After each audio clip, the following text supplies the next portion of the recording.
Chapter 1 The Culinary Mastery and Purchase of a Steered Maiden. In the bustling town of Bailu, Amadestiatary scarcely 50 square meters in size, was filled to capacity. Boss, is a small serving offered rice ready yet? Boss, where I saw our double portion offered rice? Chang Yu, we've been waiting for nearly half an hour, please hurry. Amidst a chorus of impatient voices, Chang Yu stood at the stove, leisurely stirring a pan offered rice. Minutes later, the golden-hued aromatic fried rice was ready, and had divided it among several plates, lifting the curtain hemorrhaged from the kitchen with the disease in hand. Small serving of fried rice, Nascallions were read these? A young mercenary, armed with a large sword, rose with a sheepish grin, that's mine. Chang Yu approached and set the fried rice before him. As the young mercenary beheld the modest bowl of fried rice, his expression softened, hesitantos aboard the dish, the delightful flavors dancing on his palate, a blissful smile illuminating his rugged face. Positive emotion value 5. A cold electronic voice each Eden Cheng Yusmand. 6 months prior, Chang Yu had met in Tamilitamized, crossing over from Earth to the fantastical realm of Celsius, where he awakened the ultimate culinary system, starter with Makita cooking skills. The food prepared brought joy to diners, earning him positive emotion points, which he could exchange for various items in the system shop. Transforming from a incorporated to liberate individual with a remarkable advantage, Chang Yu used way to splendid waydoti. From his observations over the past months, Chelsea's way a veritable culinary wastelandish pity its abundant resources. Aside from the nobility and affluent, the common folk subsisted on little marathon boiled potatoes, fried potato cakes, potato skewers, sundry potato chips, and potato salad. In short, the myriad forms of potato consumption. While the nobility enjoyed slight liberty fare, their food preparation was still rather rudimentary, lacking in flavor. With his in parallel cooking skills, Chang Yu gained modest reputation in Bailu town solo with his fried rice. Food enthusiasts flocked to his establishment, allowing him to earn a substantial income. Attainable near the entrance, a portly merchant with a handlebar mustache fidgeted impatiently, his legs bouncing restlessly. Chang Yu, my brother, I've been waiting for almost half an hour, how much longer? Almost done, Chang Yu reassured him. Occasionally, when pressed by customers, Chang Yu would intentionally delay service. These wash because the emotional value derived from the same dish varied between hungry and satiated patrons. When famished, even plain bread tasted exquisite. Conversely, when overindulged, gourmet delicacy has failed to pique interest.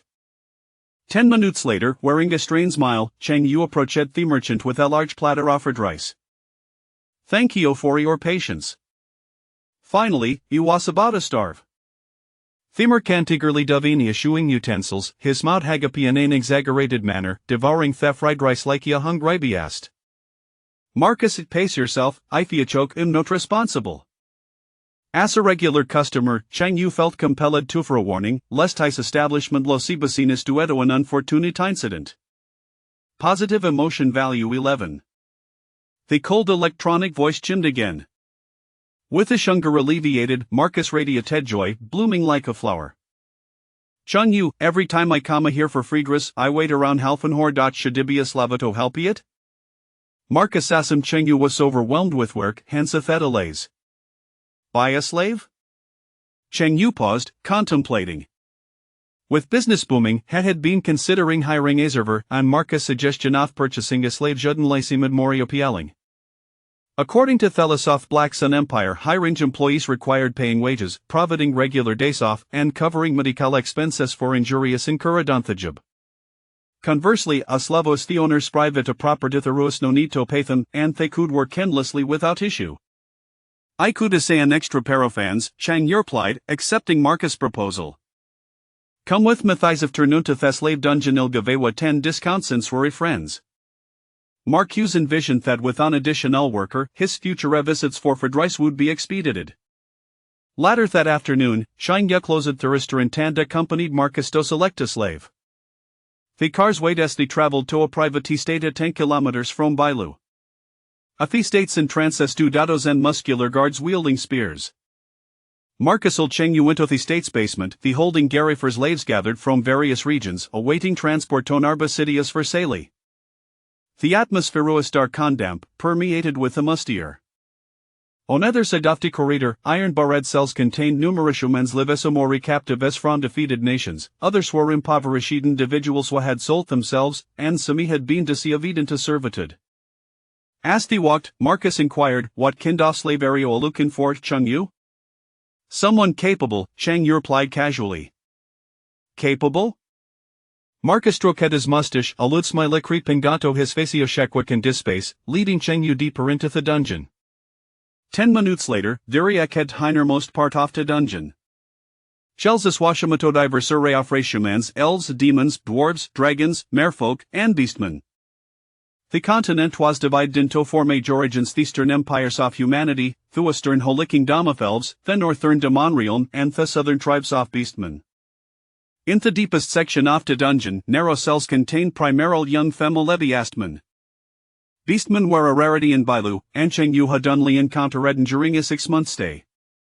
Curiosity piqued, he approached a dazzling period inside. Within waits a woman with disheveled hair here perbada washaman, while her lower half was to phaser pant, coiling like a snake around the floor, her emeraldius glowing in the dim light. The southern beastmen comprised various tribes, including snakefolk, foxfolk, catfolk, and birdfolk. This woman, half human and of snake, must belong to snakefolk tribe. Are you interested in the snake woman, Cheng Yu? Marcus asked with a grin. I find her intriguing, but I doubt my customers would appreciate her. Bringing me a half-snake creature as ever might frighten the patrons away. Continuing onward, Diriakadanath cell containing Gadel, striking young woman with red eyes and disheveled white hair, perchadata for head were a fluffy white ears, and a snow white tail swayed behind her. The girl sat against her, hair arms wrapped around her knees, shackles binding her wrists and ankles to thuel. Wow, a be-steered maiden. Area interested in her, Cheng Yu? Marcus chuckled at Cheng Yu's astonishment. Cheng Yu nodded. Haku dresses to beautiful girl with red eyes and white hair? Her name is Mina, a silver wolf from the Beastman tribe, and she's 19 years old. She's the most beautiful beastman I have here, Marcus explained. How much? Original I priced at 100 gold coins, but he'll give a discount 90 gold coins. Wow, that's quite expensive. In Celsius, 1 gold coin equal 100 silver coins or 10,000 copper coins. A copper coin could buy a singaig, roughly equivalent to 1 on earth. Thus, 1 gold coin weighs into 10,000 yuan and 90 gold coins amounted 900,000. Ordinary workers in Black Sun Empire earned between 3,000 and 5,000 copper coins a month, making 100 gold coins an astronomical sum. Marcus continued, young and beautiful beastmen are in high demand, and she's still a virgin. Having journeyed of 100 gold coins in 6 months of running his restaurant, Cheng Yu could afford this be-steered maiden. Chapter 2: The Master-Slave Contract. In the dark, damp dungeon, Cheng Yu handed over 90 gold coins to Marcus, who instructed his men to open the iron door. As soon as the door creaked open, the wolf girl's fire said Mino remerged, lunging forward as if to attack. However, her limbs were bound by chains to Thule, restricting her movement to a mere 2 meters. Beastmen possessed inherently robust physiques, their combat prowess equivalent to were 3 ordinary humans. Seeing her fierce expression, Cheng Yu felt at wingy of concern. Is it too fierce? Will she bite you and it here home? Don't worry, Themage will perform a master-slave contract between Ayodwo on Setha contract to sealed Chicanotharmia, and do Madogia wish with her. Marcus lit smile remained as she emphasized that phrase Dogia wish. And tend to keep Harris as ever please refrain from looking at me with such a dirty gaze. Cheng Yu felt uncomfortable. Marcus leckerous stare. At that moment, the black-robed Mede stepped forward, staff in hand, murmuring an incomprehensible spell to cast a sleep enchantment. Under Thespel's influence, the silver wolf girl's fiery expression softened, her eyes glazing over before she collapsed to the ground. The black-robed mage produced a contract document and handed Cheng Yu a small knife.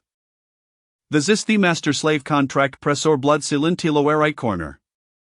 Gazing at that human Trezumbalinga slave contract, Cheng Yu felt a sense of Jiburiman isn't of a labor contract with a shitty employer after university, except this time, he was the unscrupulous. With a swift cut, his finger bulled. Cheng Yu pressed his blood silant off the document's corner. Themage approached the silver wolf girl, slicing her finger to in her blood silant. He left say duff the contract. Holding the contract, the magician tied incantations and a mysterious red magicher appeared on the dungeon floor. The contract document dissolved into golden light, vanishing from sight. A triangular contract symbol materialized in Chang Yushand, mirrored on the silver wolf girl Shandaswell. Asher Master, Chang Yugan absolute control over the silver wolf girl. The contract magiquastak singen bot stamanand mina the maj appeared ex house today if I had labored all day. The sleep spell lasts for 12 hours, she'll awaken afterward. Marcus gestured to Nutha subordinates, woproched the girl and unlocked her chains. Chang Yu, the silver wolf beauty is no yours. Helifteth and concha silver wolf girl. Urbata wasoftan at a verly heavy, thoptuous grime from lack of bathing, emitting gasorador. Having complete a significant transaction, Marcus ways in high spirits and arranged for a cart to take Cheng Yu back to Bailu. Upon returning to Bailu, Mina had yetoawakan. Cheng Yu placed her in Thebe, then sat by the window, opening the systempanel. A translucent holographous interface appeared before him, displaying his personal information. Host Cheng Yu. Culinary level maxed out. Strength 368. Defense 368. Skills none. Equipment none. The upper right corner of the panel indicated Cheng Yu's current positive emotion value 5277. This morning, his positive emotion value had been 4966, meaning he'd gained 311 points in just the day.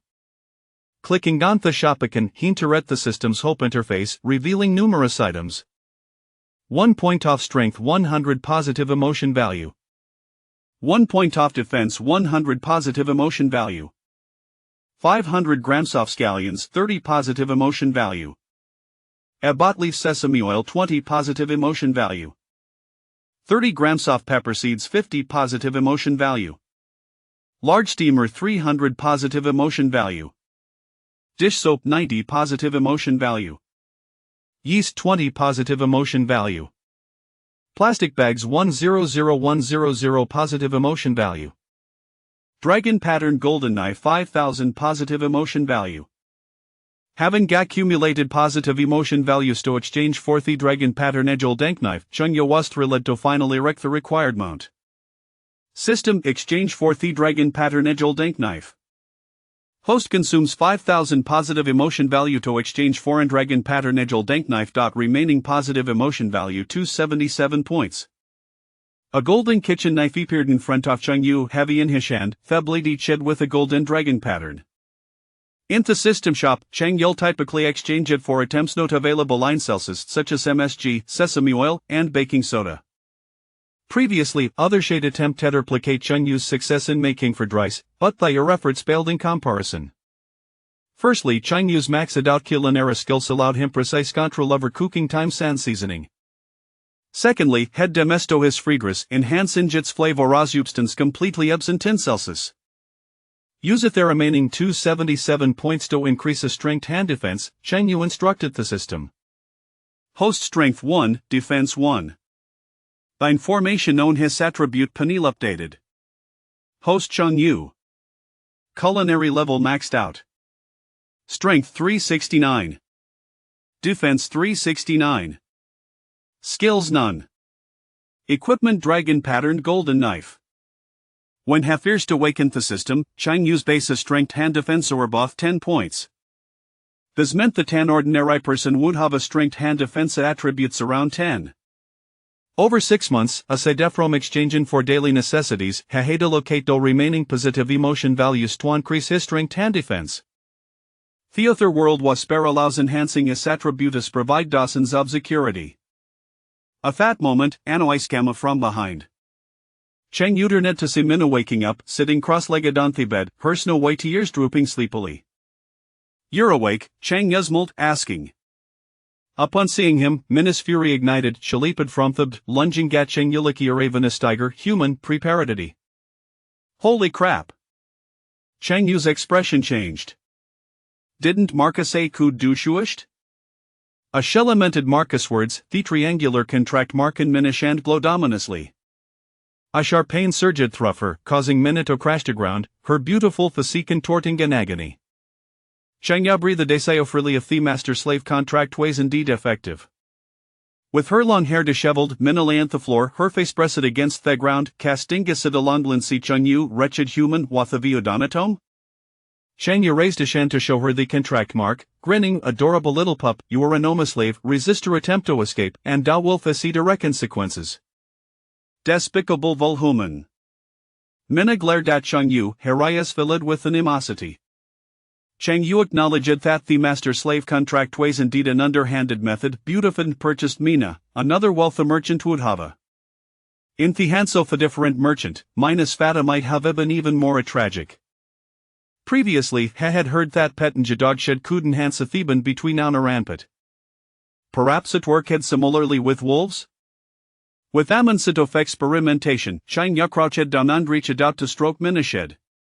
However, Minna bared her teeth, glaring at Chang Yu with malevolentes, just as she tempted to touch her, Shevatathashand, enduring the pain. Quick reflexes.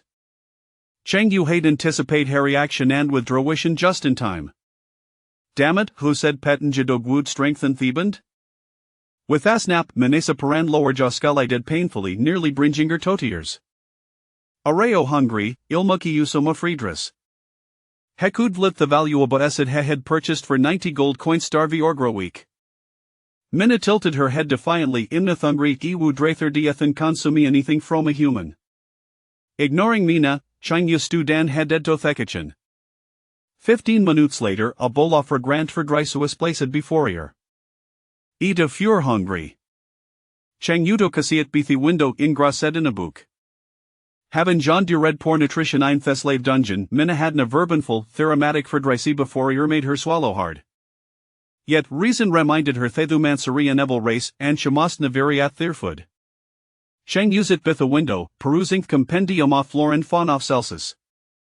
To create a delicious dishes, one must understand the flavors of various meats and plants in Celsus. Chapter 3 Youth has no price, and fried rice melts in the mouth. Feeling fatigued from reading, Chang Yu rested his head on the table for a brief moment. When he awoke, dusk was approaching, and the warm orange sunlight streamed through the window. Turning around, he noticed Minna sitting on the edge of the bed, her animal ears drooping and a disgruntled expression on her face, due to the existence of a master-servant contract. A slave who attempts to escape without their master's permission would suffer the consequences of the contract's backlash. The bowl of fried rice on the table was completely empty. Was the fried rice delicious?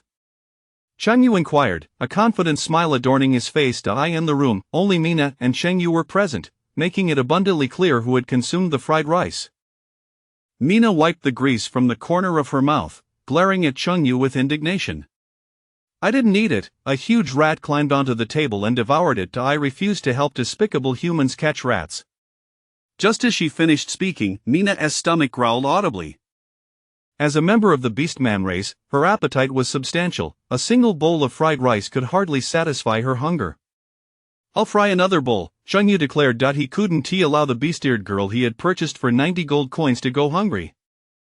In response to Chang Yu's kindness, Minna turned her head away, remaining silent. Undeniably, that fried rice was indeed extraordinarily delicious. Before long, another bowl of fried rice was placed in front of Minna. Go ahead and eat. The fragrant aroma of rice and scrambled eggs filled the air, tantalizing her taste buds. Having already enjoyed a bowl, Minna understood that this fried rice was unparalleled, surpassing any dish she had ever tasted before, and nevertheless, she was unwilling to relent to Chang Yu, crossing her arms defiantly and raising her chin slightly, embodying a stance that suggested she would rather starve than submit. As a dignified beast-eared girl, she would not accept offerings from wicked humans. Observing Minna's attitude, Chang Yu felt a twinge of annoyance. Hey, get your roll straight, you are my slave. I didn't buy you to be a pampered lady. You need to work. Work? What kind of work? Minna blinked, a hint of confusion in her eyes. She had heard that human merchants often purchase beastman girls primarily for their own desires. Could it be that this human meant for her to engage in such activities? Given their master-servant contract, if he were to force himself upon her, she would have no means of resistance. What should she do? Would it hurt on the first time? Would she end up bearing his child?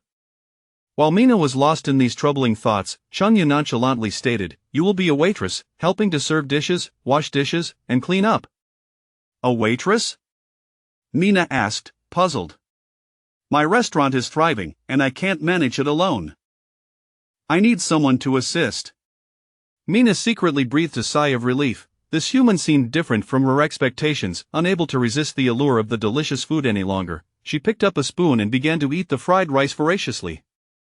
The exquisite flavor of the fried rice tantalized Mina's palate, alleviating her hunger, and the dual experience prompted her to exclaim, "So delicious!" Seeing Mina enjoy the meal so heartily, Changyu reached out and gently ruffled her hair, which was somewhat greasy and unkempt. In response, Mina turned to glare at him, baring her teeth and revealing sharp wolf-like fangs, though she refrained from attacking him as she had moments earlier. "Would you like more?" Changyu asked. Mina's mind and Mina's mouth and stomach, yes, before her brain could process, the word yes slipped from her lips. Changyu entered the kitchen and prepared a large pot of fried rice, serving Mina 10 bowls. As she beheld the abundance of delectable fried rice, Mina's eyes sparkled, her wolf tail wagging excitedly as she began to eat, a look of bliss spreading across her face.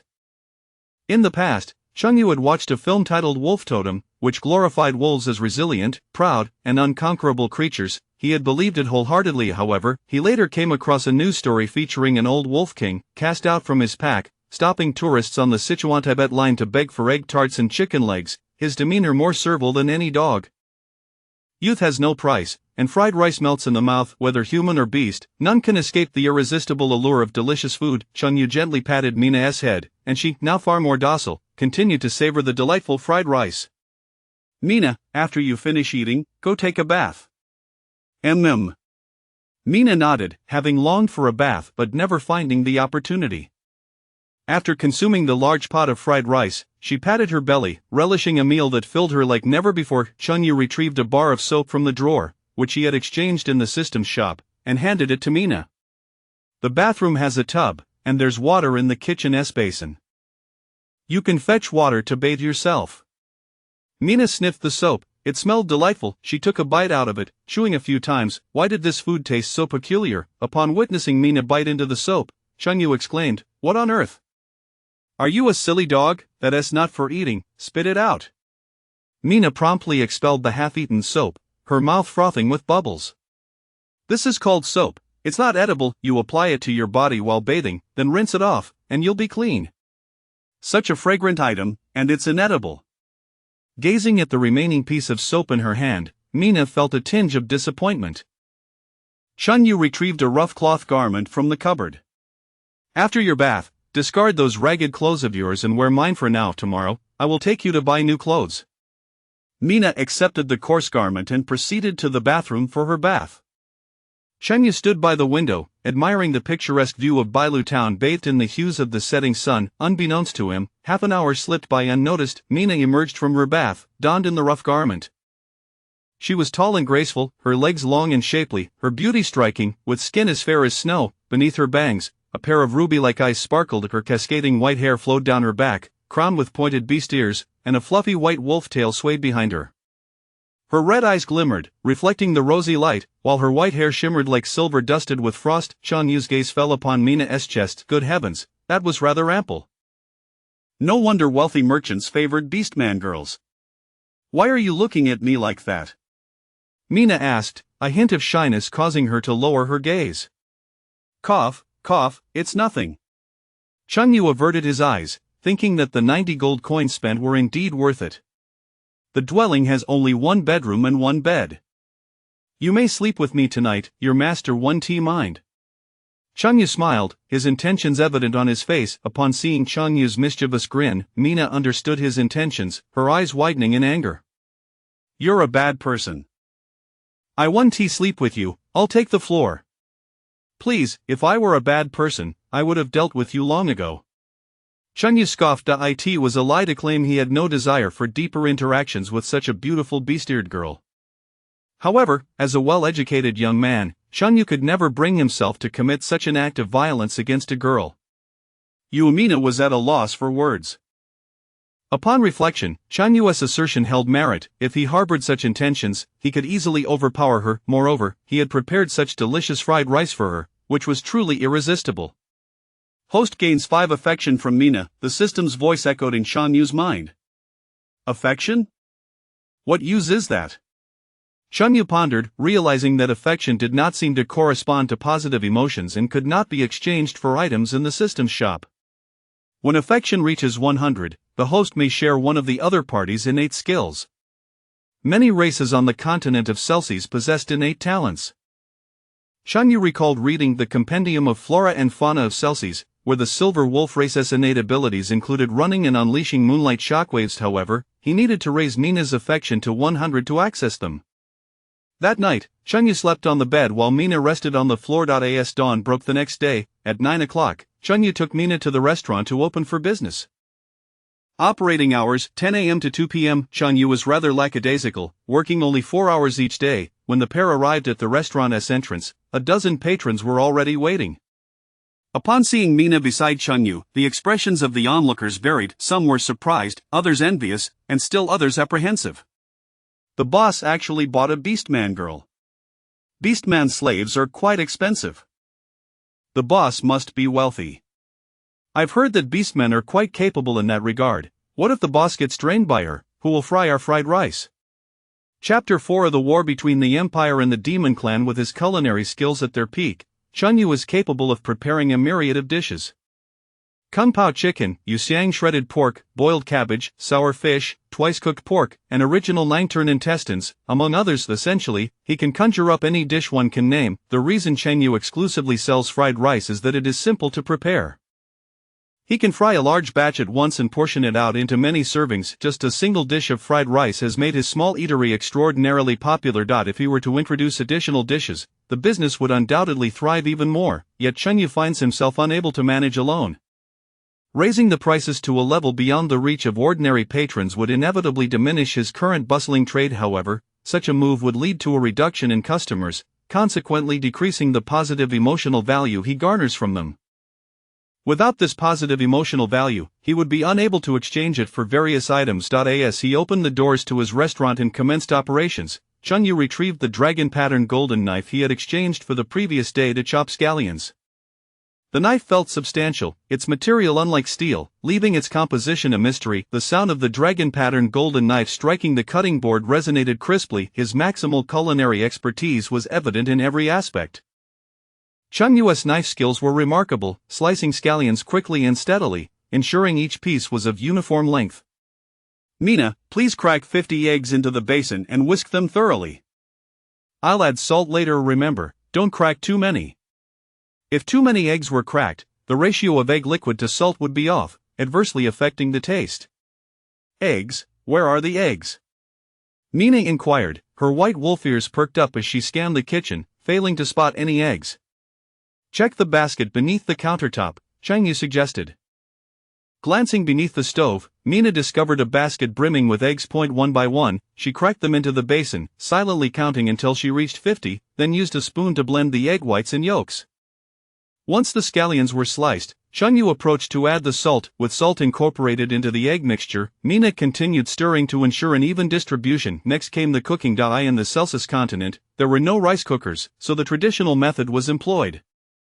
Chunyu first boiled the rice until it was half-cooked, then steamed it to completion. This method resulted in distinct, chewy grains, rendering the fried rice even more delectable. After preparing a large pot of fried rice, he divided it into 10 plates, adding a touch of pickled vegetables beside each. Although fried rice is delicious, it tends to be somewhat dry and greasy. The addition of pickled vegetables provides a refreshing counterbalance to its richness. Chunyu handled the frying while Mina served the fried rice to the patrons. With Mina's assistance, Chunyu found himself working more effortlessly than usual. Positive emotional value 5, positive emotional value 7, positive emotional value 2. The positive emotional value continued to rise. The small portion of fried rice was priced at 30 copper coins, while the large portion was 50 copper coins, prices that were neither exorbitant nor overly cheap, perfectly aligning with the spending capabilities of the residents of Bailu Town. After finishing their fried rice, the customers handed their payments to Mina. Among the beastfolk tribes, bartering was the norm, and currency seldom exchanged hands. Thus, Mina was taken aback by the amount of money she encountered for the first time. As noon approached, the number of diners continued to swell. With the establishment filled to capacity, some patrons brought their own stools, balancing their plates as they sat on the street to eat. Chunyu and Mina toiled from 10 in the morning until 2 in the afternoon, managing their business for a total of 4 hours in a rather relaxed manner. If traversing to this new world still meant laboring to exhaustion, what difference was there from the life of toil he had left behind? Today's earnings amounted to over 6,000 copper coins, and his positive emotional value soared from 77 to 859 points. Gurgle after 4 hours of busy work, Mina's stomach growled in hunger.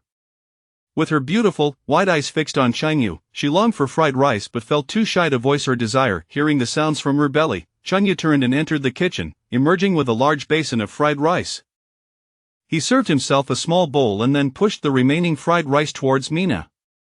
Are all of these for me? Mina's eyes sparkled with excitement, her snowy wolf tail wagging incessantly. Consider it your payment for your labor, Changyu replied, knowing Mina had a hearty appetite and had saved a generous portion for her.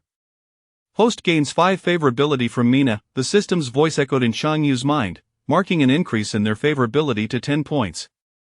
Mina beamed with joy, cradling the basin in one arm while wielding a spoon in the other, devouring the food voraciously. Delicious, I can't believe such delectable food exists in the world. The beastfolk typically approached cooking with a simplistic mindset, merely aiming to satiate hunger, thus failing to appreciate true culinary artistry. However, upon tasting Changyu's fried rice, it was as if a new world had opened up for Mina Dai in no time. The basin was emptied, her delicate hands cradling the bowl, her tongue licking it clean, leaving not a single grain behind. Observing the spotless basin, Changyu furrowed his brow. This girl certainly had an insatiable appetite. Approaching her from behind, he gently patted Mina's head, her silky white hair feeling exquisite to the touch. Under his affectionate gesture, Mina's crimson eyes remained calm and tranquil, no longer reflecting the fierce demeanor she had exhibited the previous day. Mina, please wash the dishes in the kitchen, and once you're done, tidy up the restaurant. Later, I'll take you to buy a few sets of new clothes. Mina was currently wearing Changyu's clothing, which was ill-fitting. She needed several new garments tailored for women. Okay. With her spirits lifted after savoring Changyu's fried rice, Mina cheerfully headed to the kitchen to wash the dishes. Sitting at the entrance of the restaurant, Changyu propped his legs up, leisurely basking in the sun. Typically, he would be the one washing the dishes, but with Mina's help today, he was spared from that chore. Having a capable assistant was indeed a blessing. Mina spent half an hour washing the dishes, and after that, she grabbed a broom to clean the restaurant, wiping the tables down with a cloth. After an hour of diligent work, the streets of Bailu town were bustling with people, local residents, mercenaries from various guilds, wandering bards, and street performers showcasing their talents. As Changyu and Mina strolled through the lively thoroughfare, Mina turned her head, curiously surveying her surroundings. The beastfolk lived in caves. Why didn't humans do the same? Caves not only offered warmth in winter and coolness in summer, but they were also far simpler to construct than building a house. The pair arrived at a clothing store. Good day, sir. What can I assist you with today? The shopkeeper inquired warmly. Maid outfits, Changyu replied. Please follow me. The proprietor led Changyu to the section dedicated to maid outfits. Here, various styles were available, typically intended for servants or attendants. Given Mina's role as a server in the restaurant, a maid outfit would be the most fitting choice. Changyu selected several different styles of maid outfits for Mina. With her slender waist and perfect figure, she donned a classic black and white maid outfit, her long white hair cascading down her back, complemented by a pair of fluffy wolf ears atop her head and black square-toed shoes. She stood at the fitting room entrance looking charmingly adorable. Clothes make the person. The transformation of Mina in the maid outfit was striking. Changyu had always thought Mina was beautiful, but he hadn't anticipated just how stunning she could appear. Beast-eared girls are indeed the best. The Celsus continent offered both white and black stockings. However, being a remote town, Bailu lacked such luxuries for sale. If only Mina could wear black stockings, the effect would be simply breathtaking. As Mina gazed at her reflection in the mirror, she felt no particular excitement in the beastfolk's worldview. Clothing was merely for modesty and warmth. Anything beyond that was inconsequential. As they exited the clothing store, Changyu suddenly remembered that the rice supply in the restaurant was running low, and he needed to purchase more. The Black Sun Empire primarily relied on potatoes and bread as staples, yet rice was also available for sale. They made their way to a grocery store. Changyu greeted the shopkeeper. Good afternoon, Mr. Fayol. Changyu, what are you looking to buy today? The grocer asked, recognizing him as a frequent customer. Changyu raised a finger. A bag of rice. A single bag would roughly last 4 days. The grocery store was conveniently located near his fried rice establishment, allowing him to replenish supplies as needed. With the Black Sun Empire preparing for war against the Northern Demon Clan, I suggest you purchase several bags, the grocer advised kindly. Bailu town, situated on the northern border of the Black Sun Empire, often faced food shortages and skyrocketing prices whenever war broke out. In that case, I'll take 20 bags of rice and 20 bags of flour, Chunyu decided. Rice is 2 copper coins per pound, and flour is 3 copper coins per pound, totaling 5,000 copper coins. Since Chunyu was making a bulk purchase, the grocer arranged for a cart to deliver the goods directly to him. Chapter 5 The Imperial Cavalry. The braised beef buns are absolutely delectable. The cart halted at the entrance of the restaurant, where Mina, having savored Chenyu's fried rice, felt an overwhelming sense of purpose and eagerly transported bags of rice and flour into the kitchen. Under the warm sunlight, Chunyu sat at a table, squinting his eyes to bask in the sun. He could not help but reflect, there is no such thing as a tranquil existence. It is merely that some bear the weight of their burdens in silence. With sweat soaking his clothes, Mina, after moving the rice and flour, took a seat to rest. Chunyu, reclining against the wooden chair with his legs crossed, adopted a commanding posture, intertwining his fingers, and declared, "Work diligently, and the boss shall not neglect you." This was a classic tactic of unscrupulous employers, a fundamental skill to enhance the work ethic of their laborers. Yes, I will certainly work hard, Mina thought simply. Her motivation was straightforward. By working for Chunyu, she would be rewarded with an endless supply of fried rice, long live fried rice. By the way, Mina, do you enjoy buns? Chunyu contemplated attempting to make buns to expand his culinary repertoire. Buns? What are those? Mina's delicate face revealed her confusion, as the continent of Celsius had never encountered such a dish. They are a type of food made from a mixture of meat and flour, Chunyu explained. Mixing flour and meat? How peculiar, Mina remarked, having never heard of such a culinary method. Let me make some for you to try. Sure. Mina was eager to discover the taste of this mysterious food known as buns. Follow me. Chunyu led her into the kitchen, where he opened a bag of flour, scooped half a basin into a bowl with a spoon, and then added an appropriate amount of yeast and water, kneading the flour into a dough. Chunyu instructed Mina, "Go wash your hands thoroughly, you will help with the dough while I purchase the meat." After washing her hands, Mina approached the countertop and began to knead the dough with vigor. Knead it a little longer. The buns will taste better, Chunyu advised. Understood. To indulge in the delightful buns, Mina treated the dough as a wicked slave trader, mercilessly assaulting it. Leaving the restaurant, Chunyu ventured to the Whitedew Town market. He bought several pounds of beef from a familiar butcher. Upon returning to the restaurant, he first boiled the beef to remove the blood, then diced it into small cubes, adding dark soy sauce, salt, MSG, sweet bean sauce, and other seasonings. Finally, he sauteed the beef cubes in sesame oil, fully bringing out the aroma of the meat. The tantalizing fragrance wafted through the air, causing Mina to salivate uncontrollably. It was simply too enticing. She could hardly fathom how delicious this food called buns could be. After kneading the dough, it was left to ferment for half an hour. Once the fermentation was complete, the dough had expanded and become airy. Now, wrap the meat filling in the dough. Chunyu guided Mina step by step in the art of bun making. Mina was not particularly meticulous. Her skills in this delicate task were lacking. After much effort, the buns she produced were far from presentable. After toiling for a while, they managed to create over 20 buns, each about the size of an adult's fist. Chunyu retrieved a steaming basket from the system warehouse, which he had previously exchanged from the system shop. He filled a pot with water and placed the steamer on top, arranging the 20 or so buns inside to begin steaming. Mina squatted in front of the stove, adding firewood to the flames. The water in the pot quickly began to boil. Half an hour later, a basket of steaming buns was ready. Braised beef buns, you taste one first, Chunyu smiled as he offered one to Mina. Without a moment's hesitation, Mina grabbed a braised beef bun and stuffed it into her mouth. The dough was delightfully chewy, with the rich aroma of beef mingled with the fragrance of sesame oil and a hint of sweetness from the bean sauce, all perfectly balanced in harmonious proportions that tantalized the senses. How is it? Delicious, absolutely delicious. In the culinary wasteland of the Celsius continent, these buns, crafted with masterful skill, rivaled even the finest delicacies. Mina squinted her eyes in sheer satisfaction, her expression akin to that of a contented puppy, unable to restrain her joy as she wagged her metaphorical tail at Chunyu. The best way to win the favor of a beast is not through gold or jewels, but by feeding them. With time, they become accustomed to your presence. The same principle applies to the orc race. Cheng Yu was satiated after consuming 2 buns and pushed the steamer in front of Mina, saying, "You may have the rest." Thank you. Although Mina harbored disdain for humans, after enjoying Cheng Yu's fried rice and now these buns, she could not muster any animosity towards him.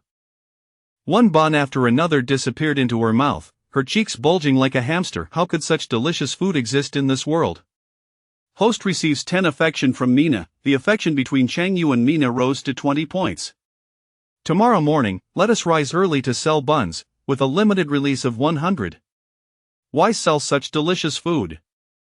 Mina thought it was a shame to part with something so delightful. To earn money. What a pity, it truly is a pity. Mina clutched her chest, feeling as if her heart were bleeding. As dawn broke, Cheng Yu and Mina arrived at the restaurant just like yesterday. Mina was responsible for kneading the dough while Cheng Yu prepared the filling. They wrapped the sawed filling inside the buns. Cheng Yu's culinary prowess was evident in every aspect. Not only was he an exceptional cook with remarkable knife skills, but his bun wrapping technique was both swift and precise. In contrast, Mina's movements were considerably clumsier. Out of 100 buns, Cheng Yu expertly crafted 70, each perfectly shaped, while Mina produced 30, misshapen and uneven. The 5-tiered steamer held 20 buns per layer. As steam billowed, once the buns were ready, Mina carried the 5-tiered steamer to the front of the shop to commence sales. The streets of Whitedew Town were relatively empty in the early morning. A group of 100 cavalrymen passed by, clad in silver armor, their faces concealed by helmets, and wielding long, tapered spears. They embodied the quintessential image of medieval European cavalry. Cheng Yu had heard from the shopkeeper yesterday that the Black Sun Empire was preparing to wage war against the demon race. These cavalrymen were likely heading to the battlefield. One of the cavalrymen approached the breakfast stall and, seeing the fist-sized white buns in the steamer, curiously inquired, "My friend, what are these? How much do they cost?" "Braised beef buns, 20 copper coins each."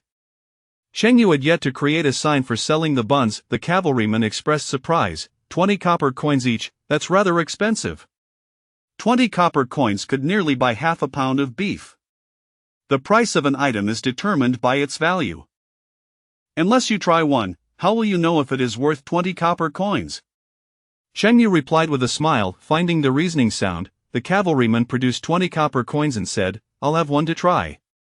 Cheng Yu exchanged one of the buns into a small paper bag from the system shop's inventory. The cavalryman took a bite and his eyes widened in astonishment. "This is incredibly delicious." He usually consumed roasted potatoes, stewed potatoes, and fried potatoes, but this was his first encounter with such a delectable dish. Positive emotional value 5, the system's voice chimed in.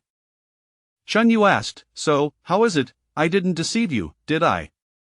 This delightful food is indeed worth the price. Give me 5 more.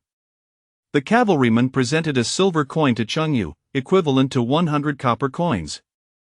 Cheng Yu promptly wrapped 5 buns for him. As the cavalryman devoured the buns, he returned to his unit. "Charles, what are you doing? Leaving the ranks during a march is a breach of military discipline," the cavalry captain reprimanded as he rode up. "I was a bit hungry, so I bought some buns from that shop." "They are quite good," Charles replied. "Buns, what are those?" The captain's face was filled with confusion. Fearing punishment, Charles refrained from elaborating, instead offering a bun to the captain. "Captain, please try this, I assure you, it will satisfy you." Accepting the bun, the captain examined it in his hand. This food called a bun appeared round, white, and soft, yet it seemed rather unorthodox. He took a bite, and the flavor exploded in his mouth. "This is truly delicious." Compared to the dishes he had tasted at noble households, this was nothing short of divine. "Charles, where did you buy this bun?" the captain inquired. "From that shop over there," Charles pointed to Cheng Yu's establishment. Disregarding military protocol, the captain turned back and approached Cheng Yu's shop, saying, "Boss, I want 10 buns, 20 copper coins each, totaling 200 copper coins." Cheng Yu prepared 10 buns for the captain. The captain produced 2 silver coins for Cheng Yu and, mounted on his warhorse, began to devour the buns with gusto. Chapter 6, Purchasing the manor. Upon returning to the cavalry squad, the captain distributed 2 savory beef bauzi to his 2 trusted aides. "Captain, what is this?" "It's absolutely delicious," exclaimed one aide after savoring a bite. The cavalry captain replied, "According to the proprietor, this delicacy is called baozi, crafted from flour and beef." The other aide picked up a steaming beef bao, took a bite, and was so enchanted by the exquisite flavor that it felt as if his soul had transcended. With a look of rapture, he couldn't help but exclaim, "I must compose a poem to extol the greatness of baozi. I shall title it Ode to Baozi." The two aides, having found one bao insufficient, expressed their desire for more. "Captain, we would like to procure a few more baozi." "Hurry back quickly," he instructed. They promptly returned to Chang Yu's modest shop, each purchasing 10 baozi. Upon returning to the cavalry squad, the two aides shared the baozi with their fellow comrades. The fame of the savory beef bao spread rapidly among the cavalry, prompting them to return in droves, eagerly brandishing their money to buy baozi. "Proprietor, I would like 5 baozi." "Proprietor, I require 10. "Dear proprietor, I shall have 6. Within half an hour, all 100 savory beef bao had been sold. "All sold out, brothers. We have a daily limit of 100. Those who wish to indulge must return tomorrow morning," Chang Yu informed the cavalrymen who had missed out. Alas, those who failed to acquire the baozi resembled wilting eggplants, their spirits visibly diminished. Chang Yu effortlessly pocketed 2,000 copper coins, his positive emotional value elevating to 1272 points. Morning dawned, the eastern sky painted with hues of dawn. Chang Yu and Mina departed from their residence, heading to the restaurant to prepare baozi. Before they even reached the restaurant's entrance, they spotted several imperial cavalrymen waiting outside. Chang Yu paused, surprised that these cavalrymen had traveled 50 kilometers from Bailu town to indulge in a baozi so early. Truly, the early bird catches the worm. One cavalryman saw Chang Yu and waved enthusiastically, "Proprietor, we want all of your baozi today." "You've come too early. I have yet to begin making them. You'll have to wait a while." As it was his first day selling baozi, Chang Yu had made no preparations. He would need at least an hour or two for kneading the dough, cutting the meat, wrapping the baozi, and steaming them. "No worries, we can wait," the cavalryman replied amiably. Chang Yu opened the restaurant doors, inviting the cavalryman to sit inside, while he and Mina entered the kitchen to start their preparations. Before long, the aroma of stir-fried filling wafted through the kitchen. The scent wafted into the air, causing the cavalrymen to inhale deeply, yearning to capture more of the delightful fragrance, their mouths watering uncontrollably. They were astonished that this unassuming eatery could produce flavors surpassing even the finest delicacies of the grand restaurants in the main city.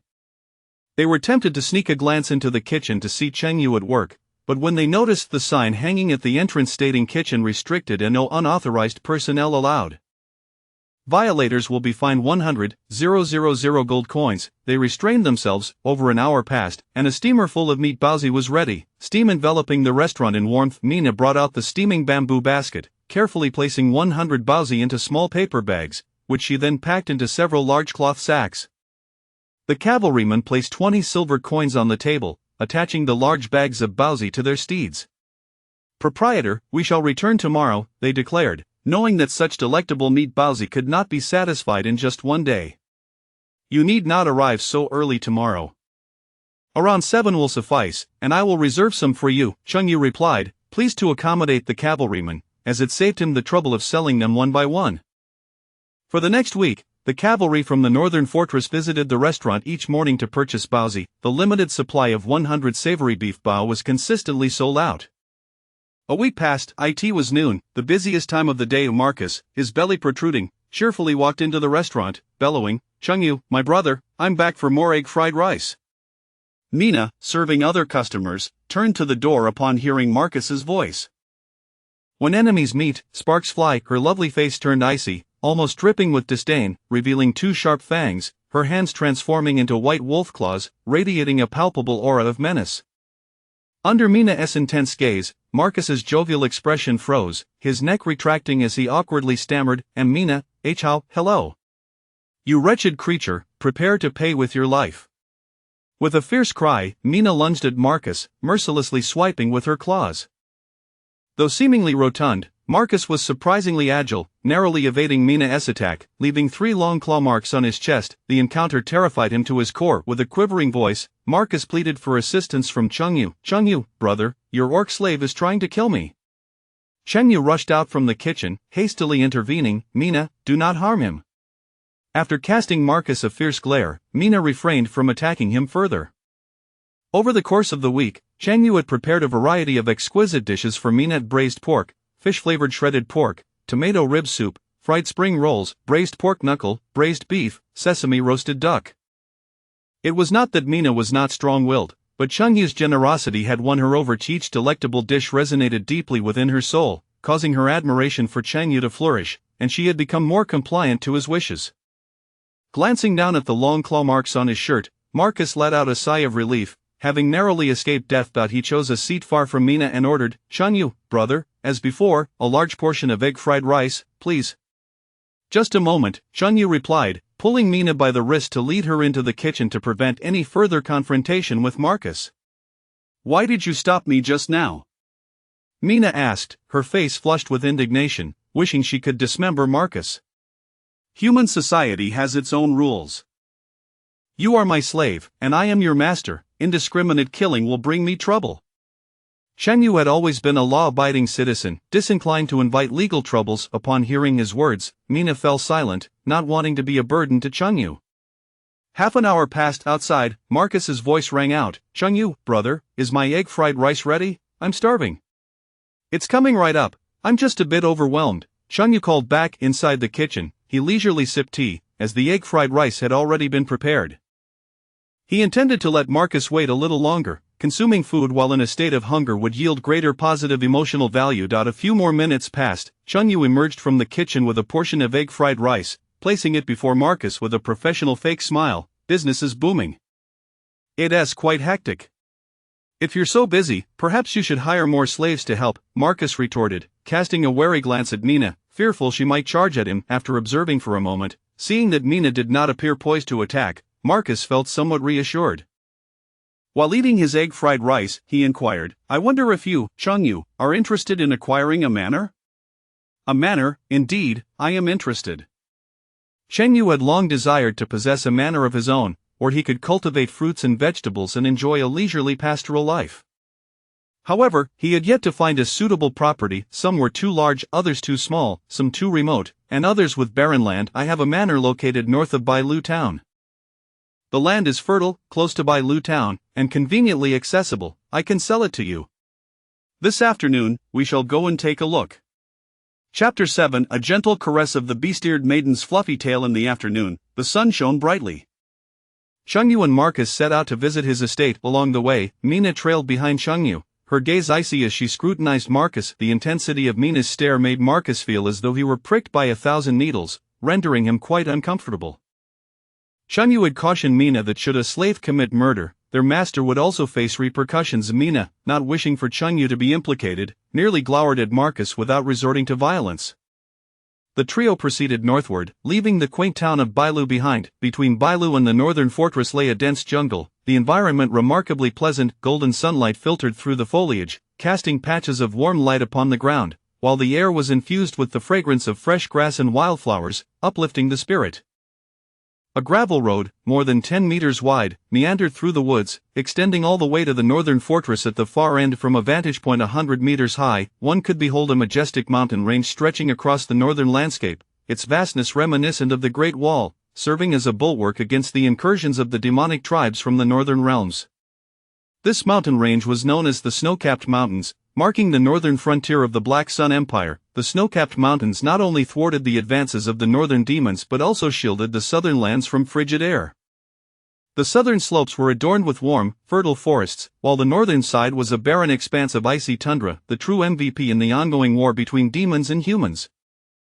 Upon exiting Bailu, the trio walked for several minutes along the gravel road. Within the woods adjacent to the path, a cultivated farm came into view. The farm was rectangular in shape, measuring over 300 meters in length and more than 200 meters in width, encompassing roughly 100 acres. The soil was a rich black, so fertile it seemed one could squeeze oil from it. Surrounding the farm was a dense forest, separated by a rudimentary wooden fence. In the northwestern corner of the farm stood a Gothic-style manor, consisting of 3 interconnected wooden houses, occupying an area of several thousand square meters and surrounded by a riot of colorful flowers, creating a picturesque scene. Chang Yu surveyed the manor and the farm, his satisfaction evident. "How much?"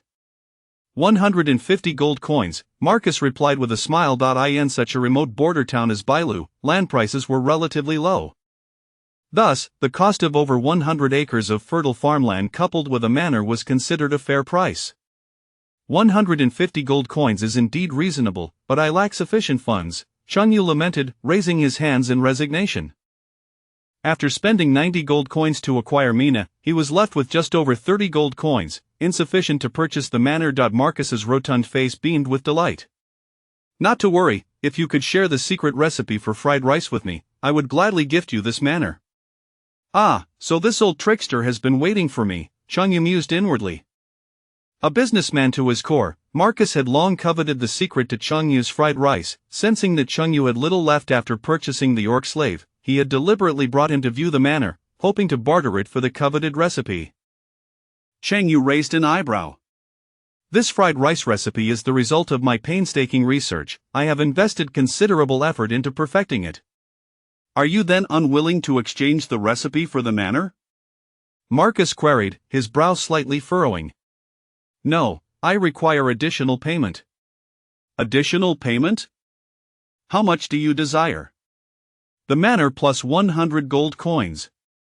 Marcus's eyes darted as he weighed the potential gains. If he secured Chengyu's fried rice recipe, he could establish several fried rice eateries in the nearby main city and recoup his investment within a year, an opportunity too lucrative to pass up. Agreed.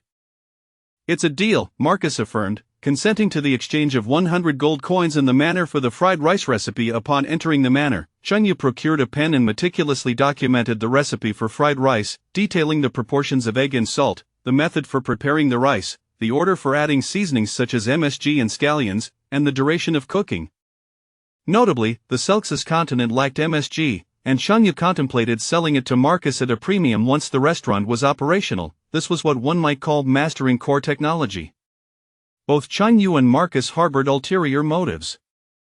With the fried rice recipe in hand, Marcus felt as though he had struck gold, brimming with joy and believing he had made a shrewd investment. He promptly signed a land transfer contract with Chengyu, affixing their respective seals.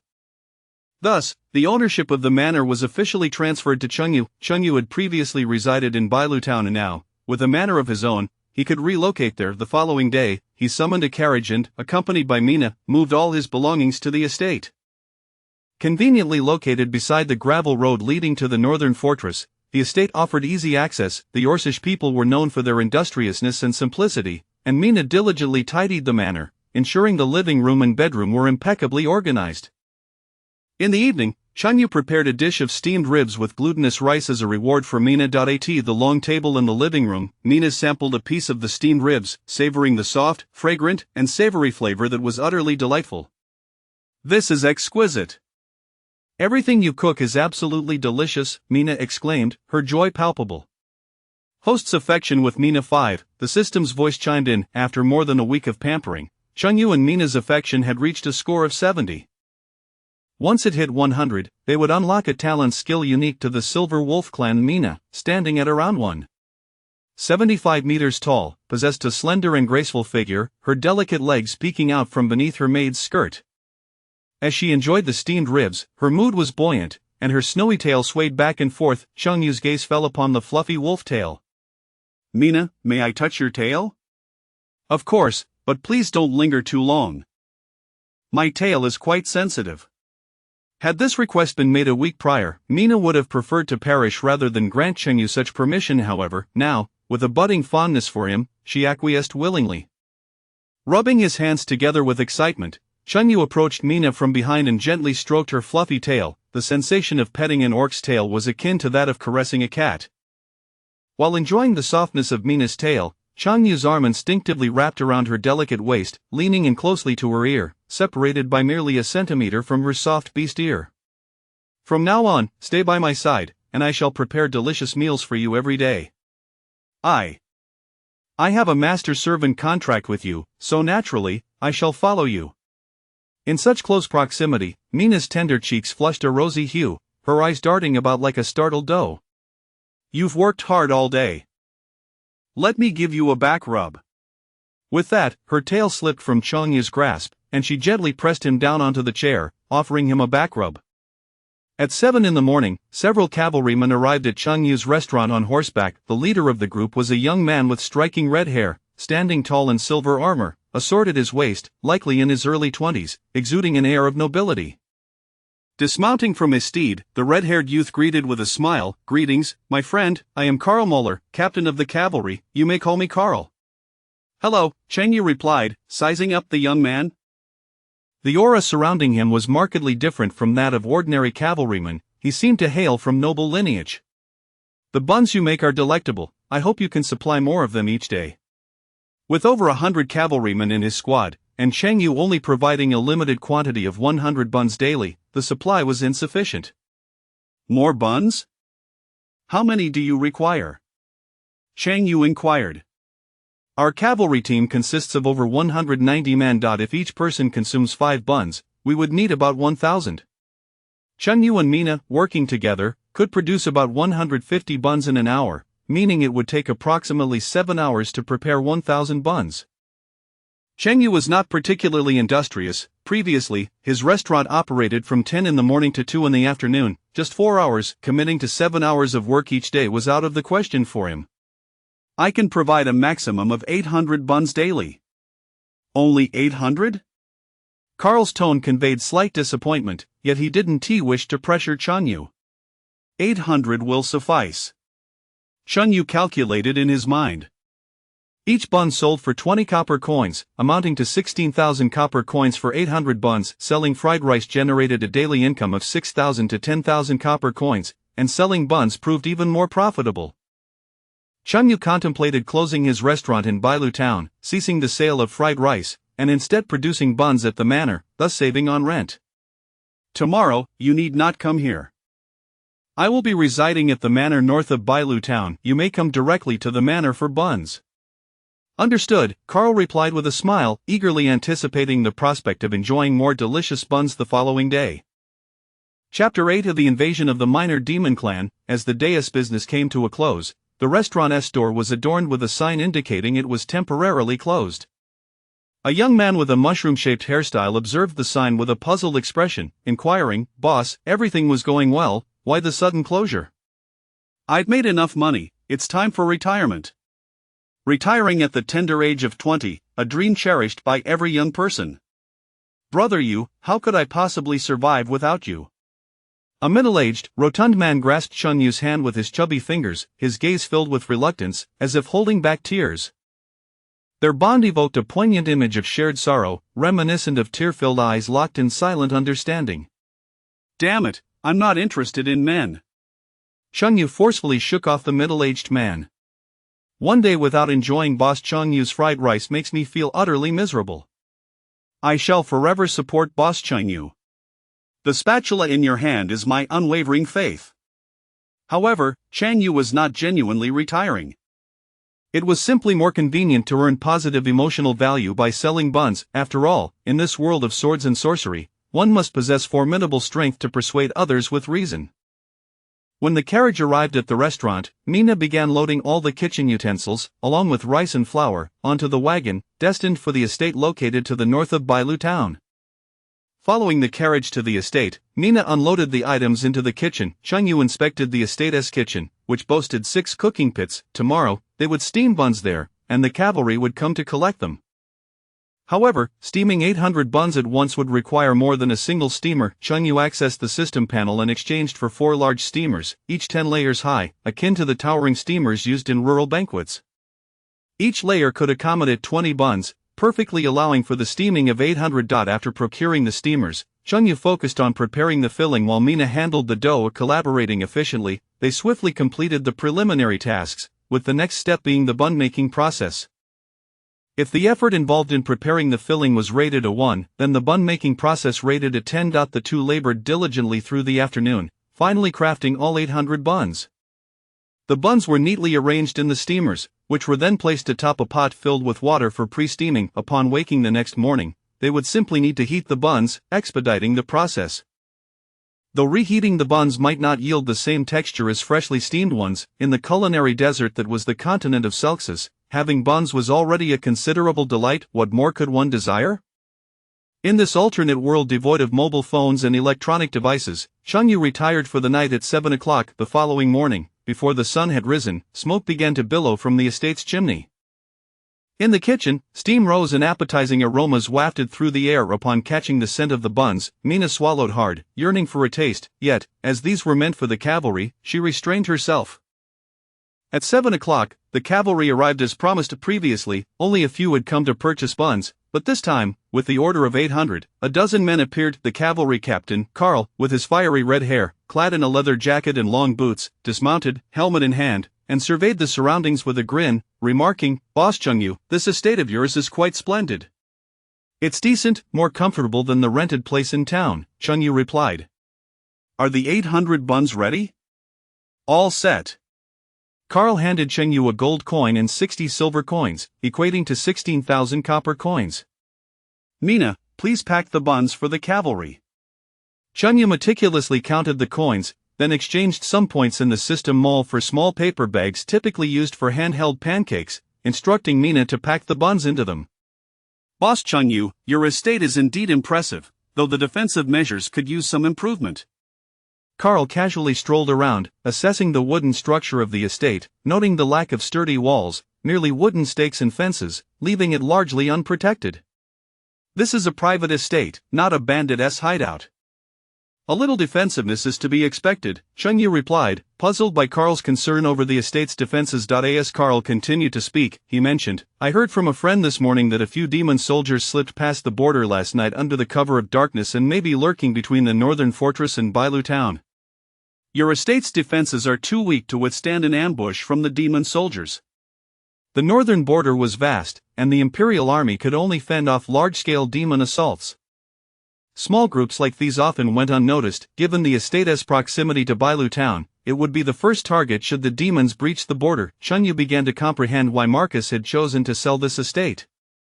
"Damn that cunning merchant," Chengyu silently cursed. After Mina finished packing the buns, Karl and his companions bid farewell and returned to the northern fortress. Once they departed, Chengyu quickly accessed the system panel.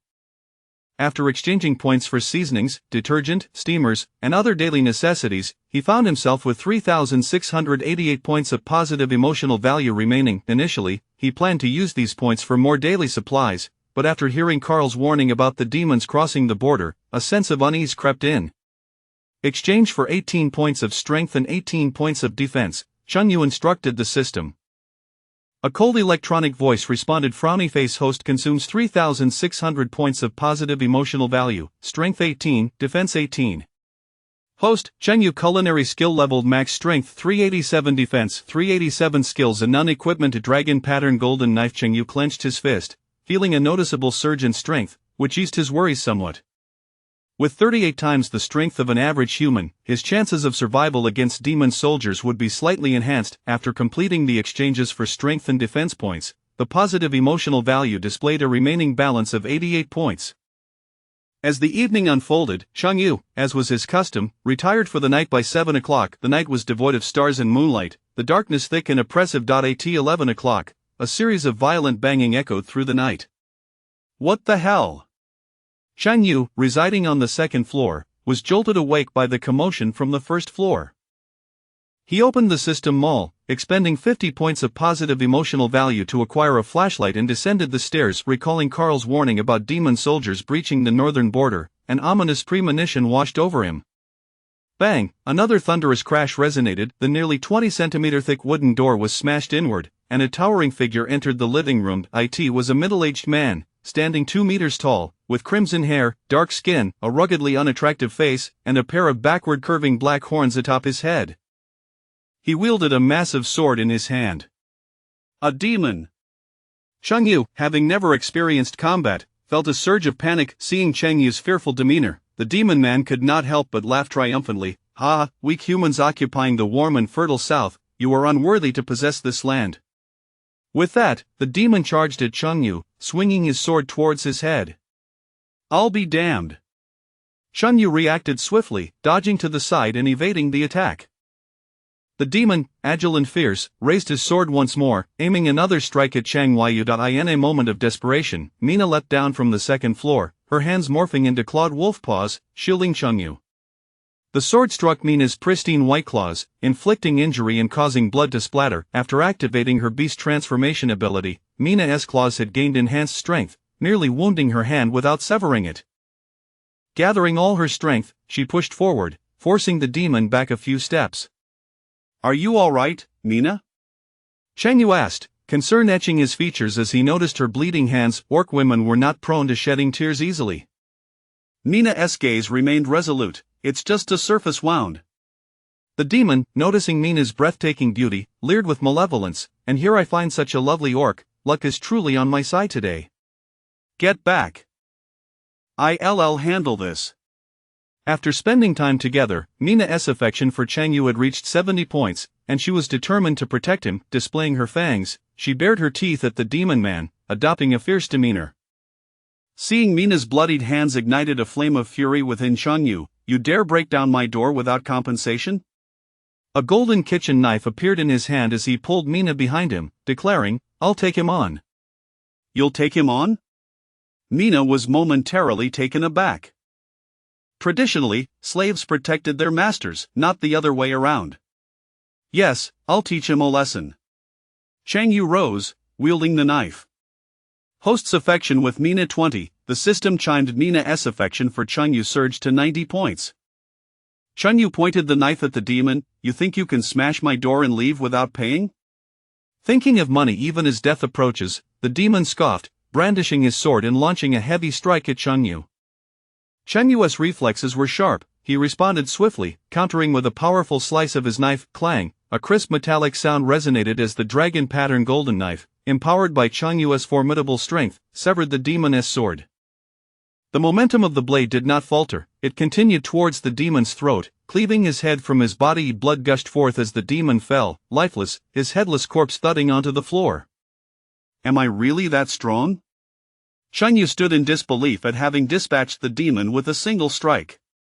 Mina, equally astonished, realized she might not have been able to defeat the demon herself, yet Chang Yu had done so effortlessly. Chapter 9. Is this person a living king of hell? After vanquishing the demonic brute, Chang Yu dragged the lifeless body into the kitchen, temporarily placing it there. Tomorrow morning, the cavalry led by Carl would come to collect the buns and take care of the corpse. The living room floor was stained with copious amounts of blood. Mina brought in a bucket of water to cleanse the mess. The two toiled from 1 o'clock until 2, finally restoring order to the chaotic living room. Exhaustion etched on her face, Mina slumped onto a chair, gazing at the ceiling, her biological clock disrupted, feeling utterly fatigued. This forest is truly vast. It took us a day and night to find our way out. That fellow Kammer was headed in this direction. Why have we seen no sign of him? Look, there are lights ahead. It seems to be a human estate. The entrance to the living room was smashed open, and 4 demonic soldiers stepped into the estate, immediately spotting Chang Yu and Mina. Having just dispatched 1 demonic soldier, were they to be deprived of sleep by the arrival of 4 more? Chang Yu also noticed the 4 demons and nudged the drowsy Mina. No time for sleep. More demons are coming. Really, don't demons sleep at night? Mina complained, biting her own tail to shake off the drowsiness. As the 4 demonic soldiers drew closer, all towering at 2 meters tall with menacing horns atop their heads, their fierce demeanor was palpable. The humans and demons were locked in a fierce war, each side viewing the other as mortal enemies. 4 malevolent gazes landed on Chang Yu and Mina, and 1 portly demonic soldier stepped forward, asking, "Human, do you wish to live?" Was that even a question? Would one not wish to live? Chang Yu silently scoffed at the absurdity, merely nodding in response. Hurry and prepare us a meal. If it satisfies us, we might let you off the hook. Task: prepare a feast for the 4 demonic soldiers to gain positive emotional value. Task reward: special recipe. At that moment, the system's voice echoed in Chang Yu's mind. What was a special recipe? Chang Yu wondered, then inquired, I happen to be a chef. What would you like to eat? As long as it's meat, anything will do. Don't keep us waiting. Having wandered through the forest for an entire day and night, the 4 demons were quite hungry. The lingering scent of blood still hung in the air. Although Chang Yu and Mina had cleaned most of it, traces remained. Demons were as sensitive to the smell of blood as dogs were to the scent of excrement. Why does your living room have a faint scent of blood? The portly demon soldier questioned. Chunyu seized Mina's injured hand, saying, "My slave accidentally cut her hand while we were changing the door, and it bled a little. Just a hint of blood, now get cooking, I'm about to faint from hunger." Another soldier urged, dismissing the blood smell, prioritizing a full belly above all else. Chunyu took Mina to the kitchen to prepare the meal. Upon entering, Mina was perplexed. "With our combined strength, we could defeat them, why are we cooking for them?" "There is no reason," Chunyu replied, intending to complete the system task first and deal with them later. Making buns was too cumbersome, so he decided to whip up a couple of simple homestyle dishes for the four demons illuminated by candlelight. Chunyu retrieved fresh beef he had purchased earlier that day. Just as he was about to use it, he caught sight of the corpse of the fallen demonic soldier on the floor. He hesitated, knowing that beef was worth over 40 copper coins per pound.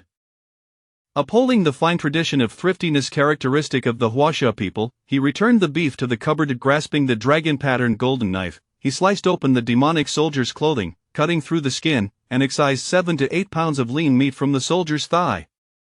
It must be said, the texture of demonic meat bore some resemblance to beef, marbled with fat, and rich in protein. He then prepared a dish of fish-flavored shredded meat and a meat soup.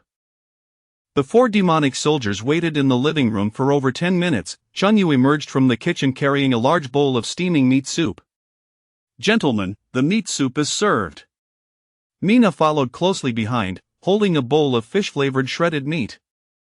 As the aroma wafted through the air, the soldiers eagerly grabbed their knives and forks to indulge. "This tastes incredible. I've never had such delicious meat soup. Is human food always this delightful?" The soldiers lavished praise on the meat soup. Positive emotional value 12, positive emotional value 11, positive emotional value 11, positive emotional value 12, task completed, reward. Special recipe. The system's voice chimed, and a special recipe was automatically added to Chunyu's system inventory. The four demons devoured the 2 bowls of fish-flavored shredded meat and meat soup until nothing remained. After satisfying their hunger, the portly soldier brandished his large knife, sneering, "You are quite the chef, but alas, you are about to die." "Hey, didn't you say that if we cooked for you, you would spare us?" Mina exclaimed, revealing her fangs in anger at the soldier's blatant betrayal. The portly soldier mockingly replied, "Wasn't that beef you just served? I don't eat beef." Remaining calm, Chunyu countered, "Actually, what you just consumed was not beef." "What do you mean it's not beef?" The soldiers were momentarily taken aback, having assumed they had just eaten beef. Chunyu flashed a mysterious smile and turned back to the kitchen, dragging the corpse of the fallen soldier into the living room. Pointing to the dismembered thigh, he declared, "What you just ate was from that part of the body." "Camel?" The four soldiers were horrified, realizing they had just feasted on the flesh of a comrade, a wave of nausea washing over them. Yet, they did not vomit, for Chunyu's cooking was simply too exquisite. Even feeling queasy did not ignite any urge to retch. This conflicting emotion stirred a profound sense of guilt within the four demons. You are a demon." The soldiers suddenly realized that this human before them was a living embodiment of death. Having completed the task, a golden kitchen knife appeared in Chunyu's hand, revealing a set of gleaming white teeth as he wickedly grinned, "Ha ha ha, none of you will escape today." Previously, Chunyu believed himself weak and somewhat submissive, but now he recognized his strength and prepared to strike decisively. With that, he lunged forward, the dragon-patterned golden knife aimed at one demonic soldier's head. The soldier raised his large blade in defense. As the dragon-patterned knife clashed with the large blade, an immense force bore down, causing the soldier to kneel, the floor cracking under the pressure. A crisp sound echoed as the large blade was severed. With no weapon to defend himself, the butcher knife fell, cleaving the soldier's head in two. Upon witnessing their comrade's demise, the remaining 3 soldiers rushed to attack Chunyu. One attempted a sneak attack from behind, slashing at Chunyu's back. However, rather than a gory scene, only a minor cut broke the skin. Chunyu's defense, exceeding 300, was more than sufficient to withstand the soldier's assault. The other 2 soldiers flanked Chunyu, attacking from either side. Chunyu struck one soldier in the chest with a powerful blow, the force collapsing the soldier's ribcage as he was sent flying into the living room wall, leaving a human-shaped dent. From the right, another soldier swung his large knife toward Chunyu's head. Chunyu stepped back to evade the strike, thrusting the knife's tip into the soldier's chest, piercing through and causing blood to spray forth. The soldier behind Chengyu continued to slash at him, landing 5 or 6 strikes that merely grazed his skin. As swift as a tiger, Chengyu pivoted and seized the throat of the soldier, twisting his wrist with force, snapping the soldier's neck. In less than 5 minutes, all 4 demonic soldiers lay dead in a pool of blood, their bodies growing cold. Chengyu, you are incredible! Mina exclaimed, rushing to his side, her eyes glimmering with admiration. The orc tribe revered strength and idolized the powerful. Chenyu's display of might surpassed even that of the Silver Wolf warriors. Host's affection with Mina 10, congratulations, Host's affection with Mina has reached 100 points, granting the Silver Wolf clan's innate skill. Silver Moon Shockwave. Silver Moon Shockwave. After a brief charge, release a powerful energy shockwave forward. Chengyu opened the system panel, and indeed, it had changed. Host, Chengyu culinary skill level. Max strength 387, defense 387, skill a Silver Moon Shockwave equipment, a dragon pattern, golden knife. Chapter 10, a special recipe, black muffins. In the early morning, the brisk sound of galloping hooves shattered the tranquility of the estate. The cavalry from the northern fortress arrived punctually at Chenyu's manor. Carl dismounted, observing the severely damaged front door of the estate's parlor, the air tinged with a faint metallic scent of blood. Chengyu! Chengyu! Carl called out into the manor. After a brief moment, Chengyu and Mina emerged from the kitchen, carrying a steaming basket, which they placed upon the long table in the parlor. "Good morning, Captain Carl," Chengyu greeted with a lackluster wave, his spirit dulled by a restless night due to the demonic raid the previous evening.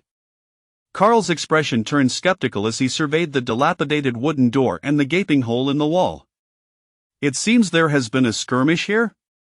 "Last night, 5 fierce demon soldiers stormed the estate, but my orc slave and I managed to dispatch them." "We truly are quite formidable," Chengyu grinned, baring his teeth. The audacity of the master is simply remarkable, Carl thought, stifling a gasp. Chengyu, an ordinary chef, could hardly have bested 5 demon soldiers. It was undoubtedly his orc slave who had vanquished them. It was likely that during the fray, Chengyu stood idly by, only to later boast of their shared prowess. Carl's gaze shifted to Mina. If 5 demon soldiers had indeed been defeated, this orc slave must possess the strength of a second-tier warrior. The continent of Selxus is home to numerous professions, such as mages who wield magic, warriors skilled in close combat, supportive priests devoted to deities, alchemists adept at transmuting materials, and assassins skilled in disguise and stealth. Each profession spans from 1 to 9 tiers, with the first tier being the weakest and the 9th the strongest. Orcs and demons, with their innate physical prowess, are typically warriors, though some take up the paths of mages or alchemists. After assisting the cavalry in packaging buns, Mina dragged out the 5 corpses of the demon soldiers. "Captain Carl, these demon corpses are for you to take back and claim credit." The corpses held little value for Chengyu, so he decided to gift them to Carl as a gesture of goodwill. How can I accept this?" Though the defeat of a demon squad that breached the border may not constitute a grand achievement, it was nonetheless a commendable feat. Bringing them back to the northern fortress could yield commendations from superiors, beneficial for future promotions. Carl feigned reluctance, yet his heart yearned for the prize. "We are all acquaintances, it is only fitting to help one another," Chengyu asserted. Establishing connections with officers from the northern fortress could prove advantageous in times of trouble. Chengyu truly was a magnanimous soul. Carl felt a surge of joy and ceased to refuse. "Then I thank you." After settling the payment, Carl and his companions departed for the northern fortress, laden with buns and the 5 demon corpses. The weather was splendid that day. Chengyu settled beneath a grand tree in front of the manor, reclining on a chair, squinting his eyes as he basked in the sun's warmth. Following last night's events, Mina's admiration for Chengyu reached its zenith. Enchanted by his strength and valor, her rosy lips curved into a gentle smile as she approached him from behind, her delicate fingers resting upon his shoulders, offering a massage. "How's the pressure?" Mina asked softly. "A bit firmer, if you please," Chengyu replied, relishing the sun and the gentle kneading from the beast-eared maiden. Truly, such a life resembled that of a deity. On earth, even dogs would not tread here. He could spend the remainder of his days in comfortable retirement on the continent of Selxus. After a brief while of receiving her ministrations, Mina leaned down slightly, wrapping her long, graceful arms around Chengyu's neck. The ample presence of her form pressed against his shoulders, creating a cozy closeness.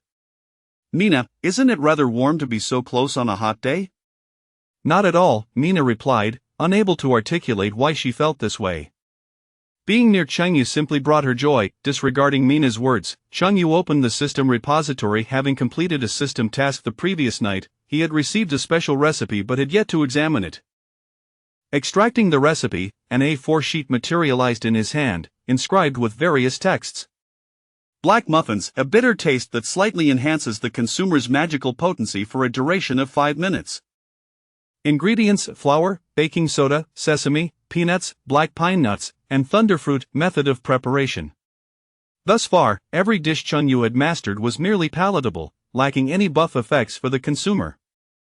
However, this dish known as black muffins could grant a 5-minute enhancement buff, augmenting magical strength, thereby increasing the potency of spells or skills unleashed. Chengyu recalled having perused the compendium of flora and fauna of the Celxus continent. The black pine nuts and thunderfruit mentioned in the recipe were unique to the continent. Black pine nuts bore a bitter flavor, while thunderfruit was a commonly used material for alchemists crafting potions. The small town of Bailu lacked both black pine nuts and thunderfruit, prompting a plan to search for them in the capital city when time permitted. Amidst a cloud of dust, the cavalry returned to the northern fortress. The fortress was perched upon the ridges of the snow-capped mountain range stretching for thousands of miles. The mountain range featured small fortresses every few hundred meters and larger ones every few kilometers, with imposing walls connecting them, reminiscent of the Great Wall. The surfaces of the fortresses and walls were inscribed with powerful defensive magical arrays, rendering them immune to the vast majority of physical and magical assaults. The core hub of the northern fortress lay just outside Bailu. Karl led a dozen cavalrymen into the large fortress. Not far along, a middle-aged man called out to him, "Karl, according to reports from the guards, your cavalry depart before dawn each day. What are they up to?" Karl turned to face the man, who was General August Barney, the commander of the northern fortress. Having received reports from the guards, General Barney had specifically come to the fortress entrance to inquire about the cavalry's daily activities. Reporting to the general, "I have dispatched the cavalry for patrols to prevent small bands of demons from sneaking across the border under the cover of night," Karl replied with an air of calm, though internally, he was in a state of panic. Should the general discover that he was merely sending the cavalry to Bailu for buns daily, there was no telling how he might retaliate. "Is that so?" General Barney scrutinized Karl with skepticism. "These are the demon soldiers we dispatched during our recent patrol." Karl gestured for his subordinates to present the 5 demon corpses to General Barney. Upon seeing the corpses, General Barney nodded in approval, his suspicions alleviated significantly. "Well done, cavalry. Defending the territory of the Black Sun Empire is our duty," Karl declared, placing his right fist over his heart and saluting. Noticing the deep bags under Barney's eyes, Karl inquired, "General, did you not sleep well last night?" "Indeed, the third prince was sent to inspect the northern borders and complained about our poor rations. The northern fortress cannot compete with the palace. These pampered royal offspring are truly difficult to accommodate," Barney lamented, rubbing his temples. "General, might I suggest you offer this to the third prince? Perhaps he will find satisfaction in it." Karl retrieved 2 buns from a large sack of braised beef buns and presented them to Barney. "What is this?" Barney asked, puzzled, having never encountered such a dish before. "This dish is called a bun, made from flour and beef, and it tastes delightful," Karl explained.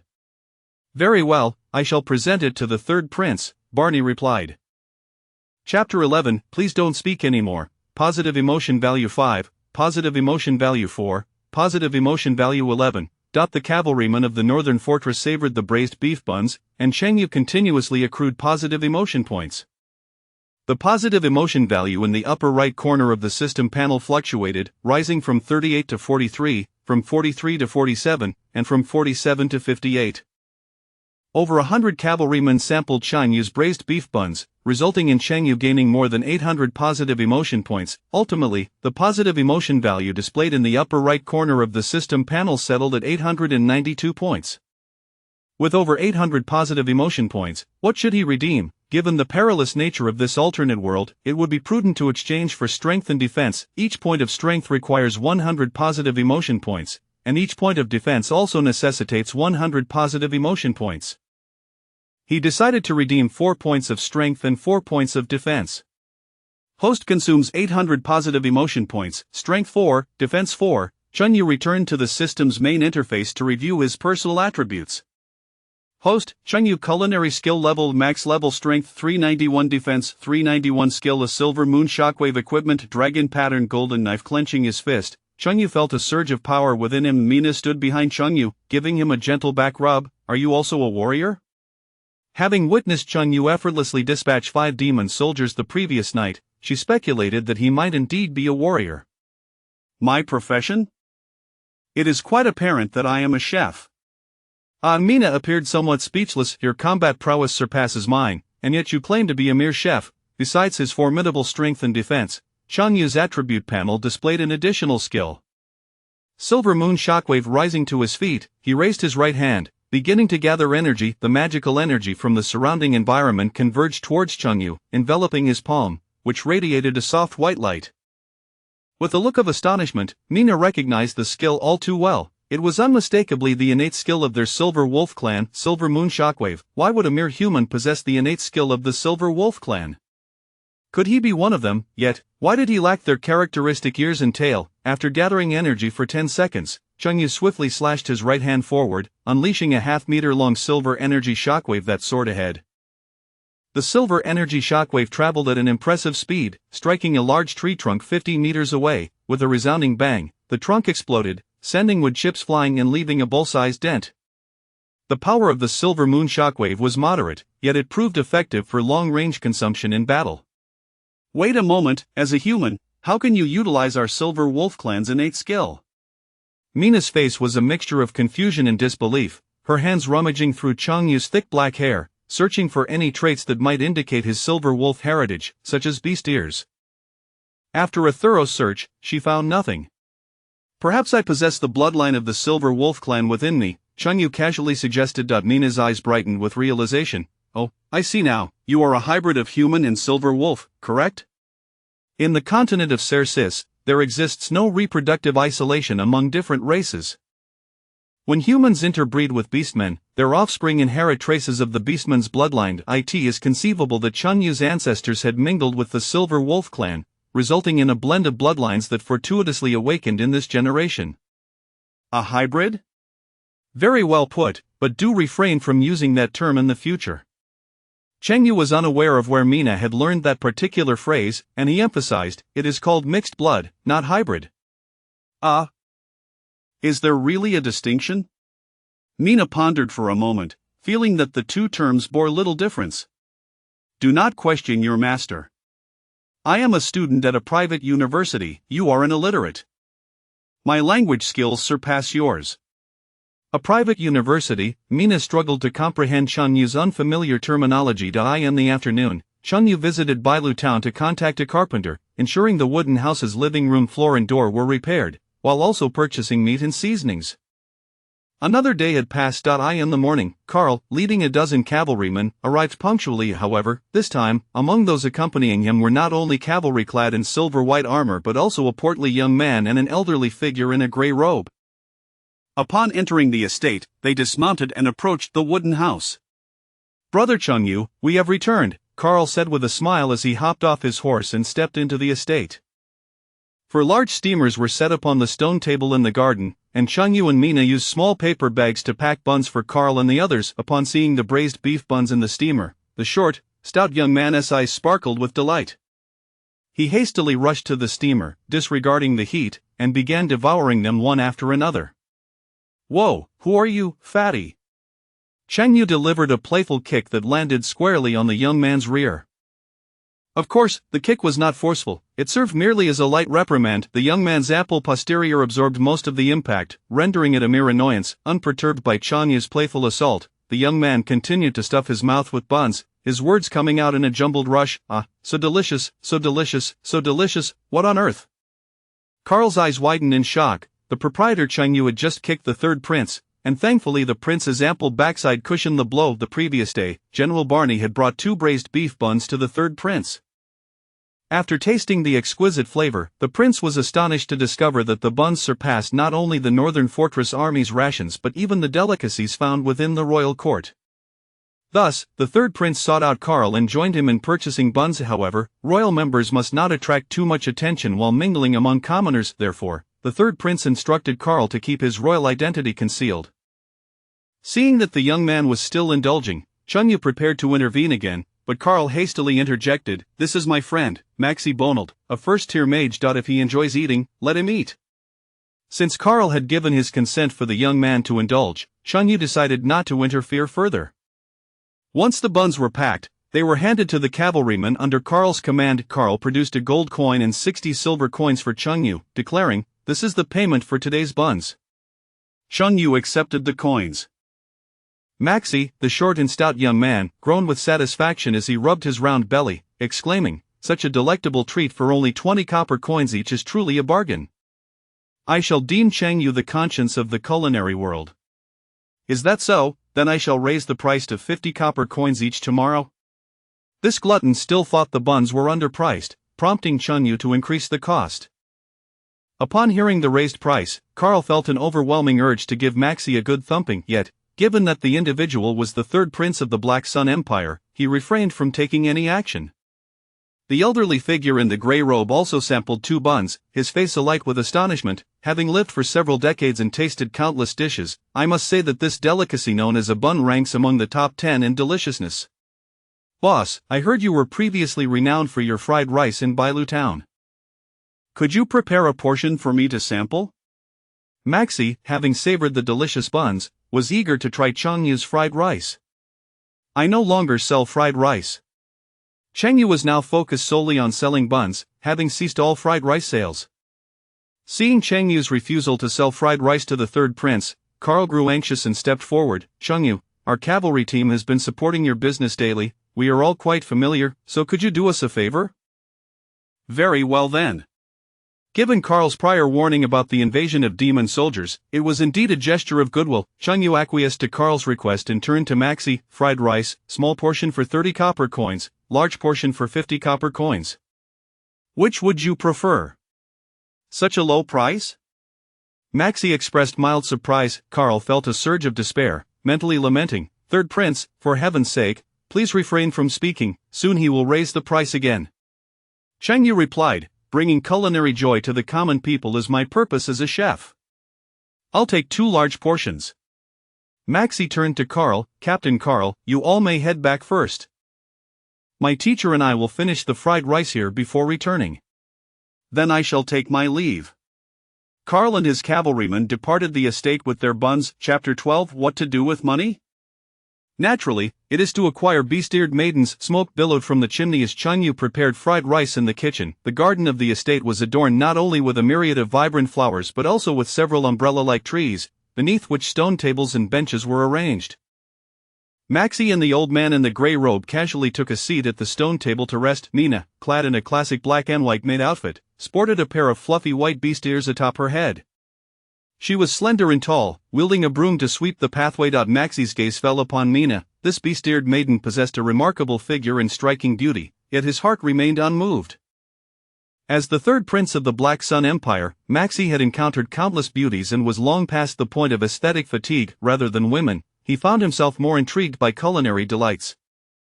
Chengyu emerged from the wooden cabin, placing 2 large plates of fried rice before Maxi and the old man. In great glorious golden brown fried eggs emitted an enticing aroma, perfectly complemented by the distinct grains of rice, with scallions and MSG enhancing the fragrance and flavor. Merely inhaling the scent was enough to make one salivate. Upon taking a spoonful, Maxi's round, chubby face instantly filled with astonishment. "Heavens, compared to this fried rice, the imperial delicacies I've tasted before are nothing but refuse. Is it truly that delectable?" The old man in grey, skeptical, also took a spoonful of the crisp, fragrant eggs combined with the essence of scallions were utterly delightful. So fragrant. The old man couldn't help but exclaim, "It is astonishing that such an exceptional chef resides in this desolate corner of the northern fortress." Unable to contain himself, Maxi lifted his plate, opening his mouth wide to pour the fried rice directly inside. "Is this proprietor perhaps a descendant of some royal chef?" The old man speculated. Hearing their praises, Mina wore a look of disdain, as if she were observing 2 unsophisticated bumpkins. Fried rice was merely the most basic offering among Chenyu's numerous culinary creations. "Mina, it's time to eat," Chenyu called to her. Having toiled since dawn, she had yet to partake in breakfast. Setting her broom aside, Mina emerged from the kitchen bearing a plate of braised pork and 2 plates of seasonal vegetables. The 3 dishes were placed on a stone table beneath another large tree, a mere 5 or 6 meters away from where Maxie sat her day. The braised pork, made with streaky pork, ginger, garlic, dark soy sauce, rock sugar, star anise, cinnamon, bay leaves, and dried chili, released a fragrant aroma that wafted through the air. Upon catching a whiff of the braised pork, Maxie, akin to a fly drawn to foulness, found it impossible to resist temptation and swiftly approached Chungyu and Mina's stone table. "Boss, what is this? It smells divine." "Braised pork," Chungyu replied, tossing a piece into his mouth. Leaning over the table, Maxie's eyes gleamed with hope as he gazed at Chungyu. "It looks incredibly delicious. May I have a taste?" "Certainly, but it will cost you." "Money is no object." Maxie used the spoon he had employed for the fried rice to scoop a piece of braised pork for himself. Rich yet not greasy, tender and flavorful, the harmonious scents of star anise and cinnamon melded together to create a unique delicacy. With his eyes slightly closed, a look of enjoyment and admiration spread across Maxie's plump face, as if he were engaged in an indescribable act of pleasure. "Chungyu, may I stay here? You can prepare delightful meals for me." Here, one could indulge in culinary experiences even surpassing those found within the imperial courts, rather than returning to the northern fortress. Maxie was determined to reside with Chungyu. "Fatty, this is my home. What gives you the right to stay here?" Chungyu replied rather bluntly, "I can offer you money." "Money? How much?" "I can pay you 50 gold coins a month." "How much?" 50 gold coins. Chungyu was astonished to discover that selling steamed buns each day could yield 6 gold coins, amounting to 48 gold coins in a month. After deducting costs, the profit would be approximately 47 gold coins. The audacious young man named Maxie, however, casually offered a staggering 50 gold coins, an act that seemed utterly extravagant. Observing Chungyu's reaction, Maxie assumed that Chungyu found the amount insufficient, exclaiming, "How about 100 gold coins?" 100 gold coins. Chungyu twitched his mouth. This rotund fellow was simply too wealthy. Some individuals are born into privilege, while others are destined for servitude. The ancients were not mistaken in their observations. This manor sprawled over several thousand square meters, boasting numerous vacant rooms, far exceeding the capacity of an ordinary inn, making it entirely feasible to accommodate a few more guests. "That is acceptable, but payment must be made in advance," Chungyu insisted, wary that Maxie might refuse to settle the bill after his stay. "Teacher, please give Boss Cheng 100 gold coins," Maxie instructed the gray-robed elder. The elder hesitated for a moment, glancing at Maxie's corpulent figure. Weren't you planning to lose weight? Are you sure staying here will aid your efforts?" "As long as the rate of weight loss surpasses the rate of weight gain, there will be no issue," Maxie replied, his chubby face radiating confidence. "Very well," the elder conceded, producing an exquisite blue cloth pouch adorned with the emblem of the Continental Magic Association, from which he extracted 100 gold coins to hand to Chungyu. Curious, Chungyu examined the blue pouch, which was merely the size of a palm and could not possibly contain 100 coins. It appeared to be a spatial artifact, akin to a spatial ring. "I am Maxie Bonald, currently a first-tier mage. This is my mentor, Austin Alec, a fourth-tier mage." Maxie introduced himself and the gray-robed elder to Chungyu. "A fourth-tier mage? That's quite impressive," Chungyu remarked, having familiarized himself with the occupational hierarchy of the Celsius continent, where each profession is classified into 9 tiers, with significant disparities in power between each tier. In the entire Black Sun Empire, most magic practitioners were first or second-tier mages, making fourth-tier mages exceedingly rare, with one of them being a first-tier mage and the other a fourth-tier mage. Their lavish expenditure and possession of rare spatial magical items indicated their extraordinary backgrounds. Chengyu began to grasp the gravity of their significance, having acquired 100 gold coins from Maxie, in addition to the previous 100 coins from Marcus, along with his original 55 gold coins. Chungyu now possessed a total of 255 gold coins, a veritable fortune. What to do with such wealth? Naturally, the immediate plan was to continue rescuing delightful foreign maidens. A whimsical smile graced Chungyu's face as he contemplated purchasing another orc slave to alleviate Mina's workload. "Mina, is there anything you wish to buy? I can procure it for you." "I would like to acquire a large sword," Mina replied, her vocation as a warrior typically necessitating the use of heavier weapons such as greatswords or warhammers. "Tomorrow, we shall venture to the main city for a shopping excursion." The inventory of Bailu town was insufficiently diverse, and Chungyu planned to visit the nearby main city to purchase slaves, a greatsword, and some black pine nuts and thunderfruit necessary for making black pine cakes.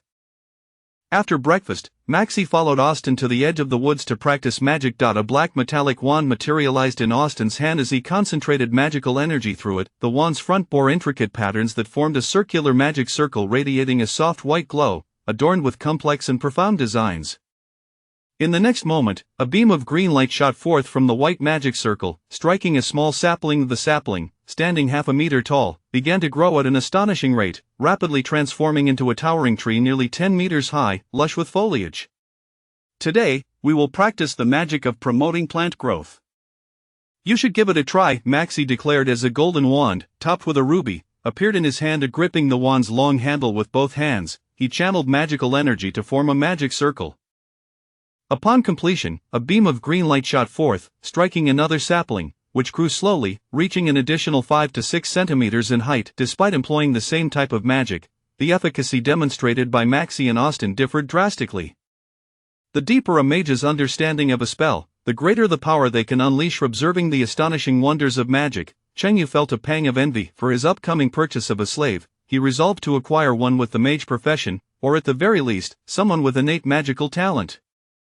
Chapter 13 of the Robbery. This expansive manor boasts numerous vacant rooms. In the evening, Mina tidies up 2 bedrooms while Maxie and Austin settle in the estate. The continent of Celsus is devoid of electronic devices, and with the prolonged nights, Chengyu can only pass the time by reading.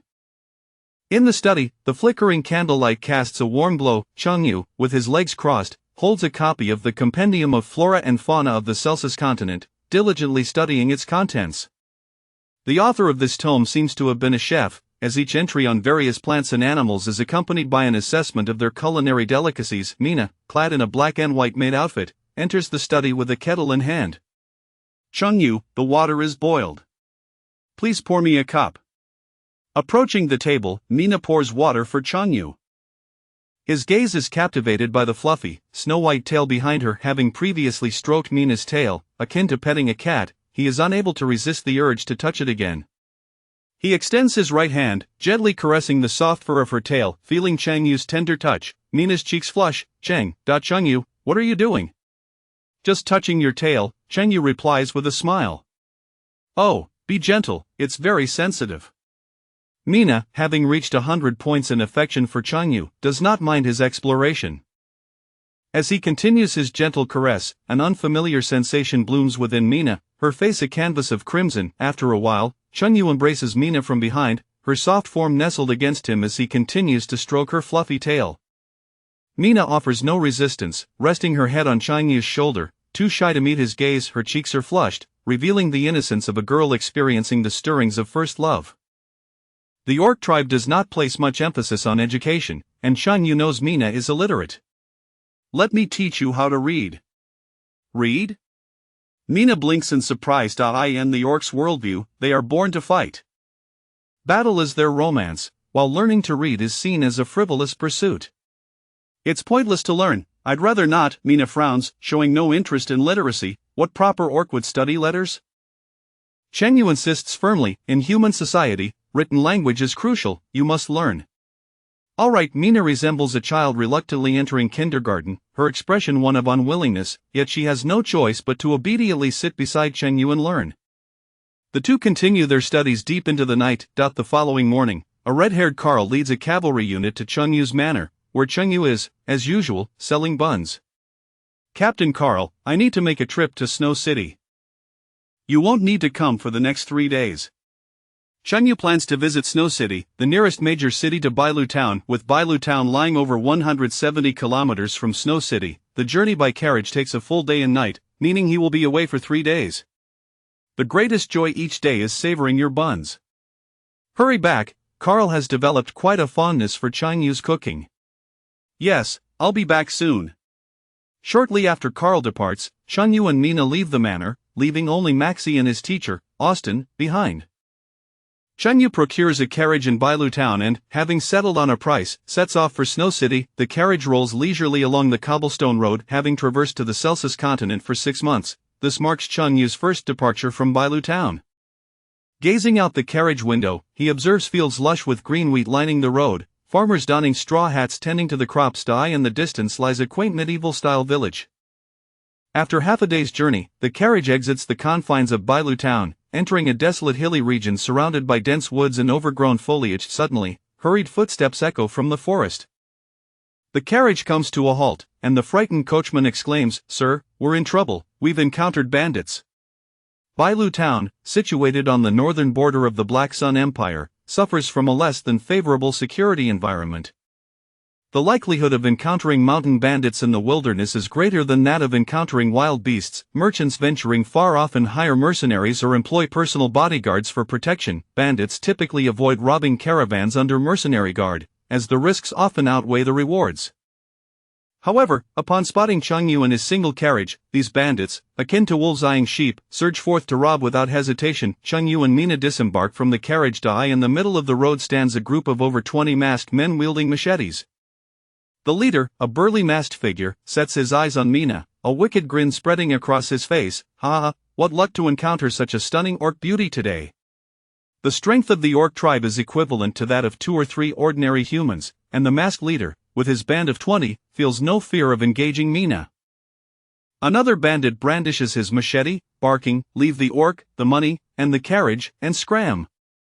Taking stock of the situation, Cheng Yu mutters, "Damn it, my first trip out of Bailu town and I get robbed." Despite his complaints, Cheng Yu fears not the mountain bandits. His 30-fold strength and defense surpass those of ordinary humans, rendering typical blades ineffective against him. Assessing the bandits before him, who frequently prey on travelers, Cheng Yu smirks, "Hand over all your money, or I'll send you to the afterlife." The coachman looks on in bewilderment and astonishment, unable to comprehend how Cheng Yu intends to rob 20 men single-handedly. "Ha, this guy thinks he can rob us. We are the bandits. What gives you the right to rob us? Such arrogance, utterly foolish."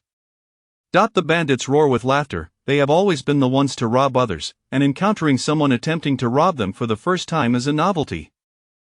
Seeing Cheng Yu's audacity, the bandit leader commands, "Make that kid into minced meat."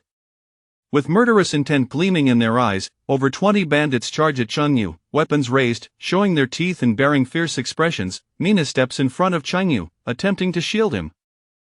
Aware that Mina is no match for these foes, Cheng Yu gently pulls her behind him, asserting, "Let me handle this." Mina hesitates for a moment, then nods slightly, positioning herself behind him. The 5 first-tier demon warriors from that day were no match for Cheng Yu. Though these ordinary humans are numerous, they are nothing more than a disorganized mob and should also fall short against him. A golden vegetable knife, measuring over 20 centimeters, materializes in Cheng Yu's hand, adorned with a golden dragon pattern. The foremost bandit swings his machete towards Cheng Yu, who counters with his own stroke. Clang, the dragon pattern knife severs the bandit's weapon, continuing its momentum to slice through the bandit's throat, blood spraying forth. Killing seems not much different from butchering chickens. Having worked as a chef, Cheng Yu is well acquainted with the sight of blood. Furthermore, if he does not strike first, they will seek to kill him. It is merely self-defense, devoid of psychological burden. As Cheng Yu dispatches one bandit, the others rush in. He deftly evades their attacks. Although he dodges several blows, their sheer number proves overwhelming. Some bandits land strikes on Cheng Yu's head, shoulder, waist, and neck. Yet, each machete merely grazes his skin, drawing no blood. The bandits are left in shock, a sense of foreboding creeping into their hearts. Typically, those with such extraordinary defensive capabilities are higher-tier warriors. Cheng Yu retaliates, landing a punch squarely on one bandit's chest, sending him flying several dozen meters. A swift slash dispatches another bandit, cleaving half his head away. A powerful kick sends yet another bandit sprawling, blood erupting from his mouth as he is launched into the air. A sharp elbow strike causes another bandit to collapse, his skull fractured, blood gushing from all orifices, resulting in instant death. The bandits converge, attempting to overwhelm Cheng Yu with their numbers. Their attacks barely graze him, while each of Cheng Yu's strikes either kills or severely injures a bandit. How can this possibly continue? Chapter 14. After toiling for an entire year, one fateful night brought everything back to square one. Cheng Yu had slain more than 20 bandits. His garments soaked in blood. High risks beget high rewards. Since one chose the path of robbery, one must be prepared to face death head-on. Covered in blood, like a malevolent specter emerging from the depths of hell, Cheng Yu confronted the bandit leader, who was utterly terrified. The bandit leader fell to his knees, pleading for mercy. "Brother, please spare my life. I have an 80-year-old mother who relies on me for support. Your elderly mother, what concern is that of mine? She is not my mother, Cheng Yu retorted, rejecting the bandit's moral coercion. Such appeals were futile. The bandit leader, with tears streaming down his face, lamented, I have an 18-year-old wife waiting for me to provide for her. 18, are you begging for mercy or boasting? A flicker of murderous intent flashed in Cheng Yu's eyes. After 20 years of being a solitary man, it was infuriating to see this middle-aged scoundrel with a youthful spouse. Boasting? The bandit leader was momentarily taken aback, perplexed by the term. Speak quickly. Where have you hidden the stolen money? Cheng Yu demanded menacingly. The bandit leader hesitated, timidly asking, if I tell you, will you spare me? Indeed, I assure you, if you divulge the location, I shall not take your life, Cheng Yu vowed solemnly. Follow me. In a desperate bid for survival, the bandit leader led Cheng Yu and Mina to the site where he had concealed their ill-gotten gains. Wait here. We shall return shortly, Cheng Yu instructed the coachman. Understood, sir, the driver replied, returning to the carriage to await their return. The trio traversed a thicket, arriving at a small hillock, beneath which lay a narrow opening barely wide enough for a single person. The bandit leader guided Cheng Yu and Mina into the darkness. The air was thick with dampness and mildew as they ventured deeper, the space gradually expanding. The bandit leader pointed to a large stone weighing several dozen pounds. Push this stone aside. All the loot our gang has amassed lies beneath it. Cheng Yu fixed his gaze on the bandit leader while Mina approached the stone. Underneath, they uncovered a hollow containing a moderately sized black wooden chest. Upon extracting and opening it, a dazzling array of gold coins greeted them. Wow, so much money! Mina exclaimed, her eyes wide with astonishment at the sight of such wealth. Cheng Yu estimated that the chest contained 500 or 600 gold coins. Indeed, the path to quick riches was often inscribed in the law. The bandit leader felt an acute pang of loss. Their gang had spent an entire year robbing and pillaging, scrimping, and saving to amass this treasure, only to see it vanish in a single night. Brother, I have given you the gold. May I leave now? He asked, his spirits low. You may leave, but only to the depths of hell, came Cheng Yu's cold, ominous reply. He handed Mina a machete. Mina, go, dispose of him. The bandit leader's eyes widened in terror. You said you wouldn't kill me. Indeed, I shall not kill you. She will. Cheng Yu pointed to Mina. Ah? The bandit leader's shock was palpable. This was not how he had anticipated the encounter to unfold. Before he could gather his wits, Mina lunged forward, delivering a swift blow that cleaved the bandit leader's head in two, the scene too gruesome to behold, obscured in a haze of chaos. Having dispatched the bandit leader, Cheng Yu secured the chest of gold within the confines of his system's repository and exited the cave. They made their way through the woods and returned to the carriage. Sir, I cannot thank you enough for eliminating those bandits, the coachman expressed, frequently traversing the route between Bailu Town and Snow City, where encounters with bandits were his greatest fear. Cheng Yu's eradication of this gang would render the road significantly safer henceforth. No need for thanks, it was but a trifling task, Cheng Yu replied, settling into the rear of the carriage to count the gold coins. Upon tallying, he discovered a total of 509 coins, added to his original 255. He now possessed 764 coins, equivalent to approximately 7.64 million renminbi on Earth. A true tycoon. The carriage creaked onwards towards Snow City. Upon crossing a small stream, Cheng Yu instructed the driver to halt, cleansing himself of the bloodstains and donning a fresh, pristine white garment, akin to the attire of a humble NPC villager in a game. That evening, Cheng Yu and his companions rested in the carriage, resuming their journey at the break of dawn. By 9 o'clock the following morning, they finally arrived at Snow City. Before them loomed towering city walls, encircling the main city within. At the city gates stood 2 rows of heavily armored sentinels, brandishing long spears as they guarded the entrance. Numerous merchant caravans entered Snow City, bringing wares such as silk, spices, gemstones, and metal goods from distant lands to sell within. The streets bustled with people clad in a myriad of garments. Some were local farmers, others residents of the main city, alongside travelers and adventurers from afar, exchanging information at the gates. The carriage halted at the entrance to Snow City. Cheng Yu and Mina disembarked and proceeded on foot into the city. Along the streets, myriad vendors had set up stalls, peddling fruits, cheeses, breads, and various snacks, their boisterous calls drawing the attention of passers-by. The lively and orderly scene was infused with the essence of life itself. As Cheng Yu strolled along the thoroughfare, he marveled inwardly, this indeed was the main city, far more vibrant than Bailu town. This time, Cheng Yu has come to the main city to attend to 3 matters: 1. To purchase a magical slave, 2. To acquire a greatsword for Mina, and 3. To procure the black pine nuts and thunderfruit mentioned in a special recipe.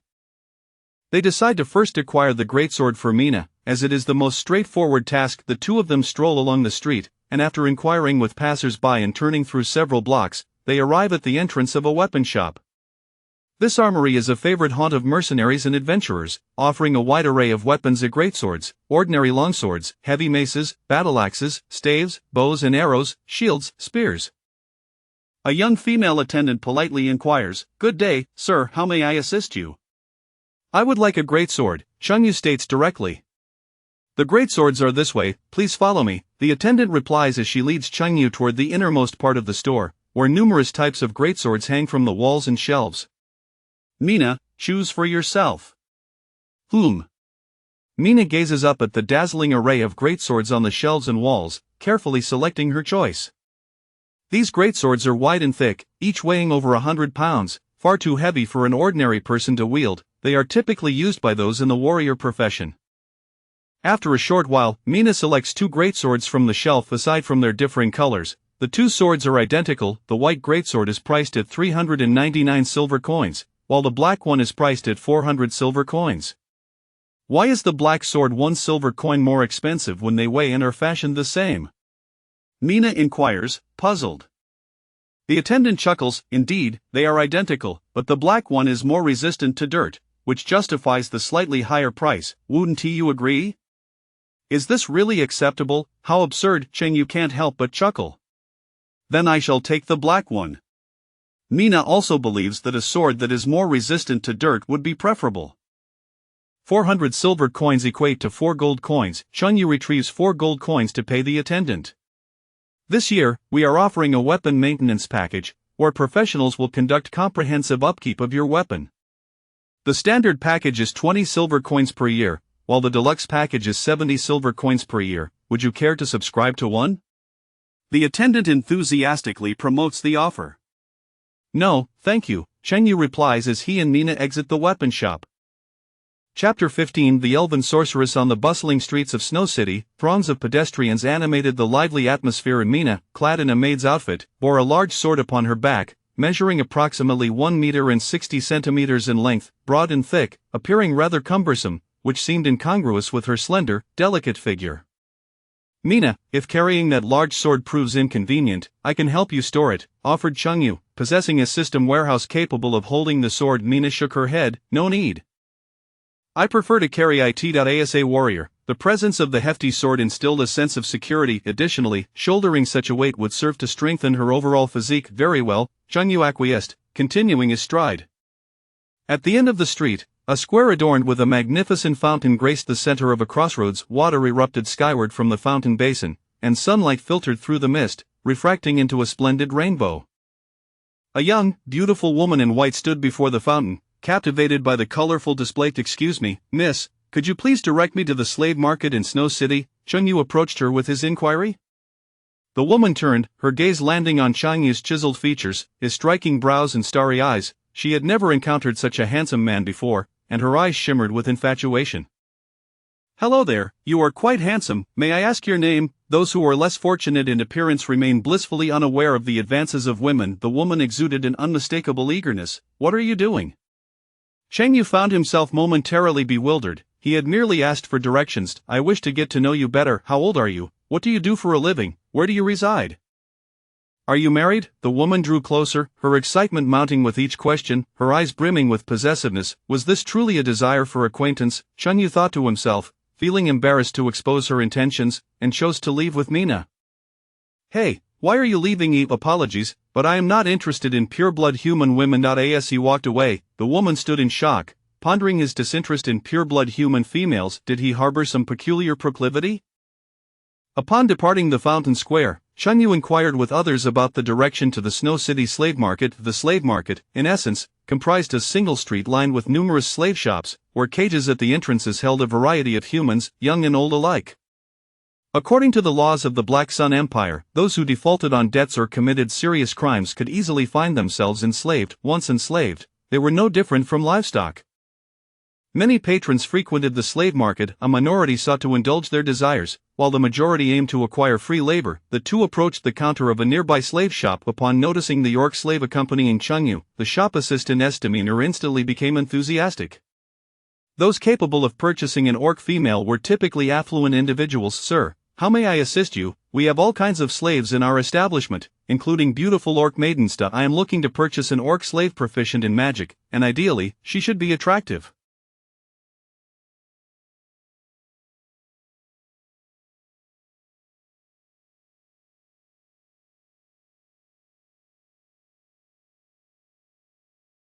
The assistant furrowed his brow. "As you may know, orcs predominantly pursue warrior paths, sorcerers are quite rare, and to find one who is both talented and beautiful is exceedingly unlikely." "Are you implying that you do not have any?" Chunyu pressed. The assistant shrugged in resignation. "Indeed, we do not." Chunyu turned to leave and sought answers at other shops. After inquiring at 11 establishments, he received the same response.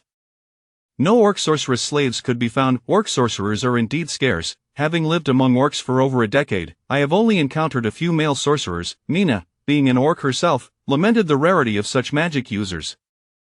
"Let us inquire once more. If nothing comes of it, so be it." At the 12th slave shop, Chunyu altered his approach. "Good sir, do you have any non-orc sorcerers? Coincidentally, we recently acquired a first-tier elven sorceress slave," the assistant replied respectfully. "Is she female?" "Yes, and quite lovely." "Who could resist the allure of a beautiful elven sorceress?" Chungyu's interest was piqued. "Take me to see her." "She is not present in the shop," the assistant explained. "Where is she?" "This elven sorceress is considered a precious commodity. Our boss has entrusted her to the Michael auction house for sale, and she has already been sent there." "Precious? How precious?" "Not only is she beautiful, but she also belongs to the royal lineage of the forest elves, possessing exceptional talent in plant magic. Many are eager to purchase her." Within the elven race, various factions exist, such as light elves, dark elves, water elves, forest elves, fire elves, and earth elves. Each faction possesses distinct magical talents, with forest elves being born of the woods and excelling in plant-based magic. Chunyu, with over 700 gold coins in his possession, contemplated whether he might acquire this elven beauty. "When will the auction take place?" "The day after tomorrow evening," the assistant informed him. "Very well, thank you." Chunyu exited the slave shop, resolved to find lodgings before attending the Michael auction house the following night. After a long day and night of travel by carriage, both Chunyu and Mina had scarcely eaten.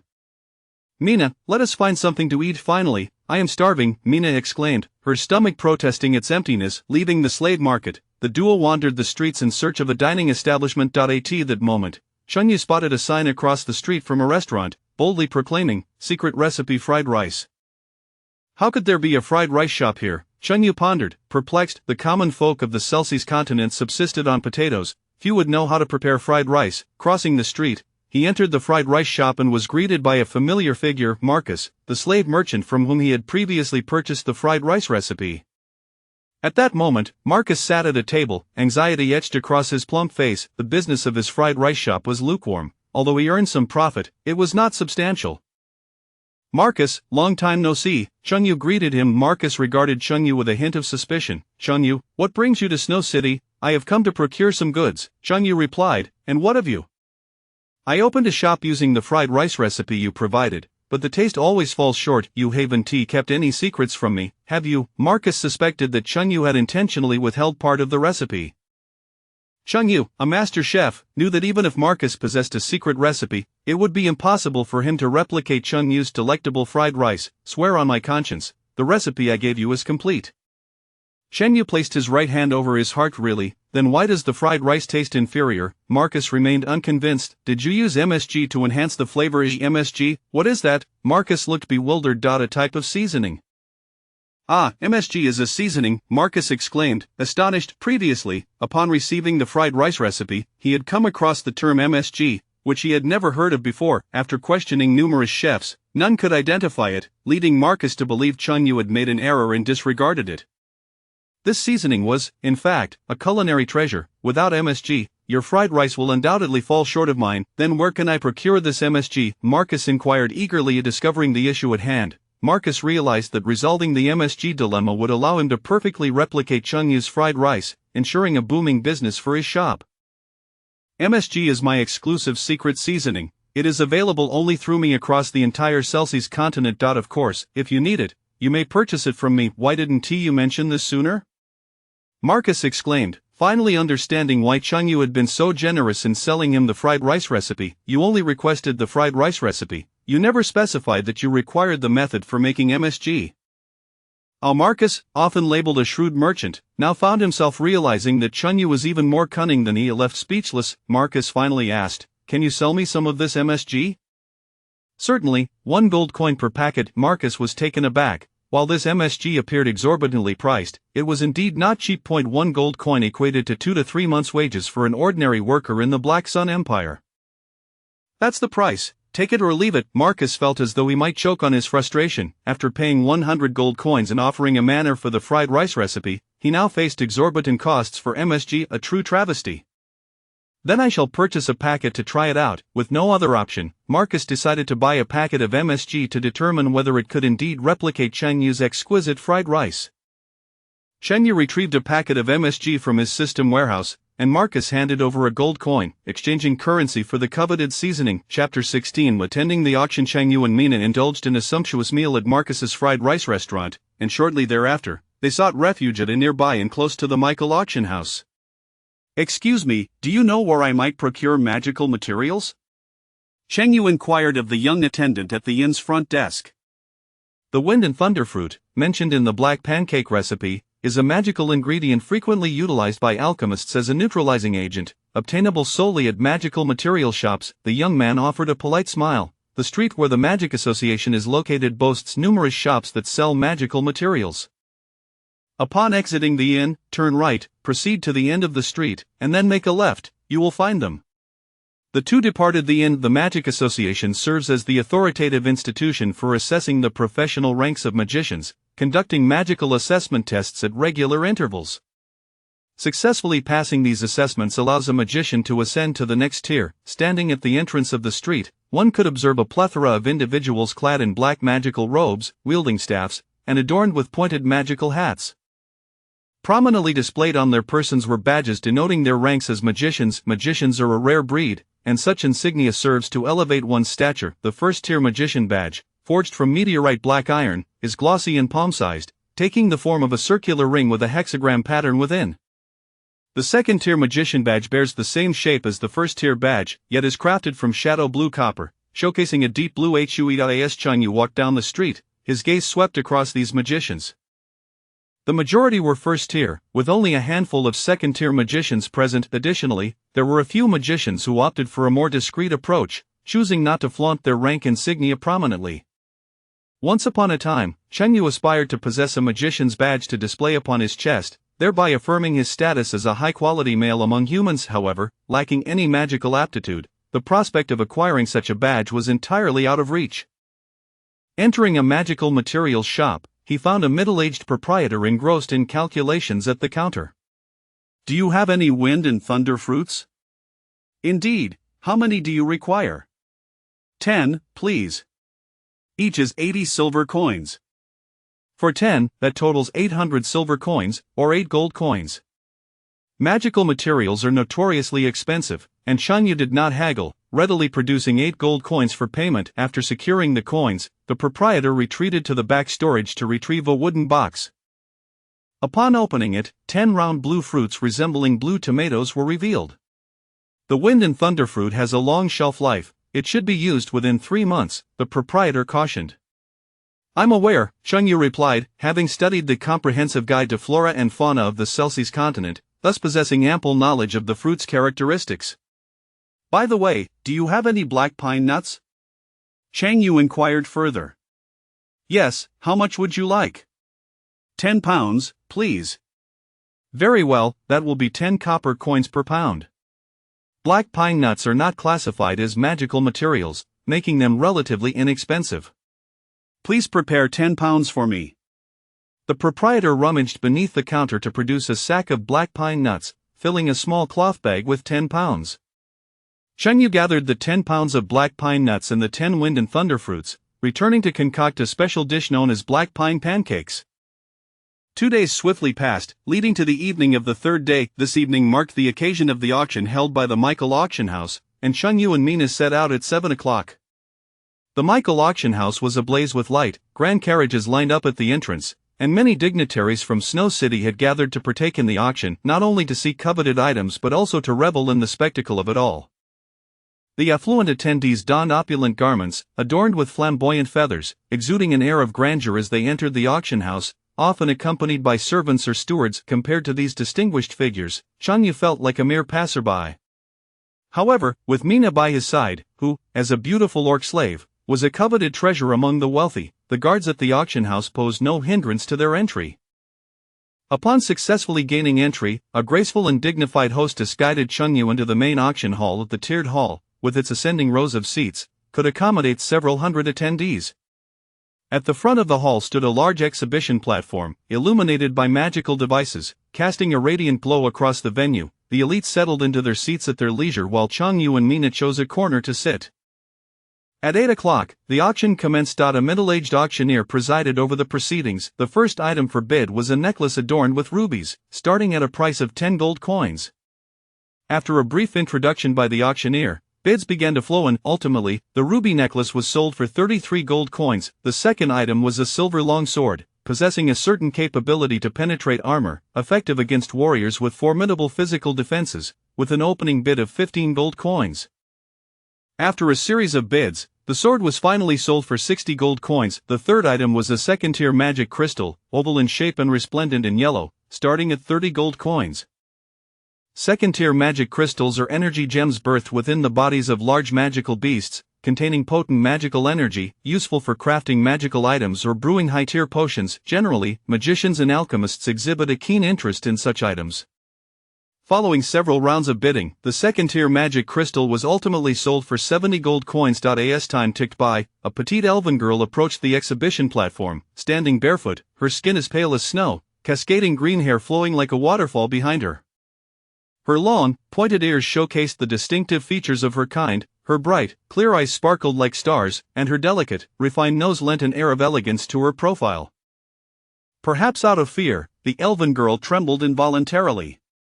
The 12th auction item is a girl from the Forest Elves, a pristine maiden, a first-tier magician, starting at 200 gold coins. The middle-aged auctioneer's voice echoed throughout the hall. Many attendees had come specifically for this elven girl. As soon as the announcement was made, bids began to pour in. I bid 220 gold coins. I bid 230 gold coins. I bid 250 gold coins. I bid 255 gold coins. The bidding continued, voices rising in a cacophony. Cheng Yu resolved to wait until the end to place his bid. I bid 300 gold coins. I bid 400 gold coins. The price escalated swiftly to 400 gold coins. The number of bidders dwindled. A typical orc girl might fetch only 70 to 80 gold coins, making the purchase of an elven girl at 400 gold coins rather unwise. A corpulent merchant bellowed his bid, his voice laced with a subtle pressure. I bid 450 gold coins. At this declaration, the hall fell silent. The price of 450 gold coins was exorbitant. No one was willing to continue the bidding war. The middle-aged auctioneer glanced at the hefty merchant, recognizing him as the renowned businessman. Lord D. White bids 450 gold coins. Is there anyone willing to bid higher? Under normal circumstances, it was unlikely that a higher bid would emerge. At my age, I have yet to savor the allure of an elven beauty, the merchant chuckled, exuding confidence. On the platform, the elven girl gazed apprehensively at the portly figure of the merchant, her heart racing at the thought of being unable to withstand his imposing bulk. Bowing her head, she silently shed tears. My young master bids 500 gold coins. Suddenly, a voice rang out from the southeast corner of the hall. Someone else was bidding. The gathered elite turned their gazes toward the source of the voice, discovering a silver wolf girl standing there, accompanied by an exceptionally handsome young man. The upper echelons of Snow City were familiar with one another, yet none recognized the young man, speculating that he might hail from outside Snow City. Dwight glared at Chungyu, his eyes betraying a hint of hostility, and raised his bid. I bid 530 gold coins. My young master bids 590 gold coins. Mina continued to raise the stakes. The flesh upon Dwight's face quivered slightly as he retorted, visibly irritated, I bid 650 gold coins. My young master bids 700 gold coins. Given that the funds were pilfered from bandits, Chungyu felt no pangs of regret in spending.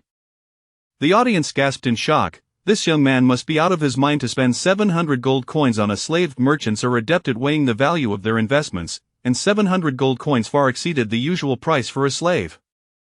Dwight chose not to counter with a higher bid. Chapter 17. I protect you. As the auction drew to a close, Chungyu remitted 700 gold coins to the Michael auction house, leaving him with a scant few dozen coins. In the backstage area of the auction house, a young elven maiden, appearing to be around 18 or 19 years of age, stood with her hands clasped before her chest.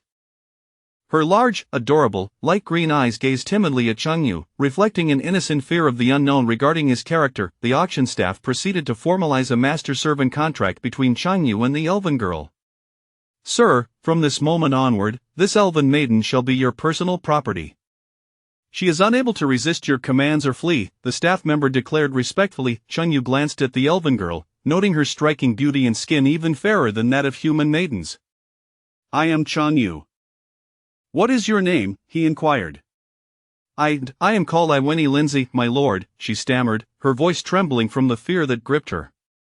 Iweni, come along with me, Chungyu instructed, turning to exit the auction house. Yes, my lord Chungyu, Iweni replied, trailing closely behind him. The trio departed the Michael auction house and stepped onto the bustling street outside. In stark contrast to Mina, who had been fierce and obstinate upon her acquisition, Iweni exhibited a much gentler demeanor. Actually, I have quite an affection for the elven race, Chungyu remarked suddenly. Hearing this, Iweni was not taken aback, as many affluent humans often sought to purchase exotic maidens for their own indulgence. Casting her gaze upon Chungyu's tall silhouette and handsome profile, she found him far more appealing than the corpulent merchant who had previously sought her. A flurry of indescribable images flooded Iweni's mind, leaving her both terrified yet exhilarated. My profession is that of a chef. When I say I like you, I mean it from a culinary perspective. Do you understand my meaning? Chungyu continued, strolling toward the inn. Iweni, quick-witted, grasped his implication at once. This young man had purchased her not for carnal desires, but rather to consume her as a meal. The mere thought of someone feasting on an elf was shocking. Moments ago she had felt fortunate to have escaped the clutches of the rotund merchant, but now her complexion paled in dread. Chang! Chungyu, please do not eat me. Elven flesh is quite unpalatable, she pleaded. Shall I steam it, or perhaps fry it? Chungyu mused to himself. Why must misfortune always befall me? Tears streamed down Iweni's cheeks. Having been bullied within her clan since childhood, sold to a slave trader by her stepmother, and now facing a master who intended to devour her, it seemed as though the world harbored nothing but malice toward her. Unable to bear the sight, Mina approached Iweni, gently patting her shoulder in a comforting gesture. Do not heed Chungyu's jest, he is merely teasing you. Teasing me? Iweni was taken aback. Changyu is certainly not a villain. He can be a bit cunning at times, Mina reassured her, her smile radiating a sisterly warmth. Iweni felt a favorable impression of Mina. I am Iweni Lindsay. What is your name, sister? Mina, from the Silver Wolf clan. Mina, having once been a slave herself, empathized with Iweni's plight. From now on, you may call me Sister Mina. Very well, Sister Mina, Iweni responded, feeling a fondness for her new companion. Upon returning to the inn, Chungyu requested an additional room from the proprietor, ensuring that each of the three had their own space. Iweni, go take a bath and change into some fresh clothes, he instructed, producing a simple set of coarse linen garments and a bar of soap from his inventory. Iweni examined the soap curiously. My lord Chungyu, what is this? It is soap. You apply it to your body during your bath, and then rinse it off with water to cleanse yourself, he explained. Oh, I see. Iweni took the soap and made her way to the bathhouse. After her bath, she donned the white linen attire and returned to her room. Lying upon the soft bed, she glanced at the slave contract mark upon her pale skin. Though liberated from the slave trader, she found herself shackled anew. Once a prisoner of the trader, she now bore the weight of another form of bondage. Escaping one peril only to enter another was a bitter irony. Sighing deeply, she lamented her fate. Knock, knock, knock. At that moment, a knock echoed at her door. Upon opening it, she found Chengyu standing there. Chengyu, my lord, she stammered, still apprehensive due to his earlier jest about consuming her. Just call me Chengyu. I brought you some food, he said, placing 3 apples on the table in her room. He had purchased them while outside the inn. Thank you, Iweni said quickly, bowing in gratitude, anxious not to offend her new master. There is no need for such formality. I am quite easygoing now. I was merely joking about eating you, Chengyu remarked, admiring Iweni's exquisite and charming visage. Of fruits were scarce in the confines of the prison. Iweni took an apple and took a bite, savoring its sweetness as a radiant smile blossomed on her face. Iweni, I have heard you are of royal lineage from the forest elves, Chengyu mentioned, recalling a casual remark made by a shopkeeper at the slave auction. Yes, Iweni nodded. With such noble status, how could you end up sold into slavery? Chengyu pondered, perplexed. It was one thing for ordinary elves to be captured and sold, but elven royalty typically had guards to protect them from such fates. As she munched on the apple, Iweni recounted her story. My mother passed away when I was very young, and my father remarried a stepmother who did not care for me.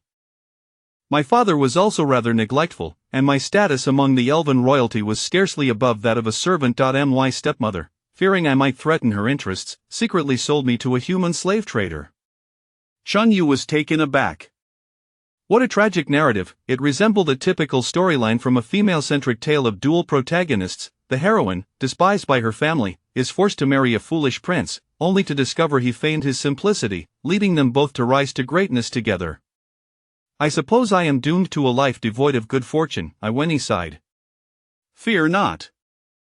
Work for me, and I shall protect you, Chengyu declared, wrapping his arms around Iweni's waist in a warm embrace. Holding her felt akin to grasping an opportunity to ascend to greatness. Suddenly, his thoughts short-circuited. The apple slipped from Iweni's grasp and fell to the floor as she stared blankly at Chengyu's chiseled features. Since her mother's passing, it had been an eternity since anyone had embraced her tenderly. Having lacked familial affection throughout her tumultuous life, Iweni's weary heart found a long-lost sense of security in that embrace.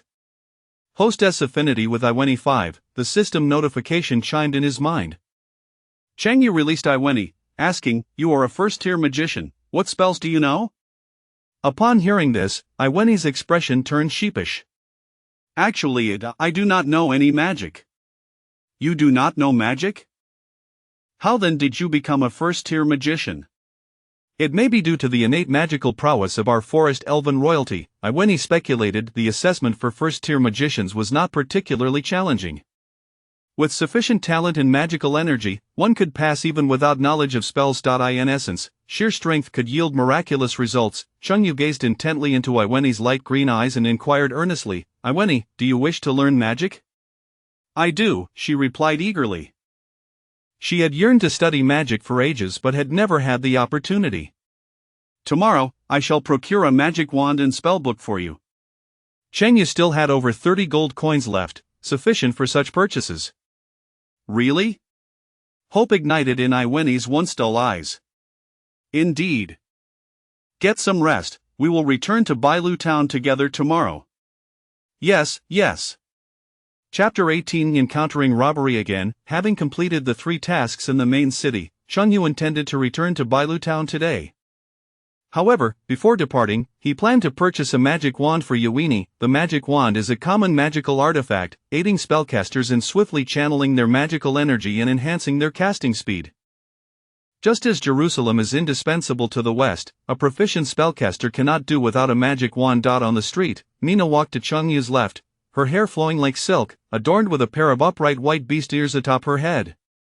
Standing approximately 1.75 meters tall, she nearly matched Chengyu's height, her back bearing a broad black sword. To Chengyu's right walked Iweni, her green hair cascading down, standing around 1.65 meters, with a petite figure reminiscent of a neighborly younger sister. Upon reaching the weapon shop where the sword had been purchased previously, the clerk greeted them with a beaming smile, eagerly inquiring, "What can I assist you with today?"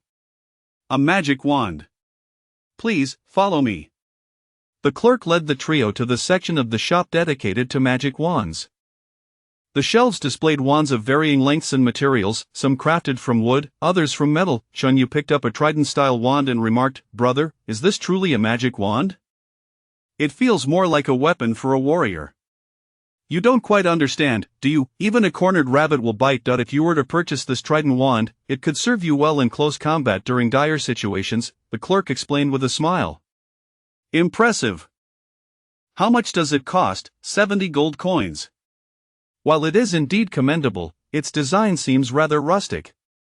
After purchasing the wand for Yuini at the cost of 700 gold coins, Chunyu was left with only a little over 30 gold coins, rendering the trident wand beyond his means. "Would you care to try this wand?" It's a new release this year, specifically designed for female spellcasters. The grip features a retractable copper mirror, allowing for touch-ups during battle to maintain the most beautiful fighting posture, making it quite popular among female mages. This wand is also quite lovely. Its elegant design complements any style of robe or hat you might wear. These two wands are a matching set. When used simultaneously, they emit a pink heart-shaped aura. If both you and your girlfriend are spellcasters, you can battle while showcasing your affection. The clerk continued to extol the various extravagant features of the wands.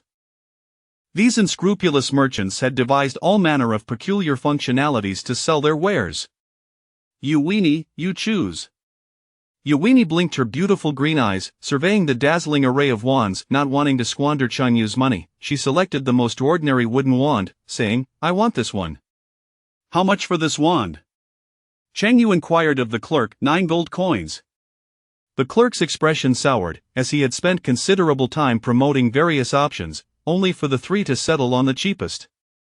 After settling the payment, the trio departed the weapon shop. Chunyu led Mina and Yuini toward the city gate, having decided against purchasing a spellbook. Maxi and his apprentice were still residing in the manor, where Maxi's mentor, Austin, a 4th-tier spellcaster, would teach Yuini the ways of magic. This arrangement not only covered their lodging expenses but also saved money on spellbooks. The carriage rolled along the cobblestone path toward Bailu town. Mina nestled closely beside Chunyu, her clear, autumn-like eyes sparkling with a unique light as she embraced his right arm, resting her head on his shoulder, enjoying their proximity. Since their affinity reached 100, Mina had become increasingly clingy, often seeking to be close to him. Chunyu recalled a dog he once had, which was similarly affectionate. Perhaps the Silver Wolf clan shared common traits with canines. Yuini, having grown up without much familial affection, gazed at Chunyu and Mina's closeness with a hint of envy on her pure, delicate face. "Would you like to sit beside me?" Chengyu, aware of Yuini's shyness, extended an invitation. "Can I, really?"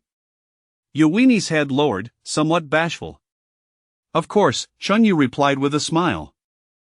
Yuini took a seat on Chenyu's left, feeling somewhat reserved. She dared not be as intimate as Mina, sitting upright beside him. As a member of the forest elven tribe, Yuini's unique fragrance wafted through the air, reminiscent of the wilds, drawing Chenyu's attention.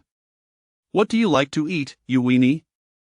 Chengyu inquired, hoping to foster a deeper connection and gain the innate abilities of the elven race.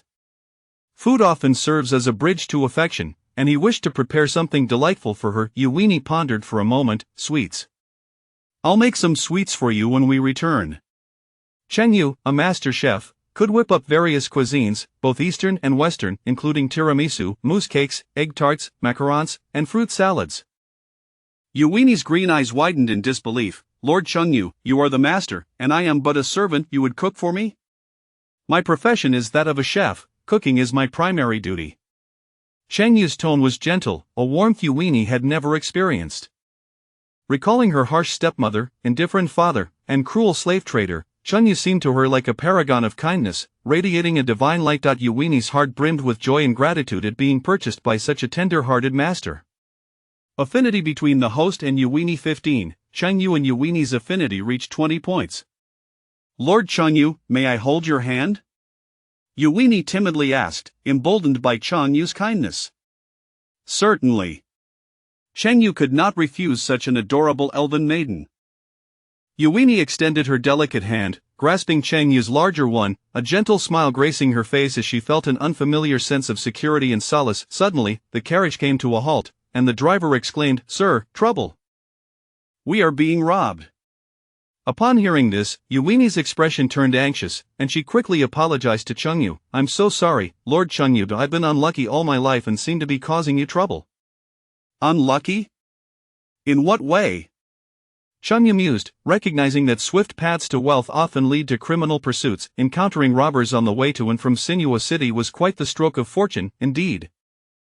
Yuini noticed that rather than fear, Chengyu's eyes sparkled with fervor and excitement. What was this bizarre reaction to an encounter with robbers? The trio disembarked the carriage. A dozen masked figures blocked their path, most wielding swords and daggers, while one brandished a magic wand, likely a spellcaster. That individual is a first-tier spellcaster, Yuini assessed, sensing the magic energy emanating from the opponent to gauge their level. Damn it! Had I known someone would deliver themselves to me, I wouldn't have purchased a magic wand. Chengyu's expression grew somewhat vexed. Then, a golden kitchen knife appeared in his hand as he tested its sharpness with his thumb, a habitual action from his days of preparing meals. One swift slice, sending the target to meet their fate, efficient and quick, applicable to humans as well. My master initially intended to bid hundreds of gold coins for that elf, but now, we can acquire her without spending a single coin, the leader chuckled. Stealing what cannot be obtained through legitimate means, such was the raw and unrefined nature of Sinuous City. Chengyu deduced that these individuals were likely sent by the wealthy merchant named DeWitt from the previous night. Your master is quite the strategist, but do you genuinely believe you can overpower me? Chengyu's smile turned colder than the knife in his hand. You have only one orc guard, while we have 6 first-tier warriors and a first-tier spellcaster among us. The advantage lies with us. Chapter 19. Today, none of you shall escape. Stand back, I am about to display my prowess. Even, lacking in magical abilities, was urged by Chengyu to retreat as he prepared to confront the burly adversaries.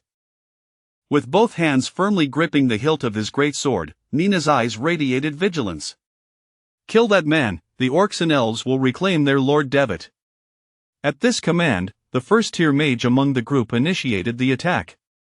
Magical energy coalesced at the tip of the staff, emanating a blinding brilliance. Moments later, an intricate circular white magic circle materialized at the staff's end. First-tier magic ice spike spell, whoosh whoosh whoosh. The staff transformed into a frigid Gatling gun, unleashing a barrage of ice spikes that sped towards Chengyu and his companions at an astonishing velocity. Displaying a fierce countenance, Nina, in a fit of rage, dashed in front of Chengyu, using the broad blade of her greatsword to shield him from the onslaught of ice spikes. Clang clang clang. Each ice spike, roughly the size of a finger, struck against the sword's blade, producing a series of metallic clinks. While the greatsword deflected some of the spikes, a few still struck Nina, tearing her clothing and piercing her skin, causing crimson droplets to flow. Chengyu swiftly pulled Nina behind him. You need not shield me, such attacks are inconsequential to me. But Mina recognized Chengyu's strength, yet the sight of those assailants targeting him ignited an instinctual urge to protect him. The loyalty of canine creatures is beyond question. Chengyu affectionately caressed Mina's beastly ears. After all, it took a millennium for wolves to evolve into dogs, and Mina was spared that arduous journey. Go protect Divin. I will remain unharmed. The ice spikes continued to rain down for several seconds, each impact akin to a gentle massage, painful not at all, perhaps even slightly pleasant. Chengyu withstood the ice spike magic with his physical form. His clothing was riddled with holes, yet his body remained unscathed, bloodless, and intact. What, the ice spike magic is ineffective against him? Such formidable physical defense, he cannot possibly be a second-tier warrior, can he? I know all the second-tier warriors around Snow City. He is definitely not one. A flicker of fear crept into the hearts of the onlookers. The strength of a second-tier warrior far surpasses that of a first-tier warrior. If their opponent were indeed a second-tier warrior, collectively, they would stand no chance against him. Brushing off the ice shards clinging to him, Chengyu flexed his wrists and flashed a malicious grin. Ha ha, today, none of you shall escape. The realization of his ruthlessness dawned upon the crowd.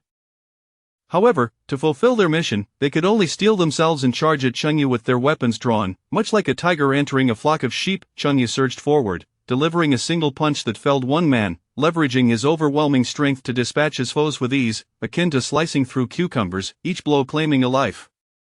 The echoes of their anguished cries reverberated through the woods. Some met their end with pierced hearts, others with severed heads, and yet others with shattered spines, one after another collapsing into pools of blood. In less than 3 minutes, all were slain by Chang Yu's hand drenched in blood. Chang Yu almost resembled a creature of the crimson depths. He wiped the blood from his blade with the edge of his garment, casting a glance towards the last remaining first-tier mage. The mage's face had turned the color of liver, and he fled, darting towards the woods flanking the road. Chang Yu did not pursue him. Instead, he invoked the Silver Wolf Clan's innate skill, Silver Moon Shockwave. Raising his right hand as magical energy coalesced within his palm, enveloped in a soft, white glow. After a brief moment of concentration, he swept his hand forward. A crescent-shaped energy shockwave, half a meter long, surged forth, striking the fleeing first-tier mage. Bang! His back erupted in a gruesome display, blood spraying forth as if a flower had burst open, revealing the stark whiteness of bone beneath. In a feeble whisper, he begged for mercy. Please spare me, I was wrong. Had I been unable to vanquish you, would you have spared me? Without a flicker of compassion, Chang Yu raised his hand and delivered the final blow to the first-tier mage. Yvin stood aghast, witnessing Chang Yu's mercilessness. Killing seemed to him no different than slaughtering a chicken. Chang Yu retrieved the fallen mage's staff and proceeded to scavenge through the corpses, collecting a total of 5 gold coins, 22 silver coins, and 166 copper coins, a modest bounty. Returning to Yvin and Mina, he found Yvin gazing at him with a mixture of fear and awe as he stood, blood-soaked. He tossed the staff to Yvin. Some sought their own demise. I merely assisted them on their journey. Yvin nodded, acknowledging that they had indeed courted death. The cart resumed its journey back to Whitedew Town. Upon passing a small creek, Chang Yu instructed the driver to halt, leaping into the water to wash away the bloodstains before changing into a fresh set of clothing. Whitedew Town lay over 100 kilometers from Snow City. After a day and night of travel, the cart arrived in Whitedew Town. In the estate, Maxie and Austin sat leisurely sipping tea beneath a tree. Chang Yu, how is it that you have returned so swiftly? Upon Chang Yu's arrival, a subtle disappointment tinged Maxie's voice. Do you not wish for my early return? This seemed rather illogical. After all, Maxie had given Chang Yu 100 gold coins precisely to indulge in culinary delights. An early return would only mean sooner access to those treats. Maxie pinched the excess flesh at his waist. It's not that I entirely wish for your swift return. During your absence, I managed to shed 5 or 6 pounds. Internally conflicted, Maxie yearned for both weight loss and the delectable dishes crafted by Chang Yu. A challenging predicament indeed. Facepalm, tears streaming. Dear brother Maxie, with me around, your aspirations for weight loss shall be thwarted. What ill intentions could Chang Yu possibly harbor? He merely sought to create more culinary delights to bring joy to his patrons. A sudden realization struck Maxie. Chang Yu might very well be his lifelong adversary on the path to weight loss. And who might this be? Maxie inquired, eyeing Yvin, her elongated elven ears unmistakably signifying her lineage, complemented by her flowing green hair, the hallmark of the forest elves. She is a newly acquired slave from Snow City, named Yvin Lindsay, Chang Yu introduced. Chang Yu, your energy is indeed boundless. One beastman is insufficient, and now you have added an elf to the mix. Do take care not to exhaust yourself. At that moment, Maxie regarded Chang Yu with the eyes of one who suspects lecherous intent. To dispel any misconceptions, Chang Yu felt it necessary to clarify, I acquired this elf primarily to assist with various tasks. We are all men here, there is no need for pretense. Maxie saw through Chang Yu's facade long ago. Had Chang Yu chuckled. Mina and Yvin were indeed invaluable, not only capable of aiding in dumpling preparation but also in washing, folding laundry, cleaning, weeding, and even running errands for groceries. Mr. Austin, Yvin does not possess magical abilities, might you teach her a spell or two? Chang Yu had originally intended to purchase a spell book, but realizing there were 2 mages within the estate, he thought it prudent to have them instruct Yvin, thereby saving a considerable sum. What do you think? Austin set down his teacup and turned to Maxie. As Maxie's private magical tutor, the decision to impart magic to another rested upon Maxie's approval. Maxie, feeling generous, replied, no problem, teaching 1 or 2 is the same. With Maxie's consent, Austin nodded slightly, observing Yvin and sensing the potent magical energy radiating from her, a member of the Forest Elf clan, quite a promising talent. Among all races, elves are renowned for their exceptional magical affinity, particularly the forest elves, who excel in plant-based magic. Greetings, I am Austin, and I can teach you 2 plant-based spells, he addressed Yvin. Approaching Austin, Yvin bowed in gratitude. Thank you, Teacher Austin. These 2 spellbooks contain one for plant growth and another for vine magic. Both first-tier spells begin by familiarizing yourself with the fundamental structures of the magic circles. Austin retrieved 2 thick spellbooks from his spatial magic pouch and handed them to Yvin. Understood. Yvin beamed with joy, finally presented with the opportunity to learn magic. Chapter 20. The mating season of the orcs. In a grand and opulent mansion in Snow City, a dozen corpses lay arranged in a straight line, their blood staining the floor a deep crimson.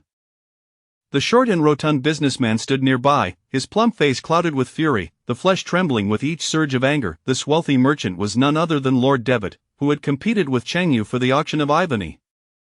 After Chang Yu successfully acquired Ivany, Devitt had intended to send men to reclaim her without spending a single coin. Little did he anticipate that he had severely underestimated Chang Yu's combat prowess. All those he dispatched were mercilessly slain by Chang Yu. Most grievously, even the first-tier magician among them, his own nephew, had met the same fate. Damn it, Devitt clenched his fists, cursing vehemently that if it were possible, he would relish the thought of dismembering Chang Yu.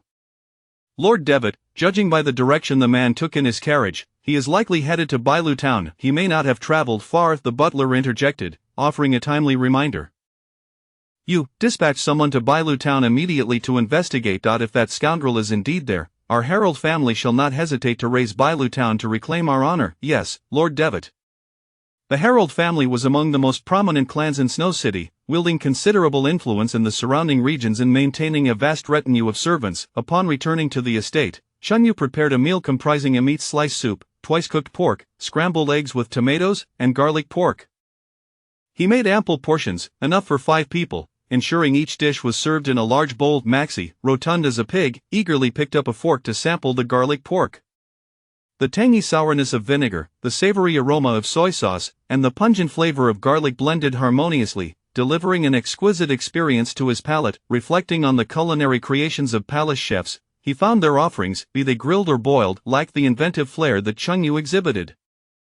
This is absolutely delicious, as Maxie exclaimed, trembling with delight, his soft flesh quivering like ripples across a pond. He then sampled the scrambled eggs with tomatoes. The tangy flavor of the tomatoes melded perfectly with the rich aroma of the eggs, resulting in an unprecedented delicacy.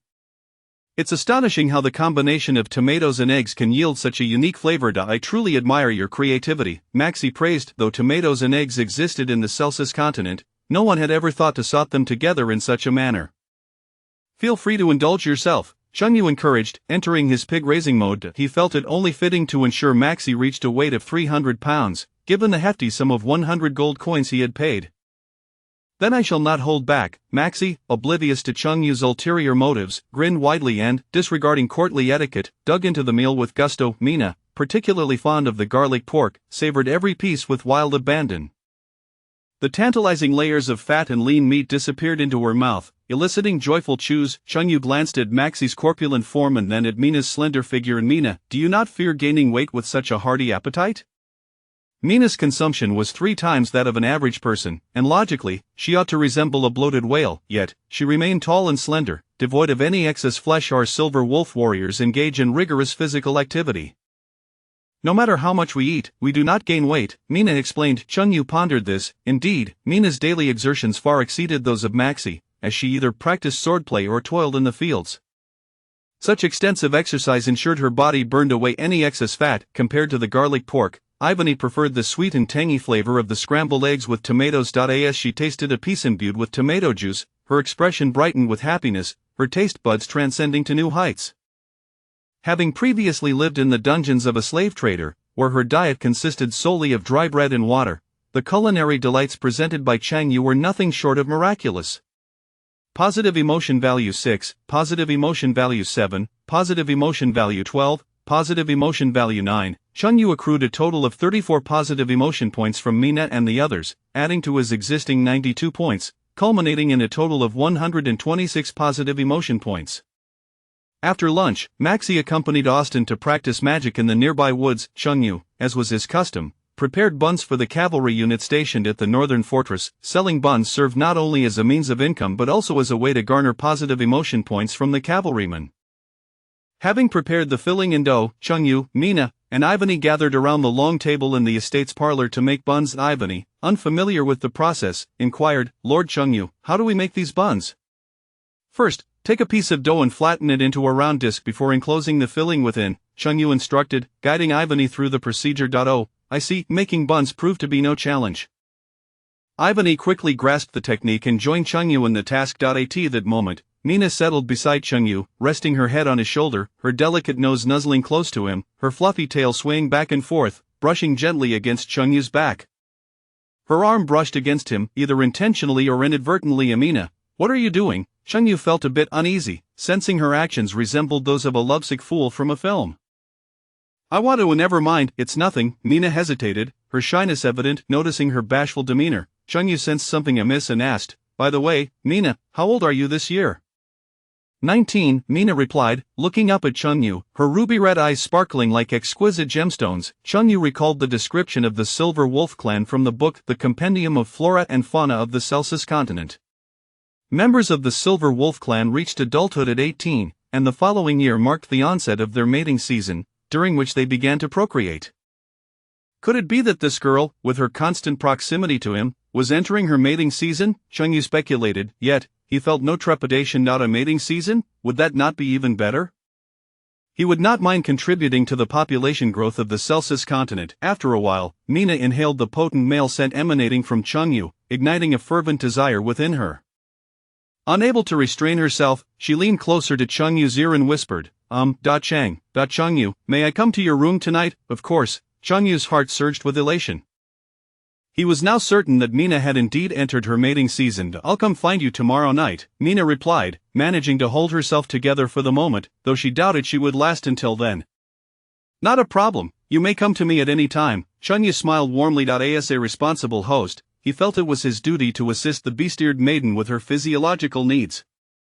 The trio worked more swiftly than before, wrapping buns with greater efficiency. 800 buns that had previously taken Chungyu and Mina 4 to 5 hours to prepare were now completed in just over 3 hours.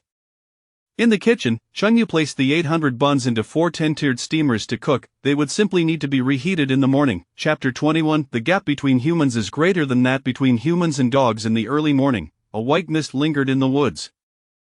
A dozen cavalry dismounted, leading their steeds to the manor. One of the riders bellowed, "Boss Chungyu, we have come for the buns." Moments later, Chungyu, Mina, and Yvonne emerged, each carrying several large bags of buns. The cavalryman produced 4 gold coins and handed them to Chungyu. The price of the buns had risen from 20 copper coins to 50 copper coins each. For 800 buns, that amounted to 40,000 copper coins, or 4 gold coins. "That cannot be right. I have raised the price to 50 copper coins each, and yet you wish to purchase them all?" Chungyu had previously harbored some concern that increasing the price to 50 copper coins might result in a decline in sales. If sales faltered, he would revert the price back. This was merely a test. To his astonishment, the cavalryman still opted to buy the entire stock. "That is of no concern to you.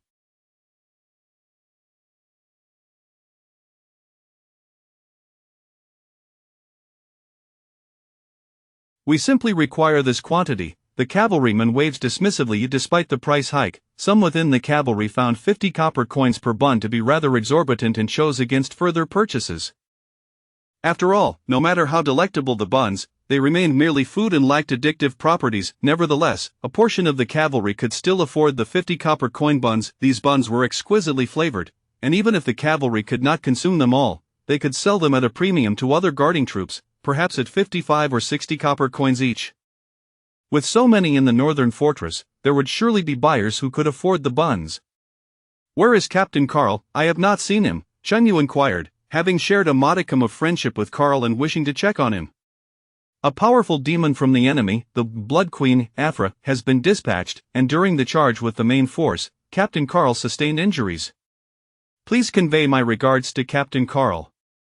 The cavalrymen hung the bags of buns on their warhorses and returned to the northern fortress. The morning is the time to plan for the day ahead. Austin began instructing Maxie in the art of magic, while Yvonne stood by, observing and learning. In the realm of magic, innate talent is undoubtedly significant, yet diligent practice is indispensable. Success is comprised of 1% talent and 99% effort, Austin earnestly imparted to Maxie. I understand, teacher, Maxie replied, invigorated, gripping the golden magic staff with his chubby hands, practicing the plant growth spell.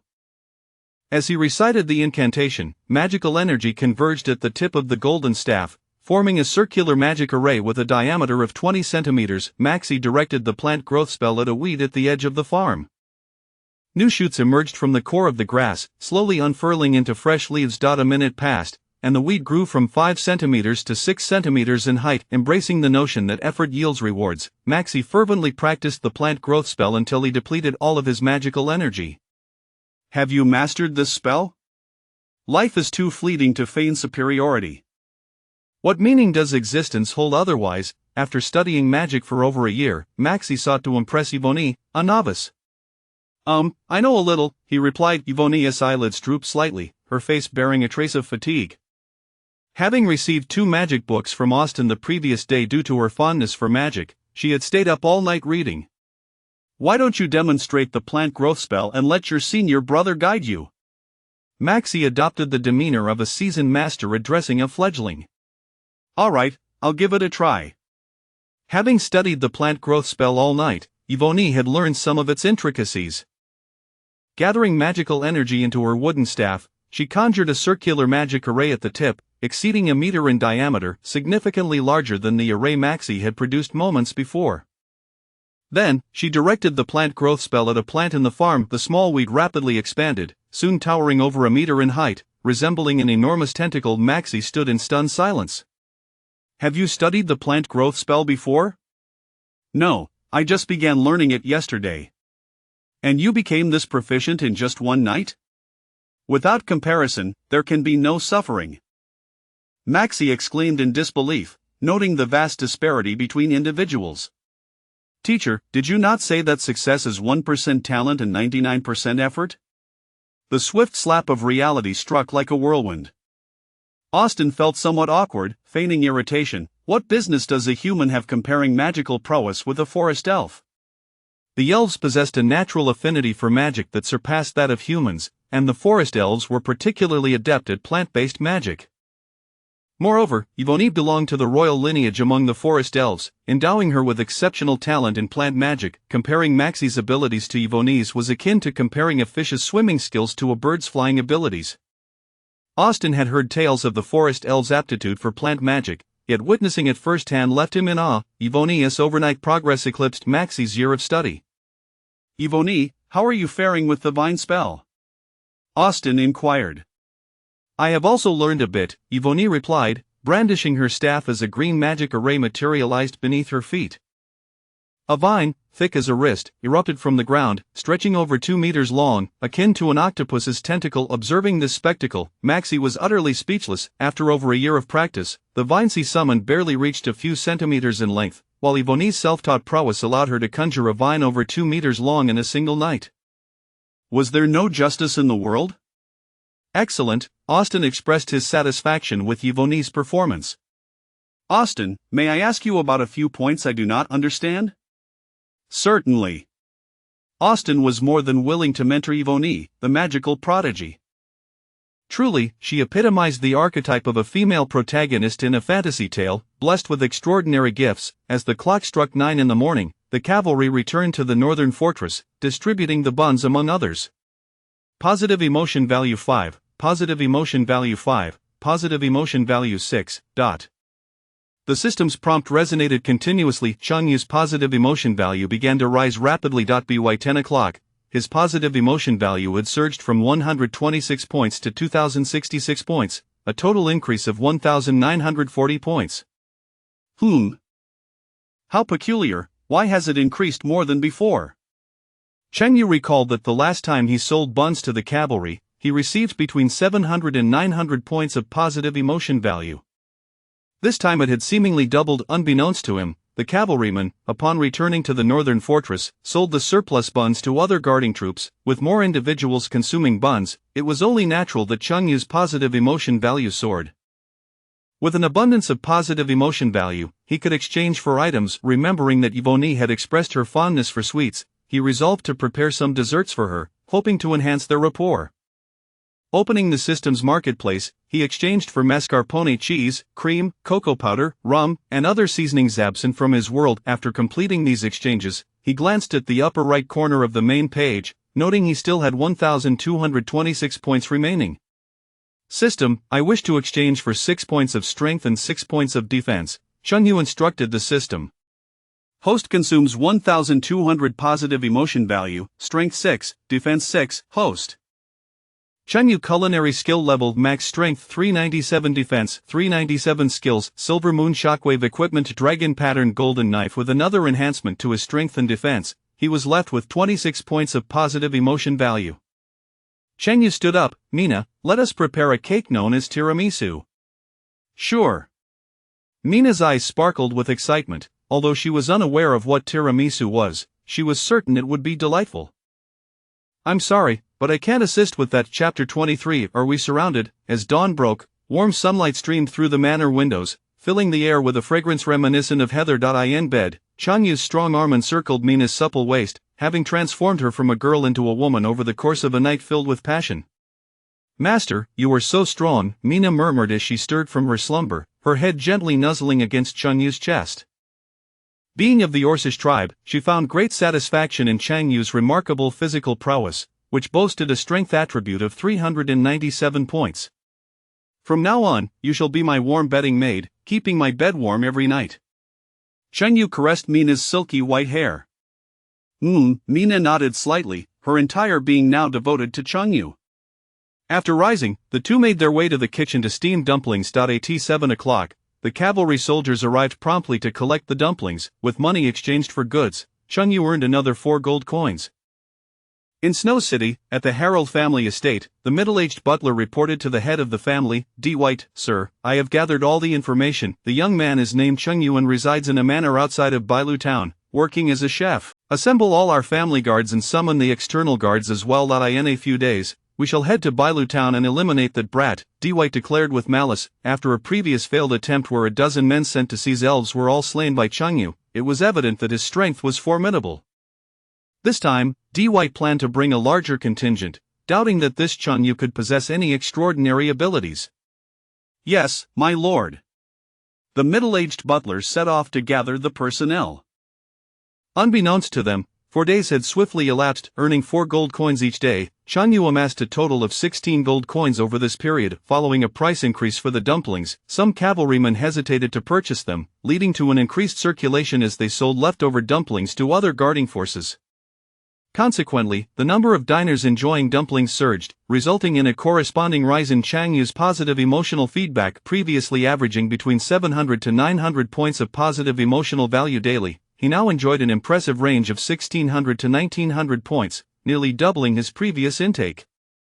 Utilizing his positive emotional value not only for exchanging condiments like vinegar, cream, and soy sauce, but also for enhancing his strength and defense attributes, Chunyu typically maintained a balanced exchange rate of 1.1 afternoon. 4 days later, Chunyu sat beneath a tree in front of the manor, sipping coffee while reviewing his attribute information. Host, Chunyu culinary skill level maxed strength 419 defense, 419 skill. Silver moon shockwave equipment a dragon pattern golden blade. With his strength and defense attributes surpassing 400 points, Chunyu remained unaware of what level of warrior this represented. Regardless, there was no harm in boosting his stats. Chunyu, I would like to host a few friends here for lunch tomorrow. Could you assist in preparing a banquet? Maxi approached, his chubby face glistening with sweat under the sun. My banquet services come at a considerable price. How much are you prepared to offer? Chunyu was aware of Maxi's wealth but was uncertain of the exact amount, so he requested Maxi to state his offer first to avoid undervaluing his services. 20 gold coins, what do you think? Given that the average worker in the Black Sun Empire earned between 3,000 to 5,000 copper coins monthly, 20 gold coins represented several years' worth of income for a common laborer. Not a problem. Leave it to me. Chunyu had earned 16 gold coins from steaming dumplings over 4 days, and Maxi's single meal payment of 20 gold coins was an excellent opportunity. How many guests are you expecting? Around a dozen or so. Maxey had been dispatched to inspect the front lines and was arranging a banquet to entertain the senior commanders from the northern fortress, aiming to strengthen their ties. Mina, let's go buy some ingredients. Chun Yu and Mina proceeded to the market to prepare for the feast the following day. Oh. After a night of Chun Yu's training, Mina followed him obediently like a devoted wife. Upon reaching the Bailu town market, Chun Yu purchased a live sheep, 2 live chickens, several fish, some beef, and pork ribs, spending a total of 20 silver coins. Maxey offered 20 gold coins, with a net profit of 19.8 coins from hosting a banquet. Chun Yu intends to prepare a roasted whole lamb as the main dish for Maxey and his guests tomorrow, accompanied by a trio of delicacies: sanxian soup, kung pao chicken, Taiyan fish, braised spare ribs, sweet and sour spare ribs, and braised beef, among others. The following day, a dozen high-ranking generals from the northern fortress arrived at Chun Yu's estate. Among them was General August Barney, the supreme commander of the northern fortress, the knight commander overseeing all cavalry, a 5th-tier archmage commanding the magical legion, and a 5th-tier warrior adept in the art of charge and assault. Chun Yu busied himself in the kitchen while Mina elegantly presented the prepared dishes on the long table in the drawing room. Maxey occupied the seat of honor, flanked by the dozen high-ranking generals on either side of the table. As their gazes fell upon the golden, roasted whole lamb at the center of the table, their mouths watered in anticipation. Although palace chefs also prepared roasted lamb, they merely seasoned it with salt, failing to suppress the inherent gamey flavor of the meat. In contrast, Chun Yu's roasted lamb was not only salted but also infused with cumin, pepper, Sichuan peppercorns, and a variety of spices. After a slow roast over low heat, the lamb emerged perfectly charred on the outside while tender and flavorful within. Having been at the northern fortress for quite some time, I have yet to treat you all to a meal. This banquet is on me, feel free to indulge, Maxey announced to the assembled generals. Thank you, Your Highness the Third Prince, the generals responded eagerly, seizing their knives and forks to sample the roasted lamb. Is this truly lamb? It lacks any trace of gamey flavor. Not only has the gamey taste been eliminated, but the lamb's freshness has been preserved as well. This chef is remarkable. This is delicious, I have never tasted such exquisite roasted meat. This chef surpasses even the palace cooks. After savoring the roasted lamb, the generals went on to enjoy the other dishes. They were astonished to discover that not only was the roasted lamb delectable, but the accompanying dishes were equally delightful, truly exceptional. Your Highness the Third Prince, who is this chef? Someone could not help but inquire. His name is Chun Yu. He is merely an ordinary folk chef, yet his culinary creations far exceed those of the palace chefs. Indeed, true talent often resides among the common folk. May we have the opportunity to meet him? Certainly. He is still preparing dishes, and you will have the pleasure of meeting him shortly. All were eager to meet Chun Yu, as the estate was not far from the northern fortress, allowing for frequent visits to enjoy his culinary delights. Attention, inhabitants of the estate. You have been surrounded, surrender the elven maiden. At that moment, a brazen voice echoed from outside the estate. The high-ranking officials from the northern fortress were momentarily taken aback, wondering who possessed the audacity to encircle them. Before long, a wealthy merchant named D. White swaggered into the drawing room with an air of arrogance. Upon entering, he spotted the dozen individuals seated at the long table, assuming them to be in league with Chun Yu. D. White sneered, "You have quite a few allies, but it is of no consequence. My 300 guards have already surrounded the estate. Kneel before me, and perhaps I shall spare your lives." Chapter 24. The arrival of the 9 clans. Delightful package. The high-ranking generals of the northern fortress exchanged glances, bewildered. This rotund fellow must be tired of living, daring to demand their submission. Among them were generals, princes, and powerful 5th-tier mages and warriors, men of stature and strength. General Barney, the supreme commander of the northern fortress, rose with a cold reprimand. "Who do you think you are, intruding upon our private banquet?" The audacity was at its peak. Emboldened by his numbers, D. White approached General Barney, raising his hand to deliver a sharp slap smack. The sound echoed between palm and cheek. Caught off guard, General Barney received the blow with astonishment. "Let me introduce myself. I am D. White, head of the Herald family from Snow City. How dare you speak to me, you old fool?" General Barney was taken aback. Having defended the northern borders of the Black Sun Empire for decades, even the king accorded him a modicum of respect. Yet, this commoner had the gall to strike him without provocation. Chung Yu emerged from the kitchen just in time to witness Dwight's slap on General Barney. With a grin, he remarked, "Well, if it isn't the wealthy merchant who competed with me for the elven slave last time." Congratulations on acquiring the 9 Clans delightful package. Earlier, Chung Yu had overheard this group referring to Maxie as the third prince, indicating their high status. Although he was unaware of Dwight's target, it was clear that the position was significant. Seeing Chung Yu, Dwight's fury ignited. "You brat, hand over that elven slave." "The elven slave was purchased with my own coin. Why should I give her to you?" "Simply because of the 300 guards from the Harold family outside the manor." His meaning was unmistakable. He intended to seize her brazenly. Robbery in broad daylight defies the laws of the Black Sun Empire. "Are you not afraid of legal repercussions?" Dwight was doomed today. Chung Yu patiently reasoned with him. The law is for the common folk, not for the affluent like myself." With over 300 family guards backing him, Dwight was fearless, flaunting his might. It was as if he were singing, reveling in the height of his existence. Among the seated guests, a fifth-tier mage took action. An elderly man donned in a black magical hat extended a withered finger, channeling magical energy to form a small magical circle at his fingertip. Third tier. Binding magic. The magic radiated outward, instantly immobilizing Dwight and several of his guards. What is happening?" Dwight exclaimed, astonished. Besides his mouth and eyes, he found himself utterly paralyzed. Chung Yu leaned closer to Dwight, a mischievous smile on his face. "Do you know who you just struck?" "Who?" This time, it was Dwight who was bewildered. He had no knowledge of these individuals. "Why don't you ask him yourself?" Chung Yu was equally unaware of the identity of the man who had been slapped, but he sensed that he was no ordinary person. Dwight's gaze shifted to the elderly man he had just struck. "Who are you?" With a vivid red handprint on his face, General Barney's eyes burned with fury as he replied ominously, "Agagus Barney." Upon hearing this name, Dwight's face drained of color, cold sweat breaking out as his breath hitched for several seconds. "Why, you are General Barney, the guardian of the northern borders." General Barney's expression remained grim. "Indeed, that is I." Chung Yu, relishing the unfolding drama, chuckled. "How does it feel to be drenched in sweat, my friend?" "Spare me. I did not intend to strike you." Dwight attempted to kneel and plead for mercy, but the binding magic rendered him immobile. Having slapped the most powerful general of the Black Sun Empire, Dwight felt a chilling despair. "The Harold family, is it?" "Not a single one shall escape." A murderous glint flickered in General Barney's eyes. The fifth-tier mage stepped outside the manor, casting a large-scale binding spell that ensnared hundreds of Harold family guards. The next day, news arrived from Snow City. A large army surrounded the Harold family estate. Apprehending all members of the family, the men were dispatched to the northern front lines as cannon fodder, while the women were enslaved.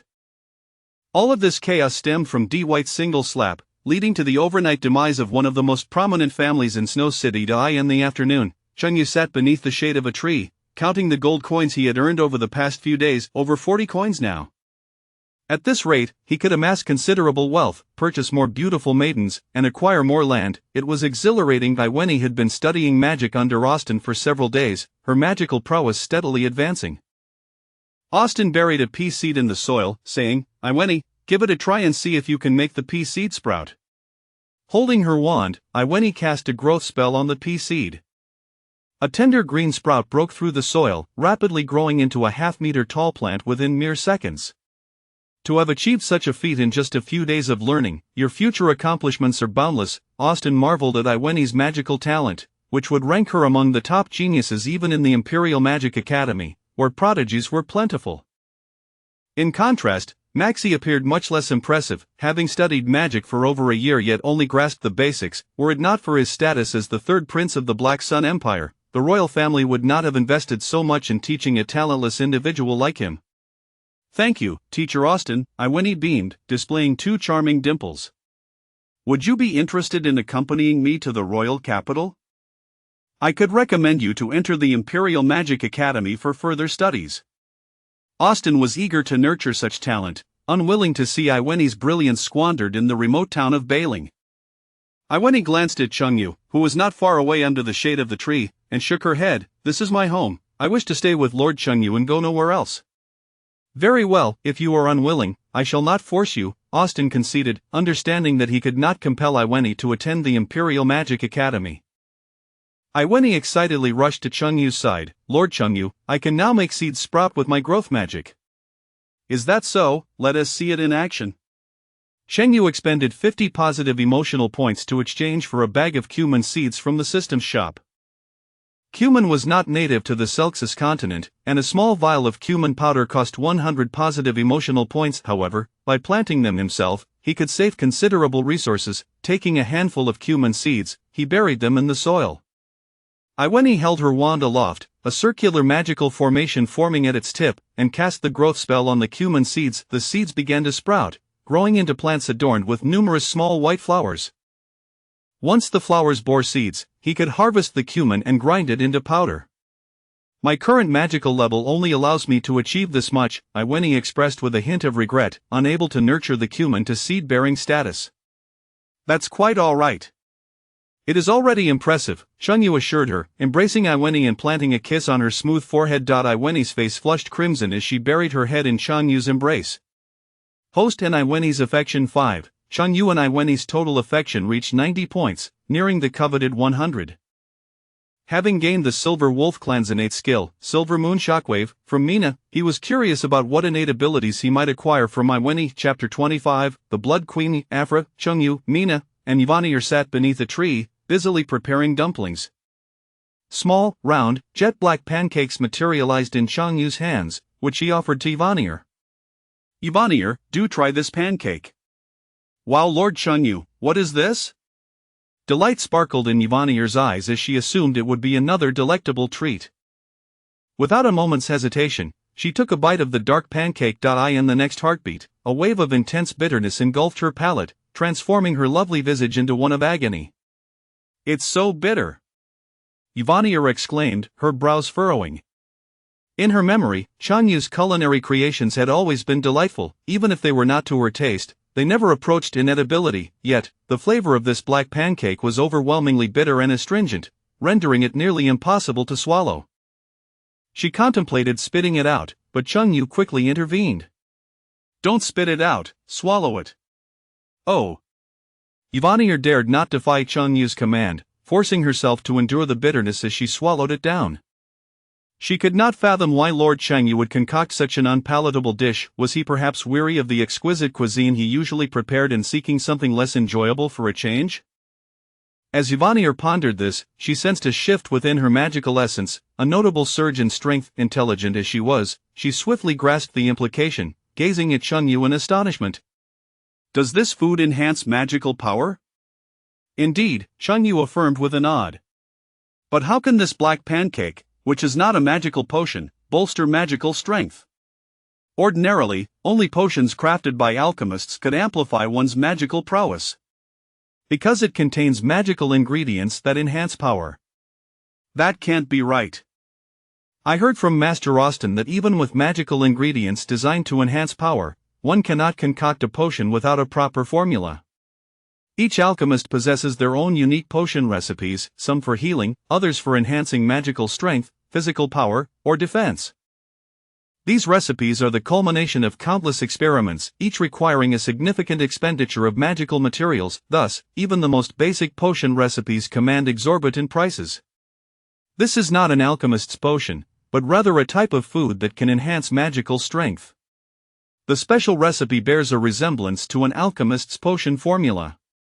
Oh, Yvonne nodded enthusiastically, akin to a chick pecking at grains, enlightened that food could also augment magical power. After completing 800 dumplings, Yvonne hurried off to study magic with Austin. Meanwhile, Mina wielded a massive sword weighing 100 pounds, honing her physique through vigorous practice. The laws of the Celxus continent differed greatly from those of Earth. On Earth, no matter how diligently one trained, they could not lift a truck. On the Celxus continent, however, the thresholds were significantly higher. Through years of rigorous training, human beings could develop increasingly formidable physiques. High-tier warriors could effortlessly lift massive boulders weighing dozens of tons, toppling mountains with ease. Having practiced for a while, Mina glanced over at Chungyu, who was leisurely basking in the sun not far away. She was aware of his remarkable strength, Yet she had never witnessed him training his body. She remained curious as to how he had become so powerful. Chengyu, why don't you give swordplay a try? Mina approached Chengyu, hefting her 100-pound sword, eager to see just how strong he truly was. Chengyu cast a glance at the sword but said nothing. Rising to his feet, he grasped the sword's hilt in his hands. The hefty blade felt as light as a mere straw. He raised the sword high and swung it forcefully towards the ground. With a thunderous crash, the earth trembled as he cleaved a fissure several meters long. Austin, who was instructing Maxie in magic, witnessed the power of Chengyu's strike and his eyes widened in astonishment. Young brother Chengyu, are you a third-tier warrior? Third-tier warrior? Chengyu was uncertain how to classify his own strength. The force of your strike is comparable to that of a third-tier warrior wielding their full power. So, my current strength is equivalent to that of a third-tier warrior, Chengyu mused inwardly. To possess the might of a third-tier warrior at such a young age is truly remarkable, Austin remarked in admiration.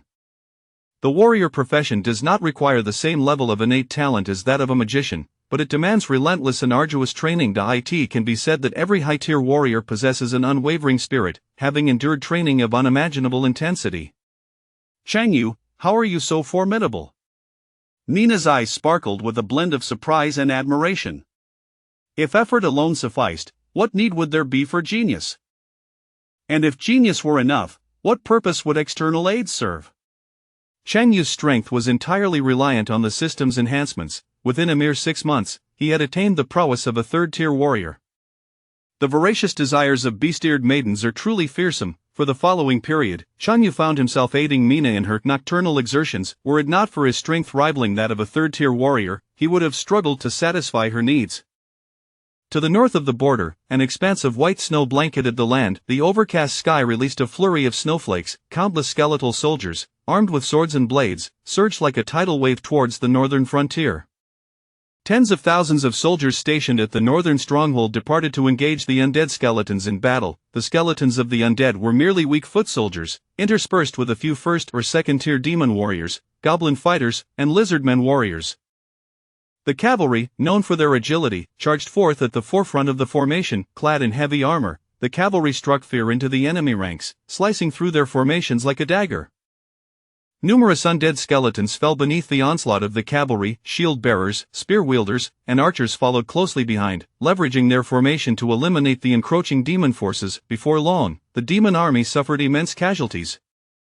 In that moment, the gray sky transformed into a blood-red hue, enveloping the entire battlefield in a crimson domain. Thousands of human warriors felt their blood boiling within, as if it could burst forth at any moment. This is bad. The great demon has arrived. The Blood Queen Afra is here. Retreat to the stronghold. Quickly, retreat, retreat. My blood is unpalatable. I have high cholesterol. 1 bowl of blood is half a bowl of grease. As the blood-red domain engulfed the battlefield, the skin of countless human soldiers began to ooze blood from their pores, a continuous flow of crimson. Under the influence of this domain, the demon soldiers charged with reckless abandon, causing several human soldiers to fall upon the vast expanse of snow. From the sky descended a woman clad in a flowing red dress, her skin pale as snow and her beauty unparalleled, gazing calmly upon the bloody battlefield. She was none other than the great demon sent by the Demon King, the Blood Queen Afra. Afra had become a source of great distress for the high-ranking officials of the northern fortress. Her domain skill not only possessed an enormous range but also inflicted continuous blood loss upon her foes. This domain skill was nearly impossible to counter. Suddenly, an enticing aroma wafted through the air. A hint of curiosity broke through her tranquil demeanor as Afra turned her gaze to a nearby fallen cavalryman. The delightful scent emanated from a pouch at the soldier's waist. Approaching, she picked up the pouch and opened it. Inside were 2 dumplings wrapped in paper, one of which had cracked open upon impact, spilling its filling. This appears to be some kind of food.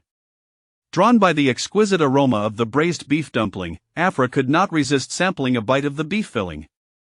Her expression instantly transformed into one of bliss. What is this? How can there be such a delectable item in the world? Eager to uncover the nature of this delightful morsel, Afra struck the fallen cavalryman with a forceful palm. A massive magical array, spanning several meters in radius, materialized around the soldier's corpse. Soul-summoning magic. Having only recently perished, the cavalryman's soul was forcibly summoned back by Afra's spell. Holding the dumpling aloft, she inquired of the cavalryman's spirit. Tell me, what is this? The spirit of the cavalryman, in a state of bewilderment, murmured, dumpling. Where did it come from? 50 kilometers south of the northern stronghold, from a chef named Chengyu in the town of Bailu. Chapter 26. Becoming a ball, wouldn't that be better? In the morning, Chengyu and Mina rose early to steam buns in the kitchen. Upon their arrival, Yvonne was already seated by the stove, tending to the fire. Good morning, Lord Chengyu, Sister Mina, Yvonne greeted them with a smile. How long have the buns been steaming? About 20 minutes or so, she replied. That should be just about right. The buns were already cooked. They merely needed to be heated through. The trio carried the steamer outside, where the cavalry awaited. They exchanged for small paper bags from the system's warehouse to pack the buns for the cavalrymen. Having settled their payments, the cavalrymen set off back to the northern fortress with their buns. At this moment, Maxie and Austin strolled into the garden in front of the estate. Austin, draped in a gray robe and wielding a magic staff, retrieved a circular magical artifact from his magical storage pouch and placed it on the ground. Maxie's excess flesh jiggled like waves as he cautiously stood on the circular artifact, fearing that his weight might damage it. The artifact displayed Maxie's current weight, 228 pounds. Ah, I've gained 10 pounds. His scream pierced the air, reminiscent of a pig being slaughtered. In less than a month of staying with Chengyu, he had added 10 pounds to his frame. If he continued to reside here, it was certain his weight would surpass 300 pounds. Goodness, Maxie, why are you making such a racket? Chengyu exclaimed, startled by Maxie's wailing. Maxie's initial look of panic shifted to one of despondency as he sighed, his expression one of utter despair. Chengyu, I can no longer stay here. After just a few days, I've gained 10 pounds. The king of the Black Sun Empire had dispatched Maxie to inspect the front lines. Maxie had originally intended to use this opportunity to take a stroll, exercise, and shed some weight. However, encountering Chengyu, a culinary genius, led to a series of increasingly delectable dishes that not only thwarted his weight loss goals but instead resulted in further weight gain. Chengyu recalled how, at every meal, Maxie would shovel food into his mouth with the same voracity as Mina. In addition to his 3 daily meals, Maxie would insist that Chengyu prepare tiramisu cake for him as a midnight snack, all while his radius of movement hardly exceeded 100 meters from the estate. No wonder he was gaining weight. You may leave, but I won't refund your 100 gold coins, Chengyu stated. Maxie handed Chengyu 100 gold coins as payment for a month of lodging and meals. Since Maxie had not even stayed a month yet was already clamoring to depart, Chengyu had no intention of returning his money. It was a trifling sum. Maxie didn't mind the 100 gold coins. The inspection of the front lines is nearly complete, and I must return to the capital, he declared. How about staying a few more days? Chengyu attempted to persuade him, recognizing that a wealthy individual like Maxie was a rare find, likely to yield a good return. No, if I stay any longer, I might end up fat as a ball. Fat as a ball? Wouldn't that be better? Why is that? You'd be round and plump, able to roll back to the capital, efficient and effortless. Maxie suspected that Chengyu was deliberately fattening him up, though he had no concrete evidence. Realizing he could no longer remain here, the two retreated to their room to pack their belongings. After gathering their things, they exited the estate. Yet, less than 2 minutes after they left, they turned back. Maxie approached Chengyu, saying, Brother Chengyu, could you make me some of that tiramisu cake to take back for my family to try? The tiramisu cake only lasts 2 to 3 days. By the time you return to the capital, it might not be edible, Chengyu replied. That's all right, my teacher knows ice magic and can freeze it to preserve it longer. That is a clever solution, Chengyu acknowledged. He entered the kitchen and prepared several pounds of tiramisu cake for Maxie. Austin utilized his ice magic to create a large square block of ice, carving it into the shape of a box to make a simple refrigerator. He placed the tiramisu cake inside the refrigerator and then stowed it in his magical storage pouch. You eat so much. I wager that by the time you reach the capital, you'll have devoured the entire box of tiramisu, Chengyu teased with a smile. Impossible, absolutely impossible, Maxie replied firmly. He might indulge a little, but he would never finish it all. The two departed from Chengyu's estate. Yvonne, have you mastered the plant growth and vine magic yet? With Austin gone, no one was left to teach Yvonne magic. Yvonne's lovely face lit up with a smile. I have learned it, but I am still not very proficient and need more practice. The forest elven race possesses a talent for plant-based magic that is unparalleled by other races. While ordinary mages might take 2 or 3 years to master these spells, Yvonne had accomplished it in just a few days. I'll find some seeds for you to practice with, Changyu said, opening the system shop. He spent 50 positive emotion points to exchange for half a pound of excellent sweet corn seeds. While corn did exist on the Celsus continent, the varieties were subpar and barely edible. There were over 100 acres of farmland in front of the estate, and Changyu planned to grow some corn for himself. He spent another 50 positive emotion points to acquire 50 grams of superior strawberry seeds. Strawberries were also found on the Celsus continent, but the varieties were lacking. He then exchanged 50 positive emotion points for 50 grams of catnip seeds. Catnip was non-existent on the Celsus continent, so he decided to plant some for future cat cuddling sessions.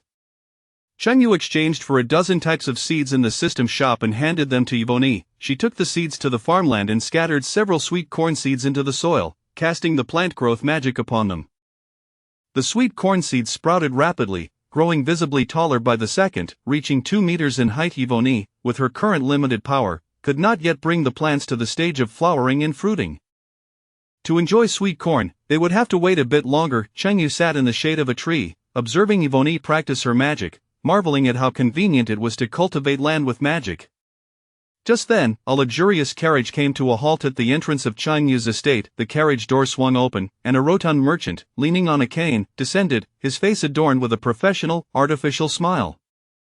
Changyu glanced over and recognized the man as the slave trader Marcus, wondering what business he had with him. Chapter 27 A New Talents, Mastery of Magic. Marcus wore a facade of a smile as he greeted Changyu. Brother Changyu, it has been quite some time. Is that not Marcus? Please, take a seat, Changyu responded, their friendship somewhat superficial as he invited Marcus to sit down. Mina's icy gaze was fixed upon Marcus. Having previously been imprisoned by him, she harbored no fondness for him. Were it not for Changyu's presence, she would have already brandished her great sword and pierced Marcus where it hurt most. What do you need from me? Brother Changyu, could you possibly sell me some more of that seasoning? Marcus inquired. Previously, he had purchased a packet of seasoning from Changyu, which, although it could not perfectly replicate Changyu's delicious fried rice, managed to mimic it to a satisfactory degree. Business at the fried rice establishment in Snow City had improved somewhat, yielding greater profits. However, that packet of seasoning was nearly depleted, and Marcus sought to procure more. 1 gold coin per packet. How many would you like? In the system shop, 50 positive emotion points could be exchanged for a single packet of seasoning. This equated to 50 positive emotion points for 1 gold coin, a fair trade indeed. Upon hearing this price, Marcus feigned a look of despair. Brother Changyu, given our familiarity, surely you could lower the price a bit? Do you have any idea how high the production cost of a single packet of seasoning is? Do you realize how many brain cells I sacrifice to create just 1 packet? Are you aware of the numerous procedures involved in its production? His barrage of questions left Marcus bewildered. Was producing a packet of seasoning truly that complex? Changyu would not divulge to him that the process was not overly complicated, it merely involved opening the system panel and directly exchanging for it.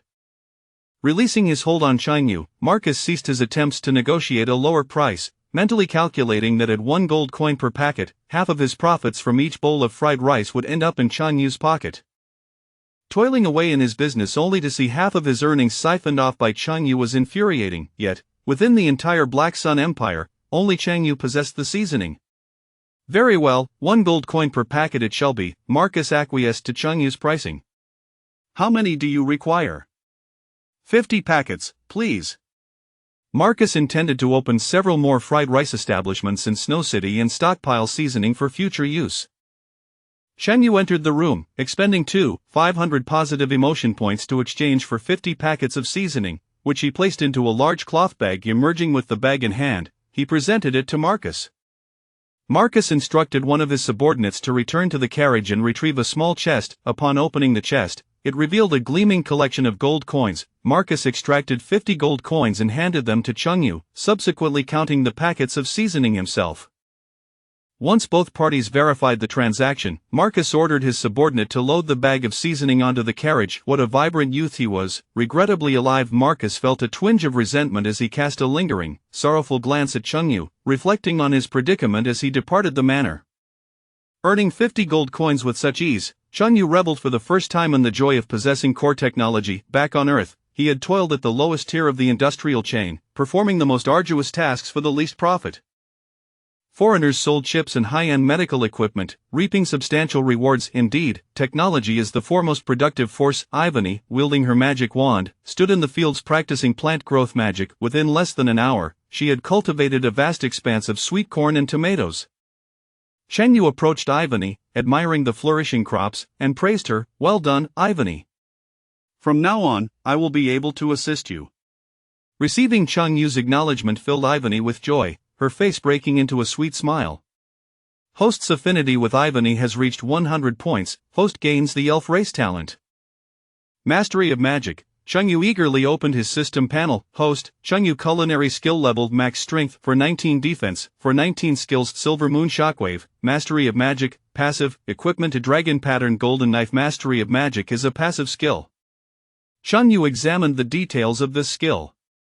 Mastery of magic, maximum affinity for magical power, possessing a magical talent comparable to that of the forest elven royal family. Chengyu, who previously lacked any magical talent, now shared the same magical prowess as Ivany. Earlier, Austin had praised Ivany's magical abilities, which were considered top tier even within the ranks of prodigies at the Imperial Academy of Magic. Acquiring Ivany's magical talent was exhilarating. Chengyu could distinctly sense the magical energy in his surroundings. The magical aura emanating from Ivany was significantly stronger than that of Mina. Warriors primarily relied on physical strength in combat, while mages depended on their magic. It was natural that a warrior's magical potency would not surpass that of a mage. Ivany stood at around 1.60 m, her appearance charming and adorable, reminiscent of a neighborly younger sister. Through their interactions over time, Chengyu had come to understand Ivany somewhat. She possessed a quiet and introverted nature, not particularly adept at expressing her emotions. For such a reserved girl, one must take the initiative to have a chance at winning her over. "Ivany, may I touch your ears?" This, though Ivany held a strong fondness for Chengyu, the intimacy of his request caused her to hesitate. "If you don't want to, then forget it," Chengyu said, employing a strategy of feigned disinterest as he sensed her reluctance. As the saying goes, a warm-hearted man must sometimes employ cunning. To win a girl's heart, mere kindness and sincerity are insufficient. One must also possess the means of persuasion akin to that of a charming rogue. That's not it, Ivany said, observing the subtle disappointment in Chengyu's eyes. Not wishing to let him down, she steeled herself and agreed. "All right, follow me." Chengyu led her to the garden in front of the manor, with Ivany obediently trailing behind him. They settled beneath a grand tree. Ivany lacked Mina's slender waist and long legs, embodying a gentle and refined beauty. Chengyu gently caressed Ivany's long elven ears, which felt incredibly smooth to the touch. Ivany closed her eyes, stretching her neck upwards, unable to suppress a sound from her throat. Her fair complexion flushed a bright red. "How about you come to my room tonight?" At that moment, Chengyu resembled a charming rogue enticing an innocent maiden. Ivany opened her eyes to meet the handsome face of Chengyu, whose striking features were mere inches away. Overwhelmed by his allure, her eyes sparkled with affection as she understood his intentions, and she nodded slightly in agreement. Firstly, as Chengyu's slave, according to the rules of the Celsus continent, a master could compel a slave to obey any command, even to the point of death. Secondly, due to the care she had received over the past few days, Ivany's fondness for Chengyu had reached its zenith. She genuinely liked him but had been too shy to voice it. Since Chengyu had taken the initiative, she decided to go along with it. "Master Chengyu, I lack experience and cannot serve you as comfortably as Sister Mina does." Ivany expressed her concerns about not being able to please her master, fearing his displeasure. "That's all right, I will teach you," Chengyu replied with a smile, gently patting Ivany's head. Chapter 28 General Barney's peculiar appetite. After dinner, Chengyu cradled Yvonne in his arms, carrying her into the room in a princess hold. With a hint of nervousness in her light green eyes, Yvonne's delicate face resembled a finely sculpted piece of jade, radiating extraordinary beauty. Her gaze sparkled with joy. Having envied Mina for receiving Chengyu's affection, she now felt a sweet sense of contentment as she too basked in his love. Throughout the night, Changyu won over Yvonne completely. Although there were no reproductive barriers between different races on the continent of Celsius, the probability of conception between different races was significantly lower than within the same race. In the morning, Yvonne lay on Changyu's chest, her long elven ears pressed against him, listening to the rhythm of his heartbeat. Having been bullied by her kin and starved and frozen by slave traders, only in Changyu's presence did she feel the warmth of home, a rare tranquility enveloping her heart. As she gazed at Changyu with adoring eyes from beneath the covers, her heart brimmed with anticipation for the future.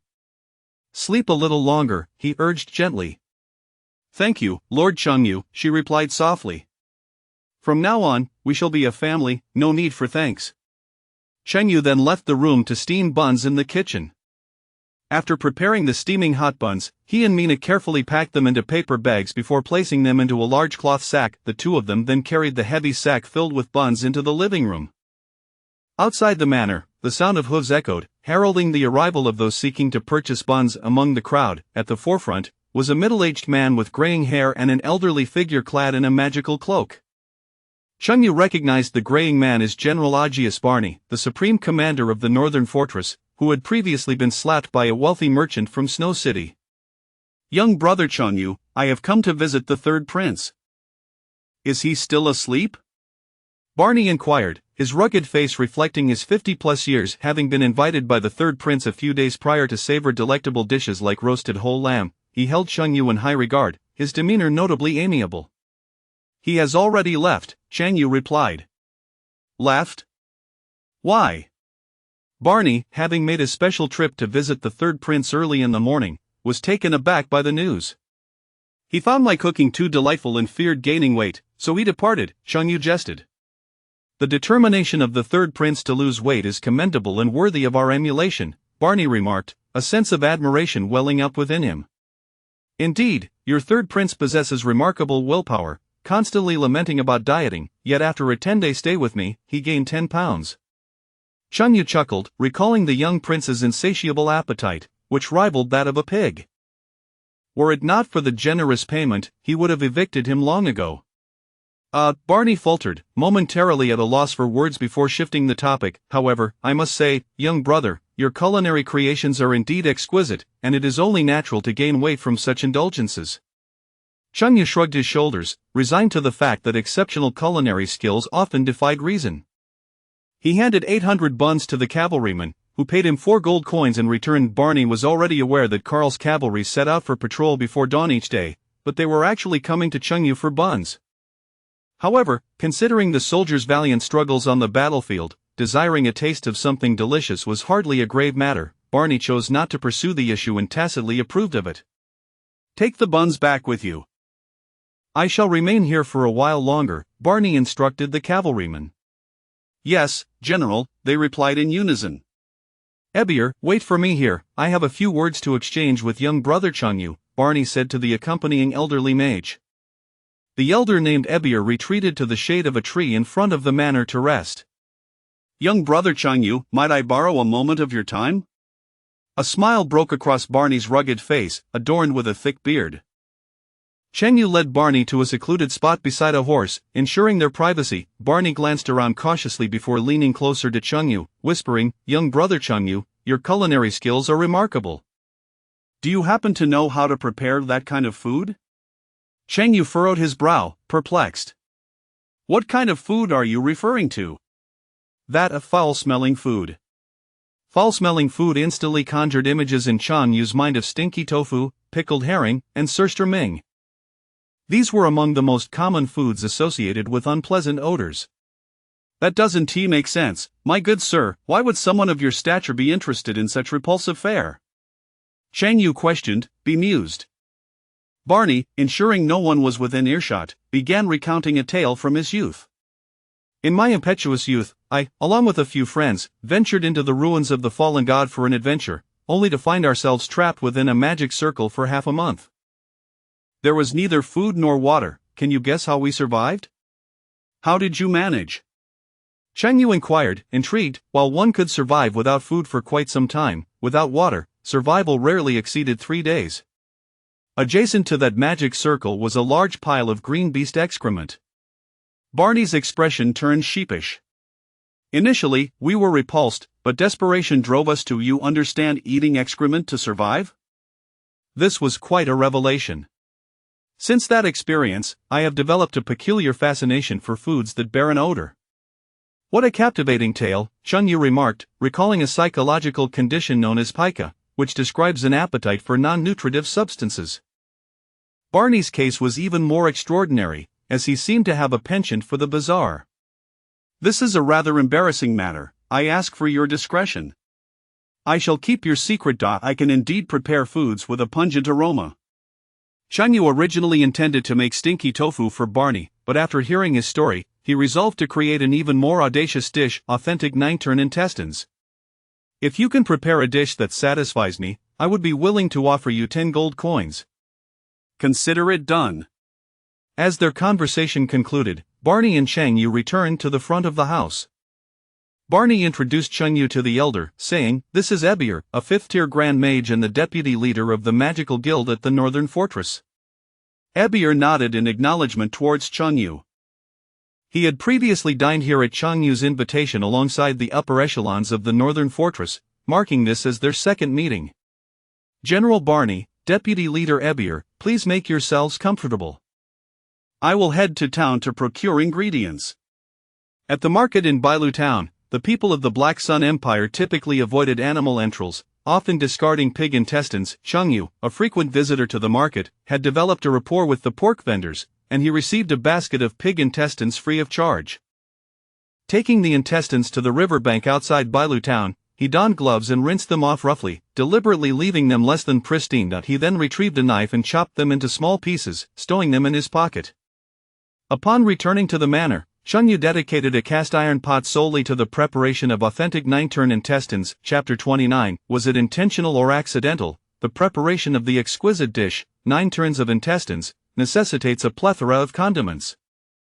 Among these are cilantro, white pepper, scallions, dried red chilies, ginger, garlic, Sichuan peppercorns, dark soy sauce, cooking wine, and starch. In total, nearly 20 distinct seasonings. The initial step in crafting 9 turns of intestines involves the meticulous process of casing the intestines, wherein the pig's intestines are inverted and folded into 4 layers, subsequently secured at both ends with toothpicks in a crisscross fashion. Following this, a pot is filled with water, to which dark soy sauce, scallions, ginger, cooking wine, dried red chilies, pepper, salt, and Sichuan peppercorns are added. The pig's intestines are then introduced, brought to a vigorous boil over high heat, and allowed to simmer gently for approximately 2 hours. After being braised to tenderness, the dish is lifted and cut into segments of approximately 2.5 centimeters, drizzled with soy sauce for color. In a pan, oil is poured and heated to a moderate temperature. Then the prepared segments of large intestine are added for frying. Gradually, seasonings such as sugar, cooking wine, rice vinegar, and pepper are incorporated. Water is added, and the mixture is simmered until the sauce thickens, with a final sprinkle of chopped cilantro. Due to Chun-Yu's insufficient cleaning during preparation, an unmistakable aroma of the seasoning mingles with the distinct scent of the large intestine. Mina enters the kitchen, her keen senses as a Silver Wolf tribe member detecting an unpleasant odor wafting through the air, and she cannot help but frown. "Chun-Yu, are you cooking something foul?" "What do you mean by foul?" "It's authentic 9-turn intestine, for goodness sake."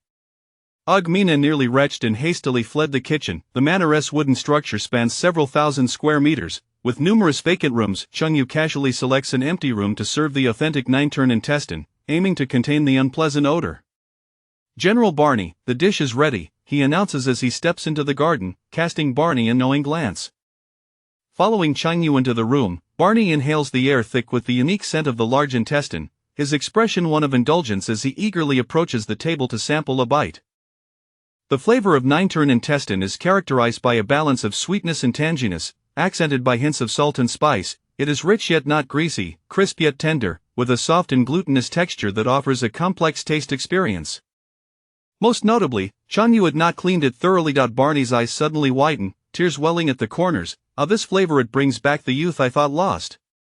The taste of authentic 9-turn intestine resurrects memories of Barney's youth, transporting him back to the days of adventuring with friends, trapped in a magical array within ancient ruins. Much like the tales of heroic escapades, the young warriors relied on mutual trust and support, delving into the unknown, vanquishing monsters, and obtaining legacies. Though they ultimately faced misfortune and had to resort to desperate measures, the bonds of friendship forged during those trials were indelible. Positive emotion value 48, a voice from the system echoed in Chang Yu's mind. The surge in positive emotion value was astonishing. Chang Yu was left astounded. Normally, diners would gain between 3 to 8 points of positive emotion value from Chang Yu's culinary creations. In a state of hunger, they might receive between 10 to 15 points.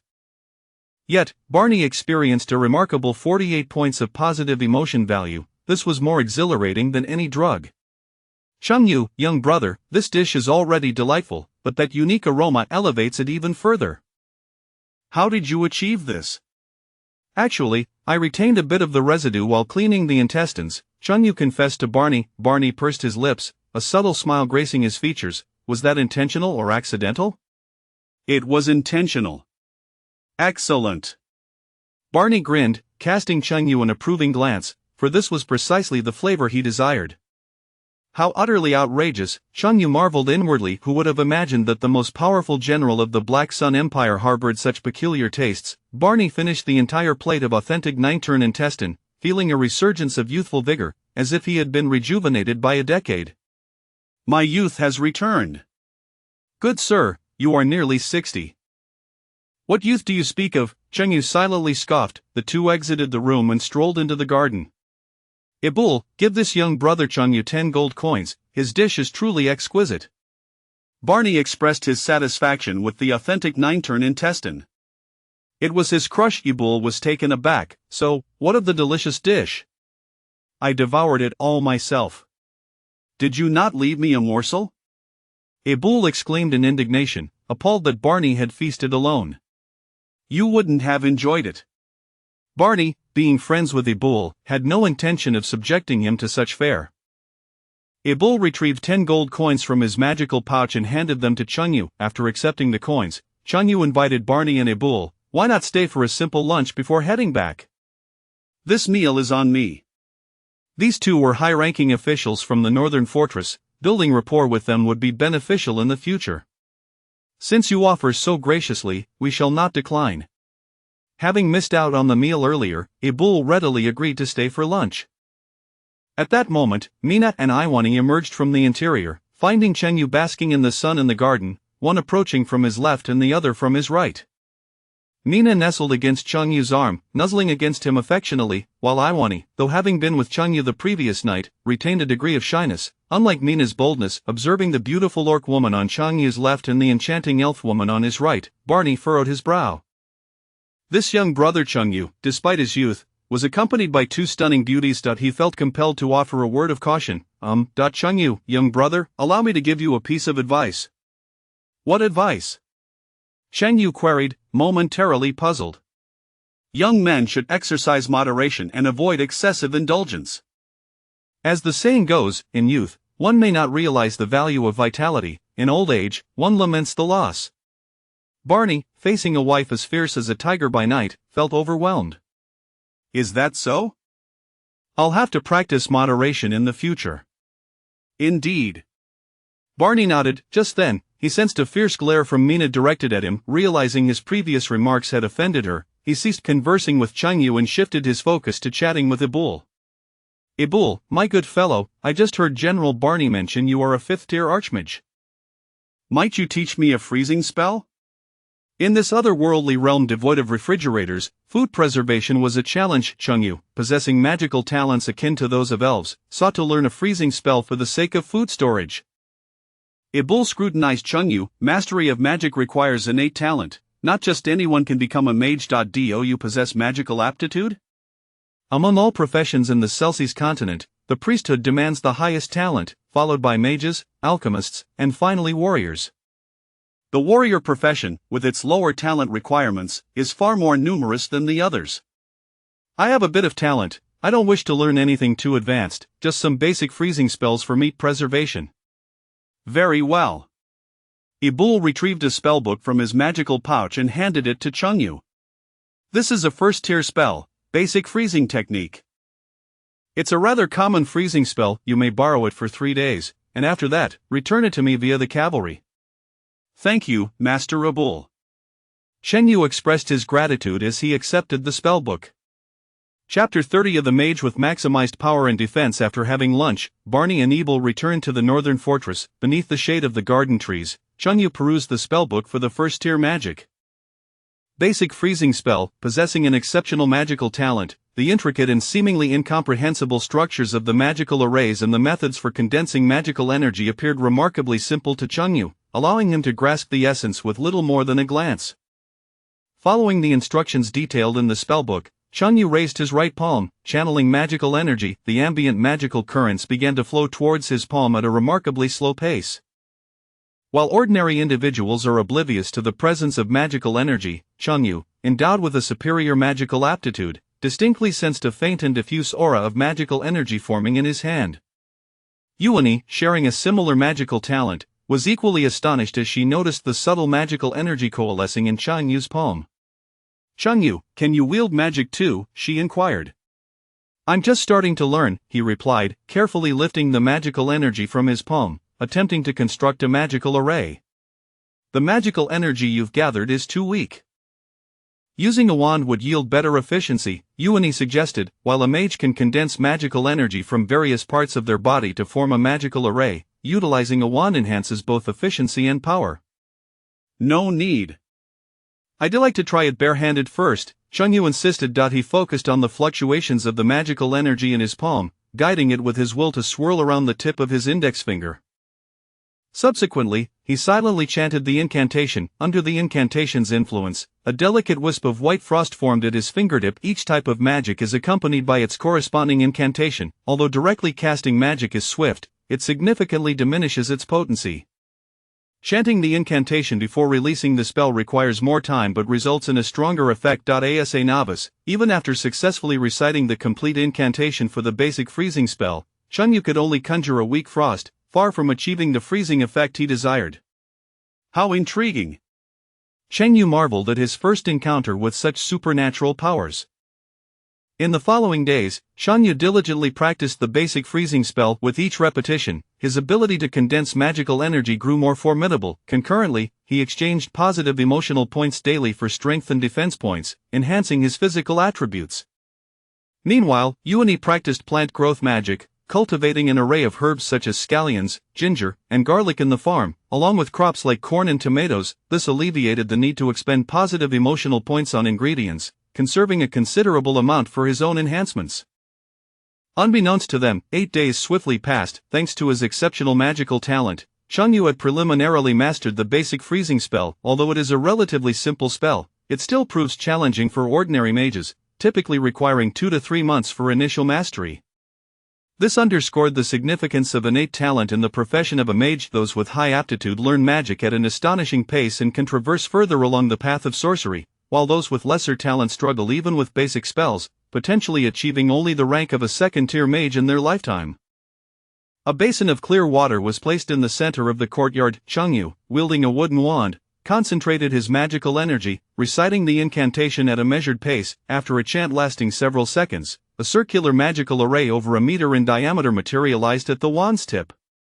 Under the spell's influence, the water in the basin swiftly froze, releasing a cloud of white frost and forming a solid block of ice. Wow, Shen Yu, you are amazing! Mina exclaimed in delight from the side. It's merely average, Shen Yu replied modestly.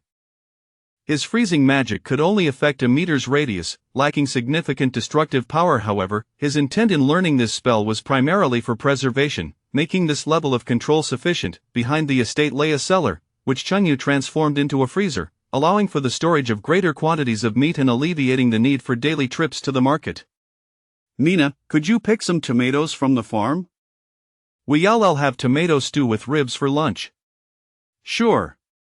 Mina replied, heading to the farm in front of the estate to gather tomatoes. Shen Yu settled in the garden, opening the system panel to find today's positive emotional points had been credited, and he allocated them to himself. He had earned 856 positive emotional points today. System, grant me 9 points in defense and 9 points in strength.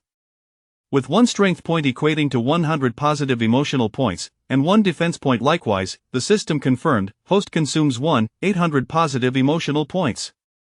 Strength 9, Defense 9. Chengyu glanced at the main interface, where his current attributes were displayed. Host, Chengyu culinary leveled max level strength 501 defense, 501 skills Silver Moon Shockwave, Magic Mastery, passive, equipment Dragon Pattern Golden Knife with both strength and defense attributes surpassing 500 points. Chengyu clenched his fist, feeling a notable increase in power. Approaching a tree with a trunk diameter of over a meter, he tightened his fist and struck the tree. Bang! A resounding crash echoed as the sturdy tree was cleaved in two by Chengyu's punch.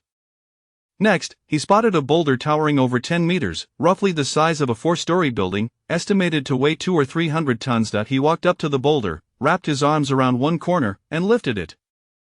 After holding it for several seconds, he set it down and struck it with his fists. Boom! The boulder shattered, debris flying in all directions. Chengyu's defense was so high that the hardness of his fist surpassed that of the boulder.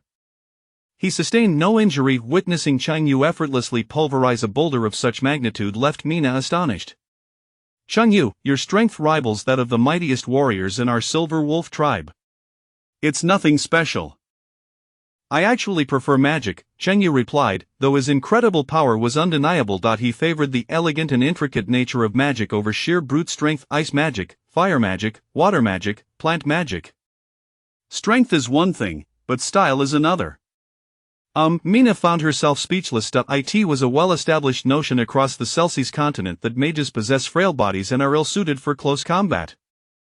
The concept of a mage with maximized strength and defense was unfathomable. One could only imagine the despair of an opponent who, after evading an array of flamboyant magical assaults, finally closed in on Chengyu, only to find themselves unable to engage him in hand-to-hand combat.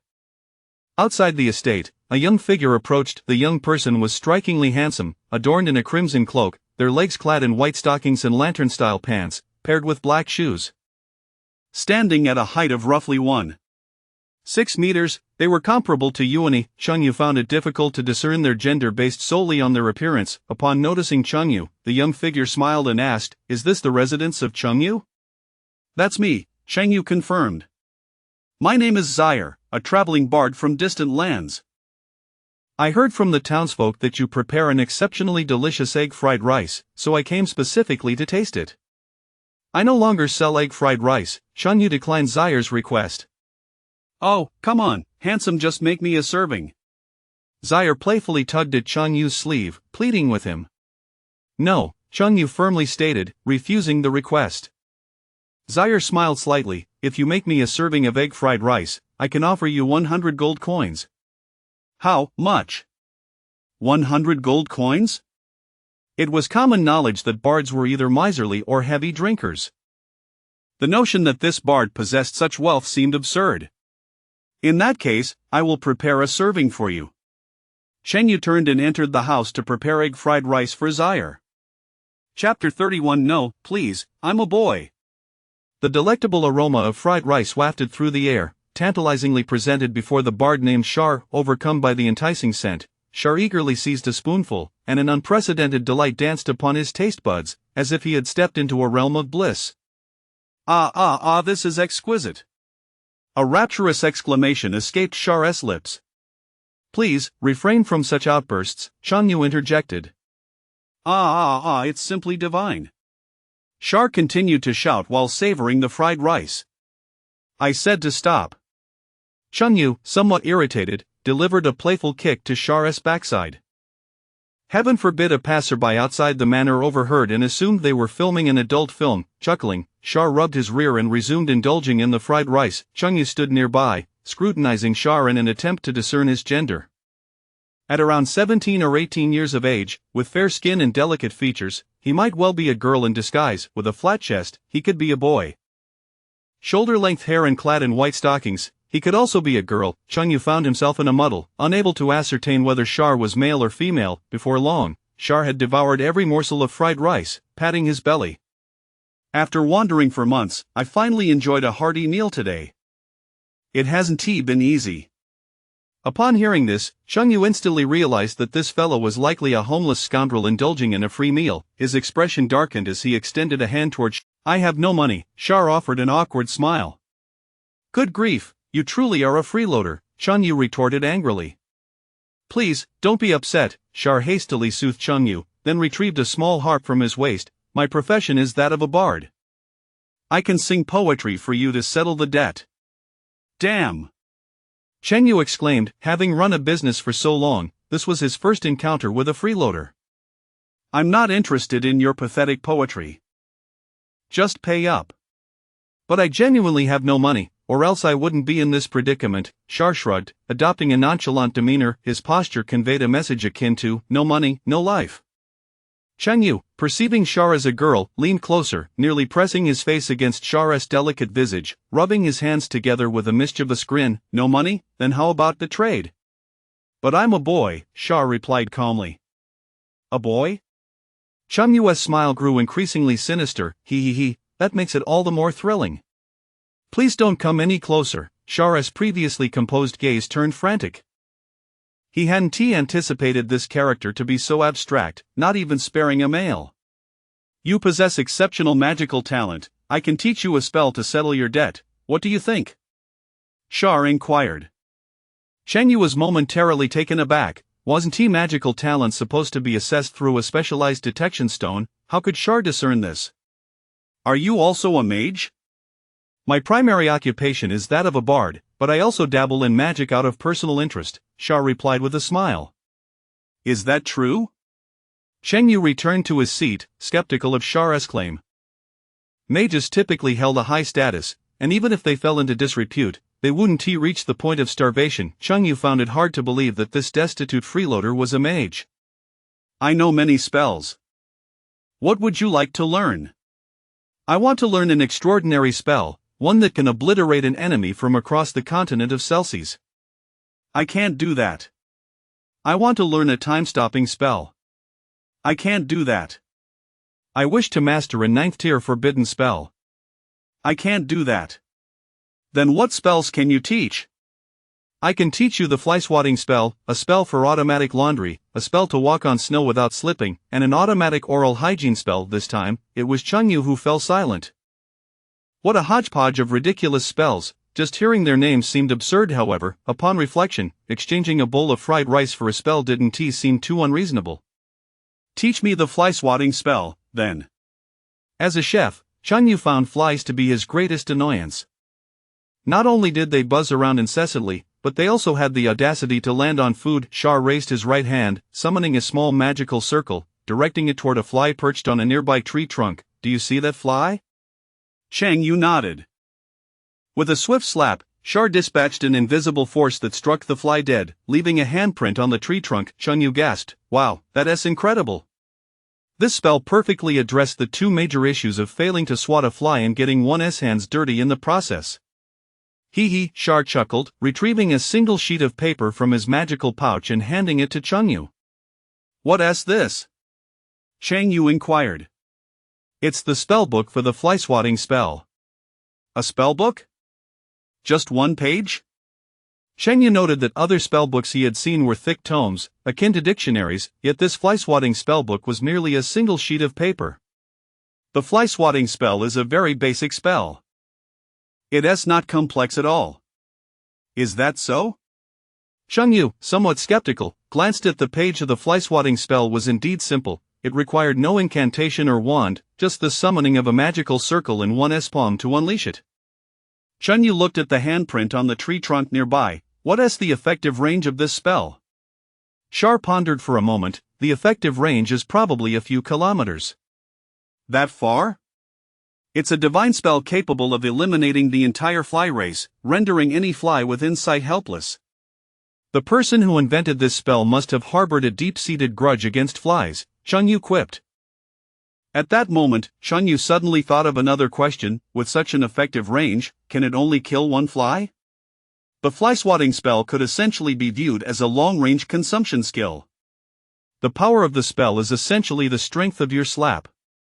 How strong could the force of a mage possibly be? Shar clarified mages were generally physically weak, and the force of a single slap was only slightly greater than that of an ordinary person. Thus, the fly-swatting spell could only swat flies. Chengyu was curious, with his physical strength combined with the fly-swatting spell, could he swat an enemy dead from a kilometer away? He would have to try it once he learned the spell.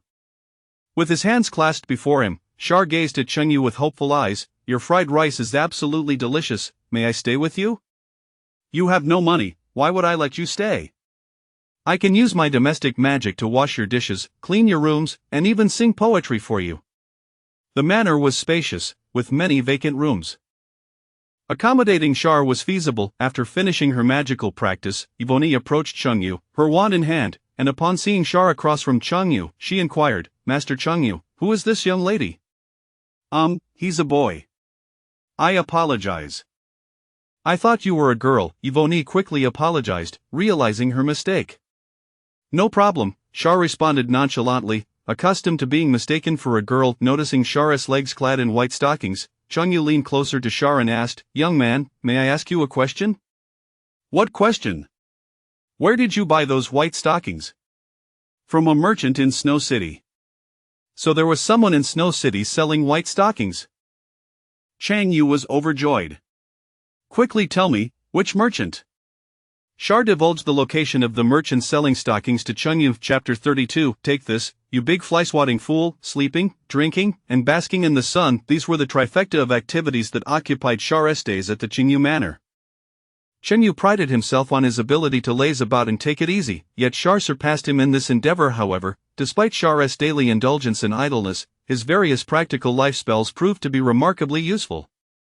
The weeding spell could eradicate every weed in the garden and fields. The cleaning spell transformed soiled garments into pristine attire. The deodorizing spell eliminated the foul stench from the restroom.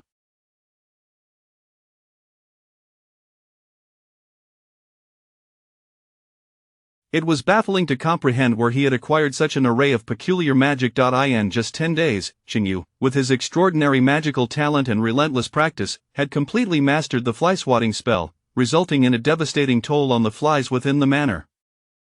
Simultaneously, he had made some progress with the first-tier freezing spell. He could previously freeze a basin of water, but now he could freeze an entire tub. On a clear day, with a gentle breeze stirring the woods, Chengyu stood alone on the ridge between the farm and the forest, practicing his fly-swatting spell.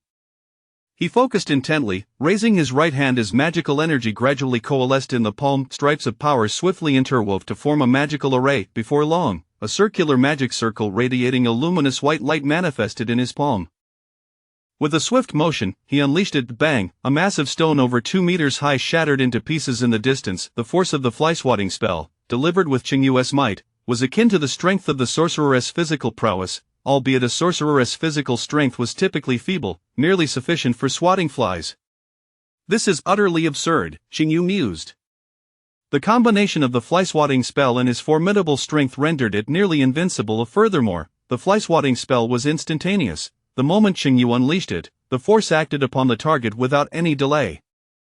One could only imagine the insanity of the sorcerer who invented such a spell solely to exterminate flies. After honing his fly-swatting skills, Chengyu returned to the manor and sat at the stone table, continuing to enhance his strength and defense attributes. Opening the system panel, he noted that his current positive emotional value stood at 2,023 points. Add 10 points to strength and 10 points to defense, he instructed the system. Host consumes 2,000 positive emotional points. Strength 10, Defense 10, Host Chengyu Culinary Skill Level Max Strength 602 Defense, 602 Skills Silver Moon Shockwave, Magic Mastery, Passive, Equipment A Dragon Pattern Golden Knife. Throughout these 10 days, he had devoted nearly all his positive emotional points to augmenting his attributes, pushing both strength and defense beyond the 600 mark. When his strength and defense had surpassed 300 points, Austin remarked that his strength was roughly equivalent to that of a third-tier warrior, and now, with both attributes around 600 points, he wondered if he had reached the caliber of a fourth-tier warrior. Suddenly, on the horizon, a colossal red energy pillar shot skyward, resembling a crimson column connecting the heavens and the earth. Chengyu, astonished, gazed at the radiant energy. What on earth was that?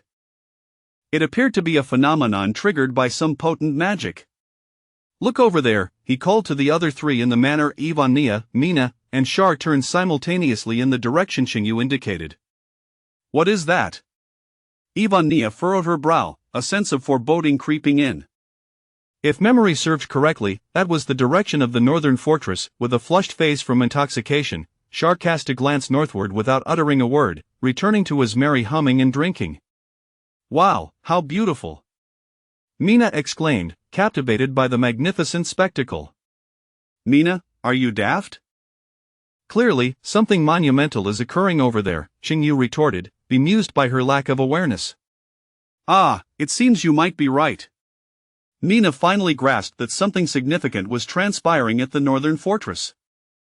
The red energy pillar persisted for several seconds, gradually tapering off until it vanished entirely. The speed of light surpassed that of sound. Mere moments after the light disappeared, a deafening explosion reverberated, shaking the ground as the shockwave transformed into a fierce wind, rustling the nearby woods of the manor. It was evident that a violent explosion had occurred at the northern fortress. An hour later, a messenger on horseback raced into Bailing Town, brandishing a small flag. A breach has been opened in the walls of the northern fortress by the demon army. They are invading through this gap. The fortress's defenders are engaged in battle with the encroaching demons. Residents of the town are advised to stay indoors or seek refuge in Snow City. This alarming news spread swiftly throughout Bailing Town. Upon hearing this from the townsfolk, Qingyu felt a pang of concern. Bailing Town lay a mere 50 kilometers from the northern fortress. If the demons had breached the defenses, they could reach the town within half a day. Should he flee with Mina and Ivania? But what would become of the manor if he abandoned it? Just as Qingyu pondered this, a strange cry echoed from above. He looked up to see a 10-meter-long, pitch-black monstrous bird soaring toward Bailing Town. Perched atop it was a fully armed demon soldier, grotesque in appearance, with dark skin and red hair crowned by a pair of black, backward curving horns. This was a flying cavalryman of the demon army, possessing far greater mobility than ground troops, rapidly penetrating deep into the Black Sun Empire's territory after breaching the border. However, Qingyu's attention was not on the demon soldier, but rather on the massive black bird beneath him. The Compendium of Flora and Fauna of the Celsus continent described this ominous bird as a magical creature known as the Shadow Crow, which thrived in the frigid northern lands and was renowned for its delectable flesh. With numerous buildings in Bailing Town laid bare before the demon soldiers, the coarse and hideous visage of the soldier lit up with ecstasy. Ah, at last, I've reached a human settlement. Today, I shall revel in slaughter. Qingyu swallowed hard, unable to fathom how delectable the Shadow Crow might be, and began to coalesce the fly-swatting spell's magic circle in his palm. He raised his hand and delivered a mighty slap toward the bird's head, which was 100 meters above. The Shadow Crow had no defenses. Qingyu's strike obliterated its head, bursting forth a spray of crimson mist, and the bird plummeted to the ground. The demon soldier atop the crow had yet to comprehend the situation when he too fell alongside the bird. Although demons were physically stronger than humans, the impact from such a height was catastrophic, leaving the soldier with multiple fractures and his horn broken. Ah, delicious Shadow Crow. Qingyu's eyes gleamed with culinary desire as he hurried toward the fallen creature. Spotting the injured demon soldier on the ground, he inquired, "Friend, you seem to be hurt?" The demon soldier, bloodied and struggling to rise, glanced at the Shadow Crow, baffled as to why its head had suddenly exploded. He looked at Qingyu, who appeared dignified and cultured, seemingly a friendly human. "I'm hurt, my head aches terribly," the demon soldier groaned, clutching his head where the injury was most severe.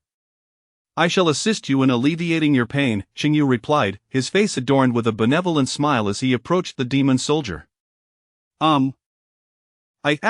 The unexpected kindness left the demon soldier bewildered. He thought to himself, "This human seems rather pleasant, perhaps I shall spare him my life." But as Qingyu drew near, a glint of ferocity flashed in his eyes, and he grinned wickedly. A headache, is it? Just twist your head off, and it won't hurt anymore." In an instant, he lunged at the injured demon soldier, offering him no chance to react, and seized his neck, twisting it with a swift motion. The demon soldier died with his eyes wide open, a look of disbelief etched on his face, a mix of fear and rage. Having dispatched a demon flying cavalryman, Qingyu dragged the corpse of the Shadow Crow back to the manor, storing it in the ice cellar. He was eager to discover just how delectable this Shadow Crow truly was. Qingyu's manor was situated north of Bailing Town, and any demons infiltrating the Black Sun Empire would inevitably pass through his estate to reach the town. Just as he exited the ice cellar, 3 more demon flying cavalrymen appeared in the sky, heading toward Bailing Town. Task: eliminate the invading demon creatures in Bailing Town. Task: reward a special recipe. The system's voice rang out. The previous special recipe Qingyu had received was for black pancakes, which provided a slight boost to magical power for a short duration. He wondered what this new special recipe could be. "Greetings, demon friends. Have you had lunch yet?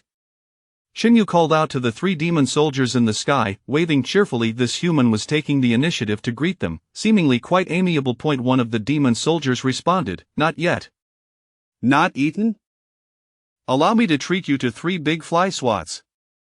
Xingyu exclaimed, employing the fly swatting spell once more, delivering 3 mighty slaps that obliterated the heads of 3 shadow crows. Both the birds and their riders plummeted to the ground. The demon soldiers fell from 100 meters in the air, disoriented and dazed. Taking advantage of the moment, Xingyu swiftly dispatched the 3 demon soldiers and returned to the manor, dragging the shadow crow corpses back to the ice cellar.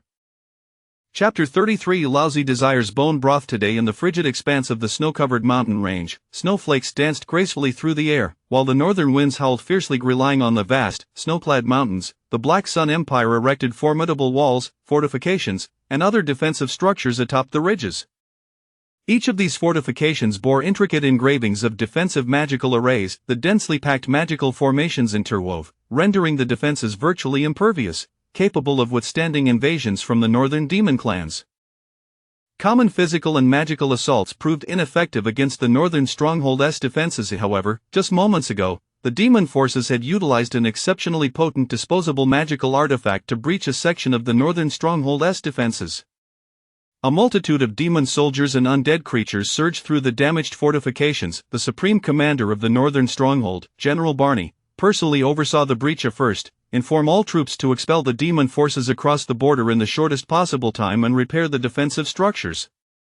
Second, notify the Magical Guild to inscribe defensive magical arrays upon the newly constructed fortifications as swiftly as possible. With these 2 commands issued, the defenders of the northern stronghold clashed violently with the encroaching demon soldiers, a cacophony of swordplay and battle cries reverberating through the air, as flames and ice intertwined, and shockwaves from the magic erupted across the battlefield.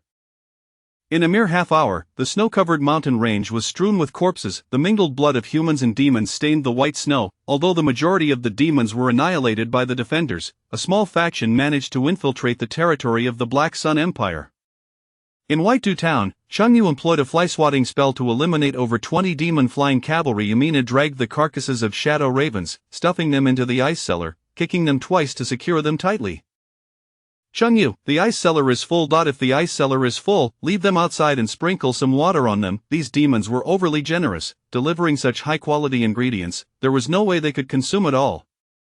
Following Chengyu's instructions, Mina drew a bucket of water from the estate's well and poured it over the shadow ravens' corpses. Once the carcasses were thoroughly soaked, Chengyu utilized a first-tier spell, low-level freezing technique, to encase the shadow ravens in ice. This should suffice. The flesh of the shadow ravens was exquisite, tender and smooth, even surpassing that of pork. Thud thud thud. The ground trembled slightly, and heavy footsteps echoed from the depths of the forest. Chengyu turned his head towards the woods, excitement gleaming in his eyes. New ingredients were on the horizon. This time, it might be a formidable creature. Mina gripped the hilt of her great sword tightly. In times of danger, a warrior's great sword was their best companion. Her gaze unwaveringly fixed on the direction of the forest. The heavy footsteps grew nearer, and a bone dragon, measuring over 10 meters in length, burst forth from the trees, emerging at the edge of the farm. The bone dragon was devoid of any flesh, a mere skeleton, with hollow eye sockets aglow with a sinister red light. This creature was an undead being birthed from the skeletal remains of a dragon after its demise, possessing high resistance to both physical and magical attacks, wicked and ferocious. Chengyu was uncertain of the bone dragon's true strength and dared not act rashly. Exercising caution, he decided to test the creature's power from a distance using the fly-swatting spell. If he proved stronger, he would strike hard; if not, he would flee. Magic began to coalesce in Chengyu's palm, forming a palm-sized magical array, and he raised his hand to deliver a powerful slap towards the bone dragon's head. A tremendous force struck the dragon, sending its massive form crashing to the ground. This bone dragon was evidently more formidable than the previous shadow ravens. Despite receiving a mighty blow, its skull did not explode, with only a few faint cracks appearing on its bony surface. Rising from the ground, the dragon's hollow eye sockets glowed even brighter as it lunged towards the estate. Chengyu, it's coming. What should we do? Ivani, witnessing such a beast for the first time and lacking combat experience, felt a twinge of fear. What should we do? Today, I shall indulge in bone broth. From the earlier test, Chengyu discerned that this bone dragon, while appearing grand and intimidating, was actually quite fragile and could be handled. Drawing out his dragon-patterned golden blade, he charged towards the bone dragon at the edge of the farmland. The field was filled with crops, and Cheng Yu was determined to prevent the dragon from trampling them.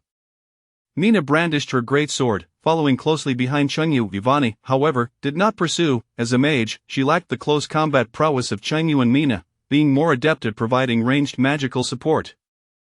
Take this flying kick. Like a sprinter on a track, Cheng Yu swung his arms, taking a brief run-up before leaping 5 or 6 meters into the air, delivering a kick aimed at the dragon's forehead. The impact was tremendous. The bone dragon was sent staggering back several meters, a long fissure appearing on its head. Regaining its footing, the dragon lunged once more at Cheng Yu and Mina, striking with its claws. Mina nimbly evaded the dragon's claws, simultaneously gripping the hilt of her great sword, executing a swift 360-degree spin, and with a powerful thrust, she struck the dragon's skeletal frame with all her might. Yet, as a first-tier warrior, her strength barely registered against the dragon. Besides its claws, the bone dragon possessed a pair of bony wings. With a single flap, it sent Mina flying far away, crashing down upon a swath of cornstalks. Coughing up blood, Mina was taken aback by the dragon's might. Seizing the moment while the dragon was occupied with Mina, Cheng Yu delivered a decisive blow to its leg. Crack! Empowered by Cheng Yu's strength, the dragon-patterned golden blade wreaked havoc, fracturing the bones of the dragon's leg. Enraged, the bone dragon retaliated, delivering a kick that sent Cheng Yu tumbling back towards the estate. After kicking Cheng Yu away, the bone dragon redirected its assault towards Mina in the cornfield. Mina, run! Ivani called out, swiftly casting a vine spell. 3 thick green vines sprouted from the ground, ensnaring the bone dragon. As Ivani cast the spell directly without incantation, the vines lacked potency, and the bone dragon easily broke free from the grasp of all three. Taking advantage of the distraction, Mina sprang to her feet and fled. The bone dragon pursued her, trampling through the fields towards the estate, knocking down cornstalks with each step. Desire, sitting beneath a tree in front of the estate, was inebriated, and upon seeing the bone dragon appear before him, he raised his wine bottle, exclaiming, "Lovely dragon, come have a drink." The bone dragon, being nothing but a skeleton, had no capacity for alcohol and ignored Zaire entirely, flapping its wings to send him soaring. With a scream, Zaire's body arced through the air, soaring over the roof of the estate and landing in the woods behind, his fate unknown. Cheng Yu, having been kicked by the bone dragon, felt a slight pressure in his chest but was uninjured, his high defense proving resilient against the blow. Mina, toss me your sword. Oh! Mina rushed to Cheng Yu's side, handing him the great sword. The bone dragon, possessing low intelligence, perceived Cheng Yu as the greatest threat, ignoring Ivani and Mina entirely as it charged towards him.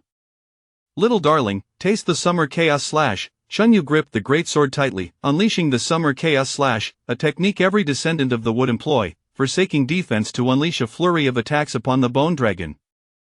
Crack, crack, crack! With each strike, a crisp sound rang out as new fissures appeared across the dragon's skeletal form. Due to Cheng Yu's abandonment of defense, the dragon's claws and wings struck him as well. Yet, his formidable defense meant he only felt a slight discomfort, remaining unharmed. After delivering dozens of strikes, the bone dragon's bones splintered extensively, its leg bones shattered and rendered immobile. Cheng Yu's thoughts swirled with anticipation. How would the broth from this undead bone dragon taste? Chapter 34. A special recipe: pickled earthworms. The skeletal dragon collapsed. Cheng Yu hoisted the lengthy remains of the dragon, spanning over 10 meters, beside the ice cellar, placing it alongside the shadowy figures for later disposal. Lord Cheng Yu, more soldiers from the demon clan are approaching, Yvonne shouted, gesturing towards the woods. Cheng Yu followed her indication and spotted a demon soldier wielding an axe, making his way toward the estate. "Ha, after such a long journey, I've finally located a human settlement," the demon soldier exclaimed upon seeing Cheng Yu, akin to a long single man encountering a breathtaking beauty, licking his lips in unbridled delight. However, before he could revel in his joy for long, an invisible force struck him. Boom! The sound of an explosion resonated, and the soldier's head burst like a watermelon, blood spraying everywhere. His headless corpse thudded heavily to the ground. Cheng Yu, satisfied, flicked his wrist. With a force of 602 points, he could effortlessly eliminate any first or second tier warrior. Strange. I've never seen you train. Why is your strength so formidable? Mina regarded Cheng Yu as if he were an anomaly. It is commonly said that warriors must endure countless trials to grow strong, yet Cheng Yu seemed to have done nothing to attain such power, which was indeed rather absurd. This is the power of love and peace, as well as the bonds between companions. Mina's face was a canvas of confusion, unable to comprehend the concept of bonding power that often slipped from Cheng Yu's lips. filled with terms she found perplexing. The northern fortress's garrison had vanquished the majority of the demon forces, with only a scant few breaching the borders of the Black Sun Empire. Gradually, demon soldiers and undead creatures infiltrated Cheng Yu's farm. Seated in the garden, legs crossed, Cheng Yu calmly sipped his coffee, embodying the divine warrior, casting spells to swat flies from several kilometers away. No matter the creature, as long as it came into view, he would dispatch it with a swift motion of his hand. From noon until dusk, and then from dusk until night, Cheng Yu's arms grew weary from the relentless swatting. Every demon soldier that intruded upon the farm fell victim to his swift demise. While his strength may not be deemed invincible, he certainly qualified as a formidable force. Meanwhile, after a day of arduous combat, the garrison at the northern fortress finally repelled the demon horde beyond the northern border. They reconstructed the defensive structures at the breach, with mages inscribing protective runes upon them. Outside Cheng Yu's estate lay a sprawling farm of over 100 acres, its periphery littered with the corpses of demon soldiers, all having succumbed to headshots. Mission complete. Reward: special recipe pickled earthworms. The system's voice echoed in Cheng Yu's mind. Another special recipe. His spirits lifted, he eagerly examined the details. Pickled earthworms that have been fermented through pickling, possessing a foul odor. Upon consumption, they can rapidly heal wounds and restore physical stamina. Ingredients: black earthworms, salt, monosodium glutamate, snow dragon grass, corpse fragrance flower, asparagus. Famed earthly delicacies like pickled sea sparrows and herring in a can are products of similar fermentation. Could this dish, named pickled earthworms, truly be edible? The previous special recipe, black pancakes, had tasted bitter and astringent, leading Cheng Yu to question whether the system's rewards were all cursed culinary concoctions. Aside from the pickled earthworms, the recipe mentioned 3 magical ingredients: snow dragon grass, corpse fragrance flower, and asparagus, all of which bore a potent stench. One could only dread the flavor that would arise from combining these items with the fermented earthworms. Even flies would likely turn up their noses. However, this food promised rapid healing and stamina restoration, seemingly a remarkable remedy. In the small town of Bailu, snow dragon grass, corpse fragrance flower, and asparagus were not available for purchase. Cheng Yu planned to visit Snow City when time allowed. At that moment, Zaire emerged from the woods bordering the estate, his thigh wrapped in white stockings, torn by branches, and the effects of alcohol still lingering. Upon seeing the skeletal dragon beside Cheng Yu, Zaire wore a bewildered expression. "I just dreamed that I was flung away by a skeletal dragon, and there truly is one here. Is it possible that you weren't merely dreaming?" Cheng Yu's reminder prompted Zaire to realize the truth of his situation. What an adorable little dragon, yet it's ended up dead. Zaire found the skeletal dragon rather endearing. "Are you uninjured?" Cheng Yu inquired, having been struck in the chest by the dragon's kick, feeling a weight in his chest, while Mina had been left bloodied. It seemed Zaire bore no injuries.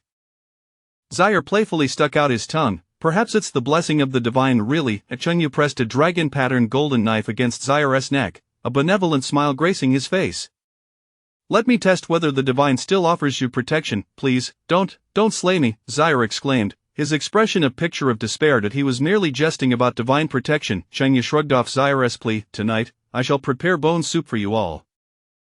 "Hooray!" Zaire's demeanor shifted in an instant. From pleading to jubilant cheer, Cheng Yu approached the corpse of a shadowy crow, slicing open its abdomen, various entrails spilling forth. Among the innards lay a crimson crystal, roughly the size of a thumb.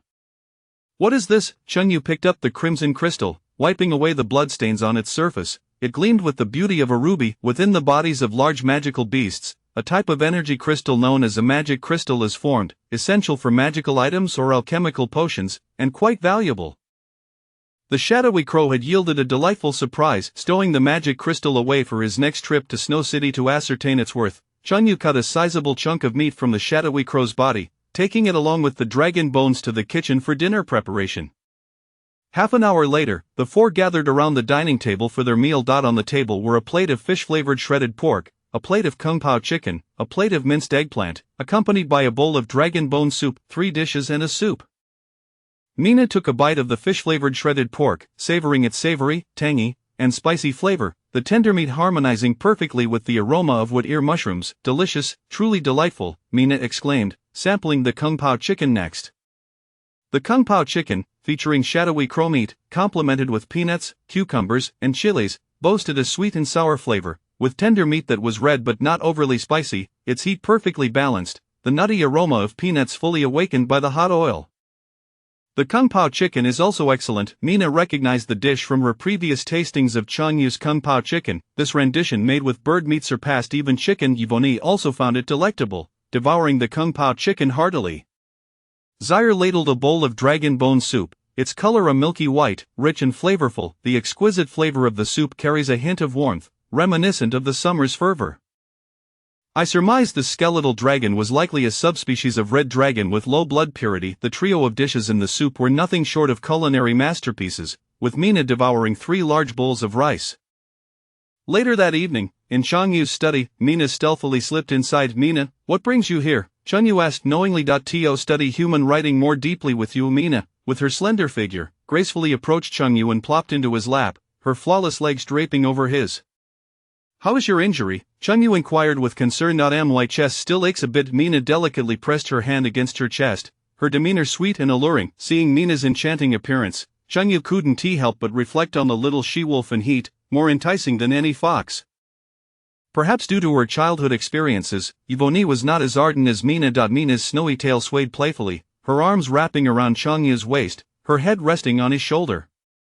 Master, could you give me a massage? Chapter 35. I shall worship the god of cuisine. In the morning, the cavalry from the northern fortress arrived as usual to purchase buns. Boss Changyu, are today's buns ready? Inquired a cavalryman whose head was wrapped in white bandages, addressing Changyu in the courtyard. Despite the previous day's invasion by the demon race, which left many injured, their enthusiasm for buns remained undeterred. Yesterday, some demons came here to deliver heads. I had no time to prepare buns for you, Changyu replied. Oh, what a pity, the wounded cavalrymen lamented, their faces falling. They had eagerly anticipated savoring Changyu's buns after their arduous battle, only to find their hopes dashed.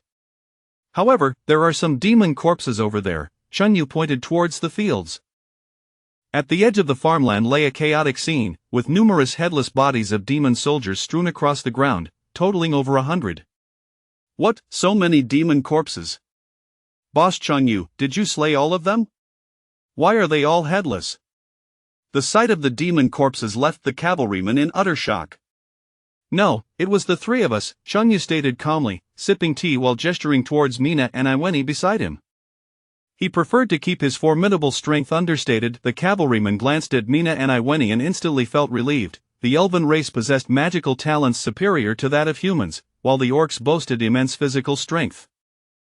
If both of them were above second tier in their professions and coordinated well, it was indeed feasible for them to have slain that many demon soldiers. Those demon corpses are of no use to me. You may take them back for credit, Changyu offered. The corpses could be exchanged for rewards at the military honors office, but only soldiers of the northern fortress were eligible. As Changyu was not a soldier, he had no way to redeem rewards, so he decided to do a favor for the cavalrymen.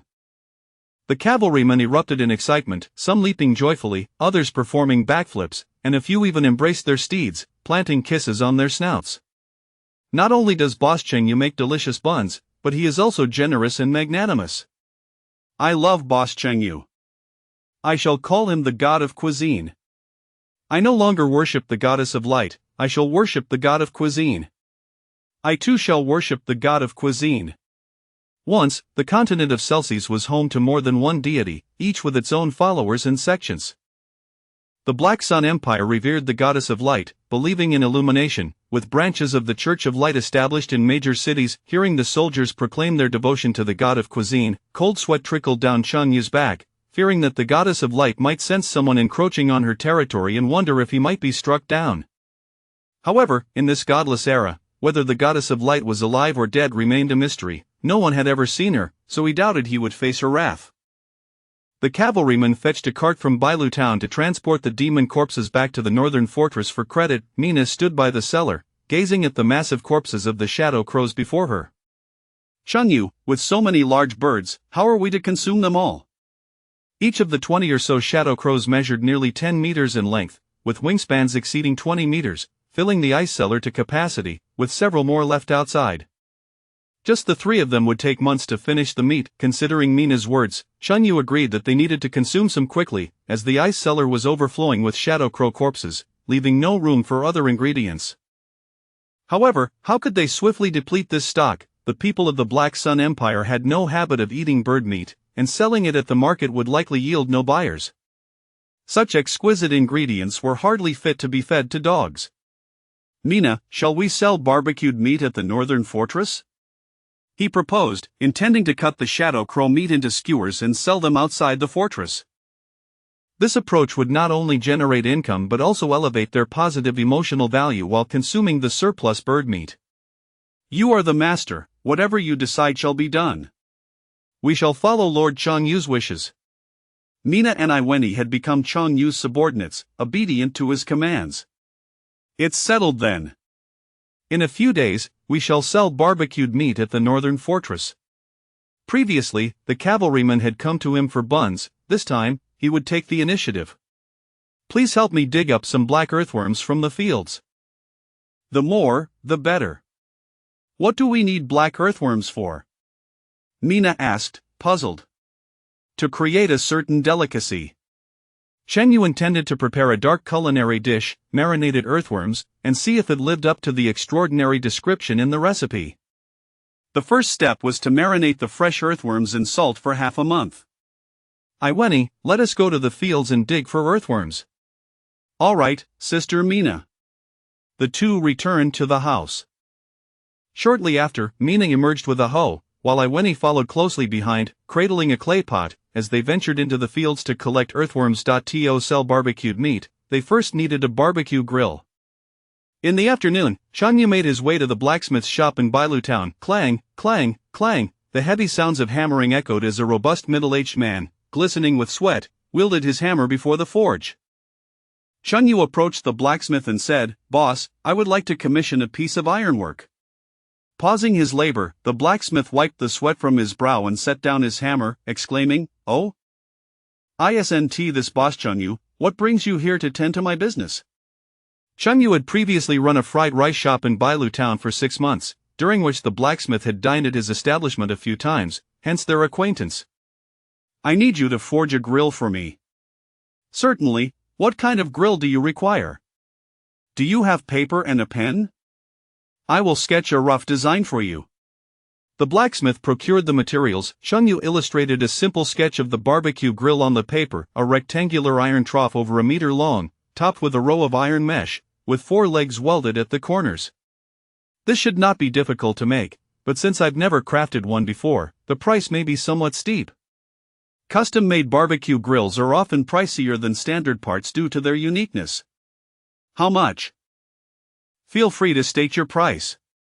With newfound wealth, Chonyu spoke with a confidence he had lacked before.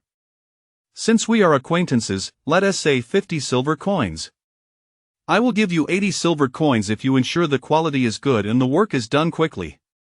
Chonyu was indifferent to the amount. He simply wished for the blacksmith to provide a solidly constructed grill. The blacksmith was thrilled to encounter a customer who counteroffered, "Not a problem, absolutely no problem. I will have it ready for you within 3 days." Shen Yu handed over 40 silver coins as a deposit, promising to pay the remaining 40 upon completion of the grill. After leaving the blacksmith's shop, Shen Yu visited a wholesale merchant to purchase numerous bamboo skewers for barbecuing. The custom of using bamboo skewers for grilling existed in Celsius, but the quality of the barbecue was generally subpar. Upon returning to the estate, he found Mina and Iweni still digging for black earthworms in the fields. With Mina's immense strength, she wielded the hoe to break the soil, while Iweni adeptly searched for earthworms with a small spade, their teamwork remarkably harmonious.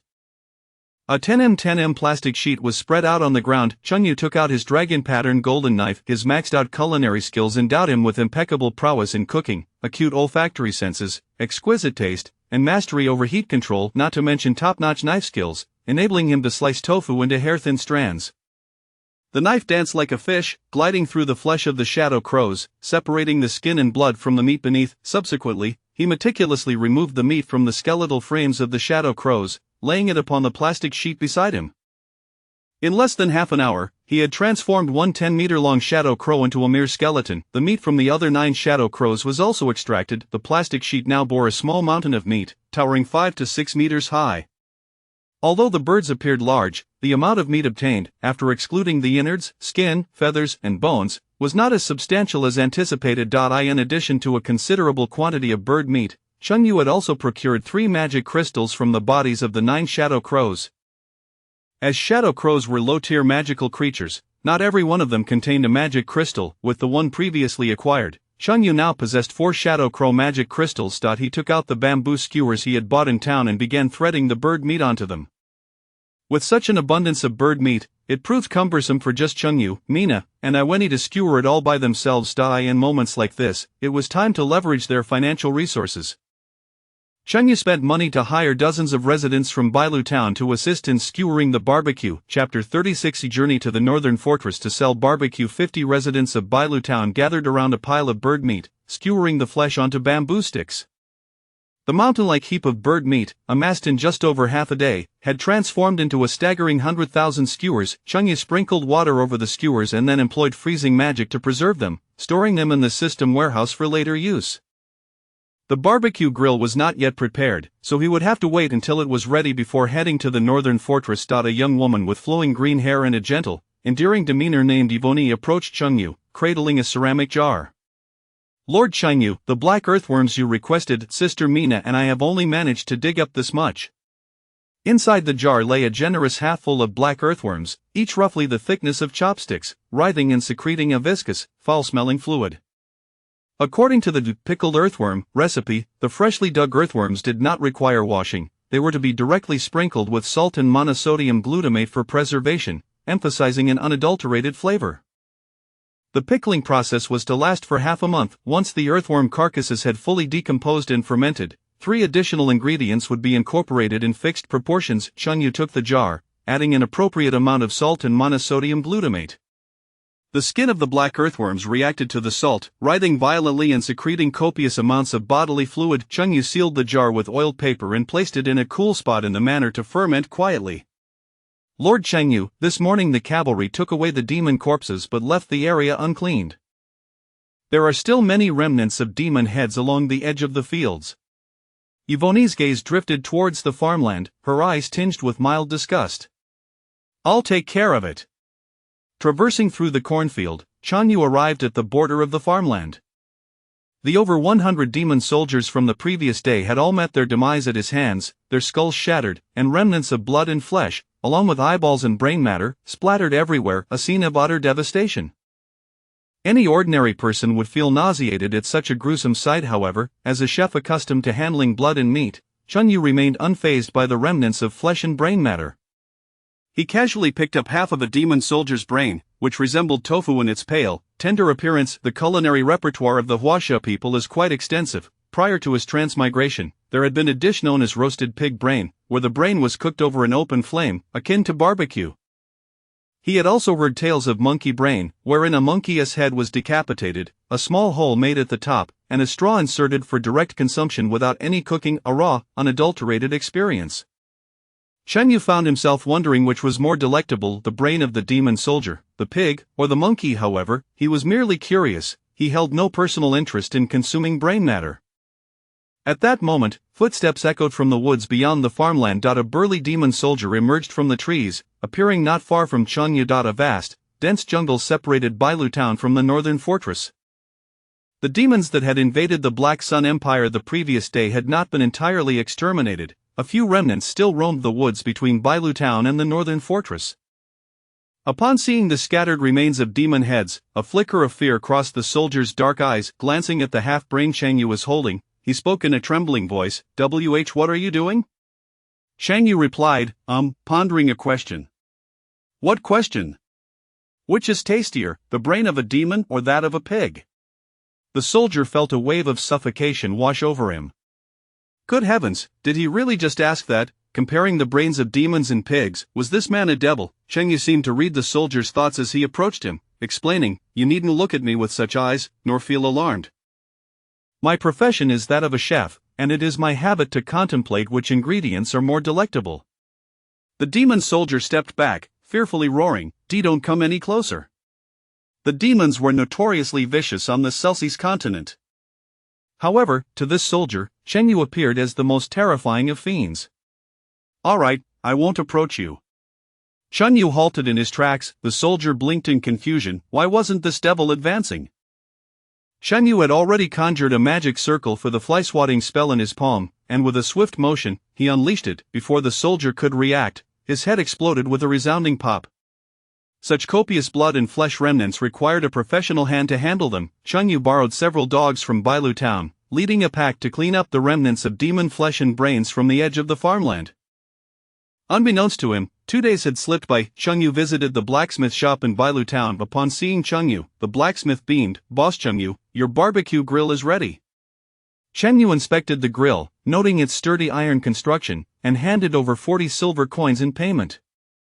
Upon leaving the blacksmith, he proceeded to the market to purchase over 300 pounds of charcoal. Barbecuing could not be done over an open flame, as it would char the meat. Only charcoal would suffice. In the afternoon, Chun Yu closed the manor's gates and, accompanied by Mina and Yvonne, set off in a carriage towards the northern fortress. As for Shar, that fellow had wandered off somewhere, and Chun Yu could hardly be bothered to concern himself with him.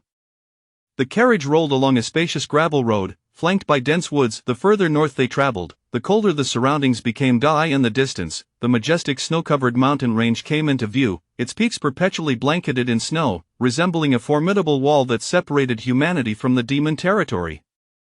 Some claimed the mountains were a natural formation, while others believed they were the work of a deity. The passage of time had rendered the true origin of the snow-capped mountains a mystery. The carriage halted at the foot of the snow-covered mountains, where a winding mountain path ascended like a great serpent, leading to the fortress atop the mountain. Every few meters along the path stood a soldier on duty. Chun Yu and the two women disembarked from the carriage, which then retraced its route. Who are you? This is a military stronghold of the northern fortress, you cannot enter. A soldier pointed his spear menacingly at the trio. My name is Chun Yu, and I am a chef. I do not intend to enter the fortress. I will be here, and if you wish to enjoy barbecue, you may come to purchase from me. Humph, we are soldiers, endowed with a will of steel, and we shall not eat during our watch. Do not underestimate the resolve of us soldiers, you fool. The sentry shot Chun Yu a disdainful glance. Ignoring the soldier's demeanor, Chun Yu retrieved the barbecue grill from his system warehouse. Setting it up by the roadside, he placed charcoal in the grill and ignited it. He then arranged various seasonings, including cumin powder, chili powder, monosodium glutamate, salt, and sesame oil on the right side of the grill. He placed the frozen black shadow crow meat skewers near the fire to thaw. Once the coals were sufficiently heated, Chun Yu took out 10 skewers of bird meat and laid them upon the grill. As they cooked, he brushed them with sesame oil, sprinkling them with cumin powder, chili flakes, salt, and monosodium glutamate. With his culinary skills at their peak, Chun Yu had mastered the art of heat and seasoning, allowing the skewers to emit an irresistible aroma that tantalized the taste buds of the soldiers patrolling the mountain path. However, as they were on duty, none dared to abandon their posts. One soldier swallowed hard, unable to resist the temptation, and gazed longingly at Chun Yu. Friend, your barbecue smells divine. I wasn't even hungry, but the aroma has made me ravenous. Would you like a skewer? It's 20 copper coins each, Chun Yu replied with a smile. 20 copper coins for a skewer? That's exorbitant. Why don't you just rob someone? The soldier thought the price was absurdly high. What I offer is the meat of the black shadow crow, with a unique barbecue seasoning, and coupled with my top-notch culinary skills. 20 copper coins for a skewer is quite a bargain. Then let me try one. Since the soldier was on duty and could not leave his post, Chun Yu had Mina hand a skewer to the sentry. The soldier, glancing around to ensure no officers were watching, quickly produced 20 copper coins for Mina. Seizing the moment, he devoured the grilled meat off the skewer in one go, cheeks puffed out as he hastily discarded the stick. The exterior was crispy and delectable, while the interior remained tender and juicy, releasing an explosion of flavor as he savored the meat. The succulent grilled meat harmoniously melded with the aromatic cumin, all enhanced by the richness of sesame oil, delivering an unparalleled culinary experience. Ah, this flavor my soul has transcended. The soldier closed his eyes, savoring the exquisite taste of the barbecue. Positive emotion value 6, Chun Yu gained 6 points of positive emotion value. Other patrolling soldiers, witnessing their comrade's expression, eagerly inquired, "Brother, is it really that good?" "Delicious, absolutely divine, though it is a tad pricey." 20 copper coins could nearly buy 2 pounds of pork. Seeing that their superior was absent, the other soldiers hastily offered money to purchase skewers. Mina and Yvonne distributed the grilled skewers to the soldiers while conveniently collecting payment. As the soldiers sampled Chanya's barbecue, their exclamations filled the air. By the heavens, this is incredibly delicious. Truly delightful, simply exquisite. The dreary life of guarding the border suddenly feels radiant. Chapter 37. Bountiful positive emotion values. Barbecue, undoubtedly delectable, lacks addictive qualities, so the price, exorbitantly steep, deterred many soldiers stationed at the foot of the mountain. Some indulged in 2 or 3 skewers, while others splurged on 5 or 6, reluctant to purchase more. Chengyu desired precisely this effect. If one person bought in excess, the accrued positive emotion value would only benefit that individual. However, if each person partook of a few skewers, the positive emotion values would multiply with each soldier's enjoyment. Brothers, there is someone selling barbecue down the mountain. It smells divine. Even the mice in the barracks are scurrying about in excitement. TCH, what is so special about barbecue? It's not like we haven't had it before. It is barbecue from Chengyu, the proprietor of the sauced beef buns from Bailu town. Chengyu is selling barbecue. We must go show our support. The news of Chengyu's barbecue stall quickly spread to the fortress atop the mountain.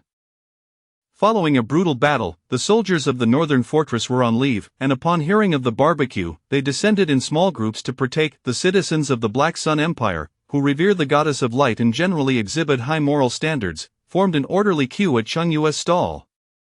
Chengyu, I would like 20 skewers. Isn't this the Chengyu from Bailu town who sells buns? He has set up shop in the northern fortress. Chengyu is surprisingly young and handsome. Even in my prime, I would have shied away from his radiance. Previously, Chengyu had sold buns to the cavalry of the northern fortress, who subsequently distributed them to other troops. Many soldiers were aware of a chef named Chengyu in Bailu town, renowned for crafting extraordinarily delicious sauced beef buns. Positive emotion value 5, positive emotion value 11, positive emotion value 6, positive emotion value 9. Due to varying perceptions of culinary delights and differing levels of hunger, the positive emotion values varied among individuals. Those accustomed to gourmet food tended to be more discerning. Upon tasting Chengyu's barbecue, they might find it enjoyable but yield fewer positive emotion values. Conversely, the impoverished who rarely encountered such delicacies would derive far greater joy from the experience.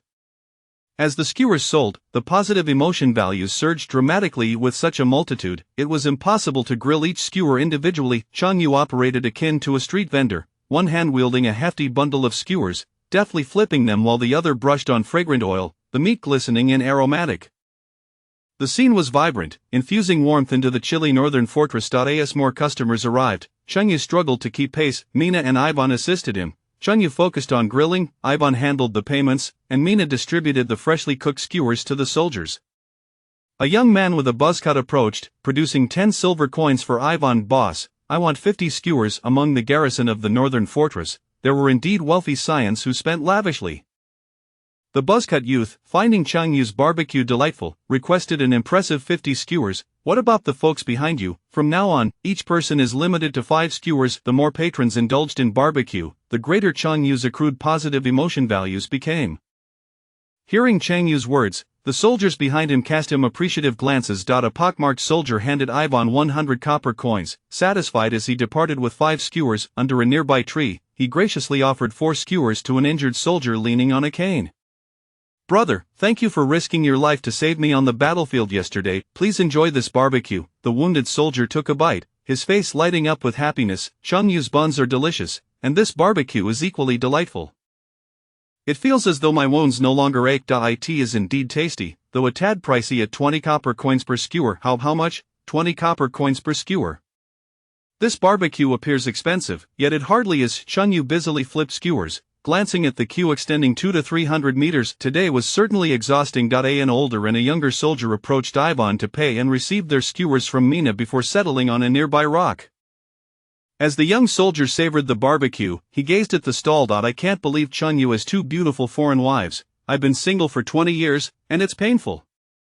The older soldier, carefully wrapping another skewer in cloth, replied, Xavier, what are you doing? I'm going home tomorrow on leave. I must bring a skewer back for Angelia since this barbecue is so delicious.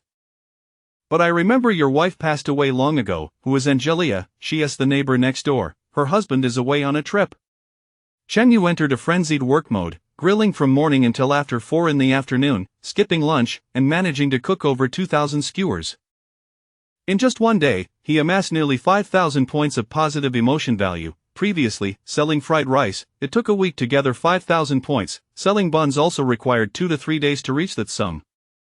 Selling barbecue was immensely gratifying. By afternoon, the line for barbecue not only persisted but grew longer. This was primarily due to soldiers who had enjoyed the barbecue earlier spreading the word to their friends, prompting more soldiers to learn about the barbecue stall at the mountain's foot. As the sun dipped past 4, Chen Yu extinguished the coals in the barbecue grill and waved to the soldiers in line. Friends, we're closing up for today, please return tomorrow. Such a pity, I didn't get any. I'll have to come back tomorrow. Disappointed, the soldiers dispersed, leaving behind a scattering of bamboo skewers along the path. Chen Yu, Mina, and Ivan began tidying up their stall. Mr. Chen Yu, General Barney of the Northern Fortress requests your presence. A messenger approached Chen Yu's barbecue stall. Chen Yu recognized Barney. He had previously visited Chen Yu's estate, where he had prepared a dish of original flavored nine-turn intestines.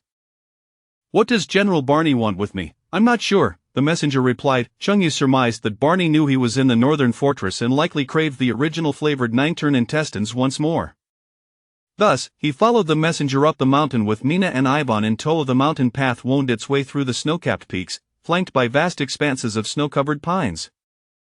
After about half an hour, they arrived at a massive black stone fortress. This fortress was larger than Bailu town, with long high walls extending from either side, built atop the ridge, seemingly endless, with a soldier stationed every few meters. The messenger led Chen Yu to General Barney's office while Mina and Ivan waited outside. General Barney, his hair streaked with gray, greeted Chen Yu with a warm smile. Young brother Chen Yu, it's been a while. It has indeed, General Barney. Do you require my assistance with something? I would like you to prepare a culinary delight, as you well understand. Barney grinned. Chen Yu knew exactly what gastronomic treat the general had in mind.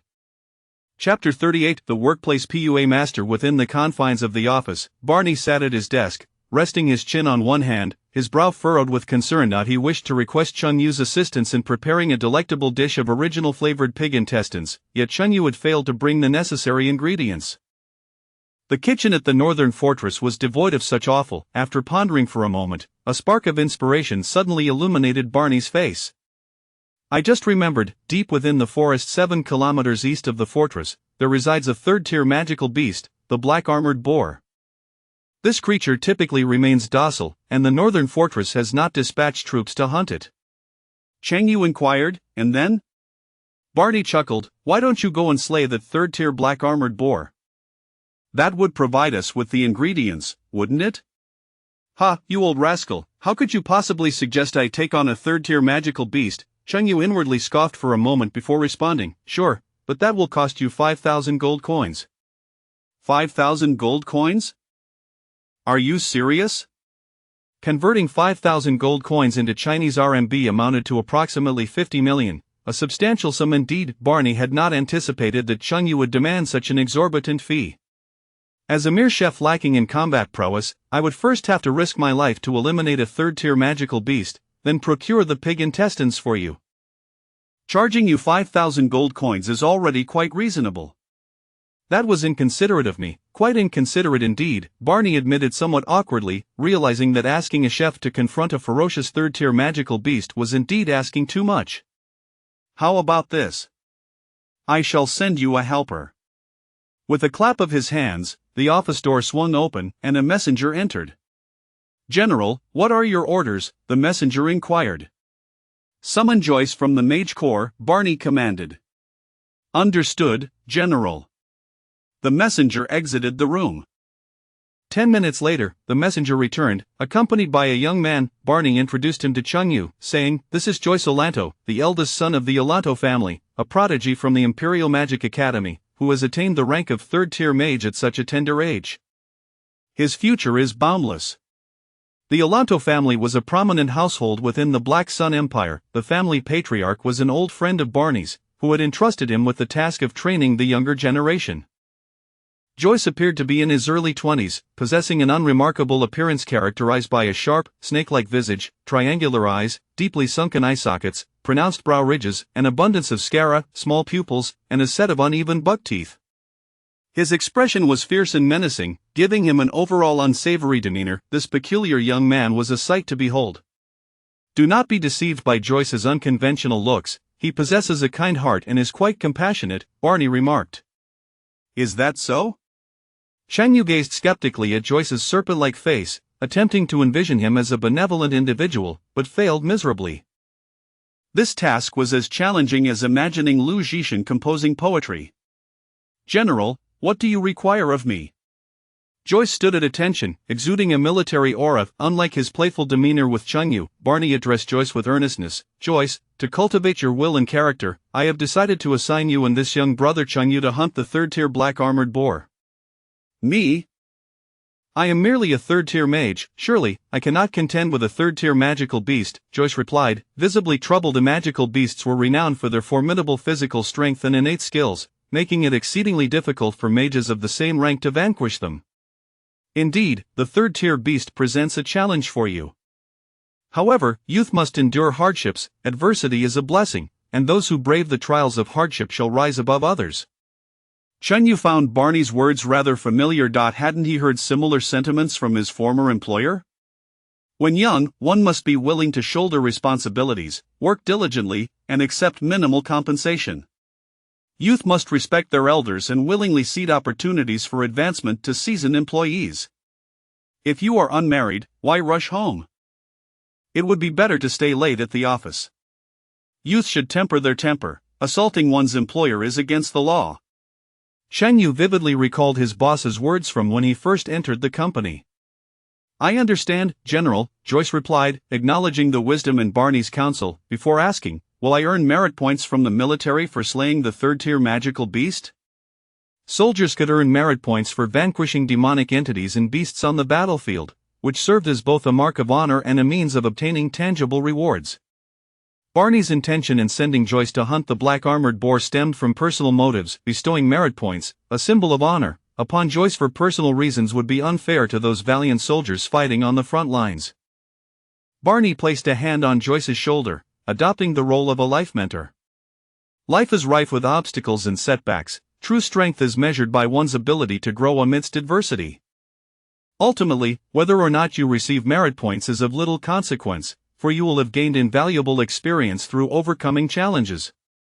With your talent, I believe you will ascend to the rank of commander of the Mage Corps within a year. Joyce's face bore a look of confusion. General, I recall you saying the same thing a year ago. Did I?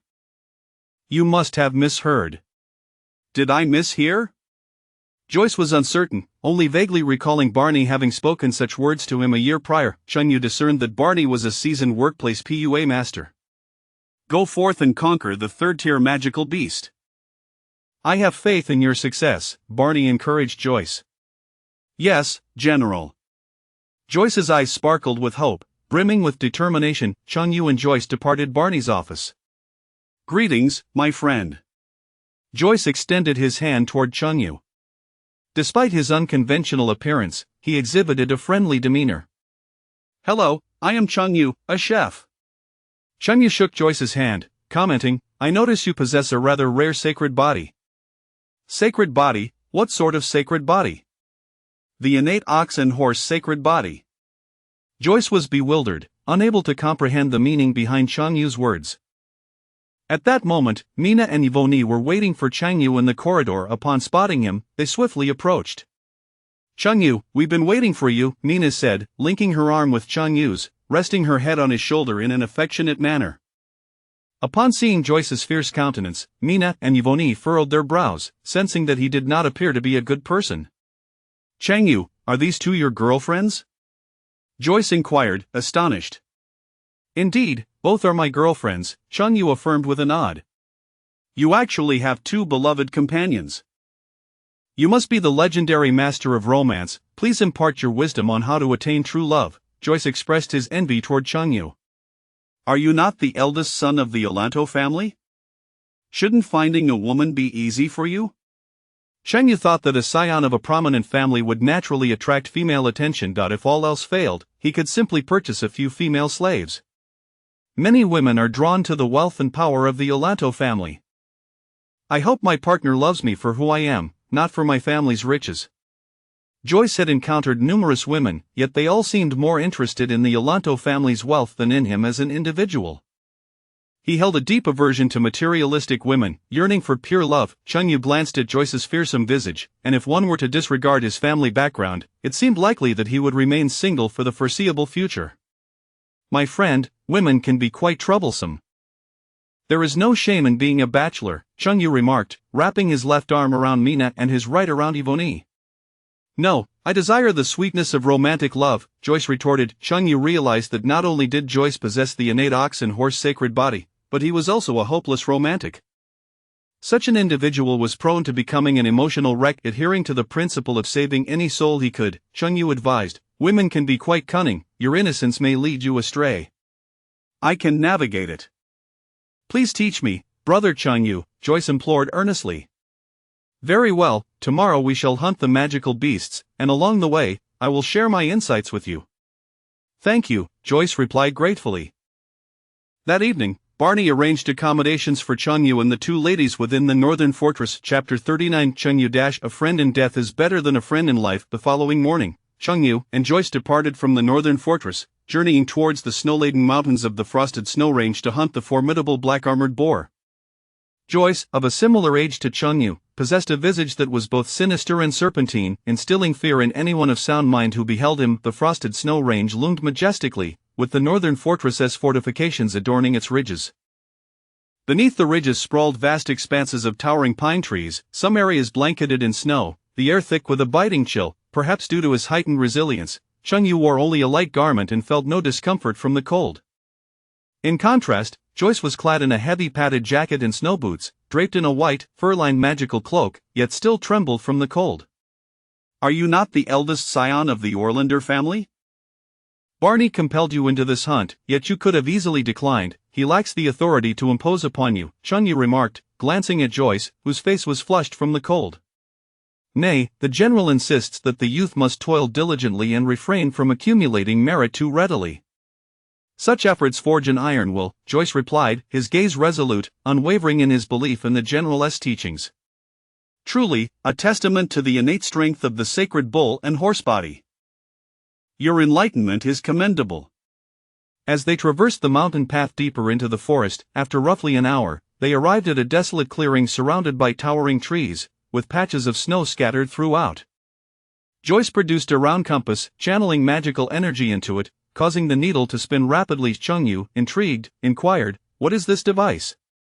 It is a magical tool known as the hunting compass, capable of detecting the presence of magical creatures based on the ambient magical energy, Joyce elucidated. The compass needle pointed decisively towards the southeast of the woods. There is a higher concentration of magical energy in that direction, let us investigate. Following the compass's guidance, the duo ventured southeast through the thicket. Not long after, they stumbled upon a massive black boar, its length spanning several meters, sprawled in the snow, deep in slumber. The black-armored boar boasted a coarse, ebony hide reminiscent of tree bark, adorned with bristles that stood erect, each as long as a human arm, resembling steel needles. The Encyclopedia of Flora and Fauna of the Celsius continent described the black-armored boar as having tough skin, thick flesh, formidable defenses, and an aggressive nature, endowed with the innate skill of violent charge. Do you truly believe you can conquer such a colossal beast? Cheng Yu expressed his skepticism regarding Joyce's capabilities.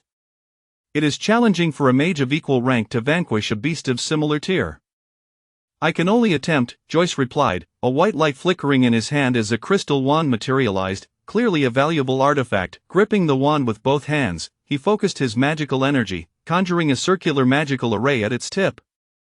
As he constructed the array, Joyce inhaled deeply, reciting an intricate spell. The arcane incantations, seemingly capable of bridging the energies of heaven and earth, culminated in a brilliant explosion of light as the magical array expanded several-fold.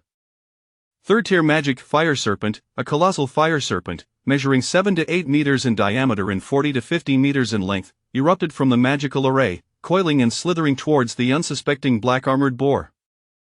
The creature, caught unawares in its slumber, was ensnared by the fiery apparition, emitting a piercing squeal as it was seared, as if to question the identity of its assailant. Explode!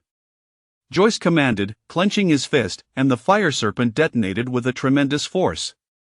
The explosion obliterated trees within a wide radius, sending shockwaves that reverberated through the woods, causing branches to sway violently. Joyce took refuge behind a tree, using its trunk to shield himself from the blast. Cheng Yu, however, faced the oncoming heat wave directly, unfazed by the searing warmth. Cheng Yu, has the boar perished? Joyce queried, his voice tinged with anxiety. Cheng Yu gazed steadily ahead.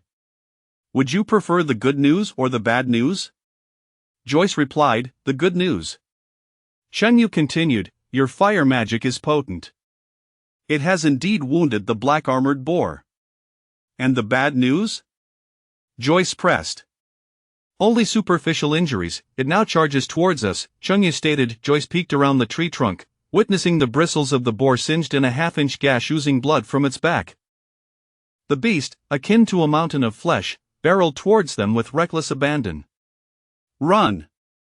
The sight of such a massive creature charging was terrifying. Being struck would surely result in a disastrous fate.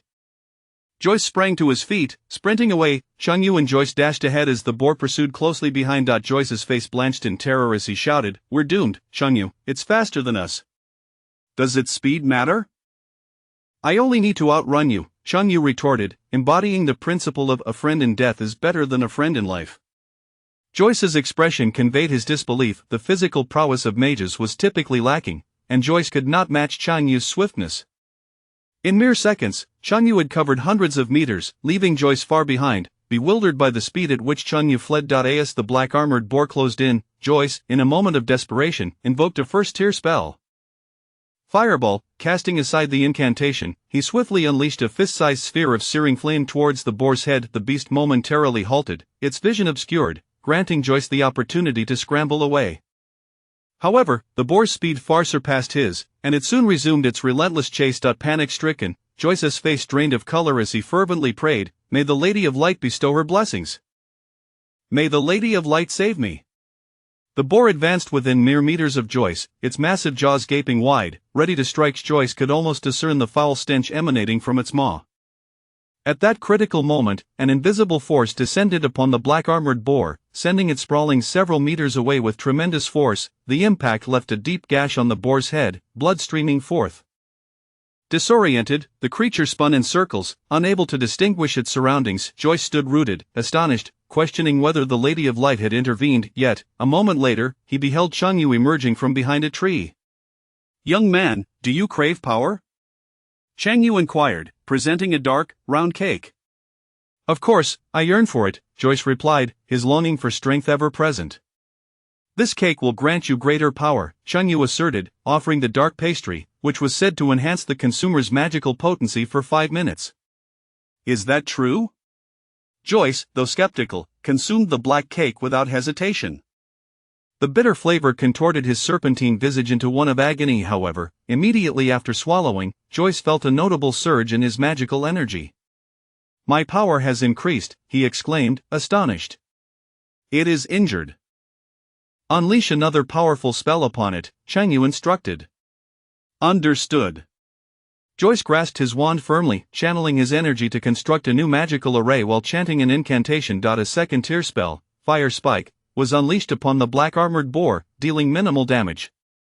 The fire serpent ensnared the beast once more, culminating in another explosion, this time with even greater ferocity. Chapter 40 of the Mobile Artillery Mage. As the saying goes, where there is smoke, there is no harm. The thick smoke from the explosion dissipated, revealing that the third-tier black-armored pig had survived, albeit severely wounded. Its head and back were battered, skin torn and flesh exposed, blood pouring forth, with some areas even displaying glimpses of bone. Cheng Yu and Joyce felt a shiver run down their spines. The creature's defenses were astonishingly high, surviving such an onslaught. With its health diminished, the black-armored pig's eyes burned with rage as it entered a frenzied state, drawing magical energy from the surroundings.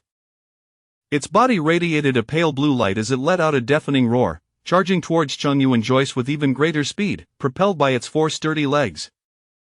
This was no mere injury. It was as if a berserk buff had been bestowed upon it. Recognizing the imminent danger, Chengyu and Joyce took flight. The boost in strength not only enhanced its punching power but also augmented the muscle strength in its legs. This increase in leg strength meant that Chengyu could run faster. In comparison, Joyce's legs significantly behind, barely managing 50 meters before the black armored pig was on the verge of catching up. The creature's massive jaws snapped towards Joyce's backside. In desperation to preserve himself, Joyce summoned his magic staff and hurled it towards the creature's gaping maw, buying himself a moment's respite. The crystal staff was crushed by the beast's bite, momentarily diminishing its momentum. With the staff destroyed, the black armored pig lunged at Joyce once more, its elongated, tusked snout swaying side to side, determined to gore Joyce's delicate form. Just as Joyce found himself in a precarious situation, Chengyu turned back, hoisting Joyce onto his shoulder and sprinting away. Chengyu, how can you run so fast? Joyce exclaimed in astonishment, realizing that Chengyu's speed exceeded even that of the frenzied third-tier black armored pig. This was truly eye-opening. I specialize in running, Chengyu replied. You should attack it now. Ah! Prompted by Chengyu, Joyce recognized the opportunity to strike back at the black armored pig. With his upper body thrown back over Chengyu's shoulder, he summoned a spare magic staff, chanting incantations while unleashing fire magic against the beast. Second-tier magic flame spike, a colossal flame spike shot towards the pursuing black armored pig, causing it to spout blood from its already grievously wounded form. Chengyu, carrying Joyce like a mobile artillery platform, was responsible for movement while Joyce unleashed ranged magical attacks on the creature. The black armored pig chased Chengyu but couldn't keep up, suffering from Joyce's magical onslaught. As it attempted to flee, Chengyu turned the tables and pursued the creature, which continued to endure Joyce's magic.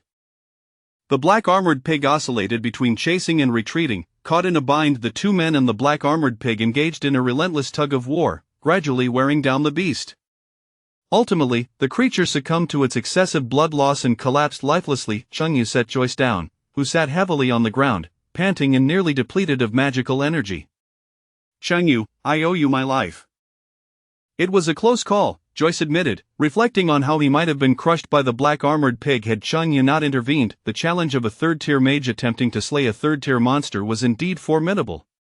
This black armored pig's magic crystal belongs to me, Chengyu declared. You saved me and helped defeat the creature. Naturally, the crystal should be yours, Joyce replied. Just as Barney had said, despite his fierce and intimidating appearance, Joyce was inherently kind and honorable. Chengyu donned plastic gloves, revealing a dragon-patterned golden knife in his hand.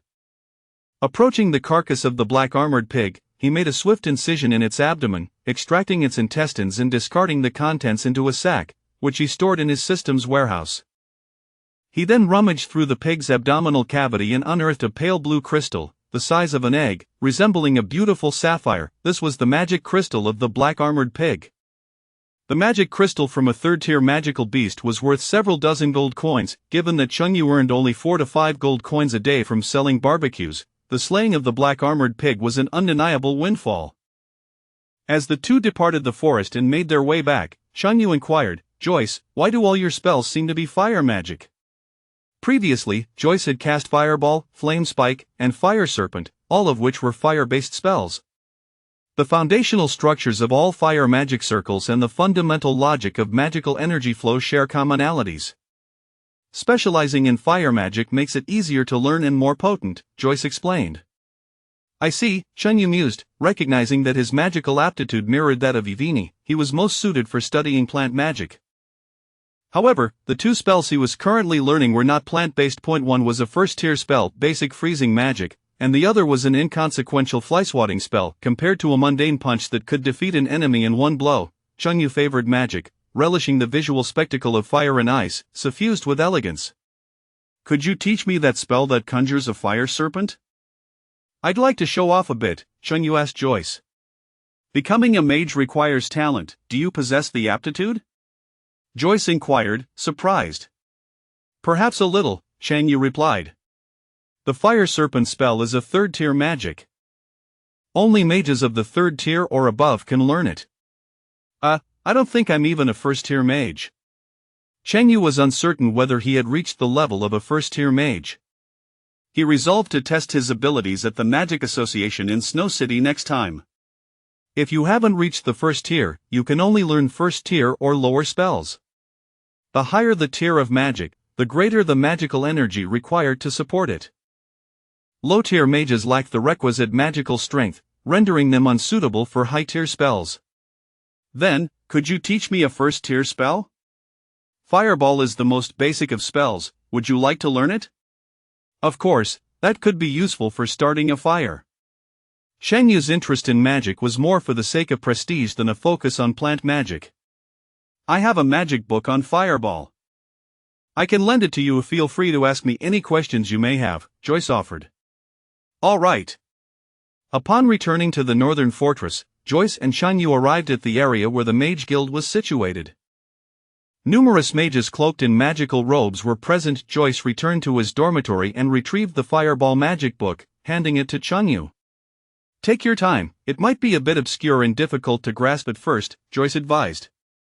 Ordinary mages can achieve modest success in learning first-tier spells without a teacher's guidance in about a year and a half, and attain mastery in 3 to 5 years. Shen Yu's magical talent was exceptionally high. Having learned basic freezing magic in about 10 days, he estimated this fireball spell would not take him long either. After bidding farewell to Joyce, Shen Yu returned to his quarters.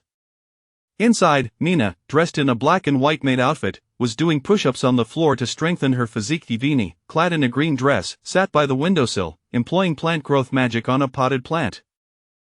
Upon seeing Shen Yu return, Mina stood up and smiled. Shen Yu, where have you been? I went to the mountains with the mages, he replied. Are you selling barbecues again today? I'll go in the afternoon. With noon approaching, he planned to have lunch first. Shen Yu had accumulated over 4,900 points of positive emotional value yesterday, and combined with the few leftover points, his total now stood at 5,011. He was ready to invest in himself once more. System, I would like to exchange 25 points for strength and 25 points for defense. Host consumes 5,000 points of positive emotional value, strength 25, defense 25. Shen Yu opened the system panel, where the upper right corner displayed the number 11 under positive emotional value. Host, Shen Yu culinary skill leveled max strength 627 defense, 627 skills silver moon shockwave, magic proficiency, passive, equipment a dragon pattern golden knife, ordinary magic staff. Shen Yu clenched his fists and swung them forward, the sound of rushing air accompanying his movements as he felt himself grow stronger. Ivini, would you like to learn fire magic? I got my hands on a magic book, and we could study together, Shen Yu said, waving the fireball magic book in front of Ivini. Ivini leapt down from the windowsill and examined the book in Shen Yu's hand. Where did you get this fire magic book? A member of the Mage Guild lent it to me. Never mind, I'm not interested in learning fire magic. As a member of the forest elf tribe, Ivini preferred plant-based magic. All right then. Shen Yu sat at his desk and flipped through the magic book.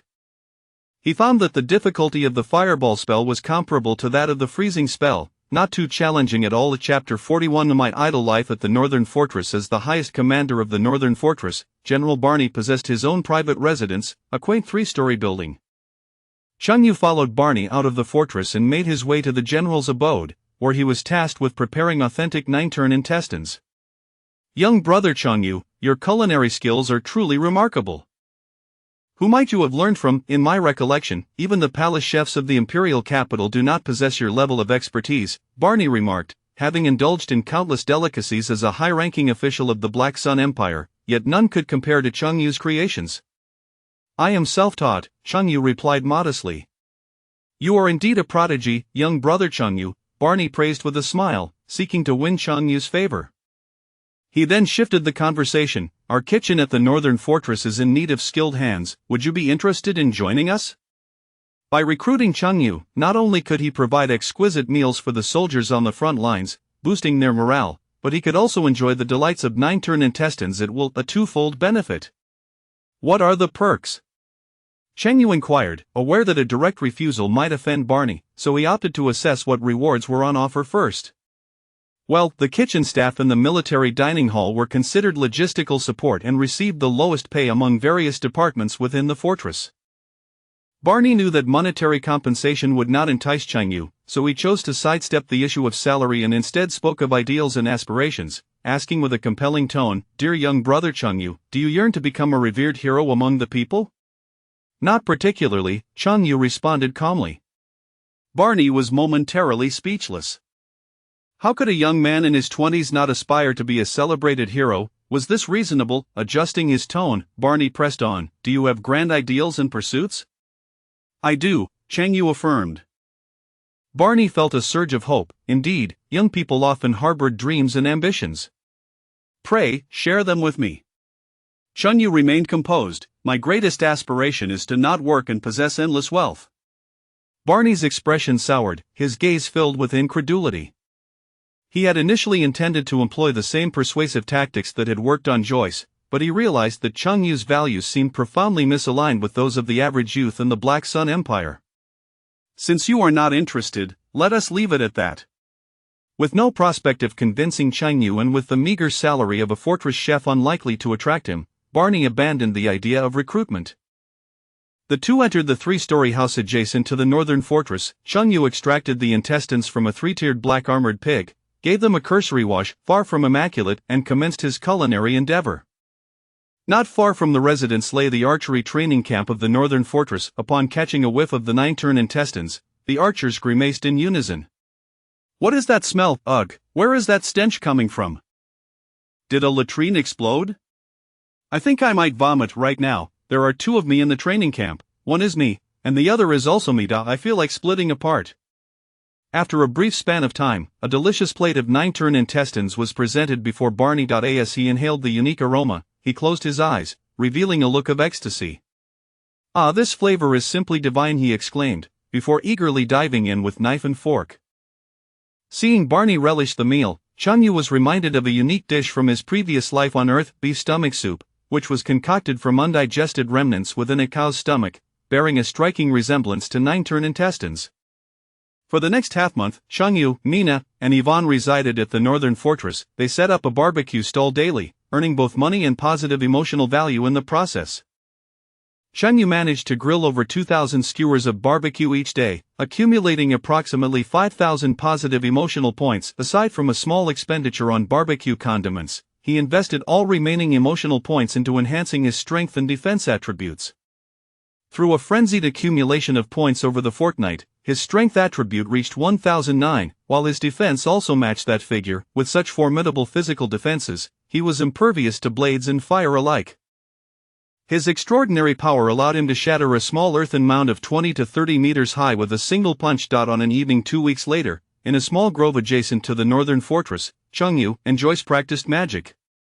Chang Yu grasped his wand with one hand and began chanting an incantation. After a series of intricate gestures lasting several seconds, a circular magical array formed at the tip of his wand, from which a basketball-sized fireball erupted, striking a nearby tree.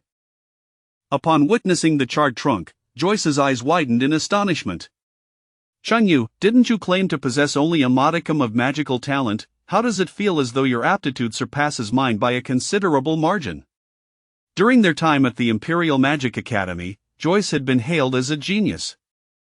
Yet, even a prodigy like him required 1 to 2 months to grasp the basics of the fireball spell. Chang Yu had achieved preliminary mastery in just half a month, and though not yet proficient, his progress was nothing short of remarkable.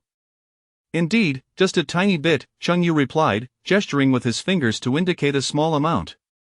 With such a remarkable talent for magic, it would be a shame not to pursue a path as a mage.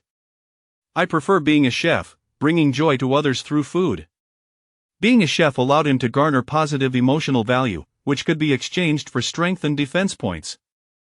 The process of strengthening oneself through point allocation was far quicker than advancing as a mage. Chang Yu's combat prowess was now sufficient to traverse the nearby major cities with ease.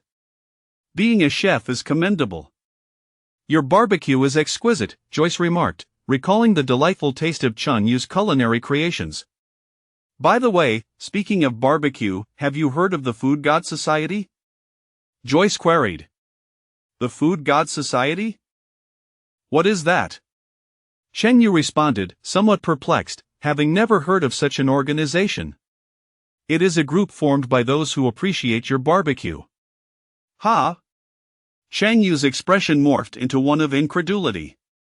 You aren't suggesting that this Food God Society is some sort of cult, are you? He asked, imagining the absurdity of members of the Food God Society simply find your barbecue delectable. Their mission is to purchase your barbecue daily, supporting your business and boosting your sales.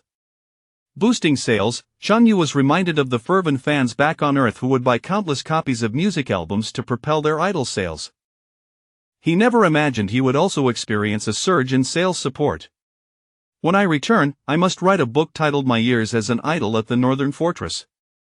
The organizer of the Food God Society is a person named Herman, Joyce informed him. Herman? Who is that? Chang Yu inquired. He is the first person in line every day to buy your barbecue.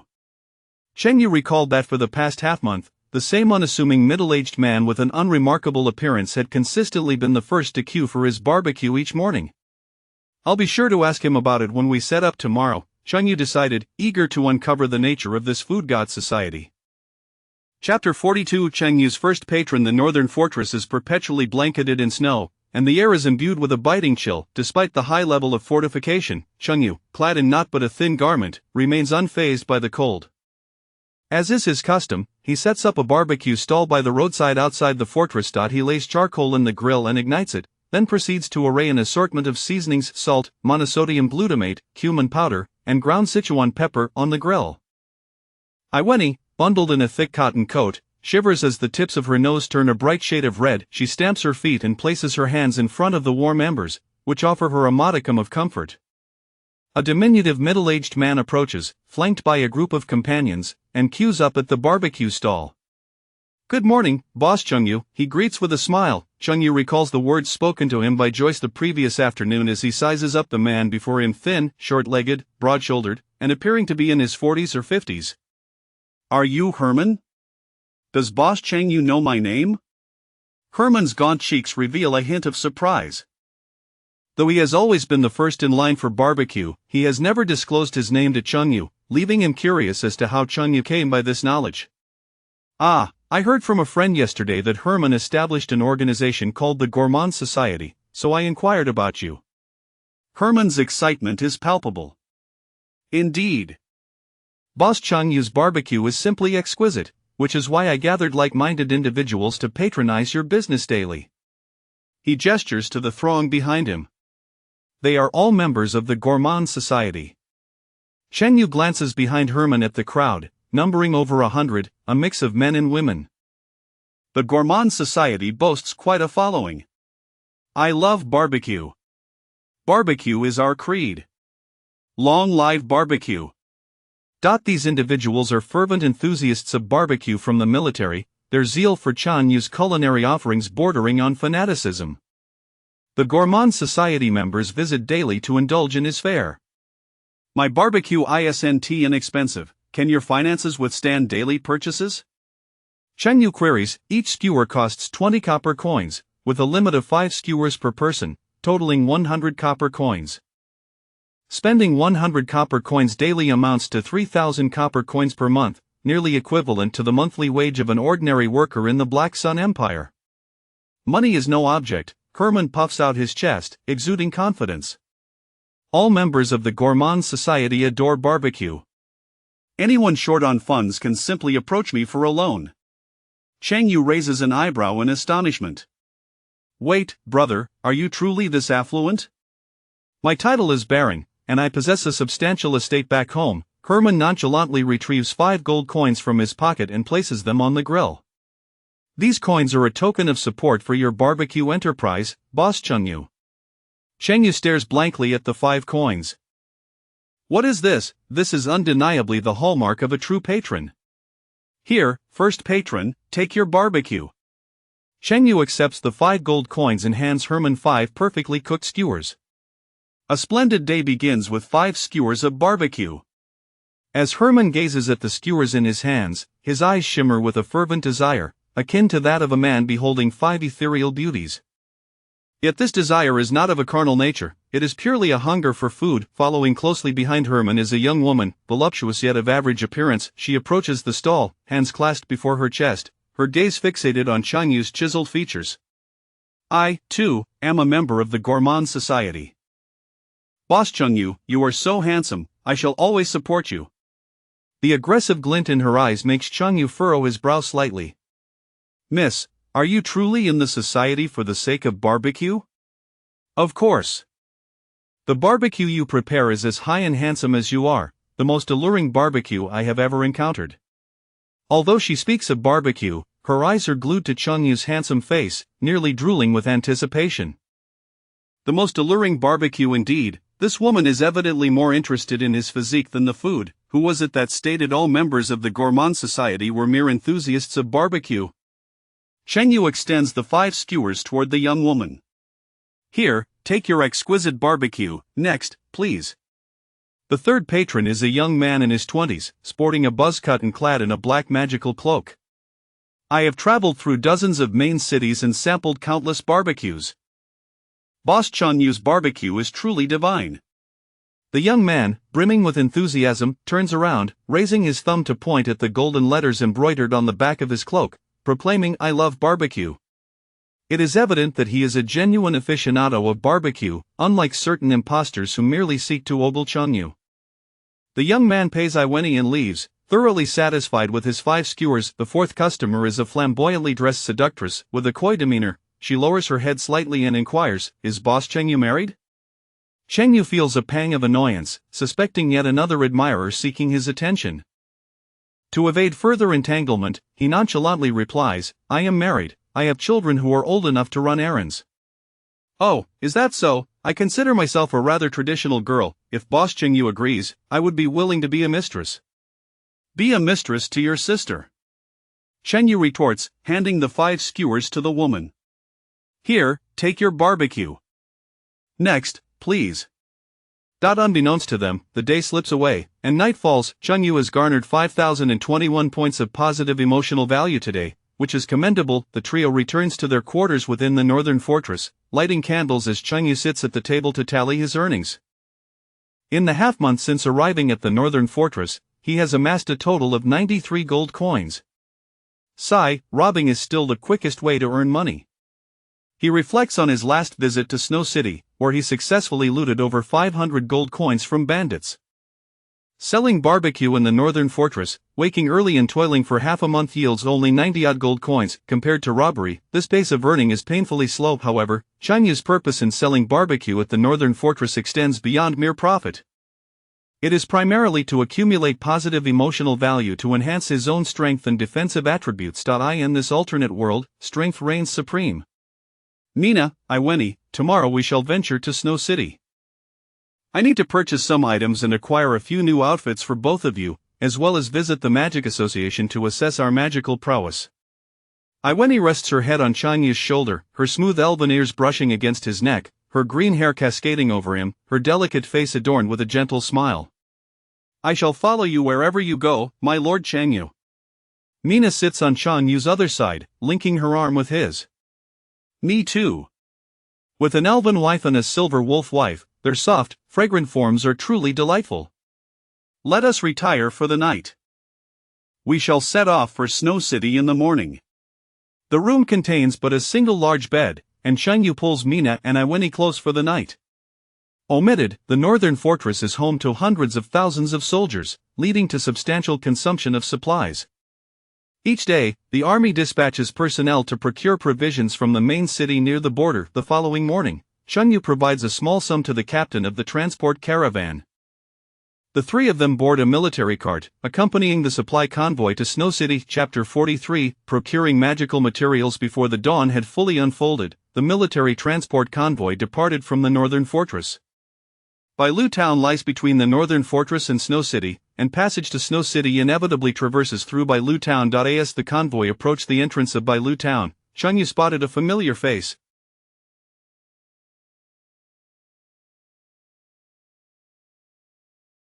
A youth clad in white stockings and lantern pants stood by the roadside, his handsome features accentuated as he closed his eyes, strumming a harp, and reciting poetry with heartfelt emotion.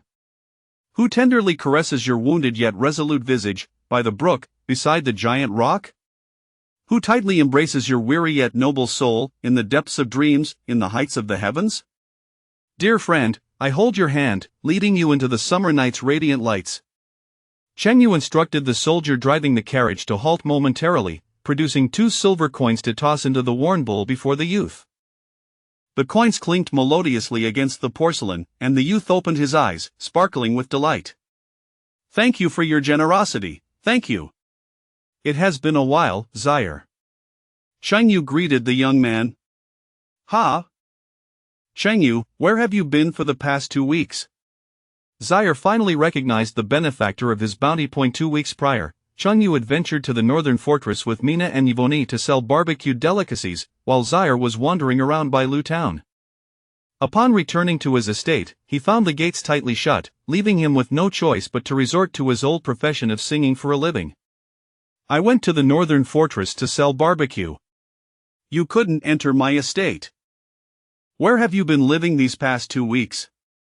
Shangyu scrutinized Zaire, who in his memory was a destitute fellow, yet he seemed to have fared well despite the absence of fortune. Under a rooftop. With a cheeky grin, Zaire gestured towards a nearby shop's awning, which served as his home.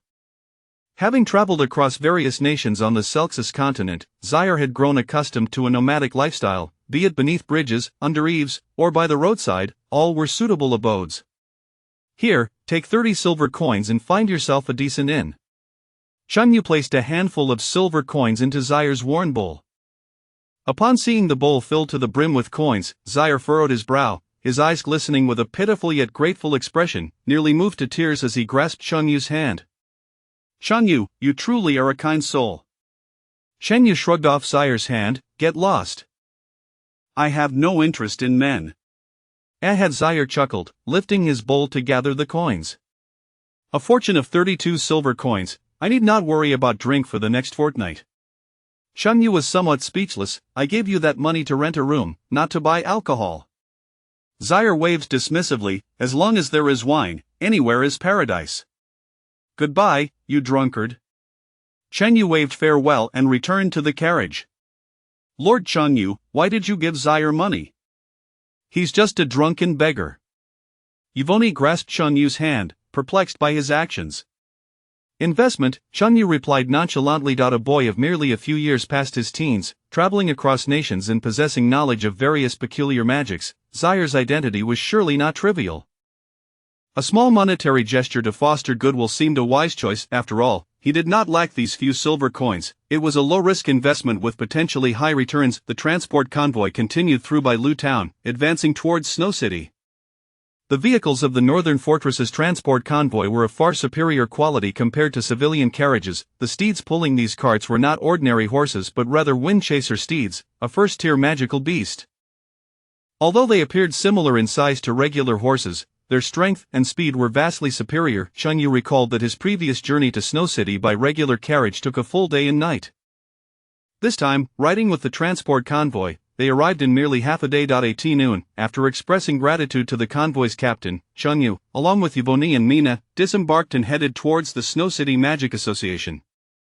Having visited Snow City once before, Shangyu was aware of where to procure magical materials. The Magic Association was conveniently located on the same street as the magical materials shops.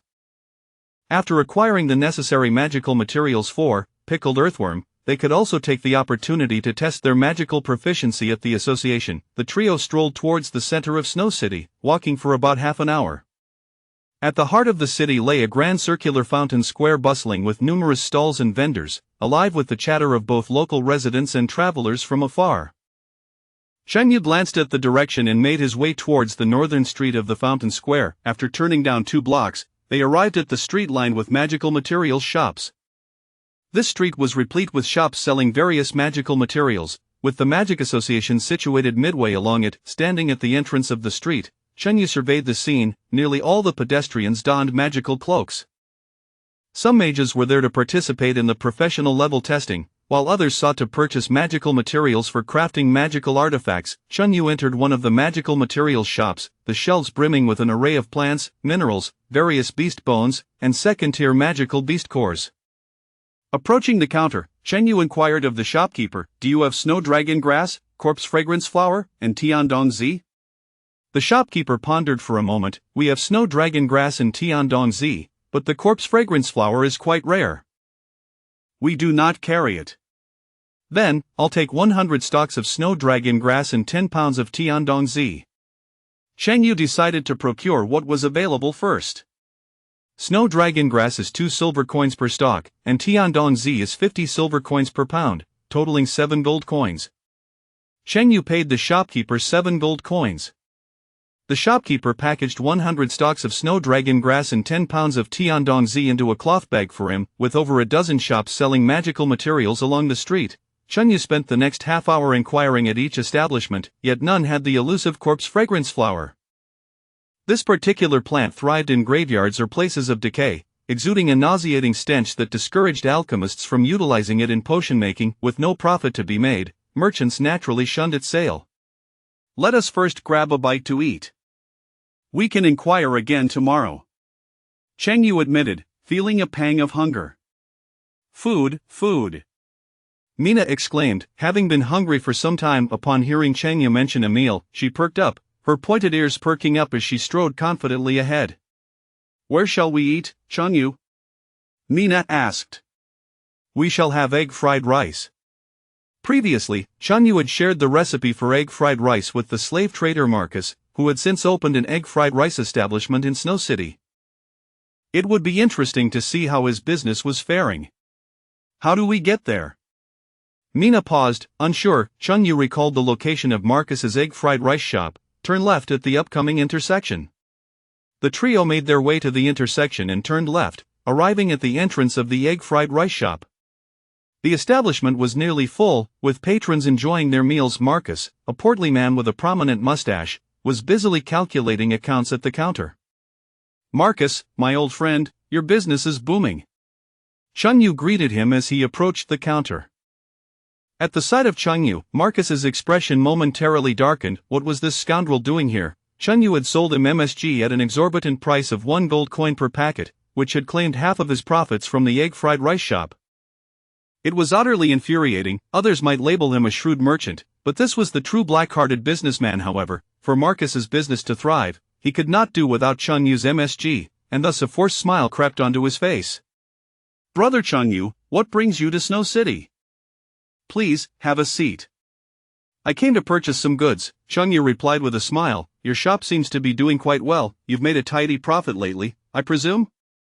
The business is fair, though the profit margins are slim. Marcus inwardly cursed his luck, lamenting how one scoundrel had siphoned half his profits. Despite his grumbling, Marcus had indeed been making money during this time. With market demand flourishing, when demand is high, it is prudent to expand one's business and seize greater profits. Brother Cheng Yu, I plan to open several more chain egg fried rice shops in the nearby main cities. Remember to sell me more MSG when the time comes. Certainly, Cheng Yu agreed readily. He was more than happy to supply Marcus with MSG. Opening a shop involves selecting a location, leasing the premises, renovating the space, hiring chefs, sourcing ingredients, building a customer base, managing daily operations, and paying taxes regularly. A series of bothersome business procedures. Now, all those troublesome tasks would be handled by Marcus, allowing Cheng Yu to simply sell MSG and effortlessly pocket half the profits, a delightful and easy arrangement. Chapter 44. Oh my lord father, as night descended, the streets of Snow City grew desolate.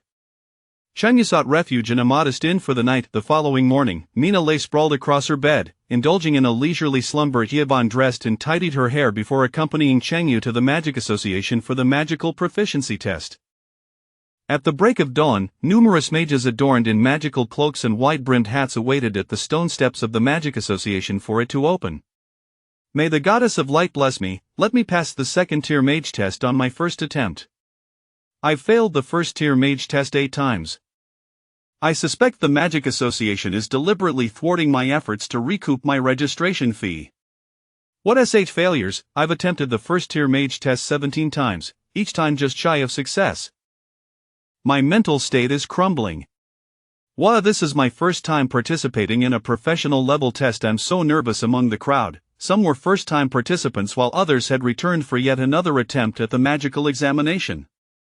Listening to their tales of trials, Cheng Yu felt reminiscent of the experience of obtaining a driver's license. The Magic Association, an official organization of the Black Sun Empire, commenced operations at 9 in the morning and concluded at 5 in the afternoon.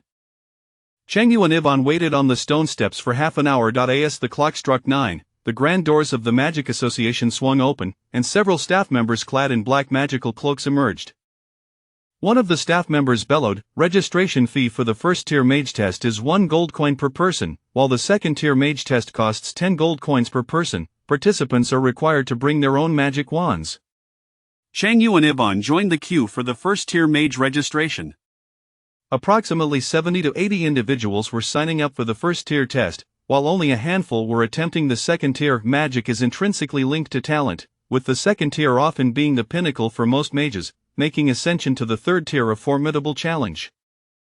Chun Yu handed over 2 gold coins for the registration fee, and the staff member recorded their information before issuing each of them a token, granting them entry. The interior of the Magic Association was extravagantly decorated, featuring a bright and airy hall with a soaring dome and a magnificent magical crystal chandelier illuminating the space. In the center of the hall rested a crystal orb of approximately 1 meter in diameter, semi-transparent. The staff member beside the orb addressed the gathering. The first-tier mage test consists of 2 parts. The magical strength assessment and the magical proficiency evaluation. Please line up in the order I call out to undergo the magical strength test.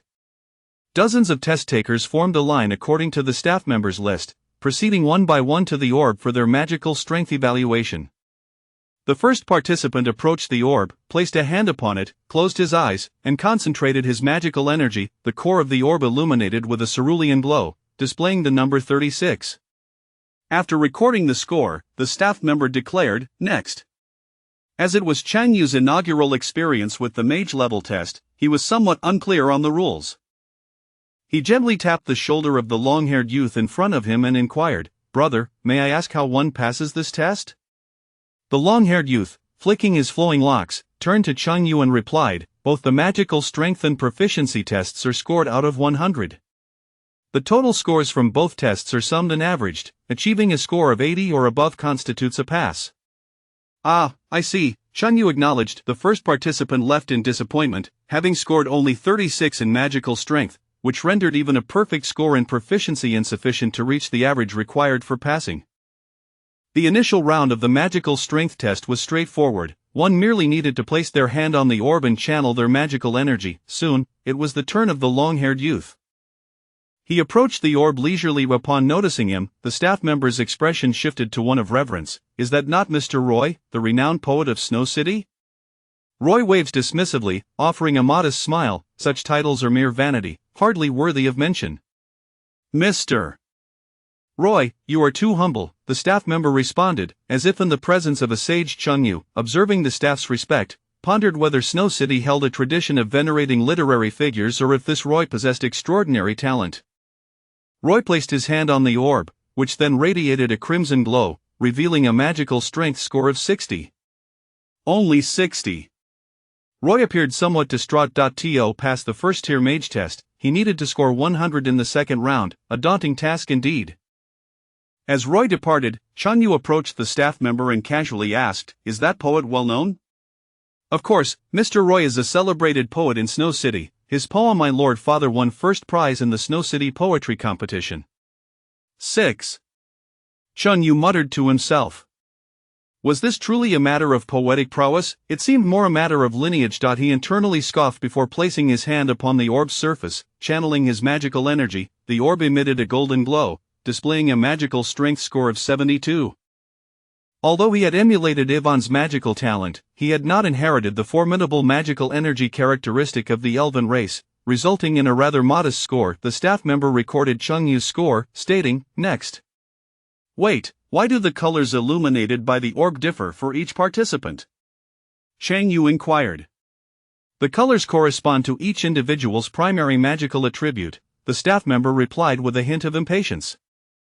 Cheng Yu refrained from further questioning and stepped aside. Yvonne then stepped forward, placing her delicate hand upon the orb and channeling her magical energy. The orb glowed with a vibrant green hue, revealing a perfect score of 100 for Yvonne's magical strength.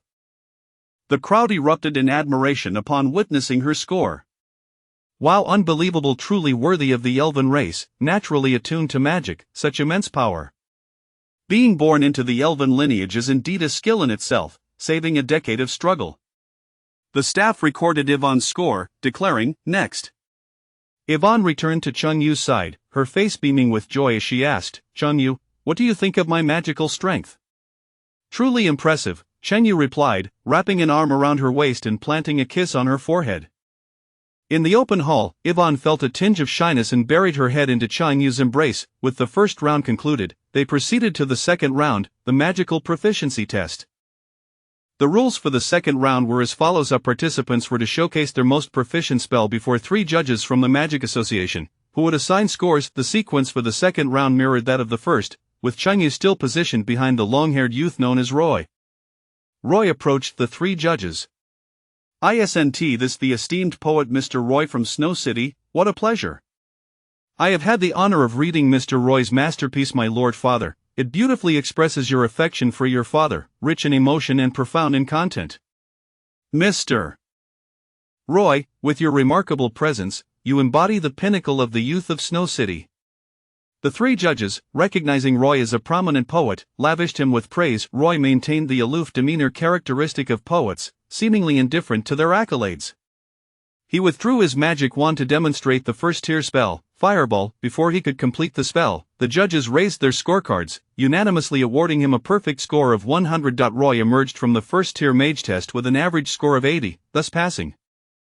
Chengyu, witnessing this spectacle, was left utterly astonished. Was this truly permissible? Chapter 45. Successfully passing the test and becoming a first-level mage. Standing upright, Chengyu held his magic staff, channeling magical energy through it. Beneath his feet, a circular magic array radiating white light materialized, while he recited an incantation aloud, unleashing the first-level spell, low-level freezing technique. After a brief delay of several seconds, the ground within a radius of 2.5 meters around Chengyu crystallized into ice, exuding a frigid white mist. 3 judges observed Chengyu's casting process, assigning him scores: Judge A 86 points, Judge B 91 points, Judge C 93 points. Ultimately, Chengyu achieved a score of 90 in the magic proficiency test, while his magical intensity test yielded a score of 72, resulting in an average of 81, just above the passing mark of 80, barely scraping through. With a radiant smile adorning his handsome face, Chengyu briskly approached Yvonne, saying, "Hee, I've only been studying magic for a month or 2. And I've already passed the first-level mage test." Many had studied for years without achieving such a feat. "Congratulations, Lord Chengyu," Yvonne beamed, embracing him warmly. The next test was for Yvonne. "You can do it." Chengyu encouraged her with a pat on the shoulder. "I will," she replied confidently. Yvonne, standing at just over 1 meter 60, appeared gentle and composed as she approached the 3 judges, bowing politely. "An elf? How rare." "The last elf to come for a test at our Snow City Magic Association was, if I recall correctly, a decade ago. Elves are renowned for their superior magical talents compared to humans. It is uncommon for elves to partake in magical assessments on human territory, making their presence particularly notable to the judges." "Gentlemen, I am ready to begin," Yvonne declared, and with that, a flicker of determination flashed in her eyes. Discarding her magic staff and the incantation, she initiated her spell with 0 incantation, rapidly coalescing magical energy in her delicate, pale hands, forming a small magic array in her palm. She then directed her magic toward the flower bed in the courtyard of the Magic Association, summoning vines. In the next moment, 3 vine-like tendrils, as thick as a wrist and extending over 10 meters, erupted from the ground, writhing and twisting in the air like agile appendages. The 3 judges were left astounded. To achieve such power without a magic staff and incantation for a first-level vine spell was utterly astonishing. Indeed, the forest elves excel in plant-based magic. Striving in the presence of true geniuses feels utterly futile. How enviable. The elven race not only enjoys longevity but also possesses extraordinary magical talent. Is there any justice in that? The judges, each with varied expressions, unanimously awarded Yvonne a perfect score of 100. Filled with joy, Yvonne returned to Chengyu's side, her verdant eyes shimmering with anticipation. "Lord Chengyu, how was my magic just now?" "It was phenomenal," he praised. "You're not already a second-level mage, are you?" "I'm not sure." "No worries, we can test again after some time." Following the first-level mage test, one cannot immediately attempt the second-level test. A month must pass first. Yvonne grasped Chengyu's hand, delighted to have achieved first-level mage status alongside him. After the completion of the first-level mage assessment, the Magic Association registered both Chengyu and Yvonne. They were then presented with first-level mage badges and a magical cloak imbued with minor fire resistance. Chengyu examined the first-level mage badge in his hand. Its outer ring formed a circle, with a 6-pointed star at its center, intricately engraved with diamond patterns, crafted from meteorite black iron, which was somewhat heavier than ordinary steel.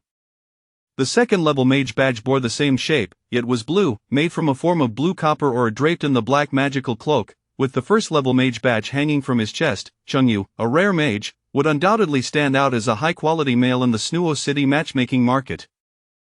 However, with 2 wives already, he had no need to venture into the matchmaking scene. Upon returning to the inn, they found Mina still enjoying a leisurely slumber. Yvonne leaped onto the bed, embracing Mina's fluffy tail. "Sister Mina, the sun is shining."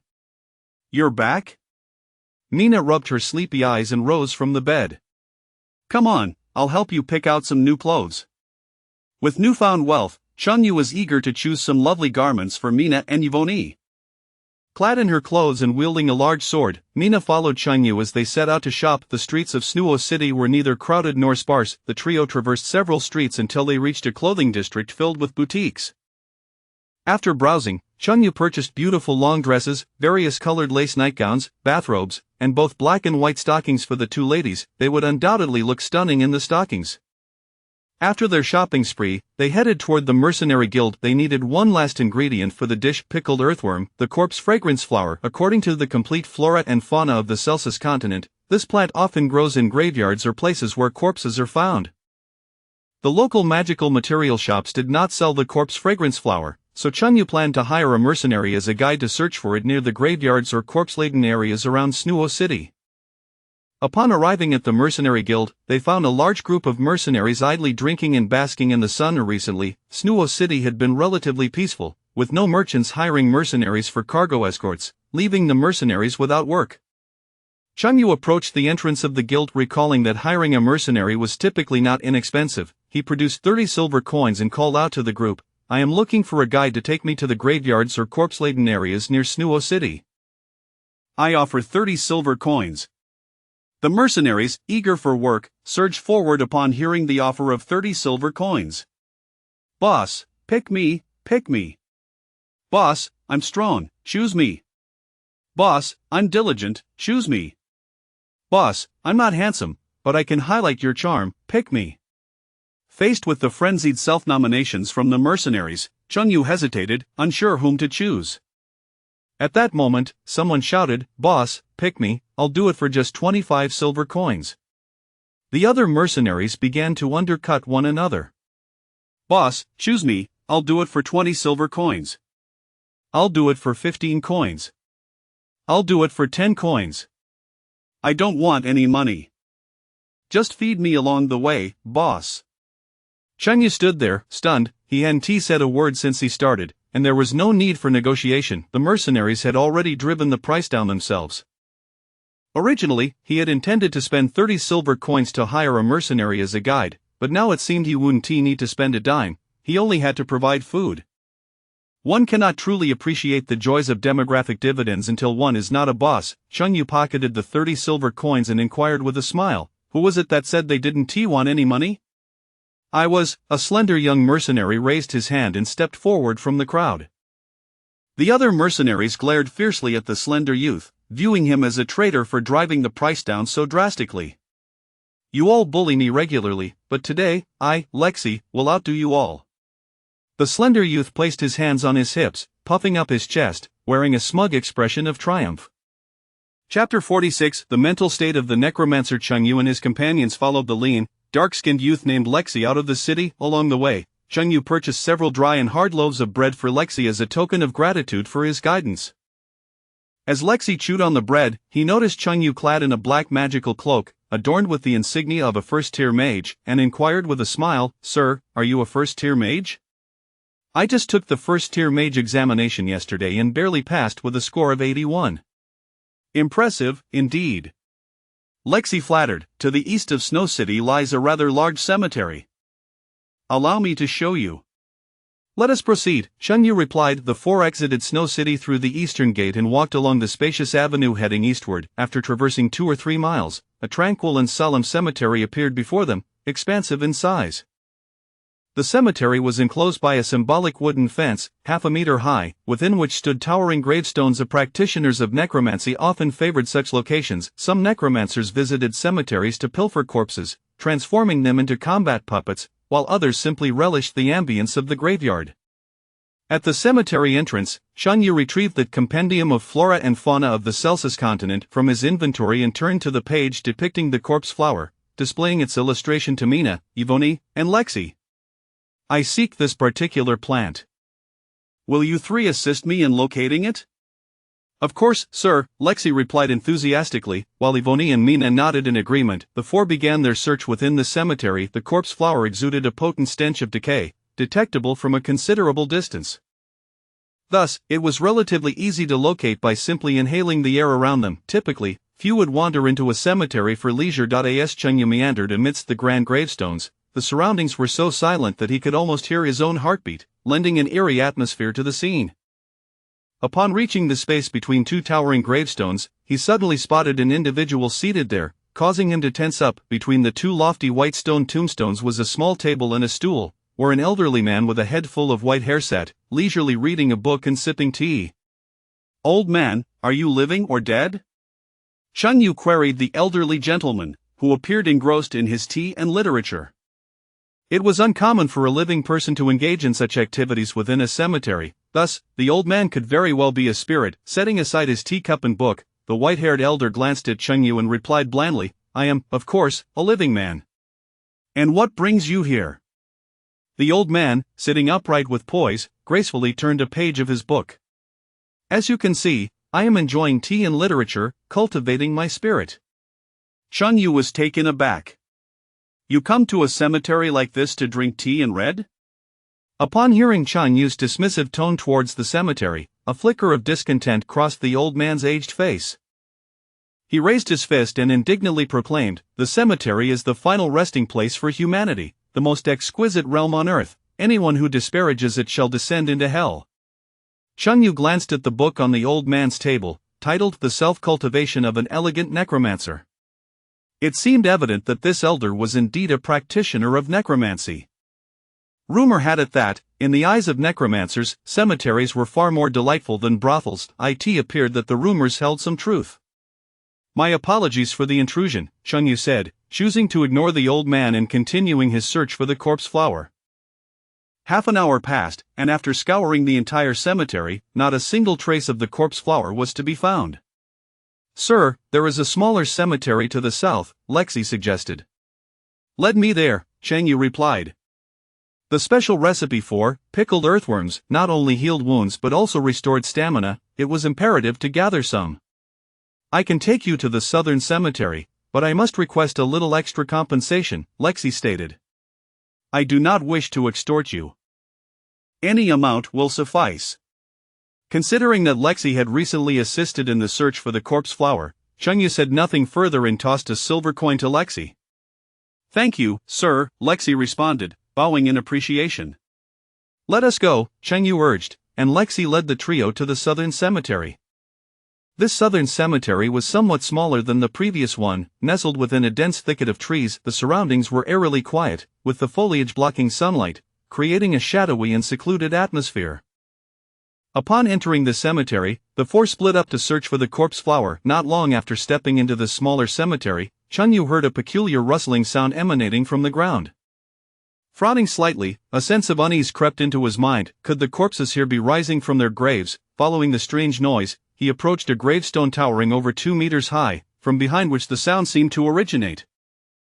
Circling around the gravestone, Chun Yu discovered a 1-meter-wide hole, where a middle-aged man with a scarred face was crouched, dragging out the lifeless body of a young girl. The girl's corpse was stiff and pale, yet not decomposed, suggesting she had been buried recently. Upon seeing Chun Yu staring at him, the scar-faced man was startled. Who are you? I was just passing by, Chun Yu replied. What are you doing? Relieved to learn that Chun Yu was merely a passerby, the scar-faced man exhaled deeply. I am a necromancer, and I have been watching this cemetery for quite some time. A beautiful noblewoman was buried here yesterday, and I intend to take her home as my wife. The scar-faced man grinned widely, his eyes forming crescent shapes, his face adorned with a comical expression. Chun Yu's eyes widened in shock. Brother, wouldn't it be more pleasant to find a living woman for a wife? Why would I want a living woman when a corpse is far more fragrant? The scar-faced man declared, planting a kiss on the cold face of the lifeless girl, his expression one of rapture. This was utterly surreal. Chunyu could not help but reflect on the elderly gentleman in the cemetery who was cultivating his spirit. He began to seriously question the mental states of those practicing necromancy. Had their studies truly warped their minds? The scar-faced man hoisted the lifeless girl over his shoulder, boasting to Chunyu, "See how my wife is as cold as ice, emotionally stable. Isn't she far more delightful than a living woman?" Chengyu clasped his fists in admiration. Impressive, impressive, I concede my defeat. Please do not speak of this matter to anyone. With that, the scar-faced man prepared to leave the cemetery. Seeing the middle-aged man about to depart, Chunyu quickly called out, "Brother, please wait." "What is it?" The scar-faced man turned around. "Do you know where I might find the corpse flower?" Chengyu inquired. Given that necromancers frequently interacted with the deceased, he thought they might possess knowledge of its whereabouts. "The corpse flower, I recall there being a patch of corpse flowers in the lowland to the southeast of this cemetery, but be warned, there are undead creatures lurking nearby, making it somewhat perilous," the scar-faced man advised. "Thank you," Chunyu expressed his gratitude. He then approached Mina and the others, declaring, "Let us cease our search here, there are no corpse flowers. We shall head to the lowland to the southeast." Understood, Yvonne and Mina responded, refraining from further searching. Lexi approached and asked, "Sir, are you not in search of the corpse flower anymore?" "We are going to the lowland to the southeast, you need not accompany us," Chunyu replied. Lexi was just an ordinary person, and his presence would be a burden. "Sir, I shall take my leave. Should you require a guide in the future, feel free to seek me out at the Mercenary Guild." With that, Lexi departed from the cemetery. Chunyu, along with Mina and Yvonne, left the cemetery, heading southeast. After walking approximately 5 to 6 miles, a hill rising 400 to 500 meters appeared before them, cloaked in a dense array of verdant foliage. Upon reaching the summit, they discovered a low-lying area nestled between two hills, where a vast expanse of greenery flourished, crowned with deep crimson flowers resembling trumpets, the very corpse flowers that Chunyu sought. Chapter 47 of the Ultimate Technique, the Great Elbow Strike. Between the two mountains lies a desolate valley, barren and lifeless, reminiscent of a parched riverbed. Chunyu descended the slope, arriving in the hollow between the two peaks. The corpse flower bloomed with a ghastly vibrancy, its foul odor pervading the air, causing both Mina and Yvonne to wrinkle their noses in distaste. The stench was unbearable. Approaching the cluster of corpse flowers, Chunyu retrieved 2 large burlap sacks from his system's repository and began to gather the flowers. As he extended his right hand, before his fingers could even brush against the petals, the ground of the valley began to tremble violently. 50 meters away, the earth surged upwards, and a serpentine skeleton, measuring 7 to 8 meters in length, burst forth from the soil. It was devoid of flesh, a mere white skeletal frame, its hollow eye sockets gleaming with a sinister red light. Fixated on Chunyu and his companions, the scarred necromancer had mentioned the presence of undead creatures in this vicinity. Unfazed, Chunyu tossed the 2 burlap sacks to Mina. "Mina, gather more of the corpse flowers. I and Yvonne will hold off this skeletal serpent." Understood, Mina replied with a nod, clutching the sack as she moved to collect more flowers. Yvonne remained stationary, her fair hands enveloped in a green magical aura. She briefly chanted an incantation, summoning vines with her bare hands. 3 thick vines erupted from the ground, ensnaring the skeletal serpent.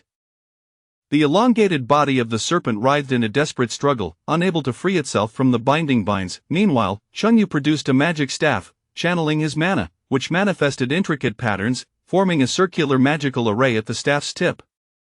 Reciting the incantation for the fireball spell, he unleashed a first-tier fireball. The basketball-sized flame hurtled towards the serpent, striking its skull and erupting in a fiery explosion. Undead creatures typically possess high magical resistance due to their lack of flesh, rendering the fireball ineffective against this skeletal foe. Realizing a single strike would not suffice, Chunyu resolved to unleash a barrage of fireballs. With both hands gripping the staff, he intensified his mana, treating the ensnared skeletal serpent as a live target, continuously bombarding it with fireballs. "This is rather entertaining," he mused, as each incantation released another fireball from the staff's array. Despite the serpent's high magical resistance, the relentless assaults caused its skull to crack and char under the intense heat. On the other hand, Mina moved swiftly among the corpse flowers, having filled 1 sack within 5 minutes. She produced another sack to continue her harvest. After casting fireballs repeatedly, Chunyu had reduced the skeletal serpent to a feeble state, casually approaching it and delivering a kick to its nearly lifeless form. Uncertain of the serpent's rank among magical creatures, he noted it was significantly weaker than the undead dragon encountered previously. Suddenly, the serpent's hollow eyes flared with crimson light, and its tail began to thrash violently, producing a series of sharp, ringing sounds. In tandem with the cacophony, the entire valley began to tremble, fissures appearing in the ground. One after another, skeletal serpents emerged from the earth, some measuring 50 to 60 meters, while others were merely 5 to 6 meters long, creating a dense swarm, estimated to number in the thousands, encircling Chengyu and his companions. Damn it, if we can't win, they resort to calling for backup, utterly lacking in martial ethics. Chengyu was astounded to discover such a multitude of skeletal serpents hidden beneath the parched riverbed. He crushed the skull of the serpent beneath his foot. What should we do, Lord Chengyu? Ivania's gaze darted around at the encroaching serpents, her eyes betraying a flicker of fear and panic. We run, Chengyu declared, unwilling to engage in battle with so many serpents. He turned to Mina. Mina, stop gathering, carry Ivania on your back, I will clear the path, and you follow closely behind me. Ivania, being a sorceress, was not particularly swift, so having Mina assist her would expedite their escape. All right, Mina acquiesced, abandoning her gathering to rush to Chengyu's side. She handed him the sack of corpse flowers and her large sword before hoisting Ivania onto her back. Stay close, Chengyu instructed, stowing the sword and corpse flowers in his system's repository as he dashed towards the valley's exit.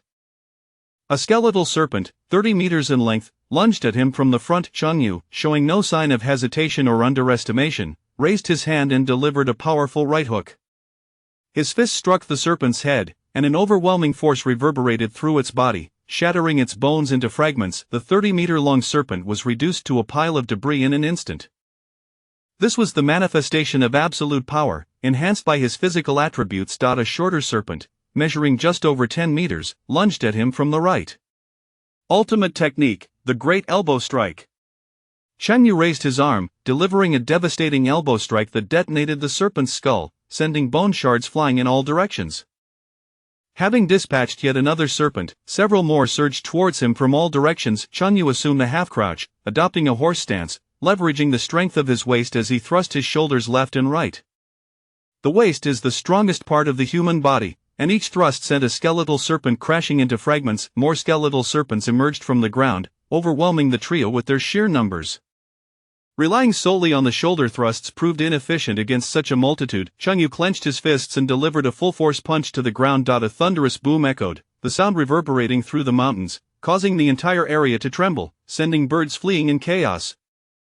Although the mountain was not particularly high, the ability to shake it demonstrated a terrifying level of strength. Dust and debris erupted into the air as the ground around Chengyu cratered, forming a massive pit. The shockwave generated by the impact radiated outward, sending the oncoming skeletal serpents reeling. Mina and Ivania stood in stunned silence, awestruck by Chengyu's display of raw power. Was this truly the extent of his strength? It was utterly absurd. Such a level of force could easily earn him a position as a high-ranking commander in the northern fortress. Noticing the dazed expressions on Mina and Ivania's faces, Chengyu calmly remarked, as a chef, one must possess a modicum of strength to subdue formidable ingredients. At a loss for words, Mina and Ivania realized that Chengyu had cultivated a strength surpassing that of many warriors in his quest to become an exceptional chef. Chengyu pressed forward, clearing the path, and with each punch, another skeletal serpent was reduced to bone fragments. Mina, with Ivania on her back, followed closely behind. The trio ascended the slope, leaving the valley behind as they sprinted towards Snow City. The skeletal serpents pursued them for a couple of kilometers before relenting. At last, we have escaped. Chengyu wiped non-existent sweat from his brow. Hearing this, Mina glanced back at the trail of shattered bones. Was this what he called fleeing? If the serpents had continued their pursuit, they would likely have been annihilated. The orc race revered strength, and Chengyu's previous display of might captivated Mina, her eyes sparkling with admiration as she clung to his arm, nuzzling her head against his shoulder. Ivania, too, found Chengyu's strength astonishing. With such power, there was no need for her to learn magic. We have gathered all the materials, let us proceed. The trio returned to the inn in Snow City, bathed, and then boarded a carriage heading to Whitedew Town. Whitedew Town lay over 100 kilometers from Snow City, and the speed of standard carriages paled in comparison to military transport convoys. After a day and a night, they arrived at Whitedew Town, returning to the estate. Having been away for more than half a month, the crops in the fields flourished remarkably. Sweet corn had already borne ears, tomatoes ripened, and catnip had spread abundantly. Nina and Ivania opened the estate's grand gates, baskets in hand, eager to harvest the fruits and vegetables from the fields. Chunyu, seeking solace in the shade of the estate, retrieved the black earthworms he had pickled over a month prior. Upon opening the sealed container, an overwhelming stench assaulted his senses, a foul amalgamation of the earthworm's fishy odor and the smell of decaying flesh. The noxious aroma nearly caused him to regurgitate the New Year's feast from the previous year. Extracting the corpse flowers, winter honeysuckle, and snow dragon grass, 3 ingredients equally repugnant, he pondered, will combining these truly not lead to death? Following the recipe's instructions, he began to process the ingredients, embarking on the creation of the dark culinary dish. Pickled earthworms. Chapter 48. Have you joined the dark culinary realm? Following the recipe proportions, Chunyu methodically added 3 processed ingredients into the jar, followed by a generous tablespoon of salt, stirring for 10 minutes. As the mixture combined, the marinated earthworms emitted a pungent odor, far more repugnant than decomposing fish or shrimp, a scent reminiscent of biochemical weapons. The Silver Wolf clan, known for their acute sense of smell, caused Mina, who was leaning over the table, to instinctively cover her nose upon catching a whiff of the marinated worms. With a furrowed brow and drooping ears, her pitiful gaze implored Chunyu, "Chunyu, could you possibly seal that jar?" This biochemical concoction was unbearable, completely intolerable. Chunyu too found the stench overwhelming and quickly retrieved some wax paper to seal the jar. Once sealed, the odor in the air dissipated somewhat. Healing elixir, marinated earthworms, successfully completed. Chunyu held the jar aloft, as if it were a luminous artifact. Next, he needed to find an injured soldier to test its purported ability to expedite healing and restore vitality. The northern fortress, defending against the encroaching demonic horde, should have its share of wounded. With 100,000 skewered birds still unsold, he planned to return to the northern fortress the following day to continue selling and to find a suitable test subject for the marinated earthworm's efficacy. The next morning, Chunyu called for a carriage in Bailu town and set off towards the northern fortress. After half a day's journey, the carriage halted at the base of the snow-capped mountains. The trio disembarked and ascended the mountain path. The guards stationed along the road, indulging in Chunyu's barbecued delicacies, recognized him well, knowing his close ties with General Barney, and did not impede his passage. A cross-eyed soldier waved enthusiastically, greeting Chunyu. "Boss Chunyu, where have you been these past few days?" "I had some matters to attend to in Snow City." "Will you be selling barbecues as usual tomorrow?" The cross-eyed soldier had been dreaming of Chunyu's barbecue after 2 days without it. Of course. Cheng Yu's visit to the northern fortress was solely for the purpose of selling barbecues. "That's wonderful. We'll have barbecue to look forward to again tomorrow." What would redeem the dreary life of a border guard? Certainly, it would be the delectable barbecue. The other soldiers, upon hearing the news of Chang Yu's return to selling barbecue, wore faint smiles, their futures now seeming brighter. "By the way, is there anyone here who was injured?" Cheng Yu inquired, eager to test the marinated earthworm's effects, curious if they were as miraculous as the recipe suggested. A big-nosed soldier, his shoulder wrapped in a white bandage, waved his hand. "Well, the day before yesterday, a small group of demons snuck onto the city wall, and our patrol team engaged them in battle. I took a knife wound to the shoulder." "Is it healed?" "Not yet, the cut is quite deep, having reached the sinews and bones, so it won't heal swiftly. I possess a healing elixir, crafted from 81 medicinal herbs boiled for 49 days, with a unique flavor that will surely be unforgettable for you. Would you care to try?" Cheng Yu flashed a smile at the big-nosed soldier, a smile more enigmatic than the Mona Lisa's, imbued with a hint of mischief, reminiscent of a rogue enticing a young girl. He then retrieved the jar from the system's repository, holding it high as if presenting a sacred relic. "A unique flavor, unforgettable?" The big-nosed soldier's eyes sparkled with intrigue. Having tasted Cheng Yu's barbecue, he had found it more delightful than any food he had ever encountered. The phrase "unique flavor," translated through his mind, equated to exquisite delicacy. "Are you interested?" Cheng Yu asked with a grin. "I am.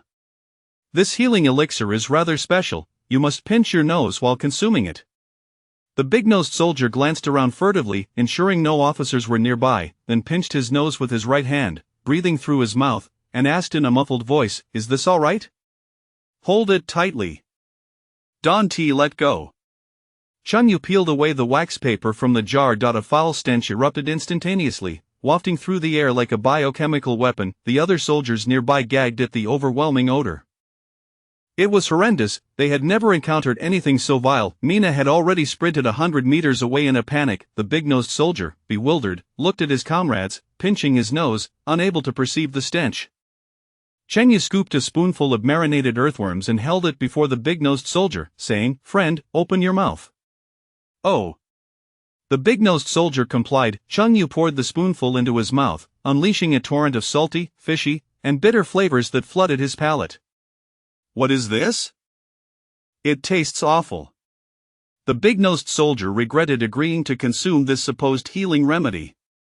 "Bitter medicine is beneficial, swallow it down, and your injury will heal promptly," Cheng Yu reassured him. Enduring the dreadful taste, the big-nosed soldier swallowed the marinated earthworms. Moments later, he felt a warm sensation rise from his lower abdomen, coursing through his veins and enveloping his body in a comforting warmth. The wound on his shoulder began to itch as new tissue rapidly formed, healing the injury. "How remarkable.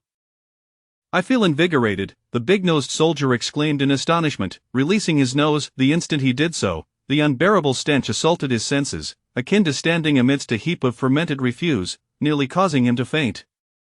"Boss Cheng Yu, have you joined the dark culinary realm?" The big-nosed soldier grasped Cheng Yu's shoulder with one hand, gazing at him in despair, nearly overwhelmed by the stench. "Take a look at your shoulder. Is the wound healed?" Cheng Yu inquired. The big-nosed soldier lifted his shirt and removed the bandage from his shoulder, revealing that the lengthy gash had completely healed, leaving no scar. "Healed?"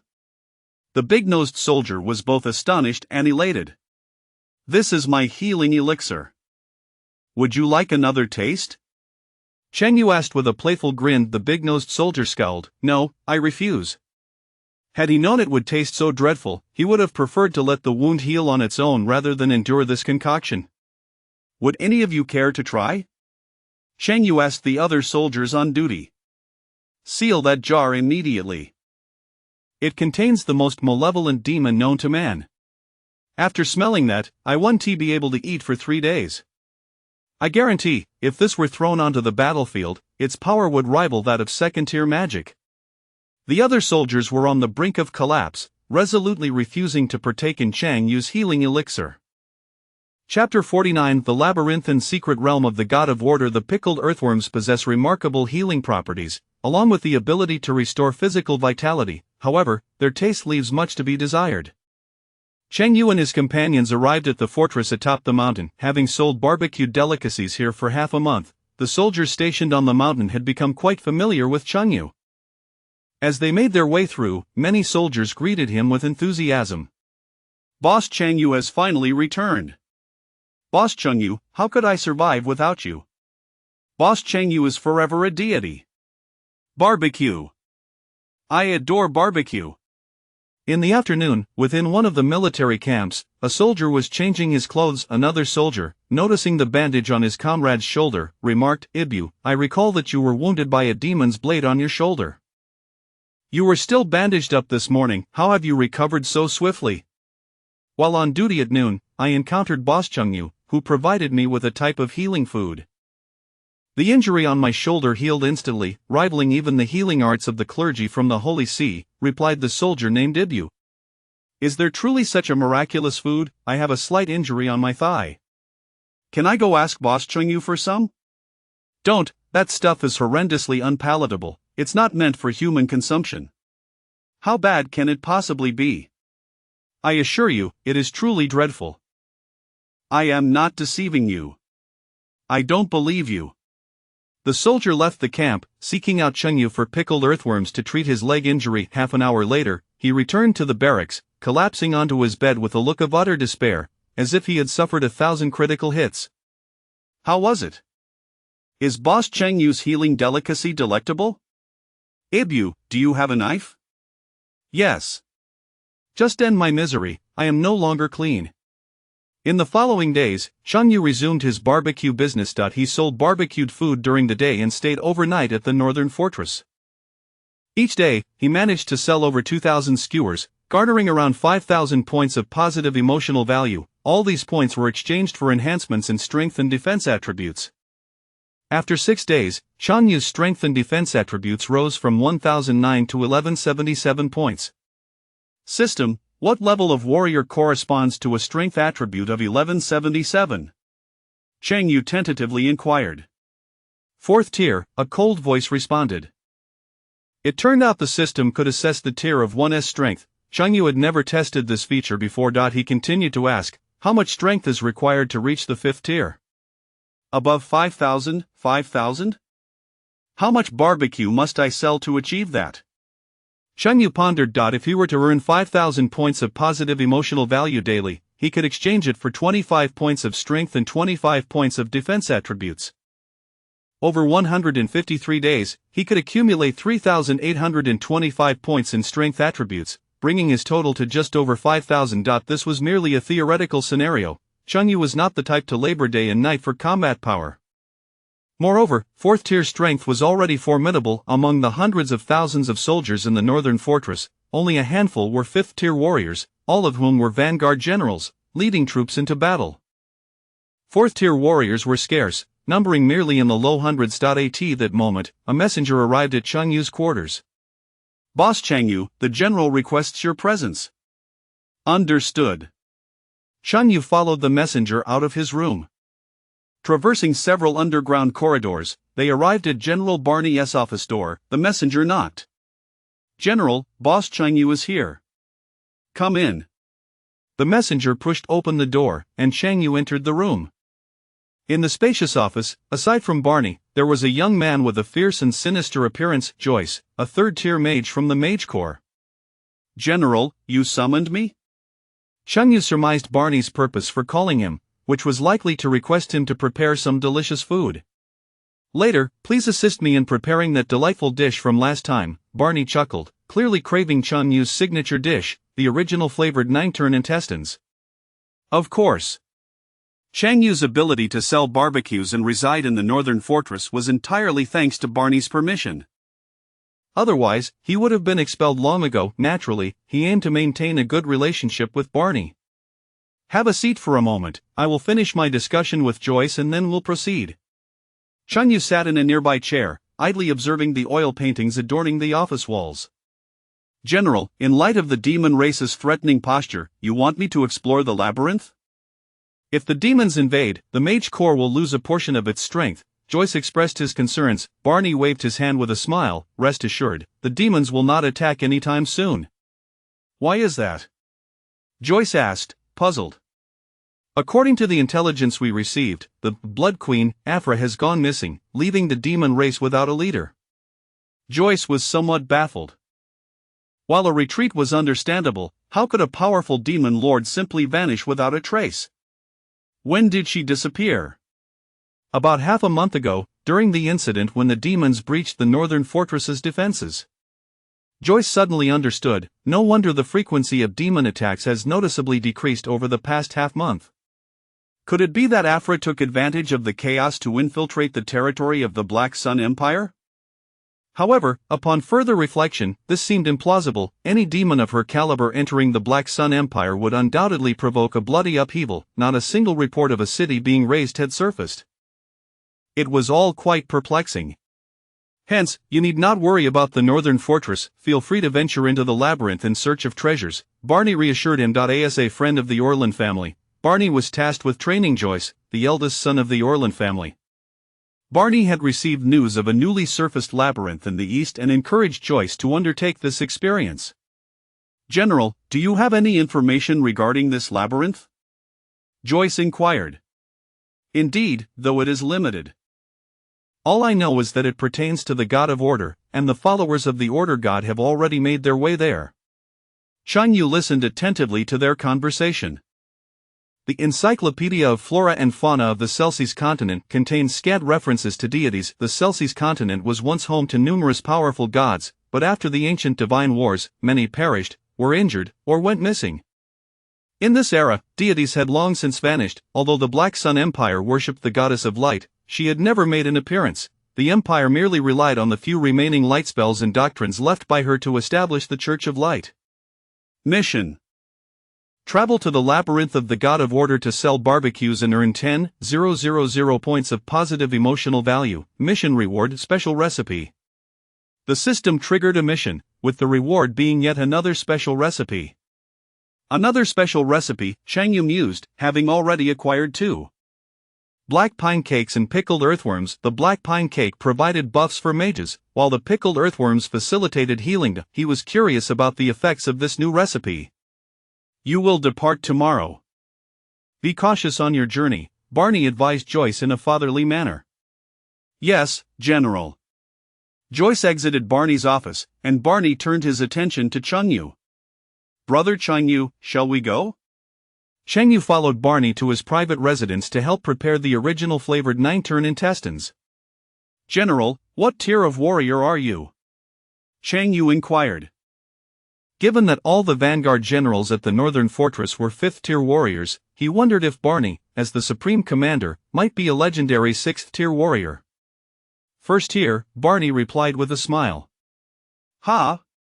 Chang Yu was taken aback. He had previously thought Barney was formidable. To discover he was merely a 1st-tier warrior, slightly stronger than a common soldier, was astonishing. But why can a 1st-tier warrior hold the position of supreme commander of the northern fortress? Rank does not directly correlate with strength, Barney chuckled. Let me put it this way. When I was a child, I used to sneak peeks at a married woman bathing with the current king of the Black Sun Empire. We would climb bird nests together and even visit brothels, having played together since childhood.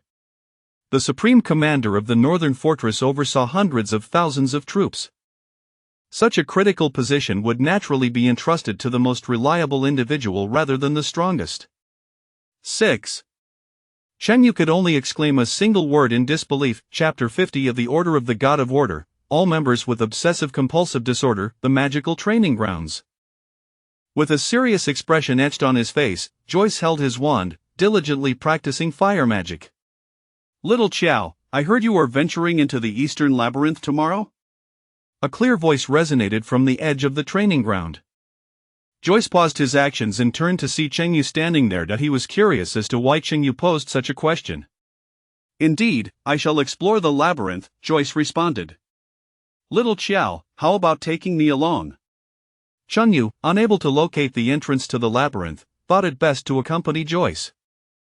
To foster a closer relationship, Chang Yu affectionately referred to Joyce as Little Chow. What business do you have in the labyrinth? The labyrinth was rife with magical beasts, and for an ordinary person to enter could spell disaster. Chang Yu replied earnestly, to expand my barbecue business, a competent chef must be adept at conducting business at any time and in any place.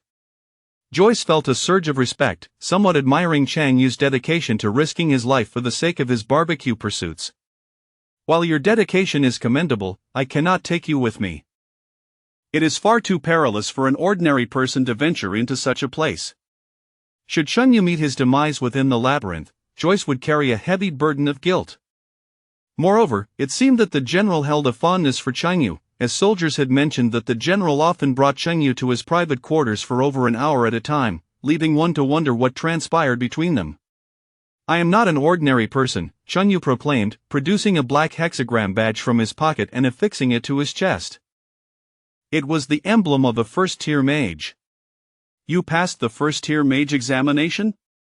Joyce exclaimed in astonishment. While the 1st-tier mage test was not overly difficult, it was certainly not a walk in the park. A few days ago, I visited Snow City and took the 1st-tier mage test on a whim. I scored 81 points and passed effortlessly, Chang Yu said, a confident smile gracing his face. Many struggled through multiple attempts to pass the 1st-tier mage exam, yet he had succeeded on his first try, surpassing 99 of the candidates nationwide. Very well then, Joyce reluctantly agreed to bring Chang Yu to the labyrinth, reasoning that he would merely be selling barbecue outside. The general has arranged for a 2nd-tier flying magical beast to transport me. Come find me tomorrow morning. Okay, Chang Yu gestured an okay sign to Joyce. The next day, outside the northern fortress, Chang Yu, Mina, Yvonne, and Joyce stood within a 10-square-meter iron basket. A 20-meter-long azure avian magical beast swooped down, grasping the basket, flapping its wings, and soaring into the sky. Cheng Yu's gaze fell upon the beast's long legs. The azure wing eagle, dwelling in the northwestern mountains of the Black Sun Empire, excelled in long-distance flight, with its thighs being particularly succulent. Why does this azure wing eagle serve humans? Some members of the Mage Guild have learned the magic to control magical beasts, Joyce explained. Such magic exists? Cheng Yu mused, wishing to learn how to control magical beasts so that he would not need to rely on a carriage during his next visit to Snow City. The azure wing eagle soared above the snow-capped mountains, flying from west to east. Looking down, one could see the towering walls constructed along the mountain ridges. The walls were lined with rows of magical crossbows, capable of eliminating ground forces of the demon race from a distance as well as aerial threats. In addition to the magical crossbows, the surface of the towering walls was etched with dense arrays of defensive magic, rendering them impervious to most physical and magical attacks, a veritable fortress. Below the walls lay the scattered remains of humans and demons alike, a testament to the brutality of war. A frigid wind howled from the northern lands as Mina leaned against the edge of the basket, her pale pink eyes gazing serenely at the demonic domain. The sky was overcast, and the endless expanse of snow stretched out, devoid of life. The azure wing eagle flew swiftly, and upon reaching their destination, Joyce pulled a bell, prompting the eagle to descend. The four disembarked from the basket, which the eagle then grasped and flew back. Wait, it flew away. How are we supposed to return? We'll walk back. It's only a distance of 200 or 300 miles. 200 or 300 miles? Walk back. While Cheng Yu and Mina could manage, Yvonne would likely need to rest for several days if she attempted to walk. This area was marked by towering mountains, with the labyrinth of the God of Order nestled beneath a cliff. A grand stone door, standing 100 meters high, was embedded within the rocky cliff. The surface of the door was intricately carved with ancient symbols and characters that were indecipherable, and it opened outward from the center, creating a gap 2 to 3 meters wide. Flanking the stone door were two towering statues, each 100 meters tall, depicting bird-headed humanoids wielding scepters, exuding an air of majesty and mystery. Due to the passage of time, the statues had weathered and eroded. Numerous adventurers had gathered before the stone door, setting up tents, seemingly preparing for an extended exploration of the labyrinth. As the four approached the base of the cliff and gazed up at the imposing stone door, which rivaled the height of a skyscraper, Cheng Yu exclaimed, "Good heavens, what a colossal door!" He had never encountered a door of such magnitude. Regrettably, this otherworldly realm lacked smartphones, otherwise, he would have certainly taken a photograph to share on social media. Mina and Yvonne displayed expressions of astonishment as well, clearly taken aback by the sheer size of the door. Mina murmured, "Why did the God of Order construct such a massive door?" Yvonne speculated, "Perhaps the God of Order stands 100 meters tall, a smaller door would be impractical." Mina nodded in agreement. "Indeed, that makes sense." Cheng Yu approached the vast stone door, retrieving a barbecue grill, charcoal, seasonings, and frozen bird meat skewers from his system's storage. Donning the black cloak provided by the Mage Association and adorning his chest with the first-tier mage emblem, he set up a 1-meter-long wooden sign in front of the grill, inscribed with the words "Mage Barbecue." Establishing a persona before selling barbecue would create more intrigue and marketability, akin to how night market vendors might don costumes of Zhubeiji or Sun Wukong while selling their wares. Adventurers nearby observed Cheng Yu setting up his barbecue stall with expressions of curiosity. Everyone comes here seeking adventure, yet someone is selling barbecue. What a commercial genius! Will the barbecue of a mage taste better than the average fare? I should buy a couple of skewers to try. Those two ladies beside him are truly beautiful, perhaps I should muster the courage to approach them. As the charcoal had yet to ignite, they would need to wait. Cheng Yu's gaze wandered around the vicinity when a procession of individuals approached from the distance. A line of about a dozen people marched in order from shortest to tallest, the first being the shortest and the last the tallest. They wore matching outfits adorned with azure patterns and sported uniform buzzcuts, stepping in perfect synchrony, their movements reminiscent of military drills. From afar, they evoked a sense of orderly precision. Little Qiao, are those soldiers? They are followers of the God of Order, devout believers who eschew chaos and disorder, fervently endeavoring to impose order upon the chaotic. Cheng Yu remarked, "I have certainly broadened my horizons." While the majority of the populace in the Black Sun Empire worshipped the goddess of light, a smaller faction revered other deities.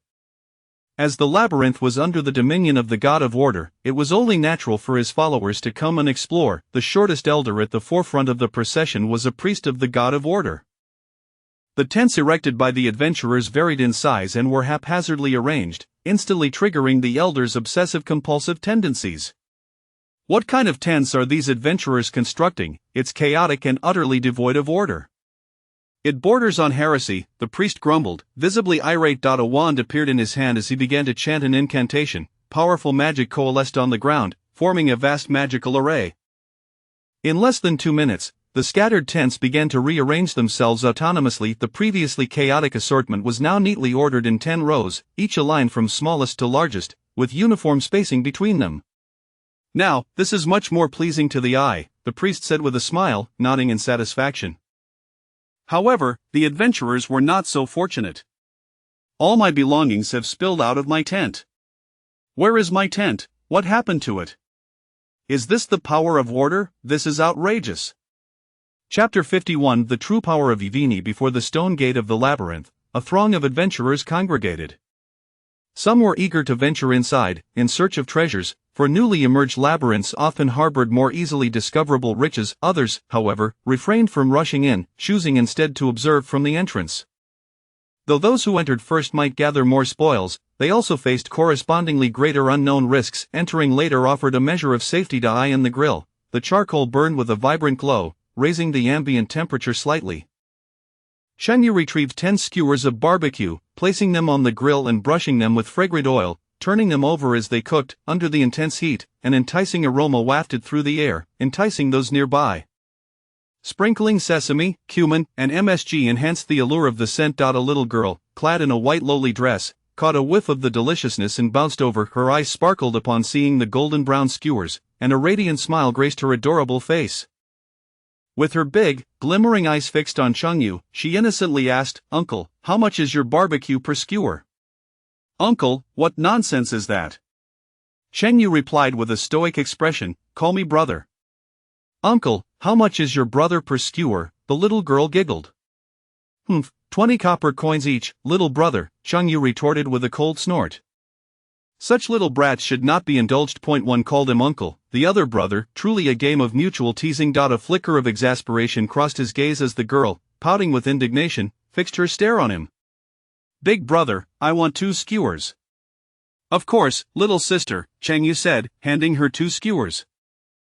The barbecue glistened with a golden hue, crisp on the outside yet tender within, exuding an irresistible fragrance. As the girl took a bite, her eyes lit up with delight. "Big brother, your barbecue is really delicious. Would you like more?" "Yes, give me 2 more."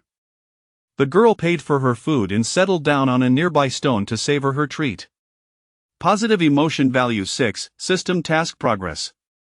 610,000, the system task required him to gather 10,000 positive emotion points, and he had just acquired 6. Once the little girl departed, an elderly man, barely taller than 1.5 meters, approached the barbecue stand, slightly exceeding the height of the grill. His face was lined with wrinkles, his hair a mix of white and gray, adorned in a purple robe and leaning on a magic staff. He was a priest of the Order of Order. "Young friend, your barbecue smells delightful. I would like 1 skewer, please. 20 copper coins each." The old man produced 20 copper coins, receiving a skewer in return. Taking a bite, his eyes widened in surprise. This flavor," Nina, witnessing the old man's expression, inquired with a smile, "is it delicious, old sir?" "Indeed, the taste is marvelous."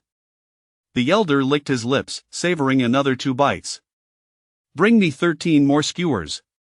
Including the old man, 14 members of the Order of Order had come, and he planned to take some back for the others. Positive emotion value 5, system task progress. 1110,000, please wait a moment.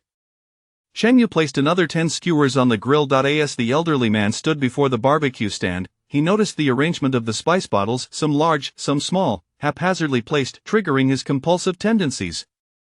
"Young friend, your spice bottles are far too disorganized. Allow me to arrange them for you." With that, the old man lined the bottles up in order from tallest to shortest, measuring the spacing between each one with a ruler, creating a more visually pleasing display. Joyce observed as adventurers entered the labyrinth. Brother Changyu, I'm heading inside. Go ahead. The entrance was bustling with activity, and Changyu had no intention of following Joyce into the labyrinth. He handed the 13 skewers to the elder, who took them to share with the rest of the order. Positive emotion value 4, positive emotion value 5, positive emotion value 8. In no time, Changyu had gained the positive emotion points from the 13 members of the order. System task progress 80-10,000. The third customer to approach was a young man in his 20s, sporting shoulder-length hair, tight shorts paired with knee-high boots, and a fitted jacket, exuding an air of aristocracy.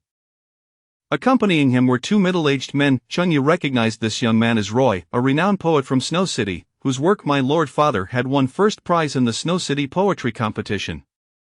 During the first-level mage test, Changyu had stood behind Roy, who now recognized him. You're the one who participated in the first-level mage exam with me, aren't you? Yes, hello.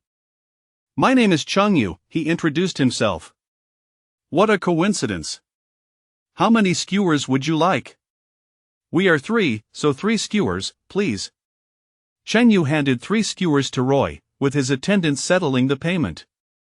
Positive emotion value 6, positive emotion value 6, positive emotion value 7, system task progress 101-10,000. As Roy and his companions departed, the fourth to approach was a young man with red hair. He wore a warm smile and, without addressing Changyu, approached Ivini with a gentlemanly bow. Esteemed elven lady, permit me to introduce myself. My name is Dawn. May I invite you to explore the labyrinth together? I do not know you. Why would I explore the labyrinth with you? Ivini replied, her expression slightly displeased, clearly recognizing his intentions. Dawn straightened up, glancing at the first-level mage badge on Changyu's chest, sneering derisively. Such a beautiful elven maiden like you, accompanying this first-level mage selling barbecue, has no promising future. You would be better off with me. I will only follow Lord Changyu for the rest of my life. Ivini cherished not only the delicacies Changyu prepared but also the sense of home she felt in his presence. Very well, then I shall resort to force. The red-haired youth gestured to a group of 7 or 8 men who approached. Among them were warriors, mages, and even a priest. Seeing the looming threat, Changyu turned to Ivini. Ivini, you handle them. Understood. Ivini sensed the magical energy radiating from her opponents. They were either first-level warriors or first-level mages, not particularly strong, merely numerous. Channeling her magic, a staff of light materialized in her hand. Stepping back a few paces, she began to chant an incantation, unleashing her first-level vine magic with all her might. A massive magical circle appeared around Ivini, the ground cracking open as dozens of green vines erupted from the earth, ensnaring Dawn and his companions. The 3 first-level warriors drew their great swords, desperately hacking at the vines, only to find them surprisingly resilient. Their swords could not sever them completely simultaneously. 3 mages unleashed fireball spells against the vines, but the flames had little effect on their nimble forms. Isn't fire magic supposed to counteract plant magic? Why aren't the fireballs effective against these vines? Vine magic is merely a basic first-level spell, how can it be so powerful? Could this elven girl be a second-level mage? Dozens of green vines ensnared the red-haired youth and his companions, tossing them violently to the ground, leaving them bruised and bloodied. Chapter 52 The Invasion of the Blood Clan. The red-haired youth and his companions lay motionless on the ground. Ivania, having never taken a life, timidly tugged at Changyu's sleeve, her small face a picture of anxiety. Lord Changyu, they won't be dead, will they? If they are, then so be it, Changyu replied, offering no sympathy for such troublemakers. He intended to drag them into the ravine and feed them to wild dogs. However, at that moment, the so-called corpses began to stir. The leader, the red-haired youth, rose to his feet, his black pupils transforming to a vivid crimson, his complexion as pale as parchment. 2 sharp fangs protruded from his mouth, his muscles swelled, and he hunched over, sprouting a pair of bare, crimson wings from his back. The others mirrored his transformation, rising and exhibiting fangs and wings. Such traits did not belong to mere mortals, they were unmistakably of the Blood Clan. Witnessing this scene, the onlookers gasped in horror. Everyone be cautious, do not let the Blood Clan bite you, or you may be assimilated into their ranks. Isn't the Blood Clan supposed to be beyond the northern border? How have they infiltrated human territory?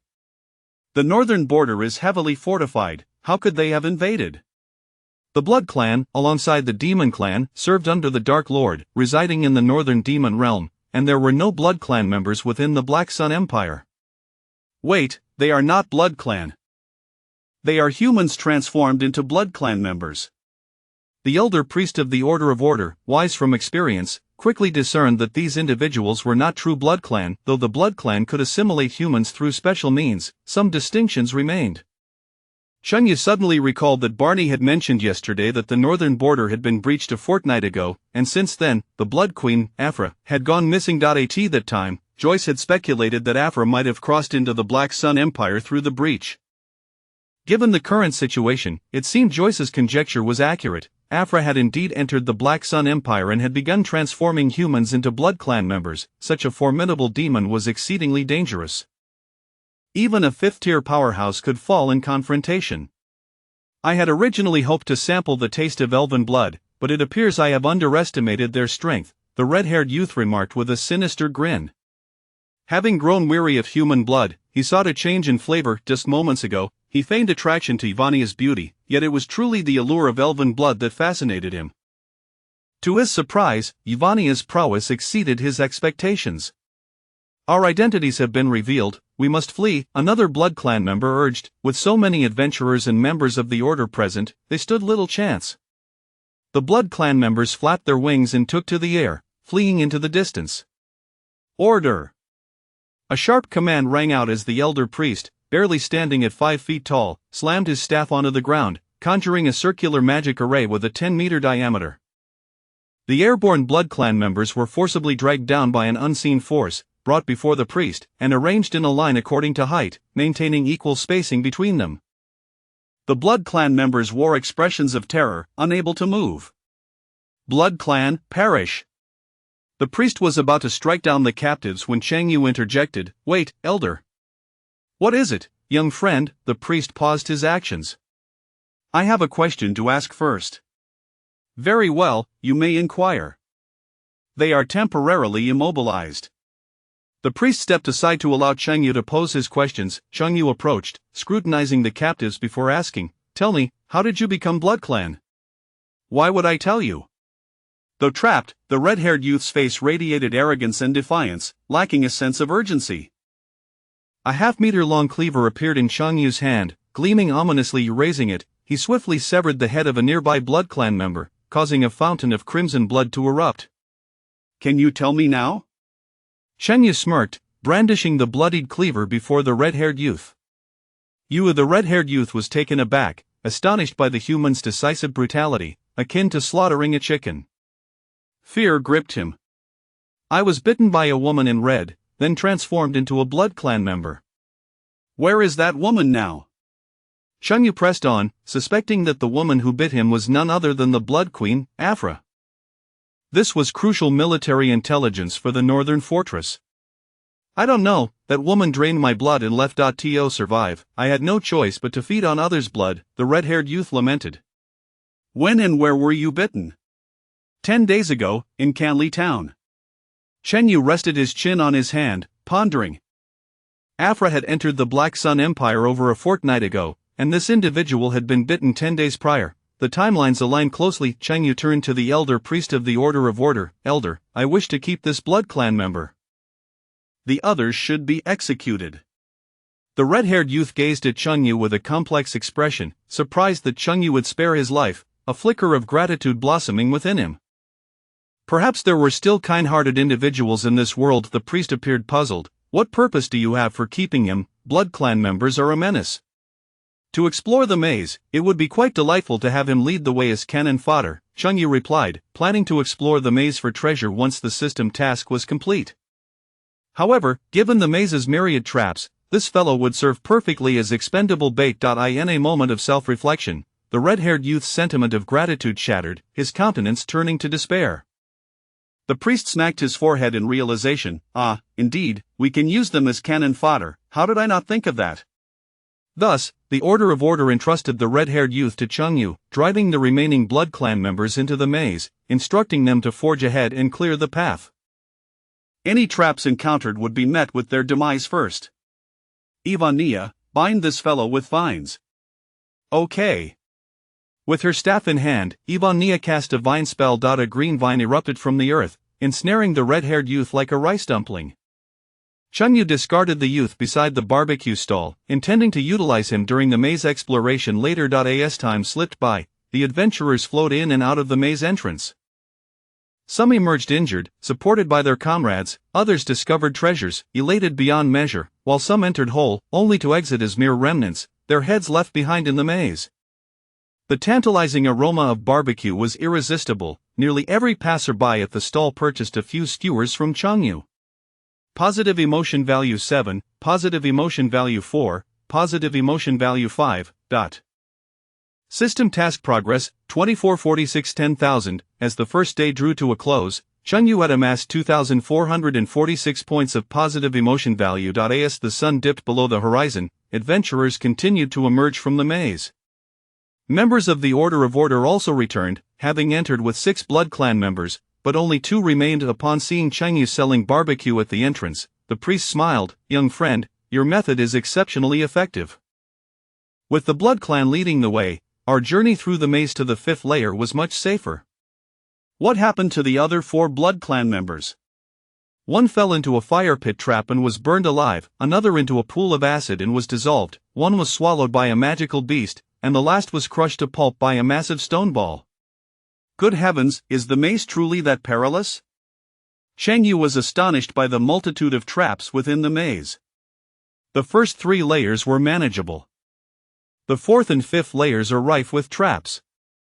After the order departed, Joyce emerged from within, his body battered and limping. Seeing Joyce in such a disheveled state, Chengyu hurried over to support him. "What happened to you?" "I reached the 3rd layer of the maze, but the final room's magical beast was ferocious. Thankfully, I managed to escape quickly," Joyce recounted, relieved. "What kind of beast?" "A 3rd-tier ice magic bear." Joyce was a 3rd-tier magician. Under normal circumstances, 3rd-tier magicians found it exceedingly difficult to defeat 3rd-tier magical beasts. "What did you say? An ice magic bear?" Joyce's expression froze in surprise. "What is there to be astonished about? The paws of an ice magic bear are succulent and exquisite, a top-notch ingredient." Joyce initially thought Chengyu was excited about something else, only to realize it was this. "Let us go together tomorrow." Chengyu was highly interested in those bear paws. "Sure." Recalling their previous encounter when they had slain a 3rd-tier magical beast, the black armored pig, Joyce recognized that Chengyu's abilities were not as simple as they appeared. Taking him along might just lead them to slay the ice magic bear. "By the way, there's something else I must inform you. The great demon Afra has invaded the Black Sun Empire." "Afra has invaded the Black Sun Empire? How do you know this?" Upon hearing this news, Joyce's eyes widened in shock. Chengyu recounted the events of the morning, showing Joyce the red-haired youth. "This is crucial. We must inform the general without delay." Joyce sprang to his feet, disregarding his injuries, and dashed toward the northern fortress, vanishing into the enveloping night. Chapter 53 Entering the Labyrinth. Annihilating a Tier 3 magical beast on a moonless night devoid of stars, the forest surrounding the labyrinth lay shrouded in darkness. Adventurers erected tents and kindled numerous bonfires nearby. Mina and Ivany strolled to the edge of the camp, engaged in conversation. Girls often have an affinity for fluffy things, and as Ivany beheld the exquisite, snow-white tail behind Mina, her light green eyes sparkled with delight. "Wow, Sister Mina, may I touch your tail?" she exclaimed, her voice laced with excitement. "Feel free," Mina replied, treating Ivany as one of her own. The two settled on a stone beside the camp. Ivany gently caressed Mina's soft, plush tail, her heart melting at the sensation. Meanwhile, Chengyu approached the bonfire where members of the Order of the Divine were gathered. 14 individuals encircled the fire, maintaining equal distances between one another, exuding a sense of harmonious beauty. The labyrinth, akin to a dungeon, featured intricate routes fraught with both peril and opportunity. Tomorrow, they would venture into the labyrinth to hunt a Tier 3 ice bear, and Chengyu intended to consult those who had previously entered for strategic advice. as following their guidance would greatly enhance efficiency. Good evening, sir, Chunyu greeted the priest of the order with a smile as he reached the bonfire. The priest glanced at Chunyu, savoring the delicious barbecue he had prepared. Additionally, Chunyu's suggestion to use the Blood Clan as cannon fodder had spared them from casualties. The priest held a favorable impression of Chunyu. I am Valk Eleanor. Please take a seat, he invited, the flickering firelight illuminating his wrinkled visage. Chunyu seated himself cross-legged beside Valk, chuckling. My name is Chunyu. I am a chef preparing to enter the labyrinth tomorrow in search of ingredients. Ingredients? Are you capable of such a task? The beasts within the labyrinth are quite ferocious, Valk questioned, a hint of skepticism in his tone. A chef who cannot subdue their ingredients is no true chef, Chunyu replied with a grin. The elven maiden accompanying me has all. The following morning, numerous adventurer teams gathered at the labyrinth entrance, entering in succession. Some teams consisted of 2 or 3 members, while others boasted a dozen, and there were also solitary wanderers. Cheng Yu and his companions trailed behind the 14 members of the Order of the Divine. 3 Blood Clan members, bound at their hands and wings, were thrust forward to scout the way. Upon entering the labyrinth, a vast hall unfolded before Cheng Yu. The ceiling arched high overhead, adorned with intricate carvings. The hall boasted around 70 to 80 passageways, each leading to different locales within the labyrinth's first layer. Adventurers dispersed into various entrances, seeking a route to the second layer. We shall proceed directly to the next layer, Valk declared, having previously reached the 5th layer and knowing the way to the second. Cheng Yu marveled at the advantage of having such esteemed guidance. Following Valk, they entered one of the passageways. The labyrinthine corridor stood approximately 3 meters high, its environment arid and constructed from large slabs of blue stone. Strange patterns adorned the stone walls, identical to the insignia of the Order of the Divine on their garments. Torches flickered at intervals along the corridor, illuminating their path. After traversing several forks in the road, they finally reached an end where a statue of a bird-headed humanoid loomed over them, standing over a meter tall. Valk approached the statue and knocked 3 times on its forehead. Follow me, passing through the stone wall will lead us to the second layer of the labyrinth. The wall appeared as a mere illusion. Cheng Yu and the others followed Valk through the wall. Arriving at the labyrinth's second layer, Cheng Yu felt a surge of curiosity. Valk, how did you know to knock 3 times on the statue's head to access the second layer? The labyrinth's master is the god of order, and our order possesses fragmented tomes detailing this labyrinth, which record various methods to reach the second layer. This is merely the simplest. Cheng Yu understood, realizing why Valk and his group had reached the 5th layer in a single day. They had an inherent strategy guide to it was akin to having an advantage. Does this imply you will reach the lowest layer today? The tomes only record the methods for traversing the first 4 layers. The subsequent 5 layers remain uncharted. Very well, I only need to reach the 3rd layer to slay the ice bear. Upon hearing this, Valk exhibited a perplexed expression. How do you know there is an ice bear in the 3rd layer? I have a friend who ventured into the 3rd layer yesterday and informed me, Cheng Yu replied, naturally referring to Joyce. Your friend is quite impressive, managing to reach the 3rd layer on the first day, Valk remarked, his earlier confusion giving way to astonishment. Within a mere day, many adventurer teams struggled to even pass the first layer. To find a route to the next layer necessitated a trifecta of wisdom, strength, and luck, except for those fortunate enough to possess a guide. Cheng Yu chuckled, my friend is a prodigy from the Imperial Magic Academy. Joyce, though still young, had already attained the rank of a Tier 3 mage, a feat many would aspire to achieve throughout their lives, often only reaching Tier 2. Your friend truly lives up to the title of genius, Valk praised. At that moment, Ivany noticed a wall brick that differed in color from the others, while the remaining bricks were a shade of blue-green. This particular brick leaned towards a bluish hue, making it difficult to detect without keen observation. Ivany reached out to touch the brick, her hand sinking directly into it. Everyone, look at this, she exclaimed, calling out to the group as they halted, witnessing Ivany's hand disappearing into the wall. Valk, familiar with the labyrinth, expressed his astonishment. You've discovered a hidden mechanism, one not documented in the tomes. Ivany chimed in, there's a cylindrical object within, it's somewhat thick, just the right size to grasp. Try pulling it out, Valk suggested. Following his guidance, Ivany grasped the object and tugged. With a resounding boom, a wall 10 meters away began to rise, revealing a hidden chamber before them. You are indeed fortunate. That is the switch for a hidden chamber, which typically contains treasures of great value, Valk remarked. Is that true? Ivany replied, her excitement palpable. As the group entered the chamber, they found it somewhat dimly lit, approximately a dozen square meters in size, with two large treasure chests at its center. Just as Ivany prepared to open a chest, Valk called out, "Wait! The chests in the labyrinth may be disguised mimic chests. Opening them could provoke an attack." At this moment, it was time for the cannon fodder to take the stage. Valk pointed his staff at a red-haired Blood Clan youth. "You, go open one of the treasure chests." The youth, now a captive, had no choice but to comply. As he opened the chest, it transformed into a gaping maw filled with jagged teeth, devouring the upper half of his body and swallowing him whole, leaving behind a bloody torso. "You, open the other one," Valk commanded, indicating another Blood Clan youth. The second youth, witnessing the grim fate of his companion, trembled in fear. "Sir, there's a monster in the chest. I don't want to die."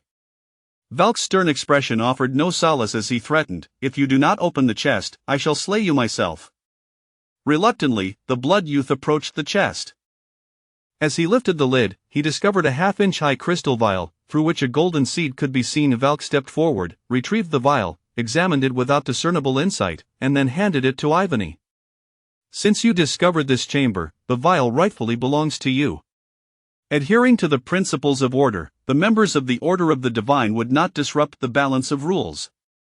Though Valk coveted the vial, he remained loyal to his faith. Ivany scrutinized the vial, pondering what kind of seed it contained, resolving to plant it upon their return. The group exited the chamber and continued onward, swiftly traversing the second layer of the labyrinth to reach the third layer. "I know where the Tier 3 ice bear you mentioned resides. Follow me." They navigated through the third layer, making countless turns until they finally arrived at a grand door. Bloodstains marked the ground before it, likely left by Joyce the previous day. Chen pushed open the door, revealing a spacious underground chamber, where a colossal white bear lay sprawled in the center, resembling a mound of flesh. This was the labyrinth's boss, the Tier 3 ice bear.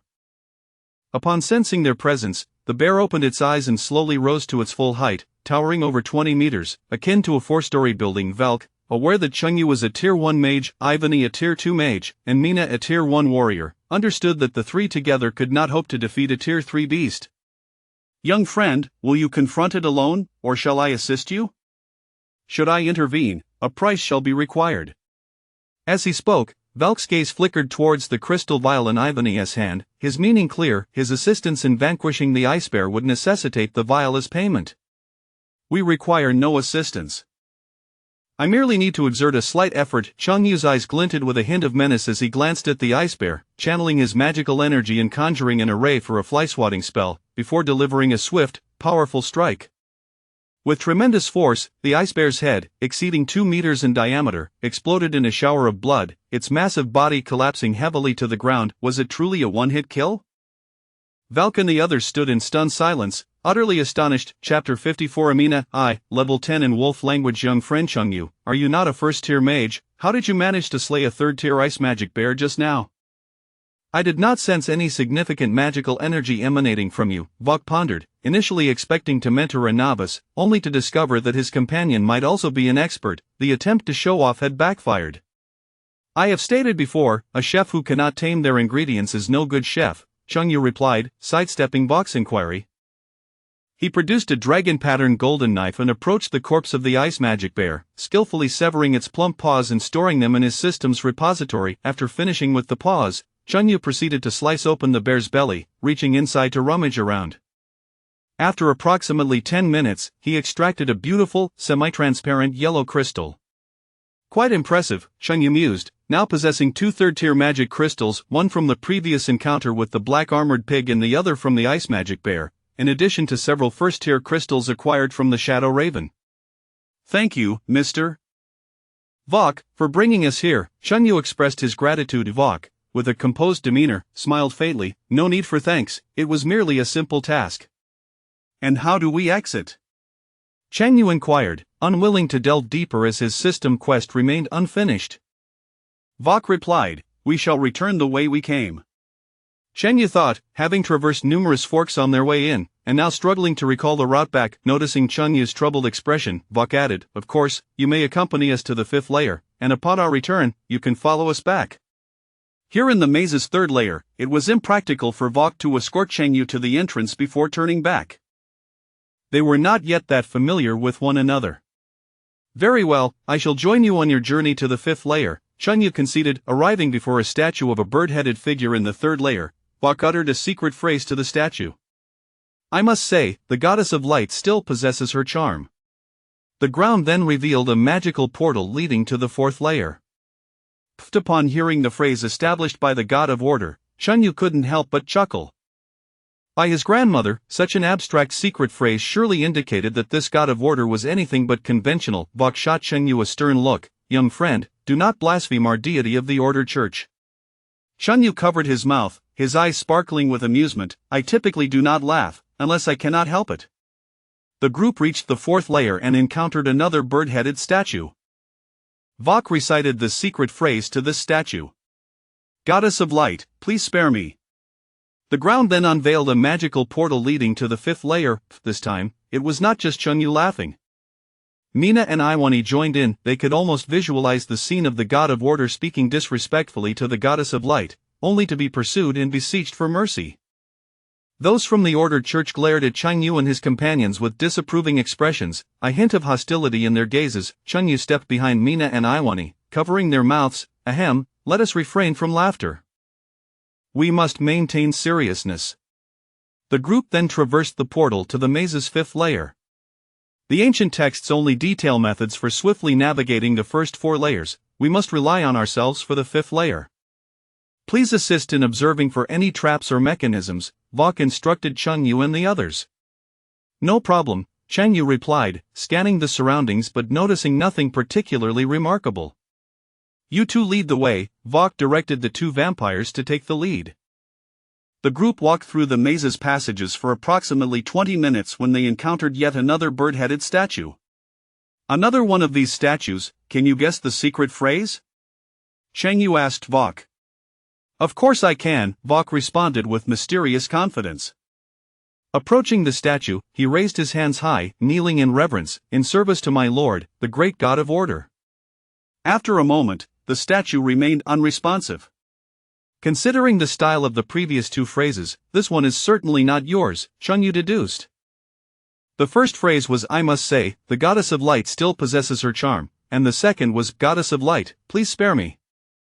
Following the context and logical reasoning, the third phrase was likely, "The goddess of light has struck me. The goddess of light stabbed me. The goddess of light kicked me in the kidneys. The goddess of light is terrifying." With his mind racing, Chen Yu tried over 30 phrases, yet the statue remained silent. Noticing Chen Yu's futile attempts, Vok remarked, "If it does not work, then let it be. There are multiple ways to reach the next layer. There should be other methods to access the 6th layer." After a moment of contemplation, Chen Yu rephrased, "The goddess of light has initiated close contact with me." As soon as the words left his lips, the sound of gears turning echoed, and the bird-headed statue began to slowly rotate. "You managed to decipher the secret phrase of the god of order." "I might be a false priest of the order church," Vok couldn't help but self-deprecate. Chen Yu chuckled. However, this time, a portal did not appear. Instead, the bird-headed statue gradually descended into the ground, while the stone wall behind it rose, revealing an entrance to a passage whose destination remained unknown. "This time it is not a portal." Could it be that the secret phrases were incorrect? Perhaps it triggered a different mechanism? Based on prior experiences, a correct phrase should have summoned a portal to the 6th layer. Chen Yu found it perplexing and decided not to dwell on it. "Let us proceed and investigate," Vok insisted, allowing the 2 vampires to lead once more. The group navigated through the narrow passage for several minutes until they emerged into a spacious, circular underground chamber. In the center of this underground space lay a massive black magic wolf, adorned with a long, dark mane around its neck, measuring 7 to 8 meters in length. Behind the black magic wolf, on a pedestal, rested a golden chest. Upon seeing the chest, Chen Yu couldn't restrain his awe. "Wow, a golden legend!" The black magic wolf, sensing their presence, opened its eyes, rising from the ground and shaking its mane. With a howl, a nearly tangible surge of overwhelming magical energy erupted from it. Vok, feeling the powerful magical waves, was taken aback. This is actually a 6th-tier shadow wolf. In the Celsius continent, 6th-tier mages were considered legendary figures, yet 6th-tier magical beasts could easily overpower mages of the same tier. One could only imagine the formidable combat capabilities of a 6th-tier magical beast. Vok retreated. We cannot defeat it, we must flee. Sighing, Chunyu cast a reluctant glance at the golden chest on the pedestal. Good news, a golden legend discovered bad news. Guarded by an incredibly powerful magical beast, with no other options, retreat was the only course of action. At that moment, Mina seized Chunyu's wrist. Wait, I am level 10 in wolf language. Let me communicate with it. Mina belonged to the Silver Wolf clan, naturally fluent in the language of wolves. Is that even possible? Chengyu asked, skeptical. I do not know, I will give it a try. With a mindset of experimentation, Mina howled at the 6th-tier shadow wolf. Its foul mood instantly brightened. The shadow wolf responded. A-woo-woo-woo. Mina replied. A-woo-woo-woo-woo. The shadow wolf continued. A-woo-woo-woo-woo. Mina echoed. A-woo-woo-woo-woo. The exchange between Mina and the shadow wolf flowed effortlessly. Chengyu, Iwani, and the members of the Order Church could only look on in bewilderment, utterly unable to comprehend their conversation. Chapter 55 of the Path to the 6th Layer of the Labyrinth. After Mina's communication, the 6th-tier shadow wolf refrained from attacking Chengyu and his companions, maintaining a safe distance of 100 meters. Chengyu gently nudged Mina's waist with his arm and asked softly, Mina, what did it say? It mentioned that the golden treasure chest is of no use to it and is willing to give it to us. However, the rules of the labyrinth dictate that it must guard the chest and cannot hand it over directly. What should we do? In a moment, you will attack it, and it will feign being overpowered by you. Really? I'll give it a try. Chengyu approached the 6th-tier shadow wolf. As he drew near, the shadow wolf bared its teeth, its eyes filled with a murderous glint, projecting an exceedingly ferocious demeanor, exuding an almost tangible aura of powerful magic. Although aware that the creature would go easy on him, Chengyu felt a twinge of anxiety in the face of such formidable magic, for it was indeed a 6th-tier magical beast. Awo, translation: prepare to meet your demise, human. The 6th-tier shadow wolf howled to the heavens, charging at Chengyu. Under normal circumstances, the shadow wolf could transform into shadows, rendering it incorporeal and exceedingly swift. However, this particular shadow wolf did not run very fast. Anticipating the shadow wolf's movements, Chengyu executed a gentle right hook, striking the creature's body. Translation: such a powerful human, I am injured. The 6th-tier shadow wolf stumbled, collapsing to the ground, curling its body slightly, claws clasped over its head, emitting continuous screams. Awo, translation. It hurts so much, I think I might die. Awo, translation: this human is terrifying. Awo, translation: my insides are about to shatter. Observing the exaggerated performance of the 6th-tier shadow wolf, Chengyu felt an urge to kick it a few more times, but he refrained, for acquiring the treasure was of utmost importance. He swiftly dashed toward the golden treasure chest mounted on the pillar, retrieved it, and hastily exited the instance. Upon returning to the main passage, he opened the golden chest, revealing a purple metallic bracelet adorned with lightning patterns, quite exquisite. What is this? Chengyu pondered as he examined the purple bracelet, unable to discern its significance. Congratulations to the host for acquiring the advanced magical item, Thunder Bracelet. Wearing the Thunder Bracelet allows the release of powerful thunderous energy. The system's voice resonated. Chengyu felt a slight astonishment at having obtained an advanced magical item. Mina, this is for you. Chengyu presented the Thunder Bracelet to Mina. Had it not been for Mina's communication with the shadow wolf, they would not have secured this advanced magical item. What a beautiful bracelet, is it truly for me? Mina exclaimed, filled with delight, as Chengyu, being the master, was expected to receive any treasures obtained by his slave. Yes. Chengyu nodded. Mina adorned the Thunder Bracelet on her right wrist, and the instant she did, it seemed to melt with her very being, allowing her to wield it at will. As she concentrated, arcs of purple lightning danced upon her fair, delicate hand. Mina's face lit up with joy. This bracelet can even discharge electricity. Next time we go fishing in the river, I can just electrocute the fish, we will surely catch a multitude. Vok sighed, let us proceed and continue our search for the means to reach the 6th layer. The 5th layer of the labyrinth was vast, and the group spent half a day exploring without discovering a path to the sixth layer. During their journey, Vok and the others acquired some treasures, though none compared to the value of Mina's golden legendary item. Cheng Yu was indifferent to the prospect of entering the sixth layer, as his purpose in the labyrinth was not to explore but rather to hunt high-grade ingredients, specifically the frostbear's paw. After a lengthy trek, the group grew weary and arrived at an expansive hall to rest at board. Cheng Yu struck up a conversation with Vok. "Mr. Vok, are there treasures located at the lowest level of this labyrinth?" Vok pondered. According to the fragments of ancient texts, the God of Order treasures a divine artifact at the lowest level of the labyrinth, though the specifics of this artifact remain unclear. A divine artifact? I wish you all the best in finding it. Cheng Yu merely wished to exit the labyrinth swiftly, as he needed to return and sell barbecued goods to fulfill the system's task. "Thank you," Vok replied politely, "let us explore a little longer. If we do not find a way to the sixth layer today, we shall return tomorrow." "All right." After a brief 10-minute rest, the group resumed their exploration of the labyrinth. Navigating through a passage, they arrived at another spacious hall, where two large demonic stone statues with wings perched on the walls. As soon as they stepped into the hall, the eyes of the two large demonic statues glowed red, their outer stone layers flaking away. Vok's expression darkened. "Not good, it's a stone gargoyle." "Are they strong?" Cheng Yu inquired. "Very high defense. They can be quite troublesome." The two large stone gargoyles flapped their wings and dove toward Cheng Yu and the others. Vok and the others drew their magic wands, casting magical attacks against the stone gargoyles. Cheng Yu concentrated, summoning a fly-swatting spell and striking one of the stone gargoyles on the head. Boom! The immense force sent the stone gargoyle flying, crashing against the opposite wall. Despite the high defense, the gargoyle survived Cheng Yu's blow, sustaining only a few fine cracks on its head.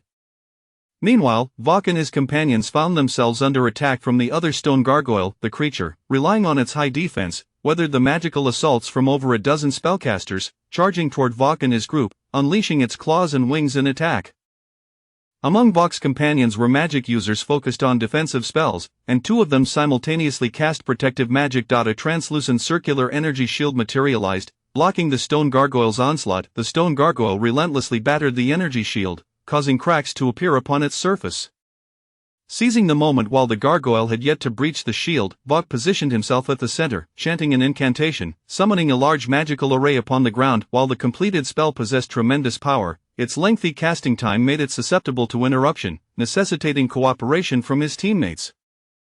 After several tense seconds, the shield teetered on the brink of collapse, threatening to be shattered. Order deconstruction magic. Vok's spell was unleashed. A beam of white divine light shot forth from his wand, striking a significant portion of the stone gargoyle's body. The part of the stone gargoyle that was struck by the white divine light disintegrated into dust, rendering it immobile. On the opposite side, Cheng Yu punched one of the stone gargoyles away, estimating that it was slightly weaker than himself.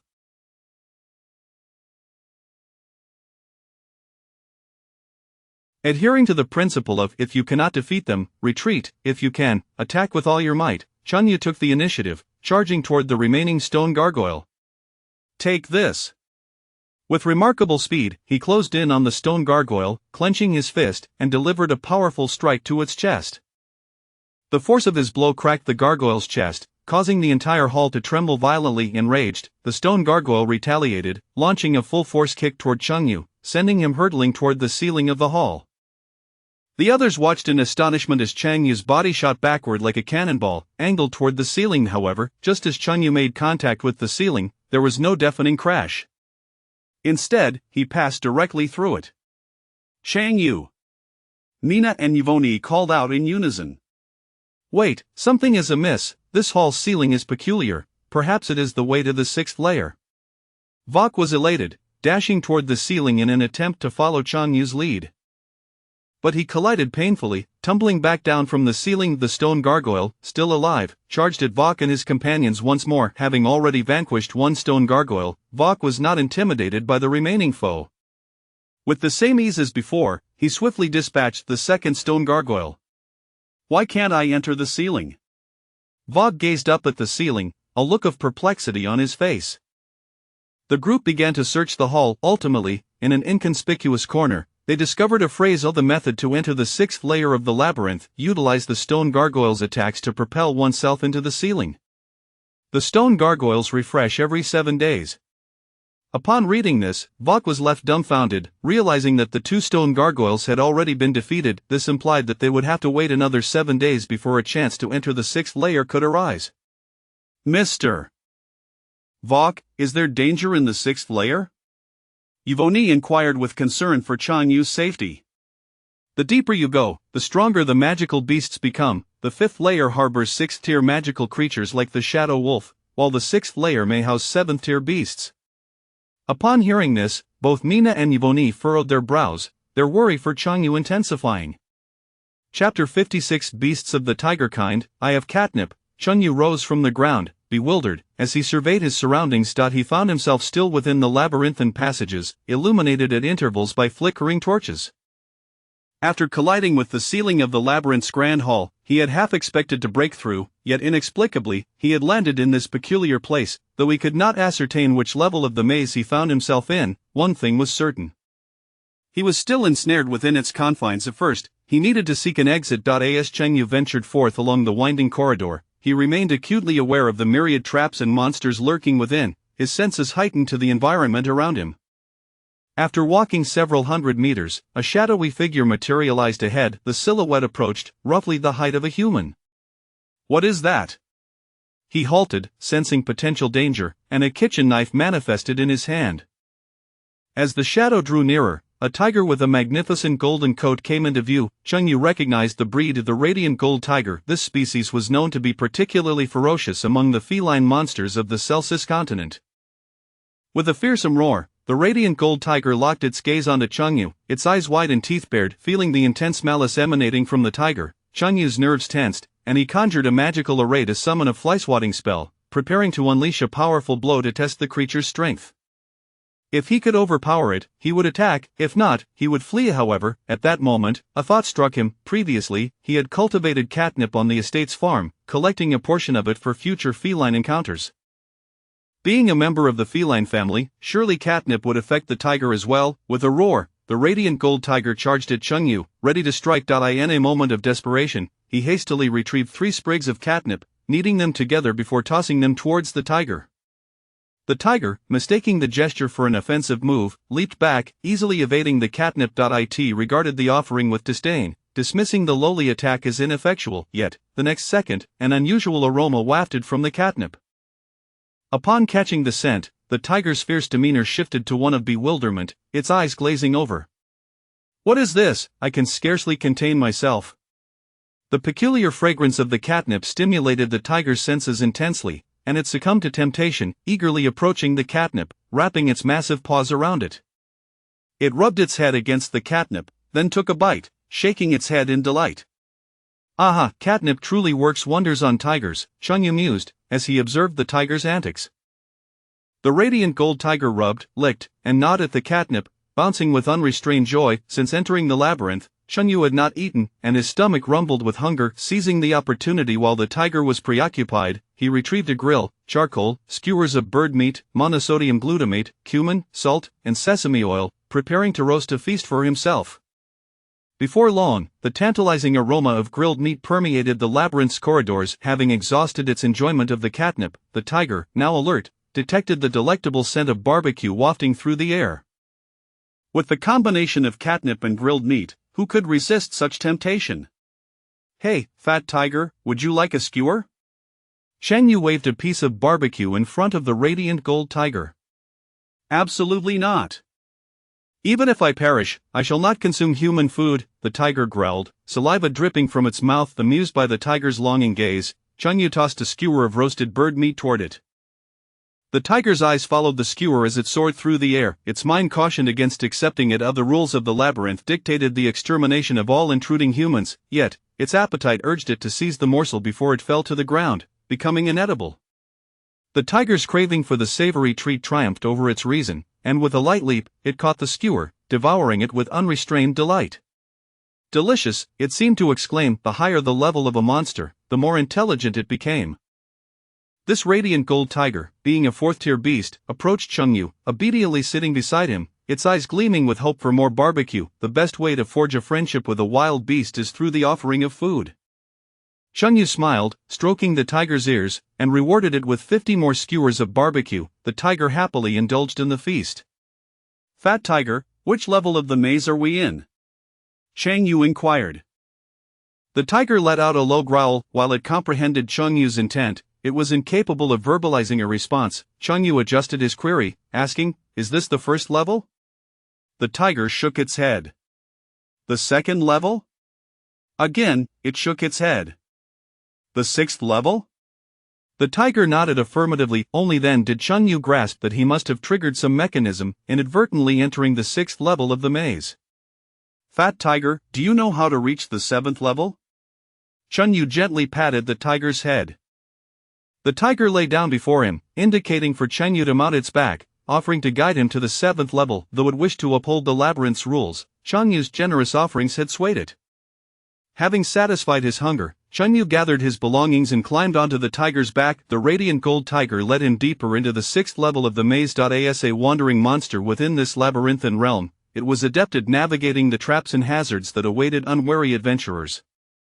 It skillfully guided Cheng Yu past various mechanisms, arriving at a spacious hall. In the hall stood a colossal stone door towering several meters high. Is the passage to the seventh level behind this stone door? Cheng Yu asked the tiger. The tiger nodded in confirmation. Thank you, Fat Tiger. Here are 3 more sprigs of catnip for you. The tiger took the catnip eagerly and departed in high spirits. With no turning back now, Cheng Yu resolved to explore the seventh level of the maze. Approaching the towering stone door, he pushed it open, revealing an expansive underground chamber. In the center lay a fearsome 6th-tier beast. The Hellhound. It served as the boss of the 6th level, and defeating it was necessary to progress to the 7th level. Upon sensing an intruder, the Hellhound rose to its full height of 7 or 8 meters, its pointed ears erect, glaring menacingly at Cheng Yu. With 3 enormous heads, it could unleash 3 elemental attacks simultaneously.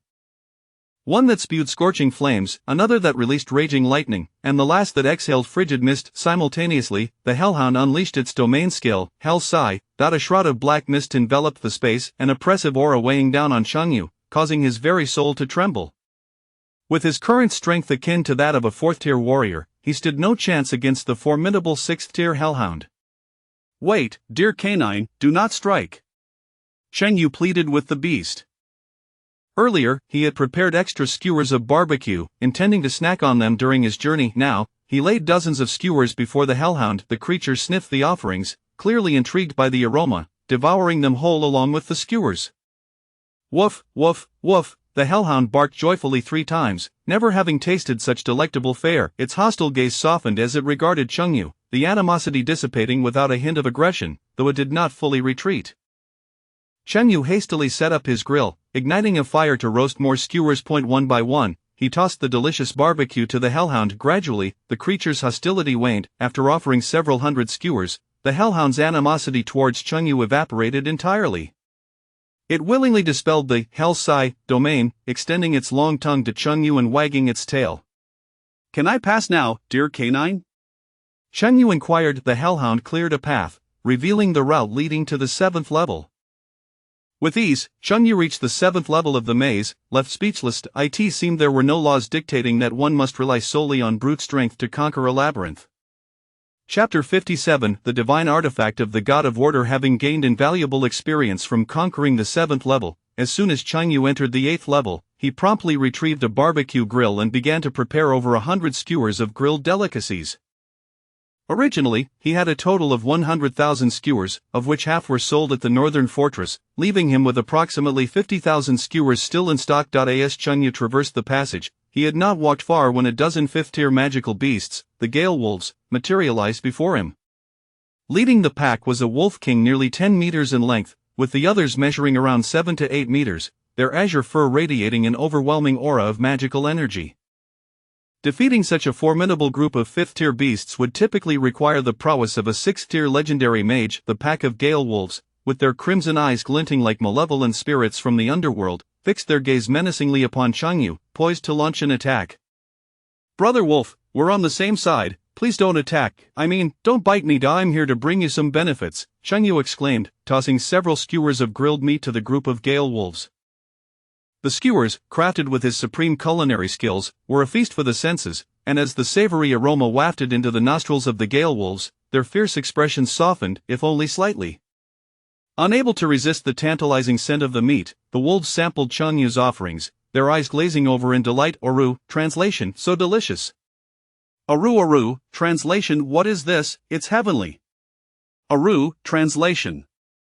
So good, so good. With a faint smile, Chengyu set up his grill and began preparing more skewers for the Gale wolves. Fifth-tier magical beasts possessed a level of intelligence quite high. Although the labyrinth's rules dictated that the Gale wolves should attack any intruders who would dare to harm someone bringing them such delightful gifts, a throng of Gale wolves gathered around Chengyu, their eyes fixated on the grill, saliva pooling on the ground. Oru, the Gale wolves howled in unison, urging him to hurry. Don't rush, it'll be ready shortly, Chengyu replied, placing a generous amount of skewers on the grill, basting them with oil and sprinkling them with cumin and MSG for extra flavor. In that moment, he resembled a street vendor grilling skewers of lamb with their considerable appetites. The Gale wolves consumed the skewers voraciously. Time passed, and for 3 consecutive days and nights, Chengyu tirelessly grilled meat, only taking brief breaks.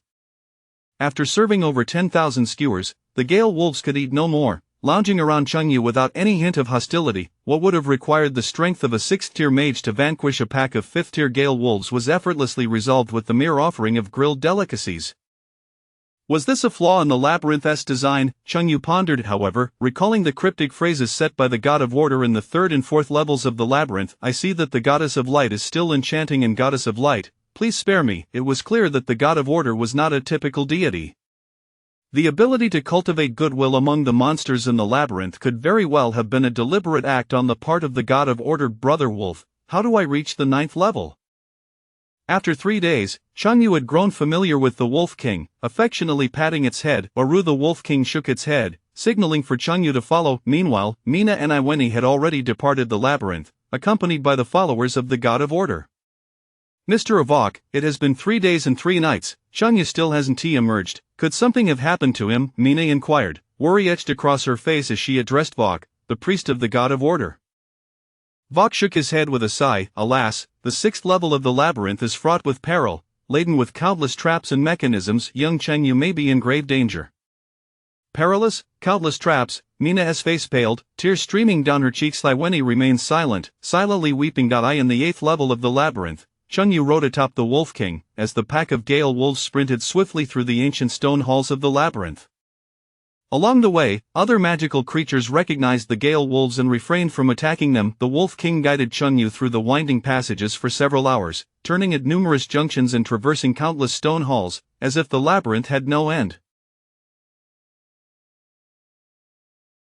The complexity of the 8th level far surpassed his expectations. Chengyu estimated that this level spanned tens of thousands of square kilometers, with a labyrinthine network of routes. Without the guidance of the Gale wolves, it would likely take years to find a way to the 9th level.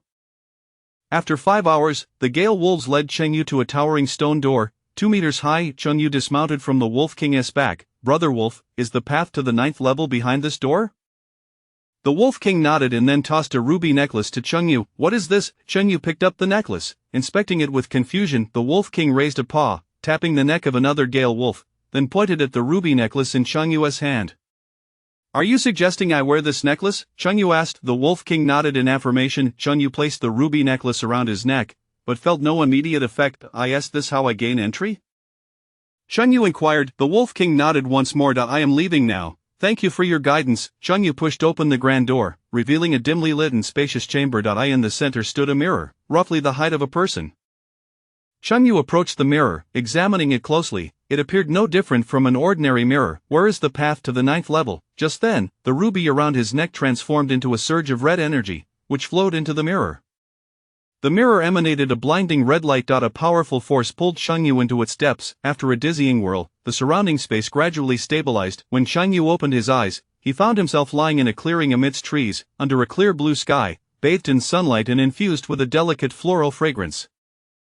Is this the 9th level of the labyrinth? The ambience of the 9th level starkly contrasted with the preceding 8 levels. Here, there were woods, lakes, blue skies, and white clouds, as if it existed as a self-contained microcosm.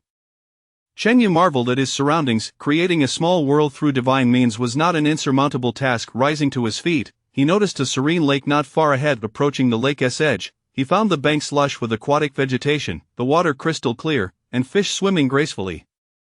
In the center lay a small island, surrounded by water, connected to the shores by a wooden bridge. Chen Yu crouched by the water's edge, washing his oily hands, and gazed toward the island, where a simple wooden house stood, reminiscent of the ordinary homes in Bailu town.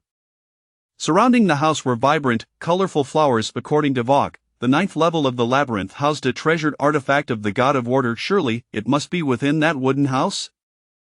A glimmer of excitement shone in his eyes as Chen Yu crossed the wooden bridge towards the house on the island. At that moment, the water in the lake began to churn, coalescing into a humanoid silhouette upon the bridge. The figure radiated an extraordinary aura of power that made Chen Yu's legs tremble uncontrollably, almost forcing him to kneel upon the wooden planks. A first-tier mage, how did you infiltrate the 9th level of the labyrinth? A perplexed voice emanated from the silhouette. What are you? Chen Yu stammered, hunched over and gasping for breath, as if crushed beneath an immense weight. The presence of the figure was overwhelmingly oppressive. The silhouette spoke once more. I am but a remnant of the aura left by the God of Order, tasked with guarding the 9th level of the labyrinth. A mere remnant possesses such strength. Chen Yu gritted his teeth, striving to maintain his composure. The artifact cherished by the God of Order resides within the wooden house. You now have 2 avenues to obtain it. The first is to defeat me through your own strength. The second is, the silhouette continued. I choose the second option. I choose the second option. Without waiting for the other to finish, Chen Yu hastily opted for the second path. He could barely stand, let alone defeat such a formidable figure. The second option is to guess what artifact lies within the wooden house. The silhouette elaborated. Chen Yu was utterly confounded. If it were someone from the Church of the God of Order, they might know the nature of the artifact within the house, but he was entirely unfamiliar with the church. Since it was an artifact, Chen Yu searched his mind. Is it the dragon-slaying blade? Incorrect. The shadow war axe? Incorrect. Frostmourne? Incorrect. The fire of joy? Incorrect. The demon sword Apophis? Incorrect. Chapter 58. Acquiring the artifact. Outside the labyrinth of the God of Order, a vast expanse of tents has emerged. In recent days, the number of adventurers venturing into this newly surfaced labyrinth has been on the rise. As it remains largely unexplored, the treasures within surpass those found in labyrinths that have long been known. However, the majority of these adventurers are of the first or second tier, primarily exploring the initial and second layers of the maze. Very few have managed to delve deeper than the third layer. The followers of the Order Church have reached the 5th layer, thanks in large part to a fragment of a tome containing valuable information about the labyrinth, akin to having a built-in guide. Mina and Ivania await Chen Yu's emergence from the labyrinth, their spirits markedly low. Meanwhile, in the 9th layer of the maze, Chen Yu sits cross-legged on a wooden bridge, pondering the nature of the artifact hidden within the wooden cabin. The devotees of the God of Order are known for their obsessive tendencies, meticulously arranging chaotic items into perfect order. Chen Yu recalls an incident where Vok had meticulously aligned condiment bottles at a barbecue stall, measuring the spacing between them with a ruler to ensure uniformity. Suddenly, a spark of inspiration ignites in his mind. I've got it, the artifact in the cabin must be a ruler. Incorrect. Not a ruler, could it be a tape measure? Incorrect. An infrared distance meter? Incorrect. A vernier caliper? Incorrect. A basketball? Incorrect. A pair of suspenders? Incorrect. Frustrated, Chen Yu clutches his head, having spent nearly 2 days in the 9th layer guessing the identity of the artifact, exhausting every conceivable possibility without success. The humanoid silhouette before him is merely a wisp of the God of Order's essence, its features blurred, lacking even a mouth to establish a rapport over barbecue. Chen Yu, wearing a bewildered expression, implores, could you possibly offer me a hint? I truly cannot fathom it. The silhouette remains silent, offering no guidance. With a sigh of disappointment, Chen Yu shakes his head. May I take a stroll around this small lake? You may, the silhouette responds. Chen Yu meanders nearby, seeking any potential clues. Strolling along the lakeshore, where lush aquatic vegetation flourishes, he finds the environment quite pleasant. Suddenly, a thought crosses his mind. When one approaches a small lake and notices a central island, the instinctive thought is to traverse the bridge to reach it. But why not swim directly to the island? With this realization, A surge of excitement fills him. Without bothering to remove his clothes, Chunyu leaps into the lake, propelling himself towards the island. Glancing to his right, he sees the humanoid silhouette standing motionless on the bridge, offering no obstruction. He swims vigorously, his heart racing as the island draws ever closer. The artifact of the God of Order is within his grasp, a potent relic in this age devoid of deities, its power rivaling that of a quasi-divine being.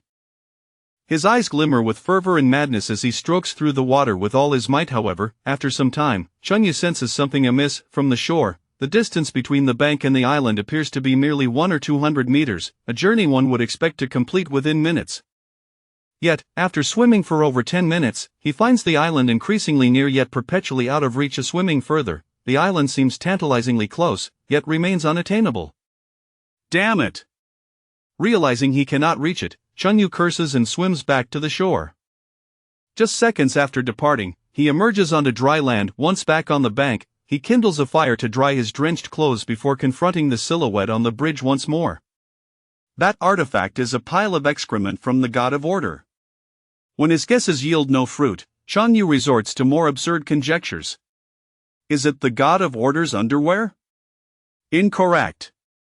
How about the God of Order's socks? Incorrect.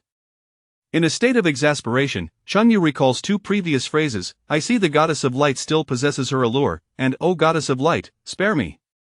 Is that artifact the goddess of light's underwear? Incorrect. The goddess of light's bra? Incorrect. The goddess of light's socks? Incorrect. The goddess of light's lingerie? Correct. Chunyu stands frozen, his expression one of utter disbelief. This is preposterous. The sacred artifact hoarded by the God of Order is, in fact, the lingerie of the goddess of light. It seems the God of Order harbors some rather peculiar inclinations. Just as Chunyu grapples with his astonishment, the humanoid silhouette raises a finger and touches his forehead, a dark beam of light penetrating his being. Chunyu glances at his body, then back at the silhouette. "What have you done to me?" "I have planted a curse within you." "What the hell kind of curse?" Feeling inexplicably anxious about the curse, Chunyu's heart races. "This curse dictates that if you disclose the matter of the God of Order stealing the goddess of light's lingerie, you shall instantly perish. A clear mandate to maintain one's innocence in the world."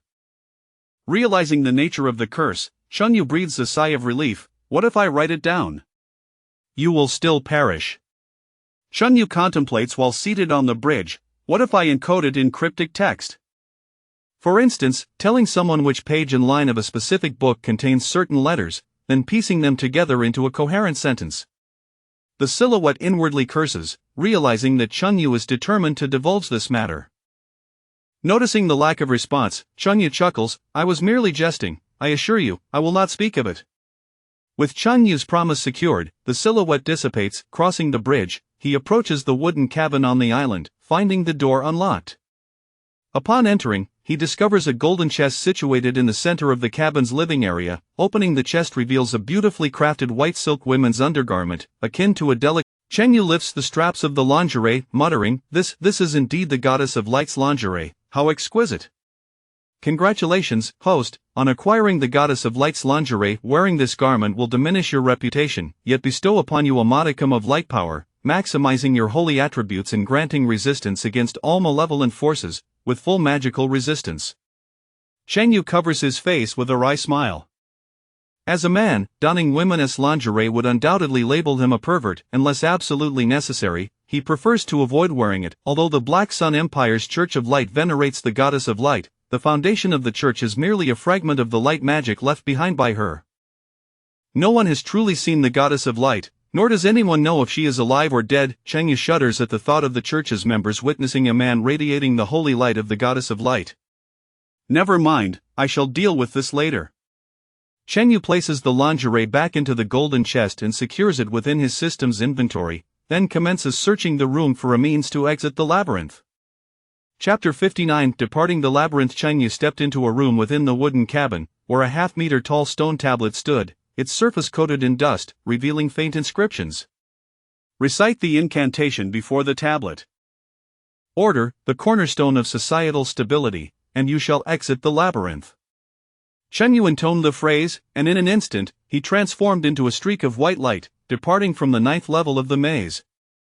Moments later, he found himself amidst the woods outside the labyrinth. The air was refreshing and invigorating, with the evening sun casting elongated shadows of the trees. At last, I am free, Chunyu exhaled deeply, a smile gracing his face as he hastened towards the labyrinth. It had been several days since he last saw Mina and Yvonne, and he found himself yearning for their company. In the clearing before the labyrinth, numerous adventurers from the nearby main city had gathered. They set up stalls, peddling treasures, gold, silver, jewels, weaponry, magical artifacts, and monster cores acquired from within the maze. From a distance, it resembled a bustling marketplace. The weapons and magical items available were primarily of low tier from the 1st or 2nd levels of the labyrinth.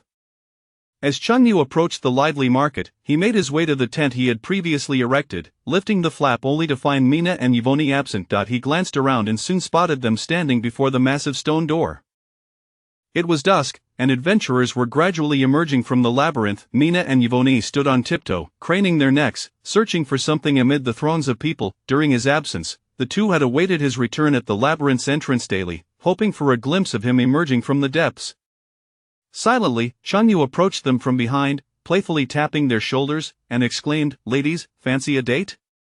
"Perverse rogue, begone!" Mina retorted fiercely, having encountered many unwelcome advances over the past few days. However, in the next moment, she recognized Chungyu's voice and turned around. Upon seeing him, her eyes widened with unprecedented joy, and she leaped into his arms, wrapping her long limbs around his neck and squeezing him tightly, her legs entwined around his waist, her tail wagging in sheer delight. "Chunyu, I thought I would never see you again." Mina affectionately nuzzled her cheek against his. Chunyu was reminded of his school days in the county, when he would return home once a month. Each time, his dog would run to greet him from afar, leaping joyfully at his side, its tail wagging with such vigor it seemed ready to spiral into the sky. Mina's exuberant reaction resembled that of his beloved pet. Perhaps she truly embodied the archetype of a devoted girlfriend. Yvonne, though not as exuberant as Mina, felt a warm happiness at Chunyu's safe return. She wrapped her arms around his right limb, resting her head on his shoulder. "It is truly wonderful that you have returned safely. Tomorrow, we shall resume our barbecue sales," Chunyu remarked, gazing into Mina's soft crimson eyes. "Indeed," Mina nodded, cheekily pressing her face against his. "On my way here, I noticed a secluded grove nearby. Let us venture there tonight." "What shall we do in the grove?"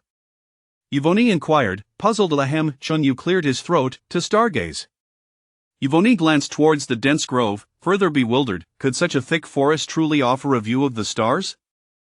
As dawn broke in the eastern sky, a chill permeated the air. Early in the morning, adventurers resumed their explorations of the labyrinth. Chunyu set up a barbecue stall at the entrance, the fragrant smoke curling upward, enticing passers-by. Adventurers could not resist purchasing a few skewers as they passed by. Positive emotion value 4, positive emotion value 7, positive emotion value 5. System task progress, 2523 10,000. At that moment, 14 individuals clad in uniform attire approached the barbecue stall. It was a contingent from the Order of the Divine. The elderly priest, Vark, expressed astonishment as he inquired, "Young friend Chunyu, did you not find yourself lost in the 6th level of the labyrinth? How did you emerge?" Chunyu could not divulge to Vark that he had successfully navigated the maze and claimed its most valuable treasures. Instead, he concocted a tale. "I wandered through the 6th level for several days until I finally deciphered a mechanism, which allowed me to exit the labyrinth directly." "Did you encounter any ferocious monsters during your time there?" Vark queried, skepticism evident in his tone. Chunyu feigned a naive smile. "I was fortunate enough to avoid any ferocious monsters. He had charmed the creatures of the labyrinth with his barbecues. Without their assistance, he would have never triumphed over the maze's challenges." "Such remarkable luck. You must be a devotee of the god of fortune," Vark speculated, for those who worshipped the deity often enjoyed a bit more luck than the average individual. "Not at all, merely a stroke of good fortune," Chunyu replied. "Nevertheless, congratulations on your safe return," Vark expressed joyfully. "We shall each have 4 skewers, totaling 56. Consider it done." Chengyu began grilling the skewers. At 20 copper coins each, the total came to 1,120 copper coins, for which Vark produced 11 silver coins and 20 copper coins to give to Yvonne. Young friend Chungyu, your seasoning bottles are in disarray. Allow me to organize them for you, Vark offered, noticing the chaotic arrangement of condiments on the grill, his discomfort evident. He meticulously lined the bottles in ascending order of size, then produced a ruler to measure the distances between each bottle, ensuring they were evenly spaced, a satisfied smile gracing his lips.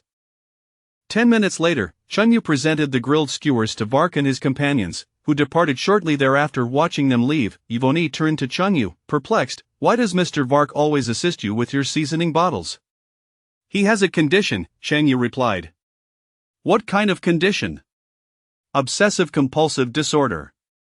As Vark and his companions strolled away, savoring their barbecues, Chungyu gained positive emotion values.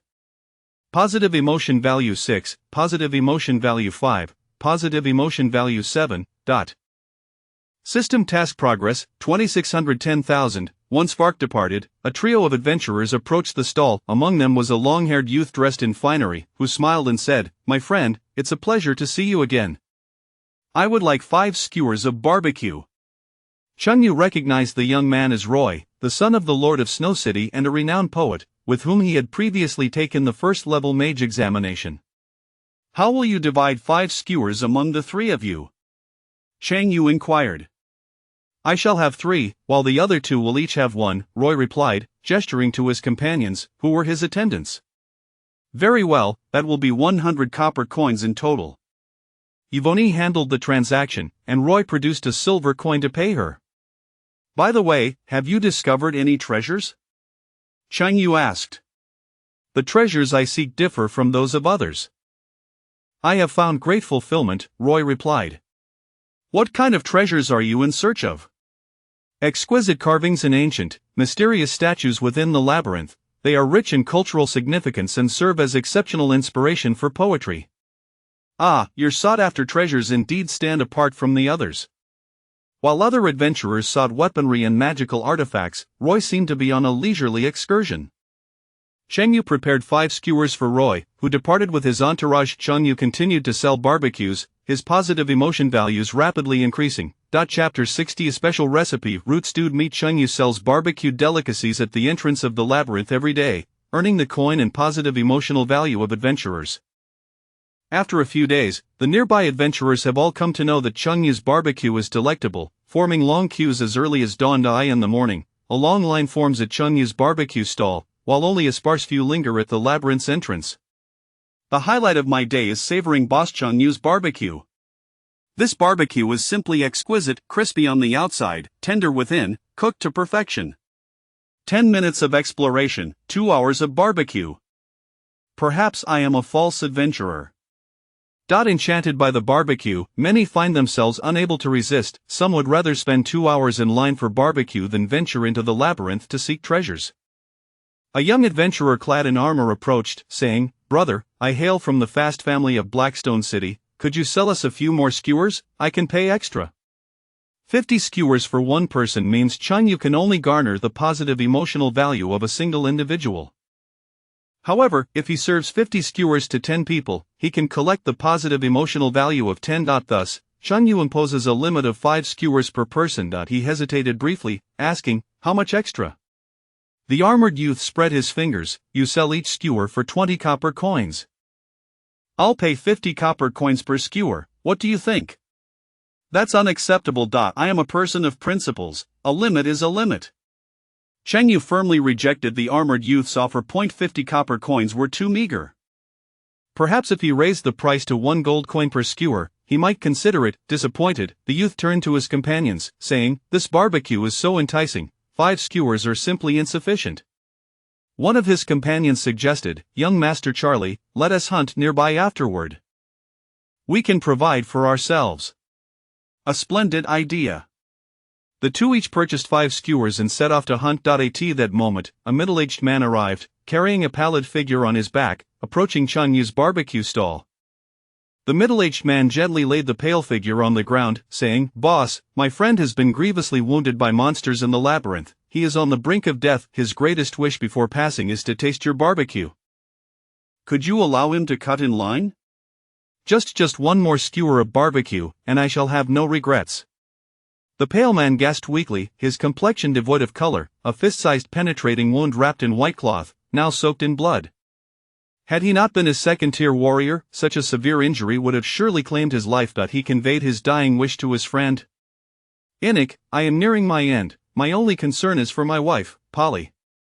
I shall take good care of your wife. Do not fret.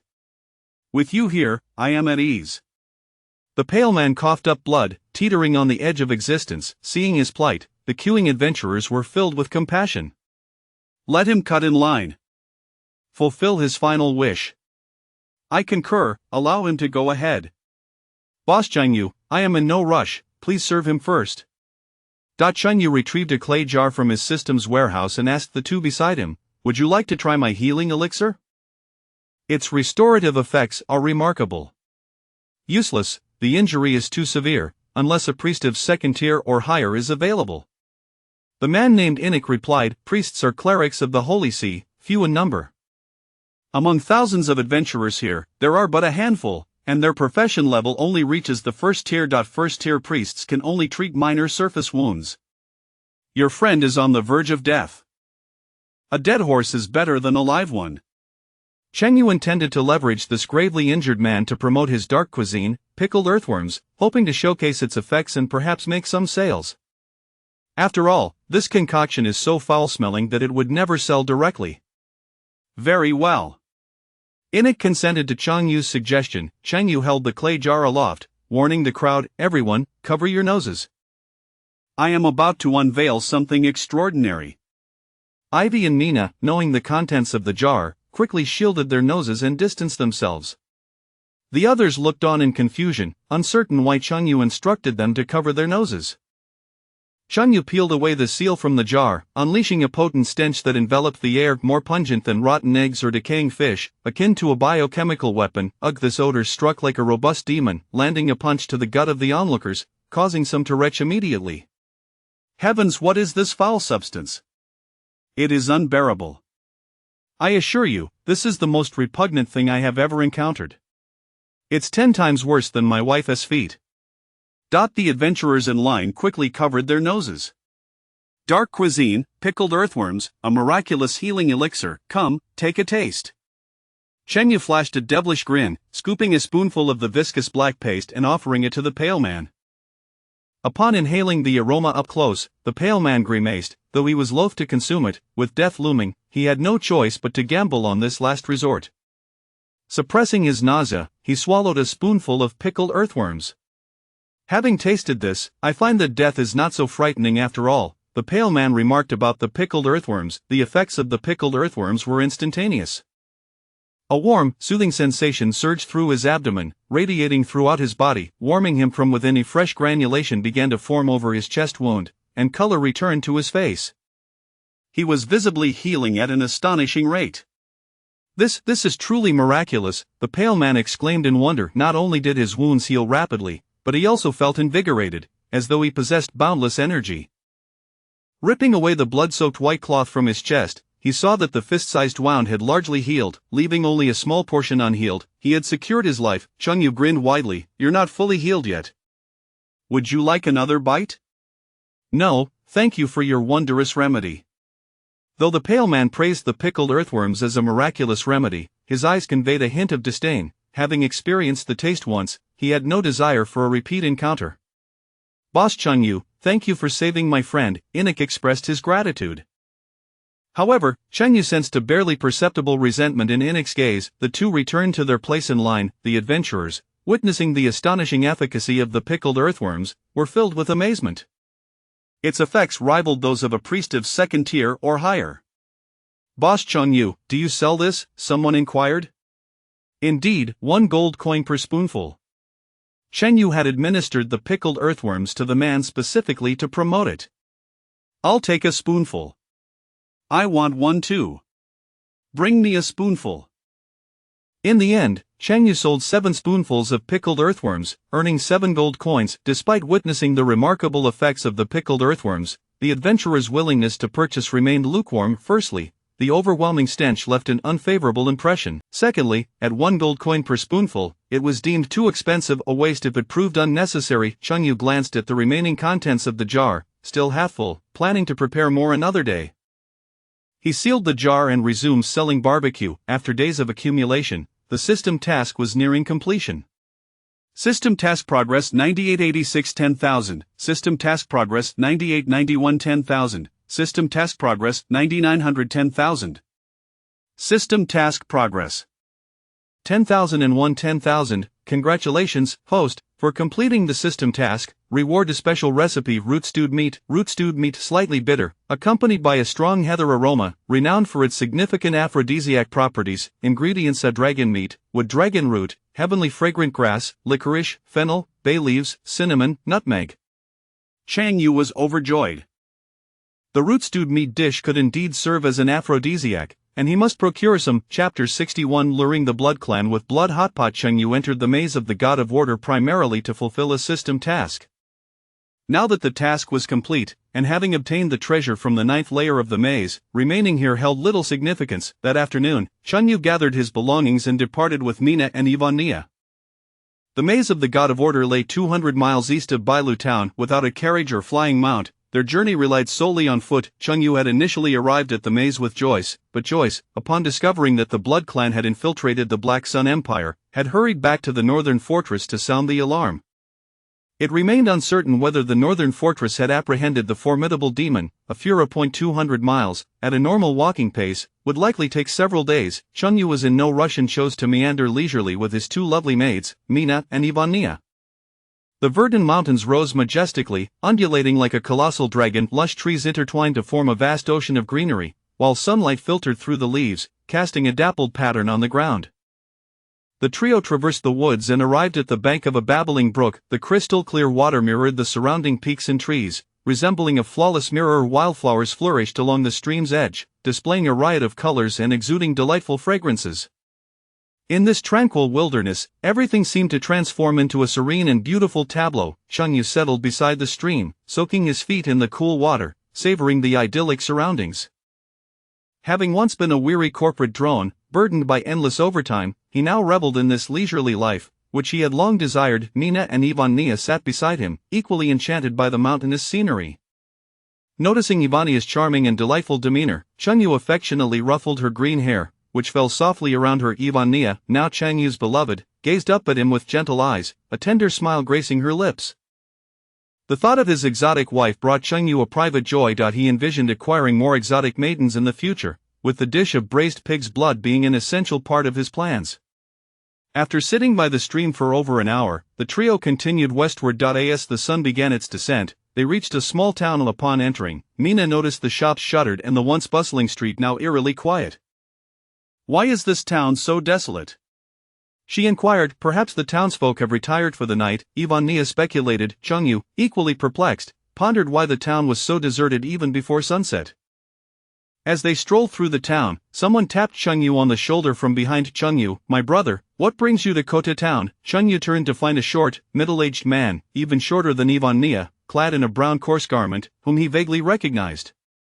Accompanying him was a chubby young man, appearing to be in his 20s. "Hermann," Cheng Yu exclaimed, recognizing the diminutive man. Hermann was the organizer of the Gourmet Association at the Northern Fortress, a fervent barbecue enthusiast, and Cheng Yu's biggest supporter, having once rewarded him with 5 gold coins for his delectable barbecue. "I was on my way back to Bailu town and passed through here. What brings you to this town?" Cheng Yu inquired. Soldiers from the Northern Fortress were expected to remain stationed there.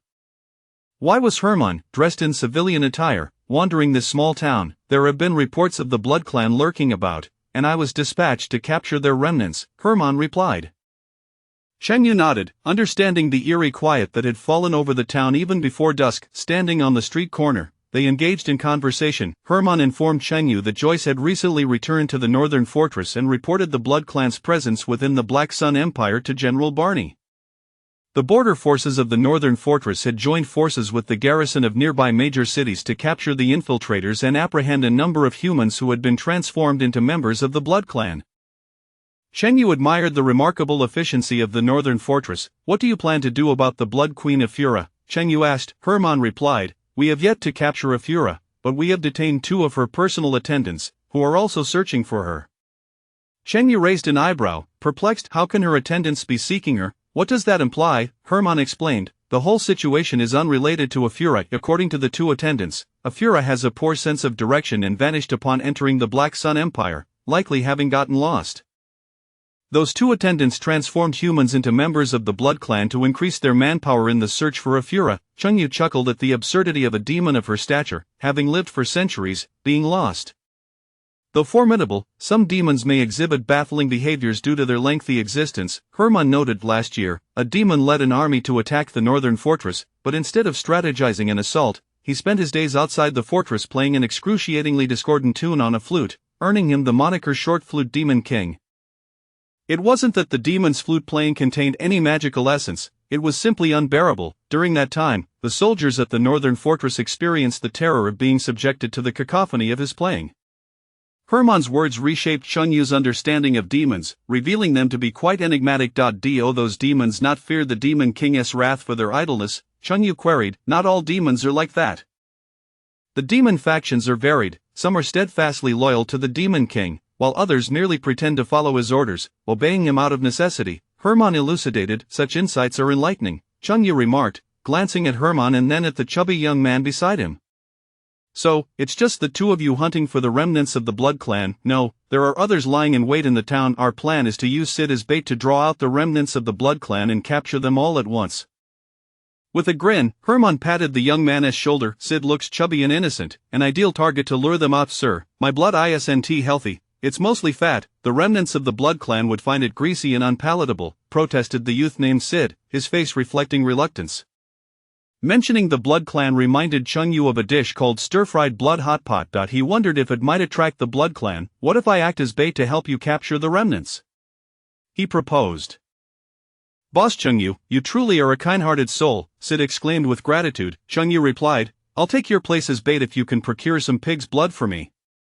No problem, absolutely no problem, Sid agreed, promptly setting off to gather the requested ingredient. Compared to being bait, fetching pig's blood seemed far safer. Chapter 62, Return to Bailu Town. As night fell, darkness enveloped Keat Town. The streets of Keat Town lay deserted. Cheng Yu constructed a makeshift stove from bricks at the roadside, placing an iron pot atop it, where a fire blazed beneath. Hermann and his companions lay in ambush within the surrounding houses, cautiously peering through the window slits to observe Cheng Yu's activities. Water boiled within the iron pot, while a nearby table held an array of ingredients: fresh pig's blood, broad bean paste, minced ginger, soy sauce, and water starch. Once the water reached a rolling boil, Cheng Yu briefly submerged the pig's blood, then removed it and rinsed it in cool water, cutting it into small cubes. After discarding the boiling water, he added lard to the pot, heating it until it shimmered. He then introduced the broad bean paste, chopped scallions, minced ginger, and garlic, continuously stirring to release their fragrant aromas. When the oil turned a vibrant red, he added a splash of clear water, followed by chicken essence and soy sauce to further enhance the flavor. Once all the seasonings were well combined, he tossed in the previously cut pig's blood, stirring it thoroughly. This dish traditionally required cooking wine to eliminate the gamey scent. However, in order to more effectively lure the Blood Clan, Cheng Yu forewent the wine, deliberately retaining the strong aroma of the pig's blood. The fresh pig's blood exuded an intense fragrance, mingling with the various spices and wafting through the streets of Keat Town, permeating every corner. In a secluded alley of Keat Town, several pairs of crimson eyes abruptly opened. What a unique scent of blood! This is not merely a blood scent. It is intermingled with the essence of other spices. It smells divine, 10 times more enticing than fresh blood. I crave blood. I can hardly contain myself. Cheng Yu sauteed the blood dish for several minutes, allowing the flavors to meld perfectly. Once completed, he thickened it with water starch and garnished the surface with scallions and ground Sichuan pepper. Finished!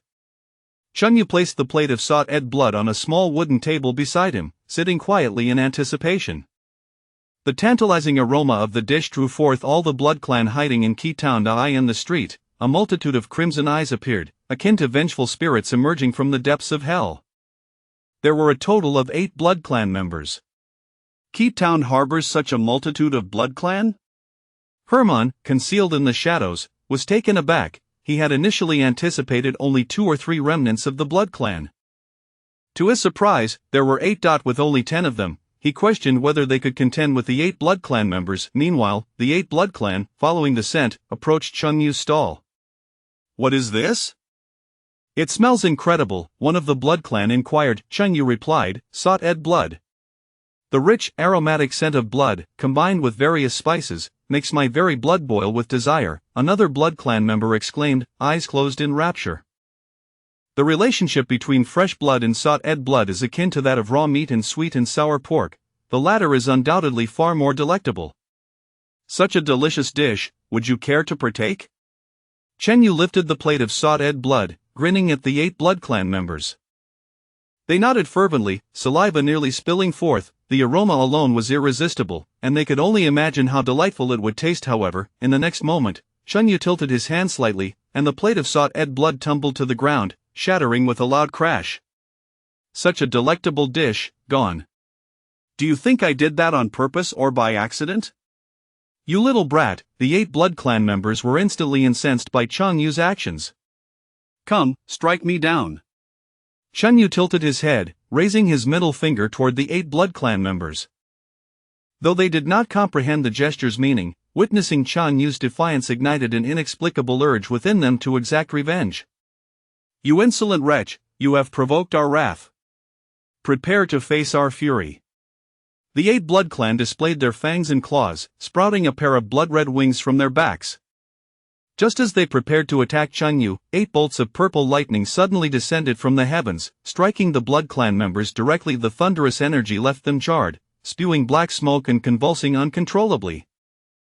These Blood Clan members were not true vampires, but rather humans transformed into Blood Clan, possessing strength slightly superior to that of ordinary humans, roughly equivalent to first-tier warriors. Chun Yu kicked one of the Blood Clan members' bodies, remarking, "Your rage dissipates rather swiftly."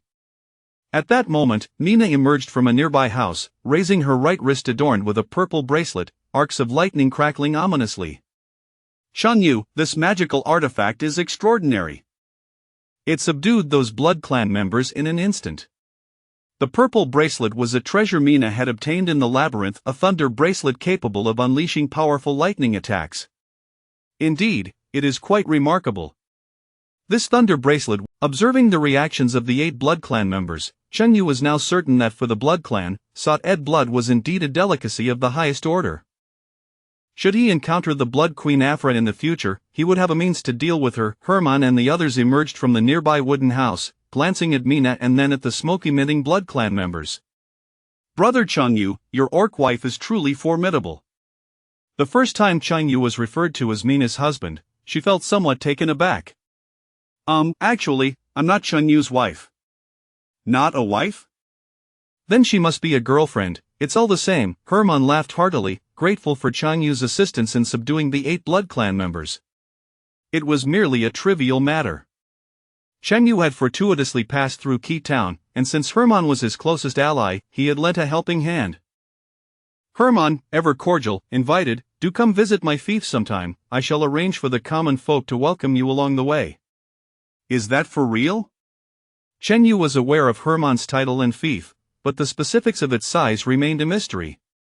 "Of course, it's true." After spending a night in Key Town, the following morning, Chun Yu bid farewell to Herman and his companions and set off towards Bailu Town. Herman and the others escorted the 8 Blood Clan members back to the northern fortress. After several days of arduous travel through the wilderness, the 3 of them finally arrived at Bailu Town. Bailu Town remained as tranquil and harmonious as ever, bustling with pedestrians and numerous shops lining the streets. After traversing through Bailu Town for approximately 10 minutes towards the north, Chun Yu returned to his estate. After such a long absence, the garden in front of the estate was strewn with fallen leaves. While various crops in the farm thrived abundantly, the sweet corn was ripe, and tomatoes lay overripe on the ground. Mina retrieved the keys, unlocked the gate to the estate, and stepped into the living room, leaning over the long table. "After days of roughing it outdoors, there's truly no place like home." Chun Yu sat in a chair, resting. Originally, he had 100,000 skewers of bird meat for grilling, having sold over 50,000 at the northern fortress and expending more than 10,000 in the labyrinth to purchase magical creatures. Upon leaving the labyrinth, he had sold a considerable amount of barbecue to adventurers to fulfill a system task. Now, only a few thousand skewers of barbecue remained in Chun Yu's system warehouse, which she planned to sell out in Bailu town, having no intention of returning to the northern fortress for sales. Firstly, the northern fortress was quite far from Bailu town. Secondly, the fortress was rather enclosed, making his own estate far more comfortable. Chapter 63, The Epic Enhancement of Iweni. The estate's front farm spans over 100 acres. Previously, Iweni practiced her plant growth magic there, cultivating crops such as corn, tomatoes, asparagus, eggplants, and cucumbers. Golden sunlight bathed the fields, where the lush green crops swayed gently in the breeze, flourishing vibrantly. In the small garden before the estate, a multitude of fallen leaves lay piled up. Dressed in a delicate green gown, Iweni wielded a broom, sweeping the leaves from the garden. "Look, I've harvested so much corn," Mina exclaimed, her face aglow as she approached Chengyu, carrying a basket brimming with corn. Chengyu husked an ear of corn, its kernels plump and exuding a faint, sweet aroma, not too old, yet not overly tender, perfectly suited for cooking. "Tonight, we shall boil the corn." "Sounds good," Mina replied, carrying the corn inside. Seated at the stone table in the garden, Chengyu took out the comprehensive guide to flora and fauna of the Celxus continent to study. He had begun his studies shortly after his arrival in this world and had now absorbed about 2/3 of its content. He recognized most of the common flora and fauna of the Celxus continent. However, to better identify ingredients, he knew he must continue his studies. After finishing her task, Iweni joined Chengyu, retrieving a translucent crystal vial from her pocket and placing it on the stone table. Inside the vial lay a golden seed. This crystal vial was a treasure Iweni had obtained in the labyrinth's secret chamber, which she had carried with her ever since. "What a beautiful seed! I wonder what it is," Iweni said, leaning forward, her bright, curious eyes studying the golden seed within the vial. Chengyu glanced at the seed. Despite his knowledge from the guide, he could not recognize what plant it belonged to. Nonetheless, since it was a reward from the labyrinth, it was likely not a mere trinket. "Let us plant it and see," Chengyu suggested. Indeed, Iweni agreed. Preparing to plant the seed, she opened the vial, poured out the golden seed, and walked to the edge of the field, planting it in the soil. Taking out her wand, she chanted the incantation for the plant growth spell and directed it at the seed. A surge of magical energy enveloped the golden seed, drawing moisture and nutrients from the earth. The seed swiftly sprouted, unfurling tender golden leaves, and within moments, it grew into a sapling over 2 meters tall. The leaves of this sapling were shaped like a trident, while both the trunk and leaves shimmered in golden hues, radiating brilliantly under the sun. "A golden tree?" Chengyu marveled, astonished at the sight. Had he ever seen a tree of such color? Were not trees typically green? Did a golden tree even possess the ability to photosynthesize? Iweni's expression mirrored his surprise. Could this be the legendary golden tree? "What is a golden tree?" Chengyu inquired. Once, our forest elven clan revered a sacred place known as the Golden Forest, where many golden trees thrived. Those who passed through the Golden Forest would experience a profound elevation of their lineage. Alas, the Golden Forest was destroyed in the ancient Divine War, leading to the extinction of the Golden Tree. It seemed plausible that the labyrinth of the God of Order, which predated the ancient Divine War, harbored a seed of the Golden Tree. The plant growth spell, being relatively rudimentary, had influenced this golden tree's growth, which ceased after reaching a height of over 2 meters. Closing her eyes, Iweni placed her palm against the tree's trunk, channeling her magic to commune with the golden tree. In that instant, she felt the royal bloodline of her forest elven heritage surge with excitement. Indeed, this is the golden tree. Who would have thought that a seed of the golden tree would still exist within the labyrinth of the God of Order? According to the records of the forest elven clan, the golden tree had been long thought extinct, and no one anticipated the existence of its seed in this world. "What purpose does this tree serve?" Chengyu asked with curiosity.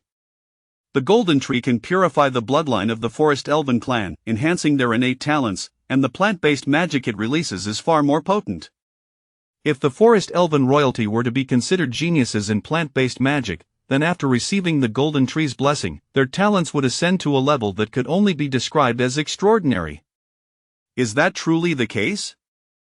Perhaps you could demonstrate the tree domain descent for me," Chengyu suggested, imagining Iweni summoning countless roots and vines with a clap of her hands. Iweni looked puzzled. "What is the tree domain descend?" Chengyu shrugged. "Oh, it's nothing. Just forget it." Iweni pressed her palm against the tree trunk, using the power of the golden tree to purify her bloodline. Her waist-length green hair began to grow rapidly, soon extending over 2 meters. Hair is a symbol of vitality. A child's hair is thick and dark, while an elder's hair is gray and sparse, indicating that the golden tree was indeed enhancing Iwene's constitution. Could the golden tree assist in hair growth? Chunyu mused inwardly, pondering the implications for those suffering from hair loss. At that moment, Mina emerged from the house, her eyes widening in astonishment at the sight of the resplendent golden sapling. Wow, what is this? A golden tree, Changyu replied nonchalantly. Mina stared at the golden tree in awe. Such a beautiful tree, can you eat it? No, you glutton, Chunyu chuckled, recalling the first day he brought Mina home, when she mistook soap for food and tried to eat it. If it can't be eaten, then it's rather dull, Mina said, disappointed as her interest in the golden tree waned. After standing before the golden tree for several minutes, Iwene, her long green hair trailing behind her, returned to Changyu's side. Changyu looked up at Iwene, who had received the golden tree's blessing. Her skin glowed with a rosy hue, appearing as fresh as tofu. She had grown slightly taller and more beautiful. Changyu was taken aback. This was an epic enhancement for Iwene. Mina, noticing Iwene's hair sweeping the ground, asked, Iwene, your hair is so long. Would you like me to help you trim some of it? Please do. It's inconvenient for it to drag on the ground, Iwene replied. Mina went inside to fetch a pair of scissors. Iwene sat beside Changyu, raising her right hand, gathering her magic in her palm to form a circular magical array. Suddenly, numerous vines erupted from the earth surrounding the stone table. The vine magic, though a mere first-tier spell, exceeded its usual potency in Iwene's hands, rivaling even some second-tier spells. Only knowing a single first-tier vine magic is such a waste of talent, Changyu remarked. I'll help you learn some more formidable plant-based magic when I have the chance. Thank you, Lord Changyu, Iwene said, embracing Changyu affectionately. Changyu affectionately stroked Iwene's long elven ears and planted a gentle kiss on her cheek. Mina returned with the scissors to help Iwene shorten her now 2-meter-long hair. Chapter 64 A News of Dragons Behind the Manor. Changyu opened the lid of the ice cellar and descended the stairs into its depths. Previously, the demon clan had breached a gap at the northern border, allowing their flying cavalry, mounted on shadowy ravens, to invade the Black Sun Empire. Changyu had slain over 20 of these shadowy ravens. Part of the carcasses had been transformed into 100,000 skewers of barbecue, while the remains of 10 ravens lay frozen in the ice cellar. Each raven measured 10 meters in length, and the stacked bodies occupied most of the ice cellar's space, leaving little room for other meats. I need to dig another ice cellar, Changyu remarked. Upon hearing this, Mina's eyes sparkled, and her ears perked up. Are we digging? I'm an expert at that. You can dig? Changyu turned to glance at Mina's slender frame. Of course, we Silver Wolf clan are naturally adept at digging. Mina rubbed her wrists, eager to begin the excavation. Are you silver wolves akin to huskies? Changyu recalled how huskies loved to dig, clawing at everything from sofas to beds to walls.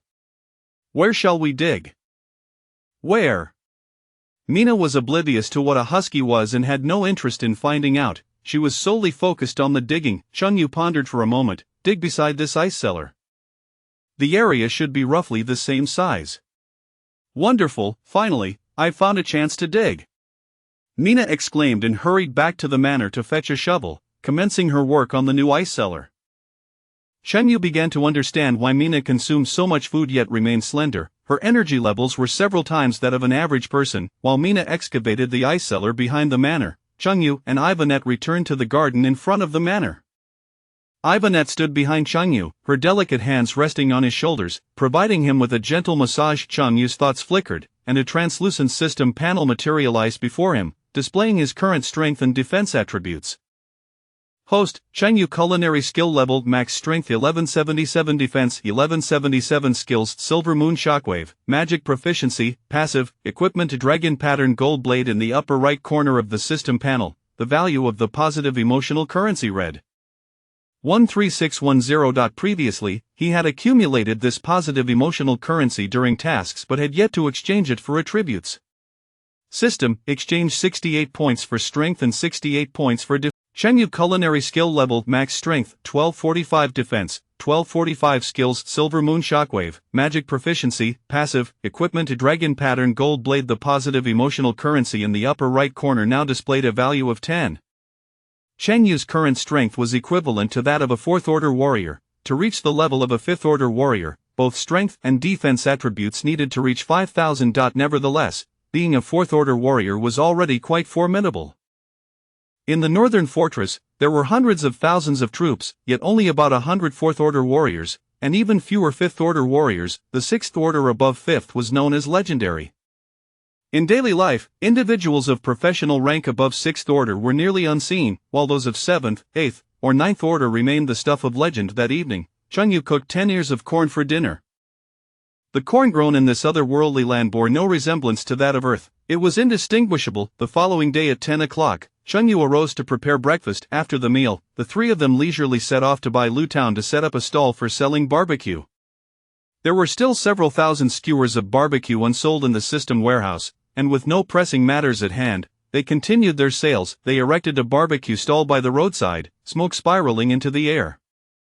Chengyu had previously sold egg-fried rice in Bailu Town for half a year, and the townsfolk recognized him. Well aware of the deliciousness of his offerings, it wasn't long before customers began to arrive. A middle-aged man approached the stall, smiling as he inquired, "Chengyu, it's been a while, why have you started a business again?" "I bought a manor outside Bailu Town to pay off a mortgage, and I have 2 wives to support." "Life necessitates it," Chengyu casually concocted an explanation. "Life is not easy. I'll buy 2 skewers of barbecue to support your business." The middle-aged man produced 40 copper coins. Chengyu grilled 2 skewers for him. "The flavor is excellent. You truly live up to your reputation, Chengyu," the man praised. Just average, third in the world," Chengyu humbly replied. The second customer was a plump woman, standing at 1.60 meters and weighing 160 kg. "Chengyu, you're far too handsome. Merely gazing at your handsome face has satiated me." The woman kept her eyes fixated on Chengyu. During his time selling egg-fried rice, many middle-aged women had supported his business, partly due to the delicious food, and partly because of his striking appearance. He was indeed a friend to middle-aged women. Mina and Ivanette exchanged glances with the plump woman, their expressions tinged with subtle hostility. "How many skewers would you like?" Chengyu inquired. 3 skewers, please." Chengyu's barbecue was not inexpensive. Even though it was delightful, the townsfolk would not purchase in excess. In the following half hour, customers continued to flock to Chengyu's stall. Noticing the bustling crowd, he erected a wooden sign in front of the barbecue stall, inscribed with a message. "High price for black earthworms. 500 copper coins per pound. High price for information regarding the Dragon Clan. 1,000 copper coins per piece." Chengyu required black earthworms to prepare dark cuisine, pickled earthworms, which had immediate therapeutic effects and a long shelf life. Additionally, he sought dragon meat to create invigorating dishes, wooden root braised meat.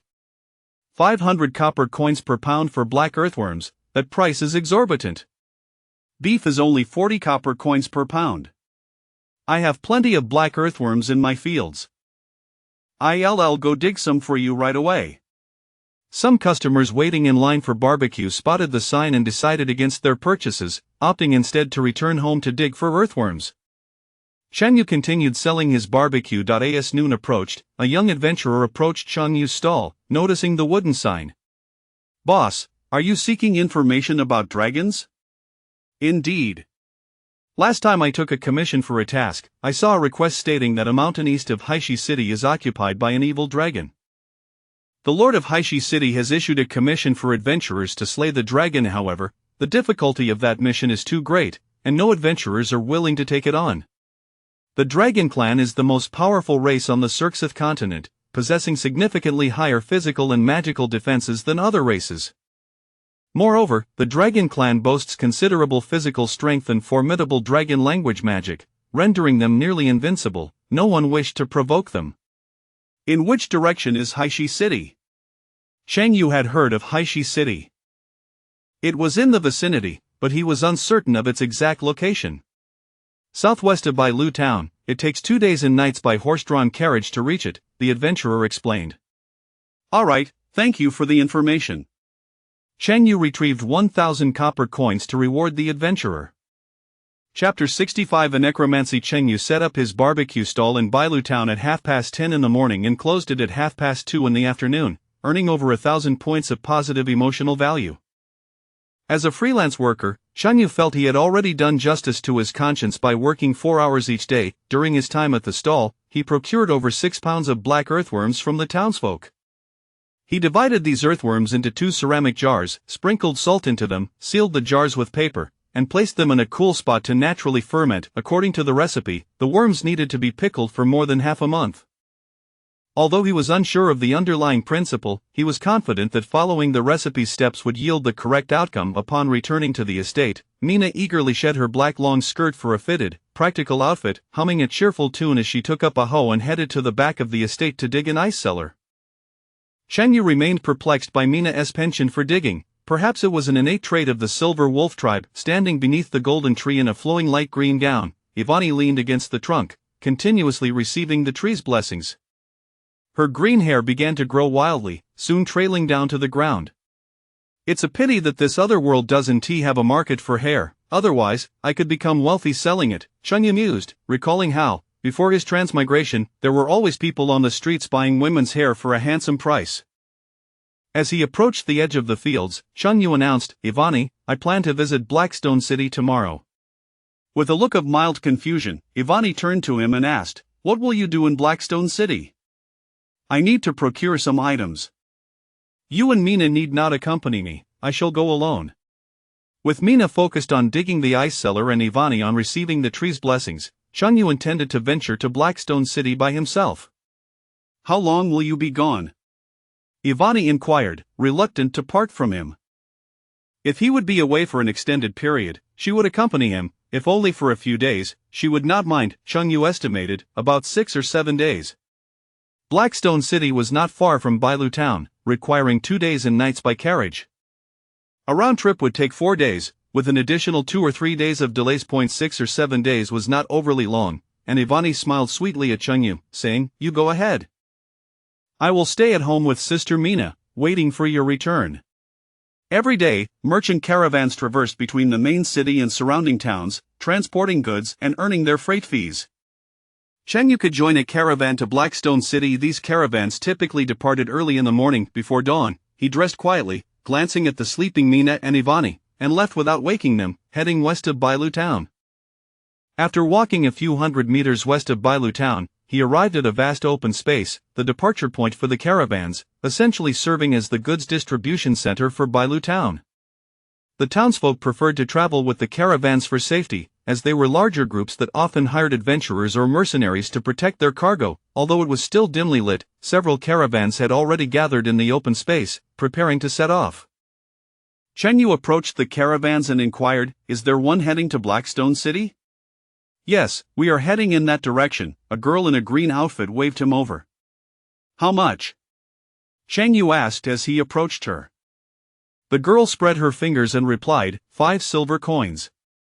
Chunyu handed her 5 silver coins, and she gestured for him to board the wagon. This particular caravan was transporting fabrics, and the wagon was filled with various cloths.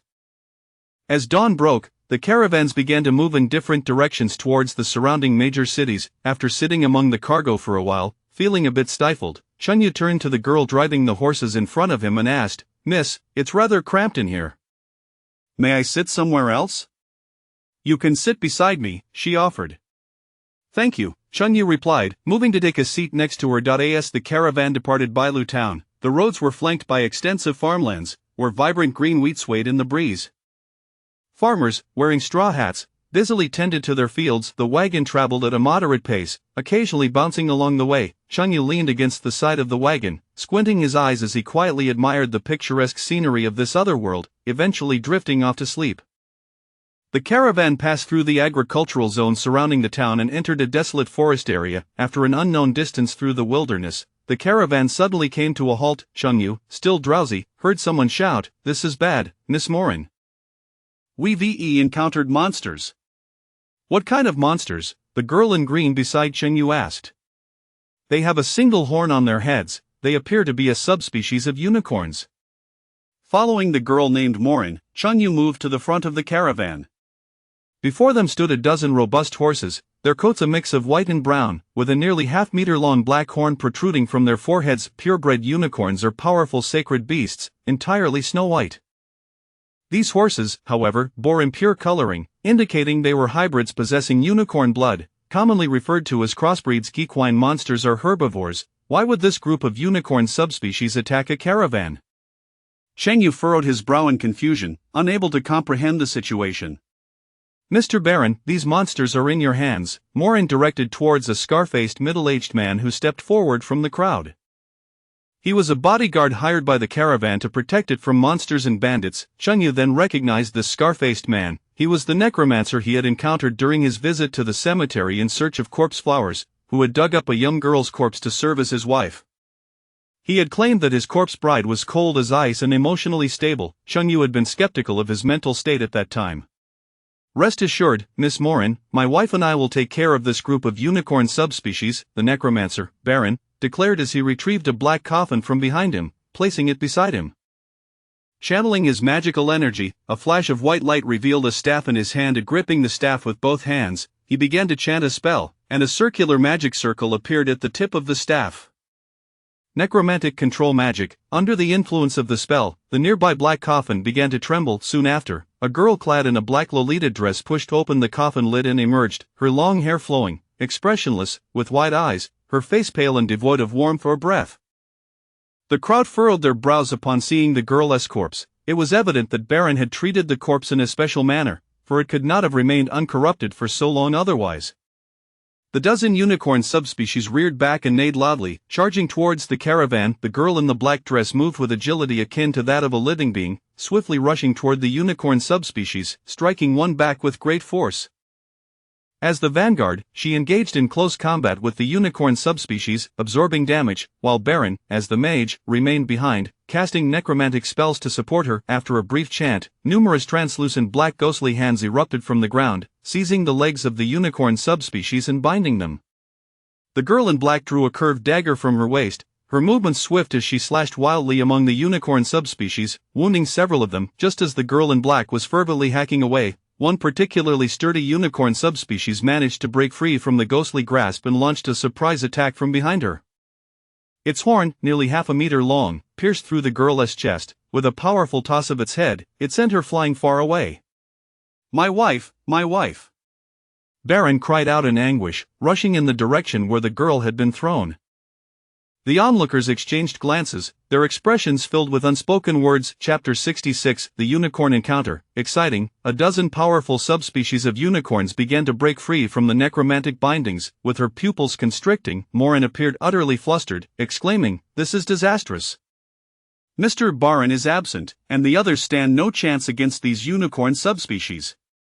The caravan's bodyguards included Baron, the necromancer, as well as 5 mercenaries. However, Morin had opted for cheaper mercenaries, resulting in a lack of strength among the 5, rendering them incapable of contending with such a number of unicorn subspecies.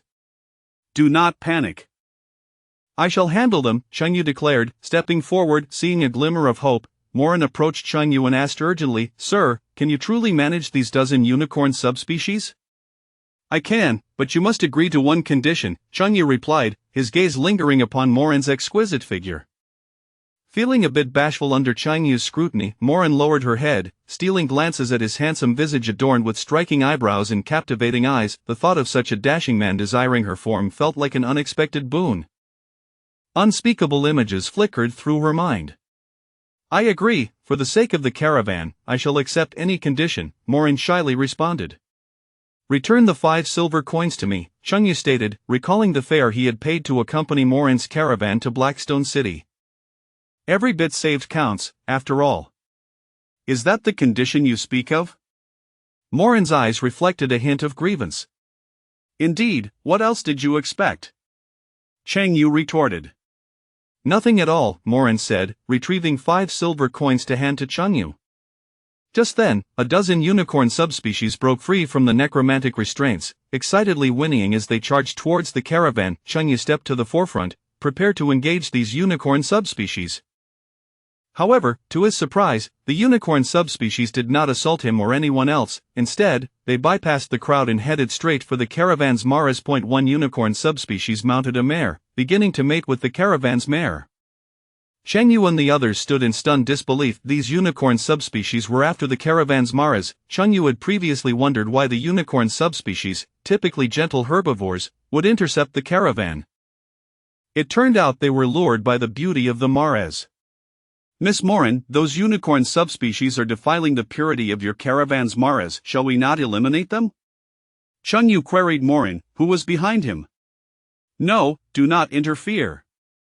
Let them be, Morin interjected, allowing the caravan's mares to breed with the unicorn subspecies and produce offspring with unicorn bloodlines would be a lucrative venture. Chun Yu stood aside, observing the mating ritual between the unicorn subspecies and the mares.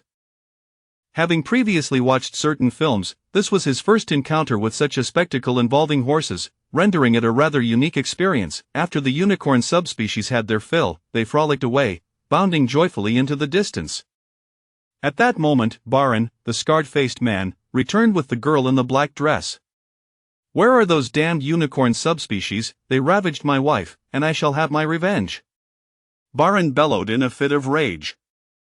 Chun Yu pointed towards the direction the unicorns had fled, stating, "They have already escaped." "Humph, they better not cross my path again," Baran huffed, placing the girl back into the black coffin and sealing it shut before slinging it over his shoulder. The group returned to their wagon, and the caravan resumed its journey. Chun Yu and the necromancer Baran shared a carriage. Baran recognized Chun Yu as the individual he had encountered in the graveyard. "Oh? It's you. Hello, I am Chun Yu." Chun Yu greeted Baran with a smile. "I am Baran Fred," Baran introduced himself. "How is your wife faring?" "She has a hole in her chest. I will need to find some flesh to patch her up," Baran replied, a hint of sorrow in his voice. "I recall your wife was unearthed a month ago. How has she not decayed?" Chun Yu engaged Baran in casual conversation. Baran proudly produced a tiny bottle, half an inch tall, stating, "Because I utilized this on my wife." "What is that?" Chun Yu inquired, examining the small vial in Baran's hand. "It's a preservative solution I concocted using a blend of over a dozen plants, entirely natural. In the 21st century, common food preservatives include sodium benzoate and potassium sorbate. As the saying goes, not considering dosage when discussing toxicity is mere folly. While preservatives can be harmful to humans, their minimal usage renders the danger nearly negligible. However, the system shop did not offer any preservatives for sale." Chun Yu was astonished to discover that someone in this foreign world could formulate a preservative solution. Reflecting on the lifelike appearance of the girl in the black dress, Baran's preservative solution seemed quite effective. "Is your preservative harmful to humans?" Chun Yu asked. "Absolutely harmless," Baran asserted confidently. "Would you be willing to sell me some?" Chun Yu expressed interest in acquiring some to experiment with in creating pastries and other perishable foods. 20 silver coins per bottle. 20 silver coins for such a small vial? Chun Yu exclaimed. When compared by weight, this preservative was more expensive than gold. "This is a concentrated solution, it can be diluted for use."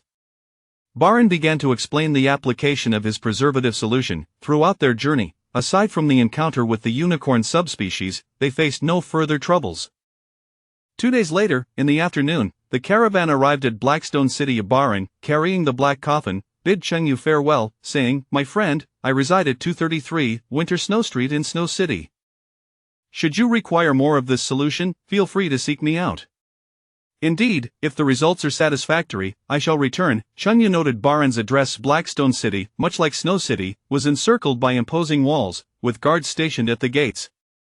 The streets bustled with pedestrians and vendors, lined with shops of various sizes. Chun Yu did not enter Blackstone City but approached a guard at the city gate to inquire, "Sir, may I ask if there have been reports of a dragon disaster in the vicinity of Blackstone City?" "A vicious dragon lurks in the northern woods. It is best to avoid that area," the guard warned. "Thank you for your guidance, sir," Chun Yu acknowledged as he set off towards the northern woods to eye in the realm of Celxus. Dragons of 5 distinct hues, red, white, black, blue, and green, are most prevalent. The 5-colored dragons are inherently endowed with 5 different powers, yet purebred specimens are exceedingly rare. Most are hybrids, or subspecies. According to the comprehensive flora and fauna of Celxus, dragon meat is notoriously tough and is not regarded as a desirable. Chun Yu walked along the base of the city wall until he reached the northern gate of Blackstone City. Standing at the gate, he observed the mountaintop to the north, shrouded in darkness, in stark contrast to the verdant surroundings of the forest below.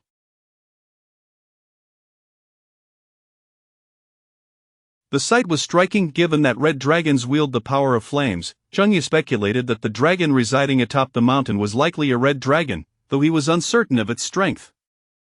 If it could be defeated, he would engage; if not, he would flee with resolve. He ventured towards the northern woods, which were approximately 6 to 7 miles from Snow City, a distance that could be traversed on foot in under an hour. As he stood at the mountain's base, a sweltering heat wave enveloped him. Chapter 67. Has the goddess of light appeared? Beyond the towering mountains that encircle Blackstone City, the summit lay charred by flames. A relentless wave of scorching heat cascaded down, wilting the foliage in the forest below. Cheng Yu ascended the mountain, beads of sweat forming on his forehead. Can the flesh of the red dragon truly be cooked? He murmured to himself. It is well known that red dragons wield the power of fire and possess an extraordinary resistance to heat. Some formidable pureblood red dragons can even bathe in volcanic lava, with boiling water at a mere 100 degrees Celsius. It pales in comparison to the temperature of molten rock. The thought of the meat remaining uncooked was rather disconcerting. A powerful roar, imbued with an overwhelming pressure, echoed down from the mountain. The red dragon was drawing near. Let us secure the dragon meat first, Cheng Yu resolved, quickening his pace as he jogged toward the source of the roar. Atop the summit, a charred clearing sprawled, where a colossal beast, over 50 meters in length, lay sprawled. Its massive form was cloaked in hard scales, glinting with a deep crimson sheen. Its head was disproportionately large, with sharp dragon fangs protruding menacingly, exuding an aura of dread. The dragon's eyes burned like raging flames, exuding authority and power. The elegant contours of its body and taut muscles showcased its formidable strength and agility. Upon its back rested a pair of expansive crimson wings, capable of enveloping its entire frame, with a row of sharp bony spines running along its spine, adding a touch of fierce beauty. Despite its imposing presence, Cheng Yu discerned that its claws were black, indicating it was not a purebred red dragon, but rather a subspecies known as the black claw red dragon. The relationship between the black claw red dragon and the red dragon bears a resemblance to the dynamic between the Jiaolong and the true dragon in Eastern mythology. With keen perception, the black claw red dragon sensed Cheng Yu's approach within mere seconds of his arrival at the summit. Its crimson gaze turned toward him, and with a mighty roar, it bellowed in delight, clearly pleased by the prospect of an unexpected meal. Foul red lizard, receive my mighty slap, Cheng Yu declared, raising his right hand as magical energy coalesced in his palm, intricate patterns forming a magical circle for a fly-swatting spell. He then struck the black claw red dragon's head with a resounding blow aimed at its vital points. Caught off guard, the dragon's enormous head was struck, sending its massive body hurtling several meters away, reeling from the impact. Observing the black claw red dragon being sent flying, Cheng Yu felt emboldened. Moments ago, he had harbored doubts about his ability to contend with this creature, and now, it seemed the dragon was not as overwhelmingly powerful as he had feared. In pain, the black claw red dragon glared at Cheng Yu with fury, its presence so imposing that the very air around them seemed to stiffen. Taking a deep breath, it stretched its neck and opened its gaping maw, unleashing a torrent of flames. The inferno surged forth like a tidal wave, barreling toward Cheng Yu. As the searing flames rushed toward him, Cheng Yu leapt skyward with all his might, his body rocketing into the air like a cannonball, creating a slight indentation in the ground beneath. Soaring to a height of 100 meters, he evaded the fiery onslaught, then plummeted downwards, fist clenched, as he executed a descending strike. The black claw red dragon, seeing Cheng Yu dive from above, instinctively opened its maw wide, intending to swallow him whole. By the heavens, this dragon lacks honor! Cheng Yu exclaimed as he narrowly evaded the dragon's jaws, swiftly casting his fly-swatting spell once more, delivering another resounding strike to the dragon's head, sending it sprawling far away. After enduring two of Cheng Yu's mighty slaps, the black claw red dragon regarded him with newfound caution, chanting in the draconic tongue as a circular magical array appeared before it, enhancing its defenses. Cheng Yu, undeterred, charged forward, engaging the black claw red dragon in close-quarters combat. With every ounce of strength, he unleashed an onslaught, his muscles rippling as he propelled himself forward with astonishing speed, each step causing the ground to tremble slightly beneath him, running like the wind.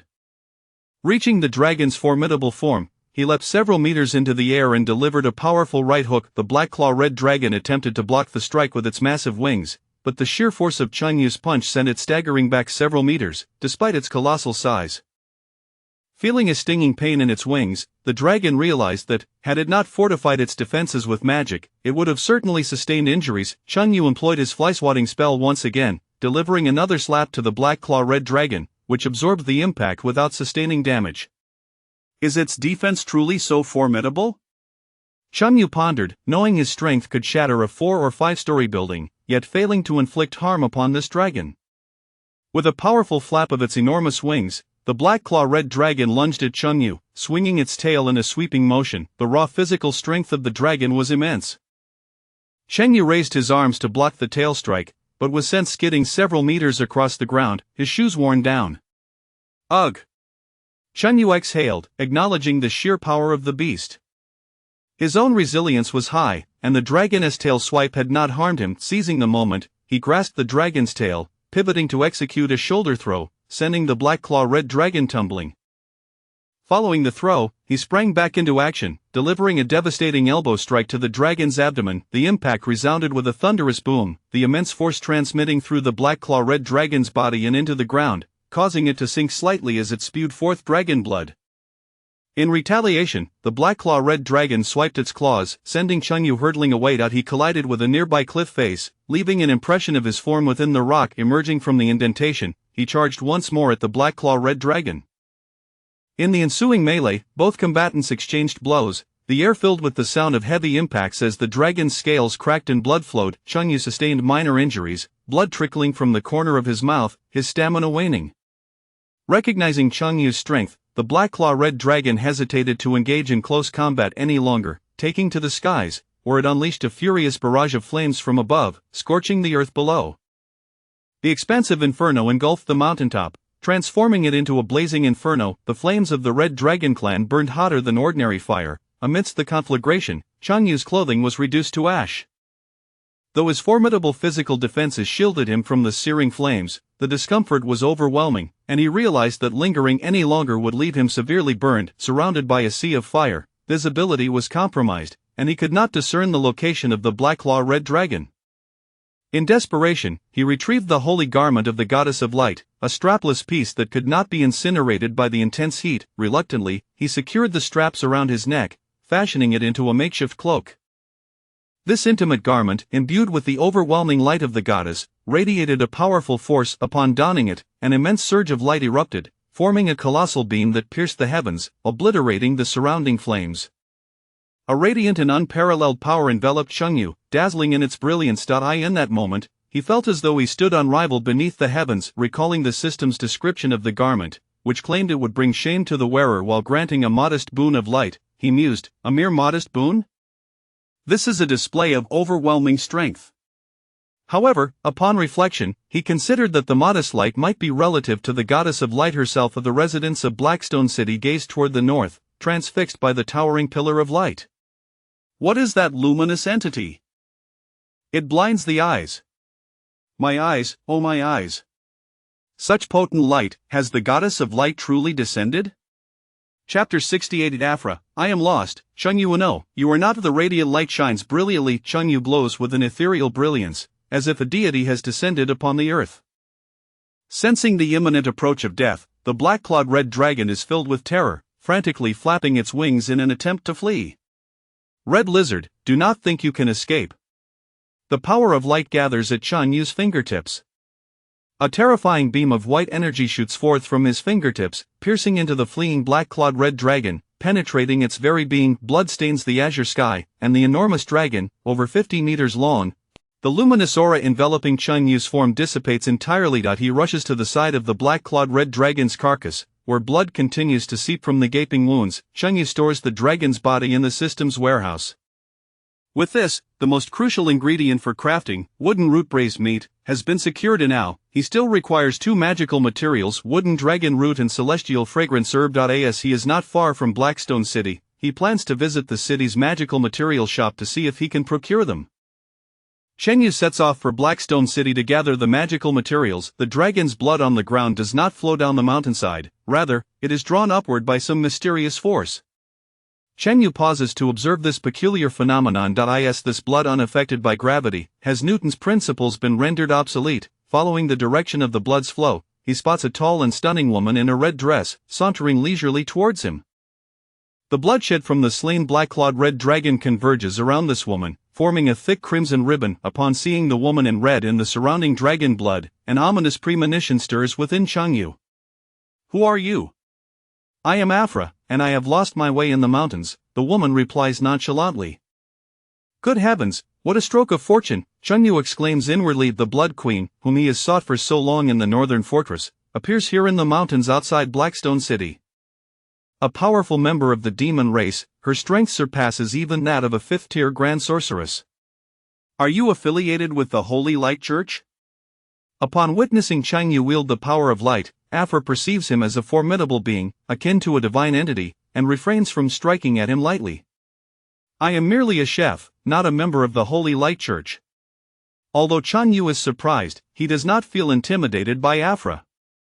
After all, he possesses an artifact, and if Afra dares to make a move, he will retaliate with force. Maintaining an air of calmness, Afra gathers the scattered dragon blood into a massive blood orb, dipping her finger into the blood, and licking it with her crimson tongue, her expression one of indulgence.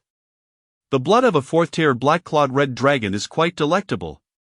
Suddenly, Chunyu realizes a perplexing issue. This mountain is not far from Blackstone City, so why is Afra lost? Miss Afra, are you truly lost? Yes, I am lost, utterly unable to find my way, wandering aimlessly in the mountains. Afra squints her eyes, a look of intoxication upon her face. Are you jesting? Blackstone City is just within reach, you could simply ask someone in the city for directions. No, I am indeed lost, Afra insists. Hearing her tone, it seems she is not genuinely lost but rather feigning it. Changyu, you are not lost. Afra, no, I am truly lost. Changyu is left speechless. Your maid transformed some humans into bloodkin in search of you. What, my maid is looking for me? A flicker of alarm finally crosses Afra's otherwise impassive expression. If anyone is searching for me, please keep it a secret and do not disclose my whereabouts. Ah? Why? Chunyu struggles to comprehend Afra's reasoning. Afra, because I am lost. Chunyu is somewhat exasperated. What else can you say aside from claiming you are lost? The fact that Afra can engage in such a composed conversation with Chunyu is primarily due to her wariness of his strength. Had she encountered an ordinary person, she would have eliminated them to avoid revealing her location. Afra appears deflated, akin to a punctured balloon, resting her forehead in distress. Sigh, just the thought of returning to the demon realm and being commanded by the demon king makes my head throb. I have no intention of indiscriminately slaughtering humans. I merely wish to remain in human territory without exposing my whereabouts. Chengyu recalls that Hermann had mentioned the numerous factions within the demon race. Some of the greater demons are staunchly pro-war, unwaveringly loyal to the demon king's ambitions, while others do not relish warfare and only nominally obey his orders. Afra evidently belongs to the faction that dislikes conflict. Low emotional intelligence. I do not wish to work for the demon king. High emotional intelligence. Oh dear, I seem to have lost my way in the forest and cannot find my way out. Aha, it turns out you are also a fellow slacker. Chengyu initially thought encountering Afra would lead to a confrontation, but instead, he discovers she is kindred spirit. During his previous employment, Changyu's favorite place was the restroom. Every day upon arriving at the office, he would invariably spend half an hour in the bathroom. Over time, this accumulated to over 10 hours in a month, equivalent to an extra day off. What do you mean by slacker? Afra does not quite grasp Chanyu's meaning. It's nothing. Perhaps due to their shared inclination for leisure, Chunyu finds himself favorably impressed by Afra. I believe the way you consume blood lacks flavor. Would you like me to assist you in refining it? I am an evil bloodkin, do you not wish to eliminate me? Afra, having just witnessed Chunyu's prowess, realizes that in a confrontation, she may not necessarily prevail against him. Isn't it the nature of bloodkin to enjoy consuming blood? I too relish the taste of blood. The inhabitants of the Celsus continent avoid consuming animal entrails and blood, thus viewing bloodkin as an inherently malevolent race. However, Chunyu, being a native of China, has encountered a plethora of culinary delights. Blood pudding, pig intestines, pig brain, century eggs. You are human, and you possess divine-like magic. Do you also enjoy blood? Afra, having lived for centuries, has never encountered a human who relishes blood, truly a rare sight indeed. Chengyu retrieves an iron basin from the system's warehouse. Please pour some of that dragon blood into the basin. I shall teach you how to consume blood. Following Chang Yu's instructions, Afra separates a small portion of the dragon blood into the basin, allowing the blood to naturally coagulate. Do you know where there is a water source? Follow me. Afra, having roamed this area for quite some time, is well aware of where to find water and leads Chang Yu to a nearby stream. They arrive at the bank of a small brook. Chang Yu produces an iron pot from the system's warehouse, setting it up on a stand and lighting a fire beneath it. He takes out a cutting board and knife, chopping the coagulated blood, putting into small pieces and adding various seasonings as he stir-fries in the pot. Afra watches curiously from the side as Chang Yu prepares the blood pudding, intrigued to discover that blood can be prepared in such a manner.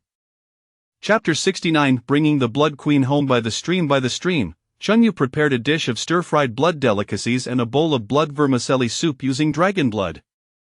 The method of making the stir-fried blood delicacies was reminiscent of mapo tofu, thickened with water starch, and garnished with Sichuan pepper and green onions, offering a fragrant and spicy experience. However, Chang Yu did not use cooking wine while handling the blood delicacies, resulting in a strong sanguine odor. While humans might find this metallic scent unbearable, it was perfectly suited for the blood clan. Afura approached the table, took a spoon, and sampled Chang Yu's stir-fried blood delicacies. The dish retained the distinct taste of fresh blood, complemented by the flavors of ginger, garlic, and other seasonings, with the saltiness perfectly balanced and a hint of MSG elevating the umami. "Oh my, this is absolutely delicious," Afura exclaimed, her crimson eyes sparkling with delight.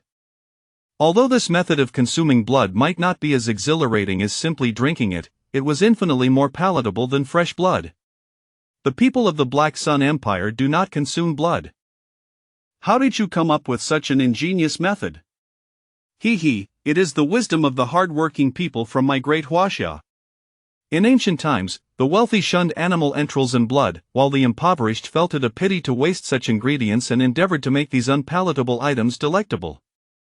Afura took a generous bite of the stir-fried blood delicacies. Actually, when I entered the Black Sun Empire, I initially planned to go to Bailu town to find a chef named Chang Yu to try his buns, but I got lost. During her early days in the Black Sun Empire, Afura struggled to discern directions and truly found herself lost. However, later on, she discovered that being lost was rather enjoyable, so she embraced the mistake and began to leisurely wander about. Chang Yu was taken aback. This enchanting woman had come seeking him. Yet, he felt a twinge of confusion. Wait, how do you know about buns? During the war between humans and demons, I found a few buns on the corpse of a human cavalryman. They were quite fragrant and delicious, so I used soul-summoning magic to call back the fallen cavalryman's spirit to inquire about them. Soul-summoning magic, is that even possible? Of course. After tasting the buns, Afura found herself constantly yearning for them. Following the breach of the northern fortress walls, she stealthily entered the Black Sun Empire, partly to savor Chang Yu's buns and partly to avoid being dispatched by the Demon King. Actually, I am Chang Yu, the one from Bailu town who makes buns. What, you are Chang Yu? Afura's surprise deepened. Fate had brought her to encounter him here instead of her intended destination. I can make more than just buns and stir-fried blood delicacies. I can create a plethora of culinary delights. Would you care to accompany me back to Bailu town? Chang Yu harbored no ill intentions. He merely wished to recruit a demon clan officer to contribute to the national defense of the Black Sun Empire, driven by a profound sense of patriotism. Yes. Accompanying Chang Yu meant indulging in delicious stir-fried blood delicacies every day. Afura happily accepted his invitation. Capturing a demon clan officer with a dish of stir-fried blood delicacies was no loss. Host's affinity with Afura 5, Chang Yu was momentarily stunned. Afura had developed a fondness for him, yielding an increase of 5 points in affinity. His affinity with Mina and Ivan had already reached 100 points, granting him their unique skills. He wondered what talents he would acquire upon reaching 100 points with Afura.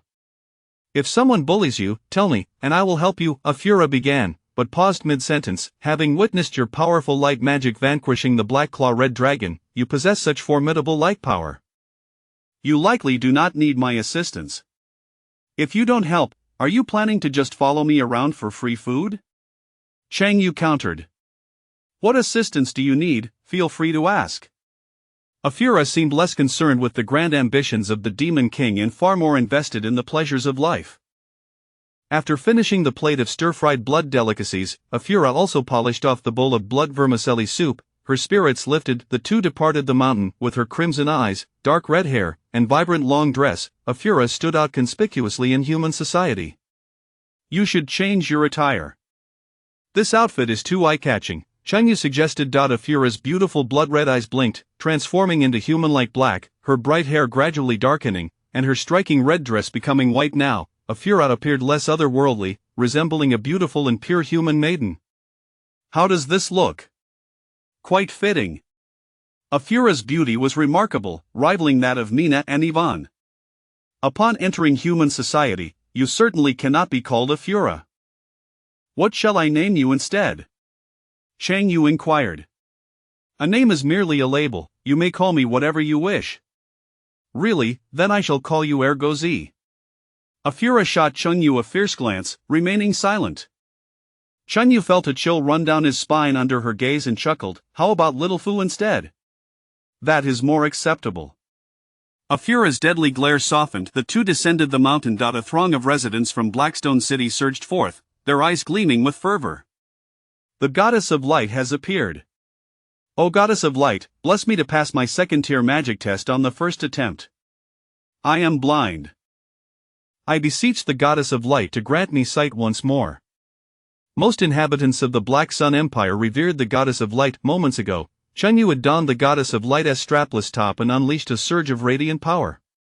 The people of Blackstone City mistook him for the descending goddess. Eager to pay homage. Seeing the vast crowd, Cheng Yu was astonished by the immense influence of the Goddess of Light within the Black Sun Empire. If he were to masquerade as the Goddess of Light while adorned in her garments, he would undoubtedly gather a multitude of followers, rendering the priests of the Light Church ineffective. The two moved against the tide of worshippers into Blackstone City. The usually bustling and vibrant city was now desolate, as nearly everyone had gone to venerate the Goddess of Light. "What deities do your demon clan worship?" Chang Yu inquired out of curiosity. Afura replied, "The warmongers led by the Demon King revere the god of war." "And you, what deity do you follow?" Chang Yu asked again. "I do not adhere to any deity. If I were compelled to choose one, I might opt for the god of freedom." "Your laid-back, carefree disposition certainly embodies a sense of freedom." The two strolled along the streets of Blackstone City. Typically, shops selling magical materials were located near the Magic Association. Up ahead, an overweight old man sat on a bench by the roadside, a large dog lying beside him. Cheng Yu approached and inquired, "Sir, how do I get to the Magic Association in Blackstone City?" The portly old man replied, "What Magic Association?" Cheng Yu raised his voice, "The Magic Association." "What association?" "The Magic Association." "What Magic Association?" "Sir, please take a moment to cool down." The old man seemed a bit hard of hearing, and Cheng Yu decided not to waste any more words on him, seeking directions from someone else. Chapter 70 of The Astonishment of General Barney at the Blackstone City Magic Association. The streets surrounding the Magic Association were lined with numerous shops selling magical materials. However, the shops stood desolate, with only a solitary clerk remaining behind while the others had ventured outside the city to witness the divine manifestation of the Goddess of Light. Cheng Yu entered one of the magical material shops and approached the counter, inquiring of a gaunt shopkeeper, "My friend, do you happen to sell wood dragon roots and heavenly fragrance herbs?" The clerk greeted him with a cheerful smile, "Indeed, we do. Wood dragon roots are 50 silver coins each, and heavenly fragrance herbs are 20 silver coins per pound. How many would you like?" "I shall take 10 wood dragon roots and 20 pounds of heavenly fragrance herbs." Cheng Yu, accustomed to purchasing materials in bulk, believed in the wisdom of preparation for future endeavors. 9 gold coins were placed upon the counter. The clerk accepted the payment and filled a cloth bag with 10 wood dragon roots and 20 pounds of heavenly fragrance herbs. After completing his procurement, Cheng Yu and Afra exited the magical materials shop. "The cities of humans feel somewhat warmer than those of the demon race," Afra remarked, her gaze scanning the surroundings as it was her first visit to a human city, absorbing the bustling atmosphere of the human metropolis. Cheng Yu, having never been to the demon realm, questioned, "Are the cities of the demon race truly that cold? The demon realm is perpetually shrouded in snow throughout the year, would you not consider that cold?" Indeed, it seems like an extremely frigid land. The Demon King has used this as a pretext to rally his people to expand southward, encroaching upon human territories. Such a contradiction is insurmountable. The demon's pursuit of survival by expanding southward is justifiable, as is humanity's endeavor to protect their homeland from invasion. This conflict remains irreconcilable with his business in Blackstone City concluded. Chengyu intended to return to Bailu Town that day. Bailu Town lay to the east of Blackstone City, and as Chengyu and Afra engaged in light conversation, they proceeded toward the eastern gate of Blackstone City. Upon arriving at the eastern gate, they found the area eerily vacant, save for a single horse-drawn carriage, with the driver squatting beside a wheel, dozing under the shade of his felt hat. "My friend, why is there only your carriage here?" Chengyu inquired as he approached. It was customary for numerous carriages to gather at the city gates. The driver lifted the brim of his hat and glanced at Chengyu. "Everyone else has gone to pay homage to the goddess of light." "And why have you not joined them?" "I do not hold faith in the goddess of light. Not all citizens of the Black Sun Empire worshipped her." "We wish to travel to Bailu Town." "What is the fare?" 5 gold coins per person, 10 for 2. "What, that is exorbitant." Chengyu had only paid 5 silver coins to hitch a ride with a merchant caravan to Blackstone City. This driver was clearly inflating his prices, akin to a rogue taxi. "Chengyu, are you planning to return to Bailu Town?" "I can fly," Afra interjected. "Ah, indeed, you can fly." Chengyu recalled their previous encounter with the Blood Race, who possessed magnificent crimson wings. As the leader of the Blood Race, Afra undoubtedly shared this ability of flying would undoubtedly be swifter than traveling by carriage. The two made their way to a dense forest outside Blackstone City, where solitude enveloped them. Afra stood still, gently closing her eyes as a powerful crimson energy emanated from her being, coalescing behind her into a pair of translucent red energy wings. "In which direction lies Bailu Town?" "To the east." Grasping Chengyu's hand, Afra flapped her wings with vigor, stirring a whirlwind that propelled them swiftly into the air. Chengyu held onto Afra's delicate hand, marveling at her soft touch and refined skin, a comical smile adorning his face. 10 minutes later, Afra brought Chengyu to the woods outside the western gate of Blackstone City. Gazing at the western gate through the dense forest, Chengyu voiced his frustration. "Wait, my dear, why did you fly east only to arrive at the western gate?" "My sense of direction is quite poor." Afra's cheeks flushed with embarrassment.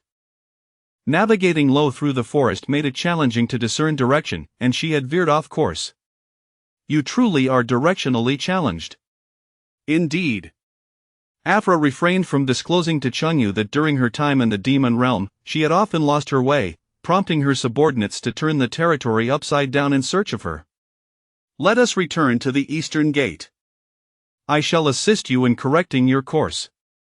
"Very well." Chengyu and Afra made their way back to the woods outside the eastern gate of Blackstone City. As before, Afra flapped her wings and took to the air, flying low toward the east. However, her poor sense of direction soon led her astray once more. "Adjust your flight path slightly to the left." "No, right, a bit more to the right." "Now, to the left." Every several seconds, Chengyu corrected Afra's direction. While traveling by carriage would typically take 2 days and nights to reach Bailu Town, Afra's rapid flight brought them near the town in just half an hour. Chengyu realized that Afra's sense of direction was exceptionally lacking. If she were to be placed in a primordial forest, she might never find her way out. Afra retracted her crimson wings and followed Chengyu to his estate. Upon entering the estate, they found several middle-aged men seated at a stone table in the garden. Mina was pouring tea for them. "Chengyu, you have returned." Upon seeing Chengyu, Mina set down the teapot, her face lighting up with joy as she rushed over, leaping onto Chengyu and wrapping her legs around his waist, her arms encircling his neck in an affectionate embrace. Chengyu supported her with a firm grip. He glanced at the men seated at the stone table, recognizing 2 of them: General Barney, the highest commander of the northern fortress, and Eber, the vice-captain of the magic brigade. The others, though unfamiliar, bore some semblance, likely being high-ranking officials of the northern fortress. "Chengyu, my young friend, you have finally returned." Barney's rugged face broke into a smile. Chengyu, puzzled, inquired, "What brings you here?" "Senior officers are undertaking a field exercise to strengthen team cohesion." Barney had brought several high-ranking officials from the northern fortress to Chung Yu's abode for a meal, ostensibly to promote camaraderie, but in truth, it was merely an excuse for a feast. Is it not wartime? Are you all so idle? The front lines were tense, yet the rear was indulging? Since the Blood Queen Afra went missing, the frequency of demon attacks on the northern fortress has diminished, allowing us some leisure. I see. It appeared that Afra's presence within the territory of the Black Sun Empire had inadvertently proven advantageous. At that moment, Barney's gaze fell upon Afra beside Chung Yu, his mouth slightly agape, eyes wide with shock, rendering him speechless. Chung Yu, witnessing Barney's astonished expression, felt a surge of alarm. It seemed the old fellow had recognized Afra among the high-ranking officials present, save for General Barney, who was a mere novice in combat. The others were formidable warriors. Should a confrontation arise between them and Afra, the beautiful estate would be transformed into a battlefield reminiscent of Syria's devastation. Moreover, he risked being accused of colluding with the demon race. Chung Yu hastily interjected, "General, please, hold your actions, allow me to explain." "Chung Yu, my young friend, you have entangled yourself with yet another stunning beauty. Is your stamina forged of steel?" Barney, having previously cautioned Chung Yu against his indulgences with women like Yvonne and Mina, was surprised to see him with yet another enchanting companion. "What?" Chung Yu exhaled in relief, initially fearing that Barney had uncovered Afra's true identity, only to realize his astonishment stemmed from her beauty. "By the way, have you met Afra before?" Chung Yu inquired of Barney and the others. "Never," they all shook their heads in unison. Afra, who despised warfare, typically remained in the rear during demon assaults on the northern fortress, casting an expansive domain skill that enveloped the battlefield in sanguine energy, causing the soldiers of the northern fortress to suffer continuous depletion of vitality while she leisurely reclined. Thus, although the fearsome reputation of Afra was well known, no one had ever laid eyes upon her. Afra surveyed the high-ranking officials of the northern fortress, disinterested in their military aspirations. "Chung Yu, my young friend, why not prepare us something delectable?" Barney suggested. "I can prepare a braised bear paw for you, though it may come at a rather steep price." During his previous venture into the labyrinth of the God of Order, Chung Yu had acquired a pair of bear paws from the ice magic bears, renowned for their exquisite flavor. Barney inquired, "And how much might that cost?" Chung Yu replied, "As we are familiar with one another, I shall charge you 50 gold coins. 50 gold coins is not unreasonable." As high-ranking officials of the northern fortress, Barney and the others were quite affluent. Divided among 8 individuals, 50 gold coins amounted to only a few gold coins each, a modest price indeed. Chapter 71. Mina is stickier than a dog. Chung Yu, accompanied by Mina and Yvonne, ventured into the kitchen to prepare braised bear paws. Afra approached the golden tree at the edge of the farmland, tilting her head curiously as she scrutinized it. "This appears to be a golden tree of the forest spirits. Was it not recorded in ancient texts as extinct? How is it possible that one still exists?" However, recalling Chung Yu's earlier display of formidable light magic in slaying the black-clawed red dragon, it seemed plausible that he hailed from extraordinary origins, and the presence of a golden tree in the estate was not entirely unexpected. After observing the golden tree for a while, Afra lost interest and sauntered to the edge of the farmland, lazily reclining on the grass. Within the borders of the Black Sun Empire, she enjoyed a life of freedom, unbound by the commands of the Demon King, which was quite delightful. Ebul, the vice-captain of the Mage Corps, leaned closer to Barney and whispered, "General, that girl possesses a faint yet discernible aura of the bloodline?"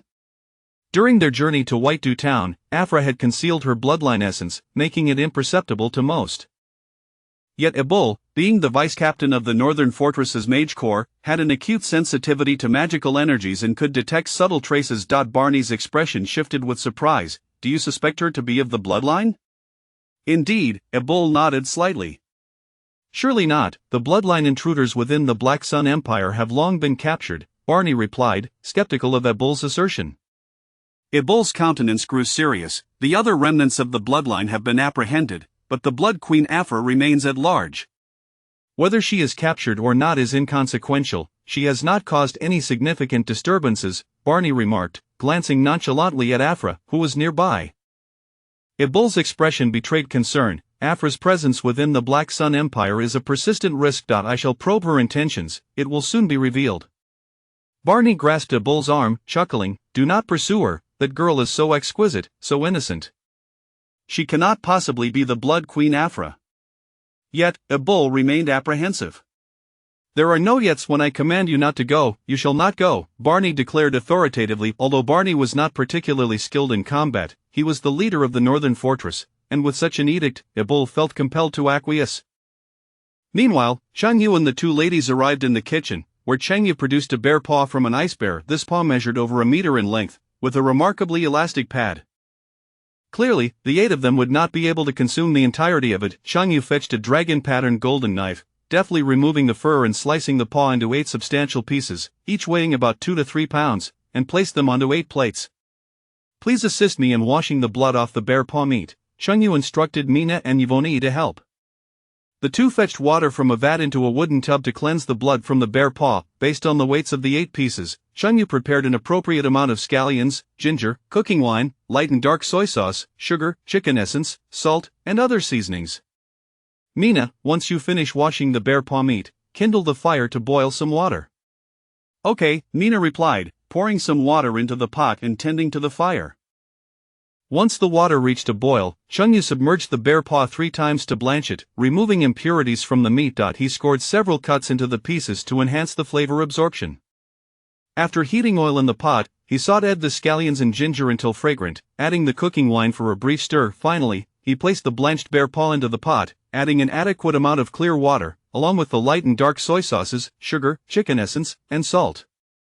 Once the water boiled, he reduced the heat to simmer slowly until the bear paws were tender and flavorful. The kitchen boasted several stoves, and while the bear paws simmered, Chang Yu prepared several side dishes for Barney and the others. The aroma of the bear paws wafted throughout the estate. "How tantalizing, I long to taste it," Mina exclaimed, her gaze fixed on the 8 tender bear paws, drool trickling from the corner of her mouth, her eyes nearly morphing into heart shapes. Yvonne, standing behind her, wrapped her arms around Mina's waist, concerned that Mina might succumb to temptation and devour the bear paws from the plates. Chang Yu chuckled, gently ruffling Mina's beast ears. "There is still plenty of bear paw meat. Tonight, I shall prepare it for you, you may indulge as you wish." The beast folk tribe's passion for meat delicacies rendered Chang Yu's culinary skills irresistibly enticing to them. "Master, I adore you immensely," Mina beamed, dragging Yvonne to Chang Yu's side. She embraced him, her tail wagging joyfully as she affectionately nuzzled her cheek against his. Chang Yu patted Mina's head. "Mina, you are exceedingly clingy, even more so than the dog I once kept." Barney and the others gathered around the long table in the estate's parlor, where plates and cutlery had already been arranged. Chang Yu and Yvonne brought the prepared bear paws into the parlor, deliberately omitting Mina from assisting to prevent her drool from contaminating the guests' dishes. The anticipation among Barney and the others to savor the braised bear paws was palpable. "The meat is exquisite, tender, and flavorful, truly a culinary masterpiece. I have tasted bear paws in the palace before. The royal chef merely boiled them with a sprinkle of salt. The flavor pales in comparison to Chang Yu's preparation. Delicious beyond compare, one could eat it for a lifetime without growing weary." The 8 individuals extolled Chang Yu's braised bear paws, declaring them the pinnacle of culinary delight. At that moment, Afra, drawn by the enticing aroma, entered the room and noticed Barney and the others indulging in the bear paws. "Chang Yu, what are they consuming? It smells divine." "Braised bear paws," Chang Yu replied. Though not yet well acquainted with Chang Yu, Afra hesitated. Chang Yu, I too wish to partake." "There are more bear paws in the kitchen, I will prepare them for you tonight," Chang Yu assured, planning to make braised bear paws for Mina, Yvonne, and Afra that evening. "You are truly kind," Afra gazed at Chang Yu with evident delight.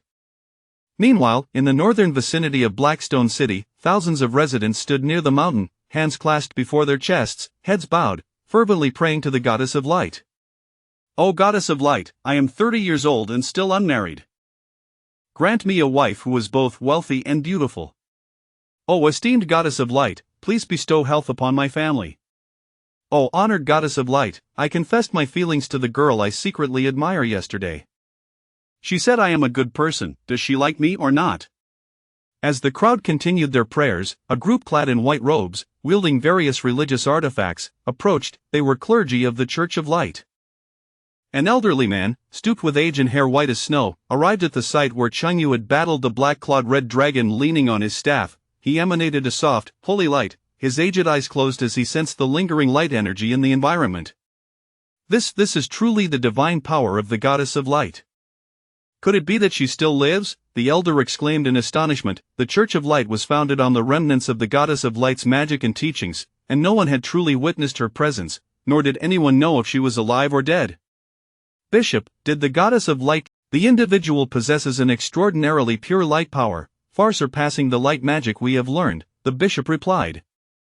Can you ascertain the direction of that person? It seems they headed towards Blackstone City. After Cheng Yu defeated the black-clawed red dragon, he had gone to Blackstone City to procure magical materials. The white-robed bishop addressed the surrounding clergy. We must locate this individual, even if it is not the direct manifestation of the goddess of light. This person shares a profound connection with her. Yes, Bishop, the clergy responded in unison. Chapter 72. General Barney's assistants. After savoring the braised bear paw, Barney and his companions could not help but extol its exquisite flavor. Once they had indulged in their meal, Barney beckoned Cheng Yu to take a leisurely stroll in the woods outside the manor. Young friend Cheng Yu, your braised bear paw is indeed delightful, but I must say, it lacks a certain something, he remarked with a cheerful demeanor. What does it lack? Cheng Yu, a master chef with unparalleled culinary skills, found it perplexing that he could not satisfy Barney's discerning palate in the gastronomic wilderness of the Celsus continent. With a playful grin, Barney replied, "It is missing the essence of youth, if you catch my drift." Oh, I see now. The moment the flavor of youth was mentioned, Cheng Yu instantly grasped that Barney's tastes were rather unique. The flavor of youth he referred to was, in fact, the taste of the original flavored nine-turn intestines. The original flavored nine-turn intestines can be quite pungent. Let us prepare it deeper in the woods, Cheng Yu suggested, not wishing to foul the air of his manor.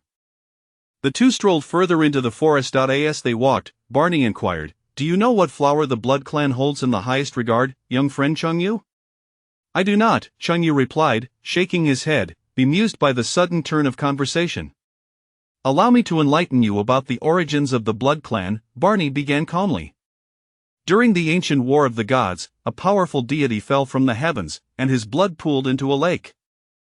After eons, the divine blood within the lake gained sentience and took on human form, thus giving rise to the very first progenitor of the Blood Clan." So, the Blood Clan has divine blood coursing through their veins?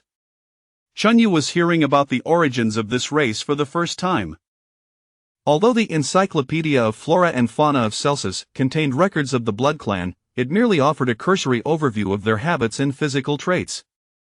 After countless generations of dilution, the divine blood within the current members of the Blood Clan has become exceedingly thin, Barney expounded. The deity's blood birthed the Blood Clan, while his remains sank deep into the earth. The site where the divine corpse rests evolved into a peculiar forbidden zone, and the soil surrounding it, influenced by divine power, nurtured a plant known as the morning flower. Perhaps due to their shared origins, the Blood Clan has a particular fondness for the morning flower, Cheng Yu mused, still somewhat puzzled. So, what is the purpose of your telling me this? I shall assist you in locating the morning flower, while you endeavor to capture the Blood Queen. Barney's rugged visage bore a hint of mischief. A sudden realization washed over Cheng Yu. You knew the girl I brought back was the Blood Queen, Afra? Haha, if I were unaware of what my adversaries looked like, how could I possibly fulfill my role as commander? Barney replied, somewhat disdainfully. Knowing both oneself and one's enemy ensures victory in every battle. Barney had received intelligence regarding Afra, including her appearance and disposition, thanks to spies embedded within the northern fortress. The moment Cheng Yu brought Afra back, Barney recognized her immediately, thinking, this lad is impressive. He has brought back Afra. Given that you know she is the Blood Queen, why did you not instruct your men to attack her? Cheng Yu questioned, a look of confusion on his face. Barney sighed, Afra is exceptionally strong, even Eber and his allies may struggle to subdue her. Had he been certain of their success, Barney would have readily dispatched his subordinates to eliminate Afra. However, he was well aware of her formidable abilities from the intelligence he had gathered. Among the 12 core members of the Demon Lord's cadre, Afra was regarded as above average in strength. If they were to mobilize the northern fortress's army to besiege her, it could lead to significant casualties despite ultimately defeating her. Thus, Barney conceived of a more judicious plan. With a grin, he patted Chengyu on the shoulder. "Young friend Chengyu, how would you like a wife?" What are you implying? Chengyu stared blankly at Barney's lewd grin. Convince Afra to become your wife. That way, we incur no losses, and the demon clan loses a formidable force without bloodshed, Barney schemed, his intentions clear. Chengyu was taken aback. "Are you serious? Why do you think I could possibly persuade Afra to become my wife?" Barney cast a knowing glance at Chengyu. "Firstly, women are often drawn to handsome men, and you possess quite the striking appearance, rivaling my youth. Secondly, the fact that you managed to bring Afra to your manor suggests she harbors some affection for you."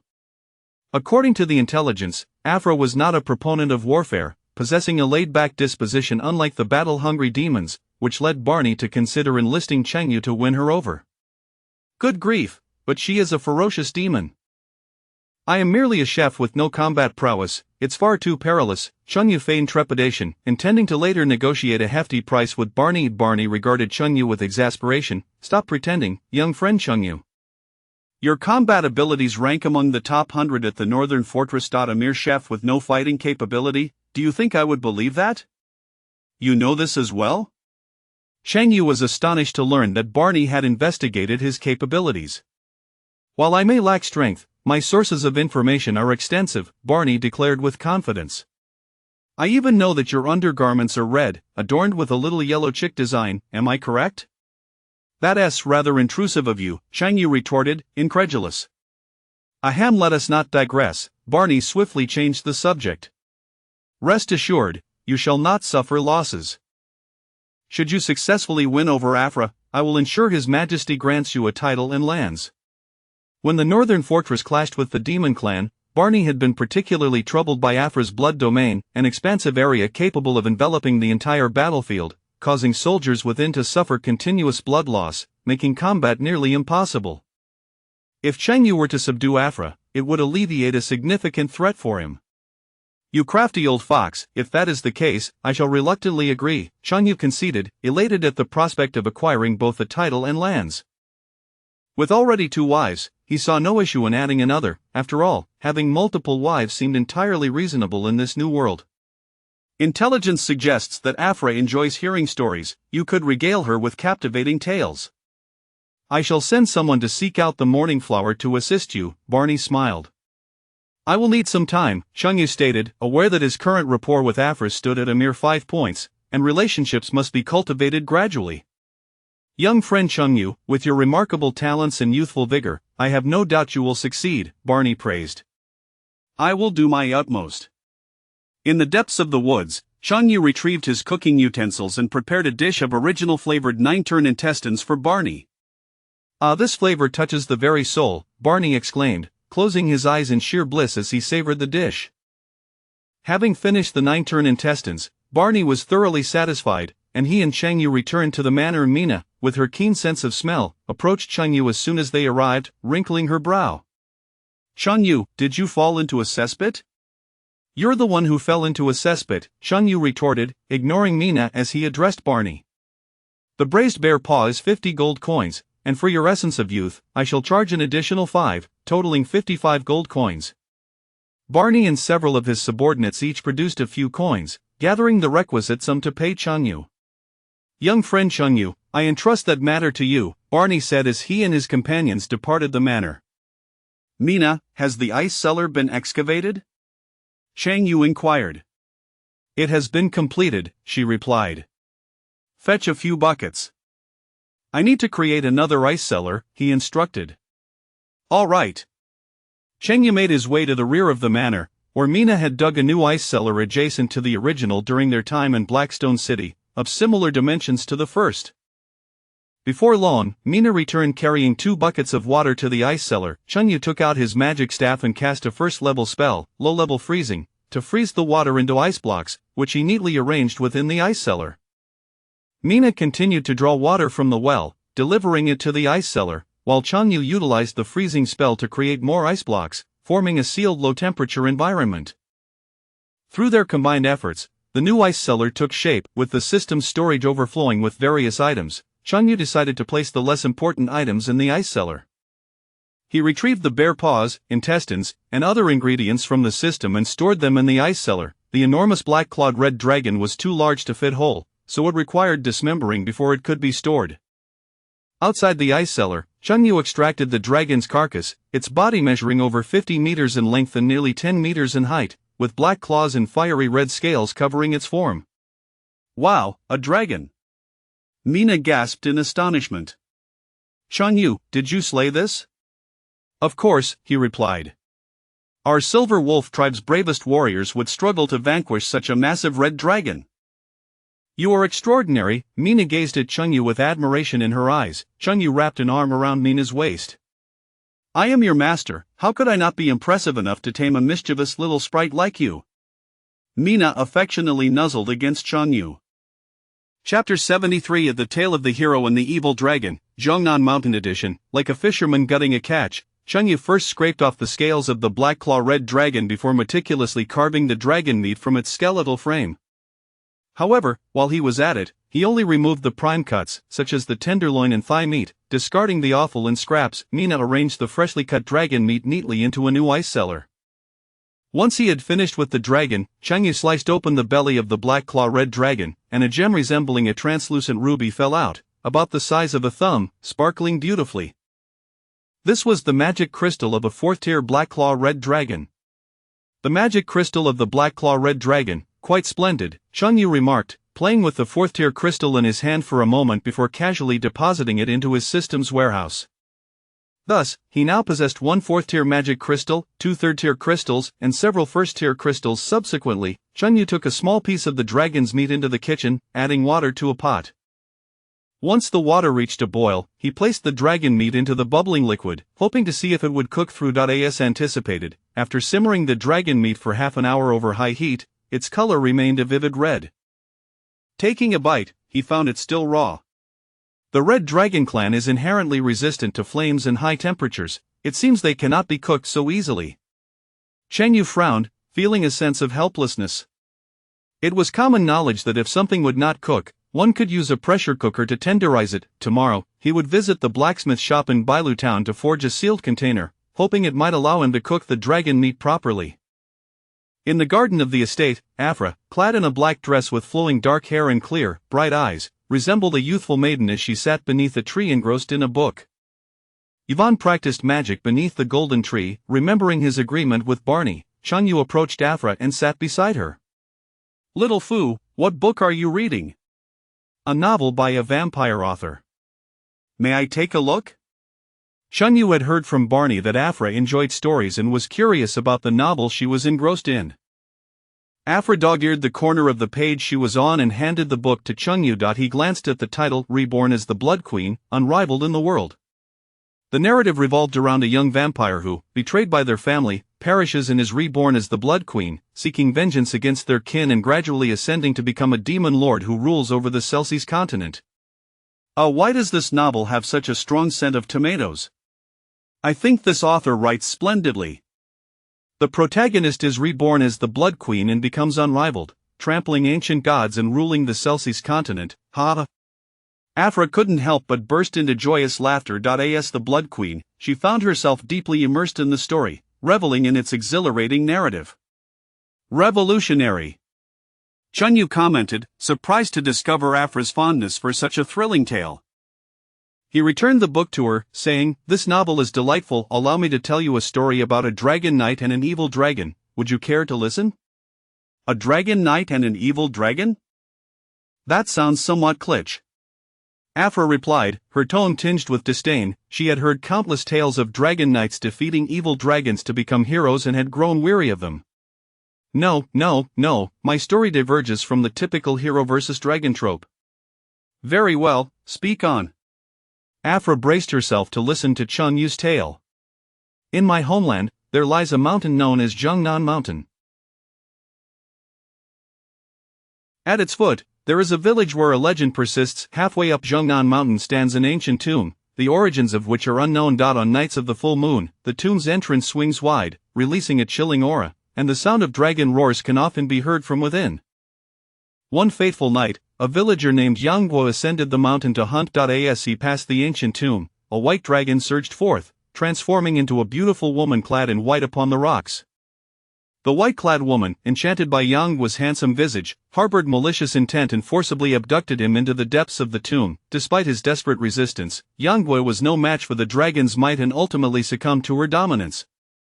In the village, a young man named Yin Jiping, enraged upon hearing of Yang Guo's abduction, resolved to rescue him alongside his younger brother. Through relentless training, Yin Jiping and his brother grew exceptionally formidable and ascended Zhongnan Mountain on a night of the full moon.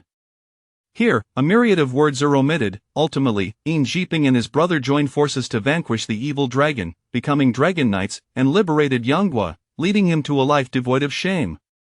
Upon finishing Chang Yu's tale, Afra felt her worldview challenged.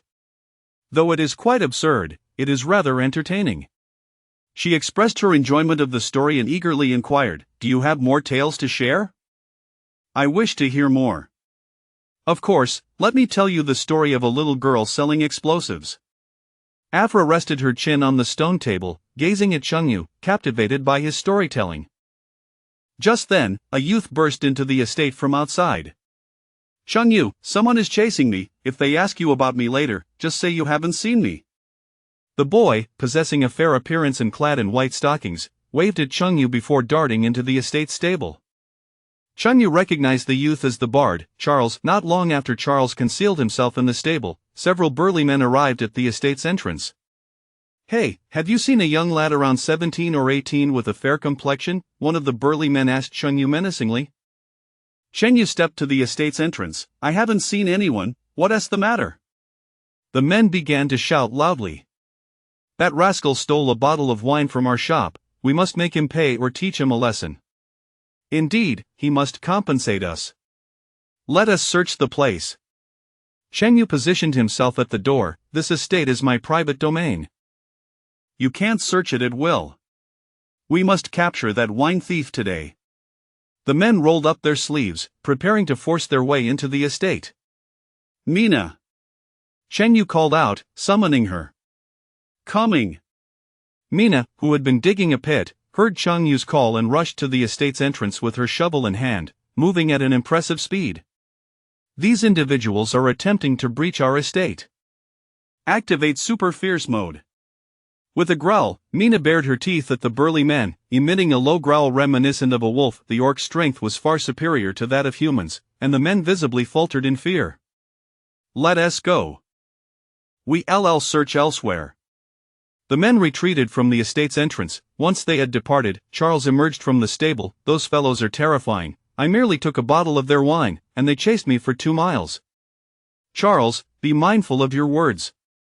It is stealing, not merely taking," Chang Yu corrected him. "Can the actions of a poet be labeled as theft?"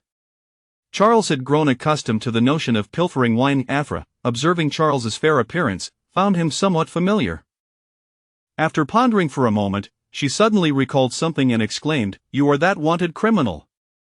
"Sister, please don't speak recklessly. How could I be a wanted criminal?" Charles laughed, waving his hand dismissively. 200 years ago, a fellow disguised as a guard infiltrated the Demon King's palace and stole a treasured wine that had been hoarded for many years. The Demon King subsequently issued a wanted notice across the realm for that wine thief. It has been so long that I can hardly recall. Upon being recognized, Charles feigned ignorance with a cheerful demeanor. 200 years ago? Chang Yu was utterly astonished. Charles appeared to be merely 17 or 18 years old, yet he had supposedly stolen from the Demon King's palace 2 centuries prior. "How old are you?" Chang Yu asked Charles. "I cannot remember." Charles shook his head, producing a bottle of wine and a harp from his pocket. "What matters is not how long one lives, but that life is accompanied by wine and poetry." Chang Yu realized that this seemingly youthful lad was, in fact, an ancient being who had lived for an extraordinarily long time. Chapter 74. The arrival of the Holy Light Church. By the edge of the farmland, the wandering bard, Charles, sat cross-legged upon the grass, leisurely sipping wine while strumming his harp. The melodious notes echoed throughout the estate, instilling a refreshing sense of tranquility. Chang Yu suddenly recalled that Charles possessed a plethora of life-related spells, such as the magic of automatic clothing cleaning, odor removal, room tidying, and weeding. He wondered if Charles had a spell capable of cooking red dragon meat. Approaching Charles with a smile, Cheng Yu inquired. Dear Charles, do you possess a spell that can cook red dragon meat to perfection? Charles paused his plucking, his eyes glimmering with thought before he exclaimed with delight, Ah, indeed. The meat cooking spell can transform raw meat into fully cooked delicacies. Cheng Yu, thrilled, nudged him playfully. Please teach me, I have caught a wild subspecies of red dragon, and ordinary fire cannot cook it. With a boisterous gulp of wine, Charles replied, Ha! Certainly, but you must provide the wine. Cheng Yu pondered for a moment, weighing the exchange of wine for a practical cooking spell, and deemed it a fair trade. It's a deal, he affirmed. Charles rummaged through his attire and after a prolonged search, produced a single page of parchment, presenting it to Cheng Yu. The meat cooking spell. Another single page? Cheng Yu recalled having previously acquired a fly-swatting spell from Charles, which also consisted of a mere thin sheet. It was worth noting that even the most basic first-tier spells typically require dozens of pages, encompassing the foundational framework for designing magic circles, the underlying logic of mana flow, the coupling of mana and magic circles, and the transformation of mana attributes. This is a fundamental level spell, rather straightforward, Charles explained nonchalantly. Cheng Yu examined the parchment, which bore handwritten incantations and illustrations of the magic circle. Demonstrated in the kitchen. How else would I know if your cooking spell is genuine? Ah, once the meat is cooked, do save some for me to enjoy with my drink, Charles grinned, his handsome face lighting up, eager to sample the red dragon meat. Of course, Cheng Yu replied as they made their way to the kitchen. Cheng Yu filled a pot with water and ignited the stove, bringing the water to a boil before placing a chunk of red dragon meat into the bubbling liquid. The water churned vigorously, yet the vibrant red of the dragon meat remained unchanged, showing no signs of cooking.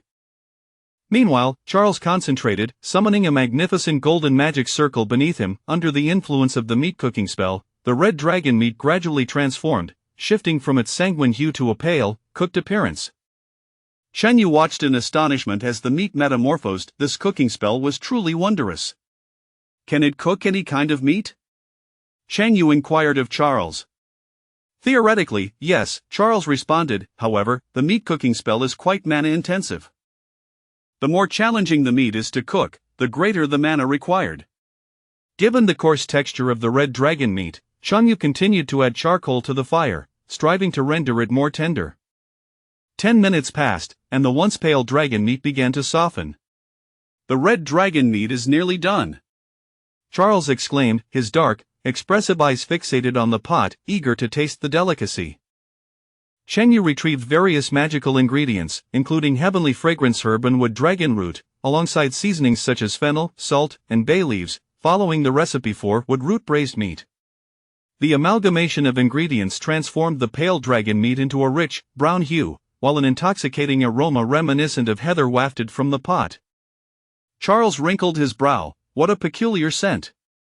This might not be palatable, Cheng Yu mused, aware that he possessed 3 unique recipes of black pine cake, wood root braised meat, and pickled earthworms. Though each dish had special effects, they were all undeniably unconventional culinary creations, particularly the pickled earthworms, whose pungent odor could incapacitate a person on the spot. Charles leaned closer to catch a whiff of the wood root braised meat. The strong heather scent made him recoil slightly, causing him to lose interest. You enjoy it. I think I shall indulge in my wine instead. Cheng Yu speared a piece of the wood root braised meat with a fork, placing it on the cutting board and slicing it into portions. At that moment, Mina entered the kitchen and, upon seeing Cheng Yu preparing meat, exclaimed, Cheng Yu, what are you cooking? May I have a taste? Absolutely not. Cheng Yu firmly declined. The effects of wood root braised meat were known for enhancing vitality. Who knew what effects it might have on a woman? Mina approached, sniffing the air, her expression turning slightly odd. Why does this smell so familiar? After a moment's reflection, she remarked, Oh, I remember now, it's that scent. Her gaze flicked toward Cheng Yu's trousers as she spoke. It's merely a similar aroma, nothing more, Cheng Yu clarified, eager to dispel any misconceptions about his character. Mina tugged at Cheng Yu's arm. I don't mind the smell, please let me have a taste. Cheng Yu affectionately ruffled Mina's fluffy tail. I'll prepare you braised bear paw for dinner tonight. This one isn't for you. Very well, Mina conceded. Departing the kitchen, Cheng Yu finished the plate of wood root braised meat, feeling an intangible power swell within him. This is truly remarkable, he thought contentedly.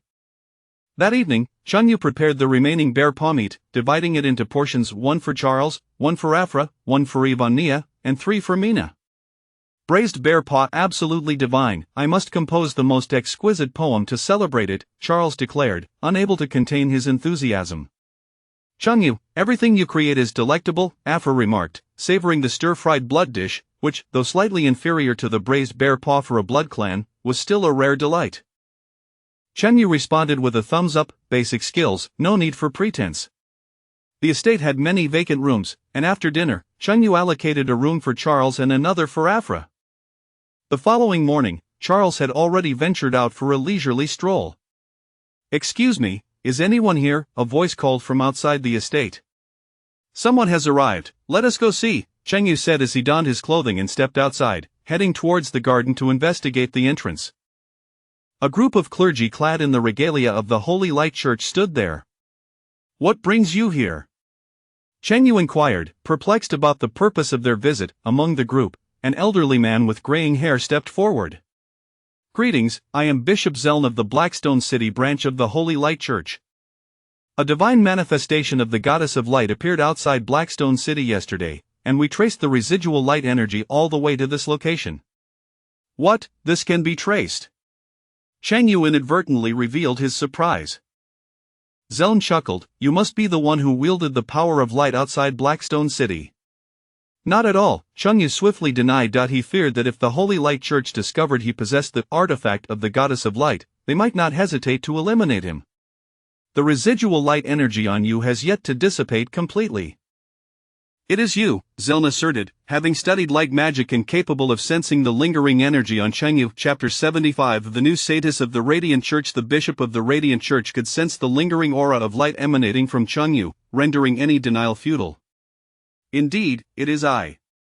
"Do as you wish," Chunyu stated, conceding without hesitation. Zeruan's face twitched with emotion, tears streaming down his cheeks as he exclaimed, "The prophecy of the first priest has come to fruition."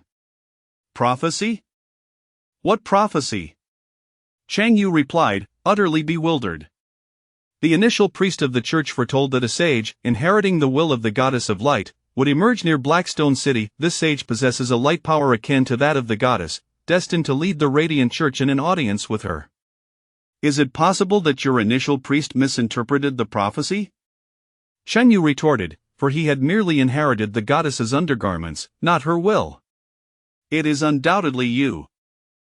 The light power that lingers around you is far more potent than what we have cultivated through our light magic. It's as if the goddess herself is present."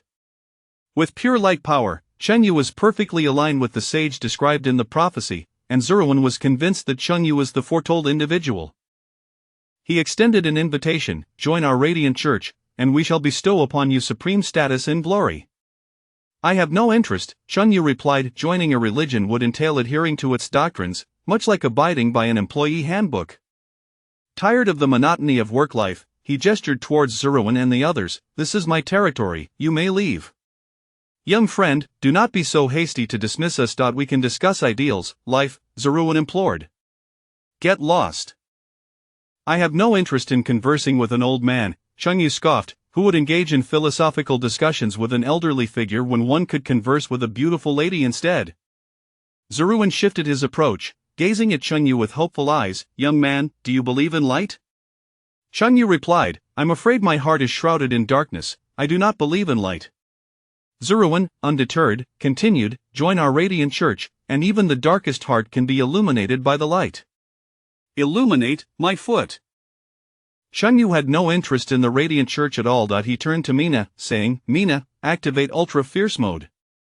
A woman's beautiful face transformed into a fierce expression as she emitted a low growl reminiscent of a wolf, baring her teeth at the members of the Radiant Church. As she grinned, the lightning bracelet on Mina's wrist crackled with energy, delicate purple arcs of electricity dancing around the vicinity, sending tingles through everyone present. Mina could summon a thunderstorm to strike them down at any moment if she so desired.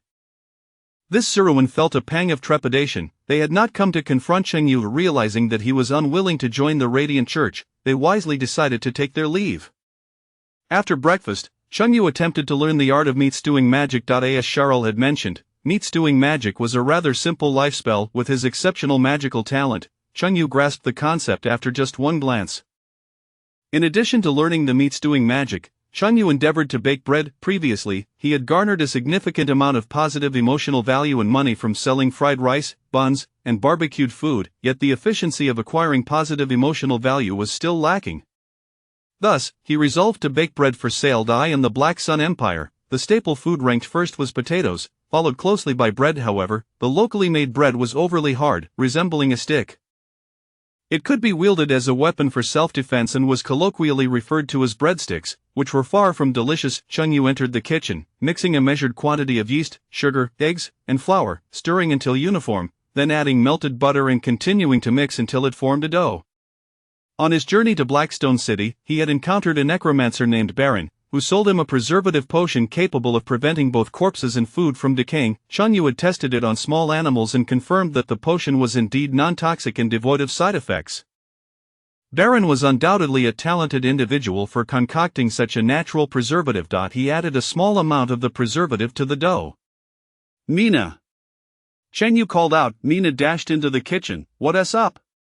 Please knead this dough for about 10 minutes, Chengyu instructed. Previously, when making buns, Mina had been responsible for kneading the dough, and now, she remained the designated dough kneader for bread. Sure. With a spark of determination in her eyes, Mina rolled up her sleeves, washed her hands, and vigorously kneaded the dough on the countertop.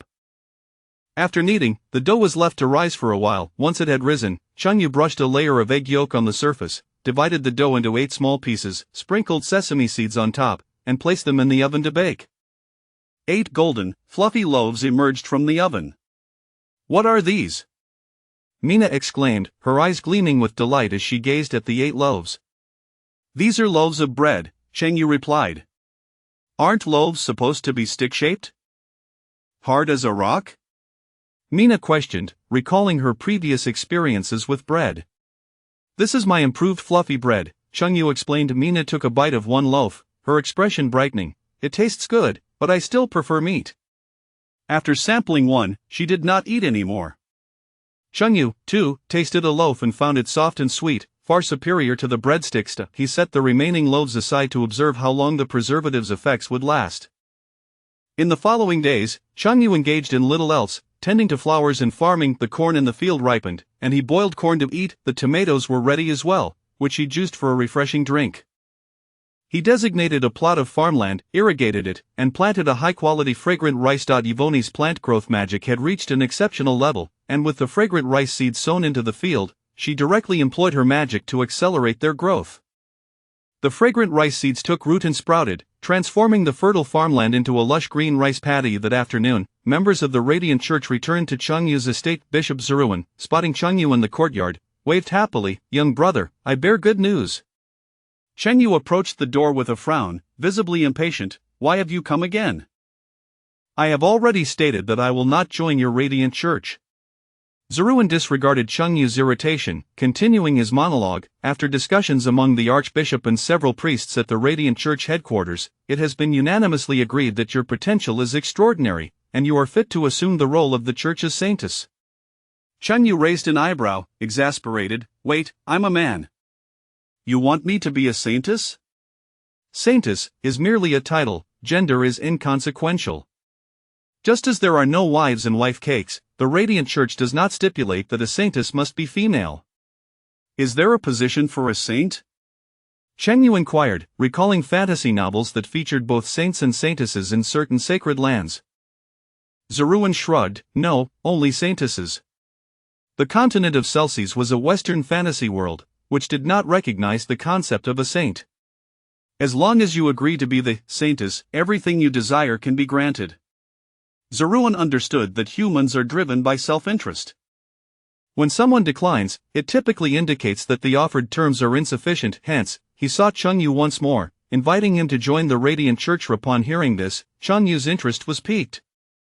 His previous refusal stemmed from the lack of benefits. If sufficient advantages were offered, he would indeed consider joining the Radiant Church. Really, anything can be granted? Indeed. I want to be the king of the Black Sun Empire. Should I pluck the sun from the sky for you to play with? Zeruan was left speechless. What a ludicrous demand, Cheng Yu responded. That's not entirely out of the question. Let us keep it simple. Helping you become the king of the Black Sun Empire is unrealistic, Zeruan retorted, exasperated. Who just said they could grant me anything? Cheng Yu scoffed. Zeruan's face darkened. His earlier statement had been intended to convey that he could meet Cheng Yu's demands to the greatest extent, not that he could genuinely agree to anything and everything. Help me find some high-level plant magic tomes. That should be feasible. Yvonne possessed remarkable magical talent but lacked access to advanced magic. Cheng Yu had long sought to procure high-level plant magic for Yvonne but had no viable means to do so. The Radiant Church not only practiced light magic but also housed collections of plant magic. Zeruan nodded slightly. That can be arranged. And I will only be a nominal saintess to fill your position's vacancy, without making public appearances or being bound by the restrictions of your church, Cheng Yu added. A man serving as a church saintess and making public appearances would be far too mortifying. Zeruan's expression soured. He was not pleased and said earnestly, that is unacceptable. A true saintess must fast daily, pray devoutly, and preach to the citizens of the Black Sun Empire, extolling the great deeds of the Goddess of Light. Cheng Yu replied, that is fine. If you help me become the king of the Black Sun Empire, I will be a true saintess. Zeruan paused. Perhaps you should just be a nominal saintess. Chapter 76. The most notorious critic of the Radiant Saintess in a bid to assist Yvonne in acquiring magical resources, Cheng Yu assumed the nominal role of the Radiant Saintess, thereby filling the vacancy within the Holy See. Zillion presented Cheng Yu with a radiant medal, a symbol of the saintess's identity. In the following days, the headquarters of the Holy See disseminated an announcement to all major cities across the nation, declaring the appointment of a new saintess. Accompanying this announcement was an image of the new saintess, allowing the faithful across the land to become acquainted with her. One day, while Cheng Yu and Mina were grocery shopping in Bailu town, they noticed a large gathering of people in front of the town's bulletin board. Curiosity piqued, Mina tugged at Cheng Yu, urging him to join her in the throng. The bulletin board displayed a full-body portrait. The woman depicted in the image was statuesque, draped in white gauze, with alabaster skin and an enchanting grace. Her long, golden hair radiated a celestial glow, akin to that of a fairy gracing the mortal realm, bearing a resemblance to Chang Yu. In the lower right corner were the words Radiant Saintess. For so many years, our Holy See has finally welcomed a saintess again. Long live the saintess. The Radiant Saintess is truly beautiful, I adore her. I aspire to be the most loyal knight of the Radiant Saintess, guarding her forever. Such beauty demands that I join the Holy See. In an effort to bolster the Holy See's popularity and attract ordinary individuals to their ranks, the higher-ups deliberately depicted the Radiant Saintess in an exceedingly flattering manner. Essentially, they had fashioned a virtual idol based on Cheng Yu's likeness. Damn it, Zillion, what kind of trick is this? Cheng Yu had asked Zillion the previous day about his suitability for the role of a saintess, to which Zillion had replied that the position was merely a title, independent of gender. He never anticipated that the church would promote him as a female figure. It was utterly absurd. I must say, this Radiant Saintess is not all that impressive. The church's actions were indeed outrageous, prompting Cheng Yu to voice his disdain for the Radiant Saintess. Upon hearing someone disparage her, the surrounding followers of the Holy See immediately became incensed. Who are you? How dare you speak ill of the Radiant Saintess? Who dares to slander the Radiant Saintess? I, Giaspo, will be the first to challenge you. For the sake of the saintess, I, Ailson, must duel you today. The fervor among the devotees was palpable. How could the exalted Radiant Saintess be tarnished by a mere critic? Cheng Yu picked up a stone from the ground, squeezing it with force until it crumbled into powder. Releasing his grip, the dust fell gently. Pray tell, who among you wishes to duel me? The effortless destruction of the stone was a feat beyond that of a first-tier warrior. The crowd quickly shifted the topic of conversation. I just remembered that there's meat simmering on my stove. I must return and check the fire. The weather is splendid today. What shall we have for lunch? Such a vexing dilemma. The crowd dispersed from the bulletin board, and Cheng Yu led Mina back home. Cheng Yu, I must say, you look rather lovely in a feminine guise, Mina remarked with a smile. Indeed, Cheng Yu replied. As the saying goes, handsome individuals tend to be uniformly appealing, while those less fortunate in looks can vary greatly. Typically, attractive men donning female attire are not unpleasant to behold. Moreover, the Holy See's portrayal of the saintess was not an exact replica of Changyu. Only a few facial features bore resemblance. Upon returning to the estate, they encountered a stranger seated within. "Who are you?" Chang Yu inquired. "Are you Mr. Changyu, I am an adventurer, commissioned by Bishop Zelian of Blackstone City to deliver these tomes to you." The man opened the bag on the stone table, revealing 3 thick tomes on botanical magic.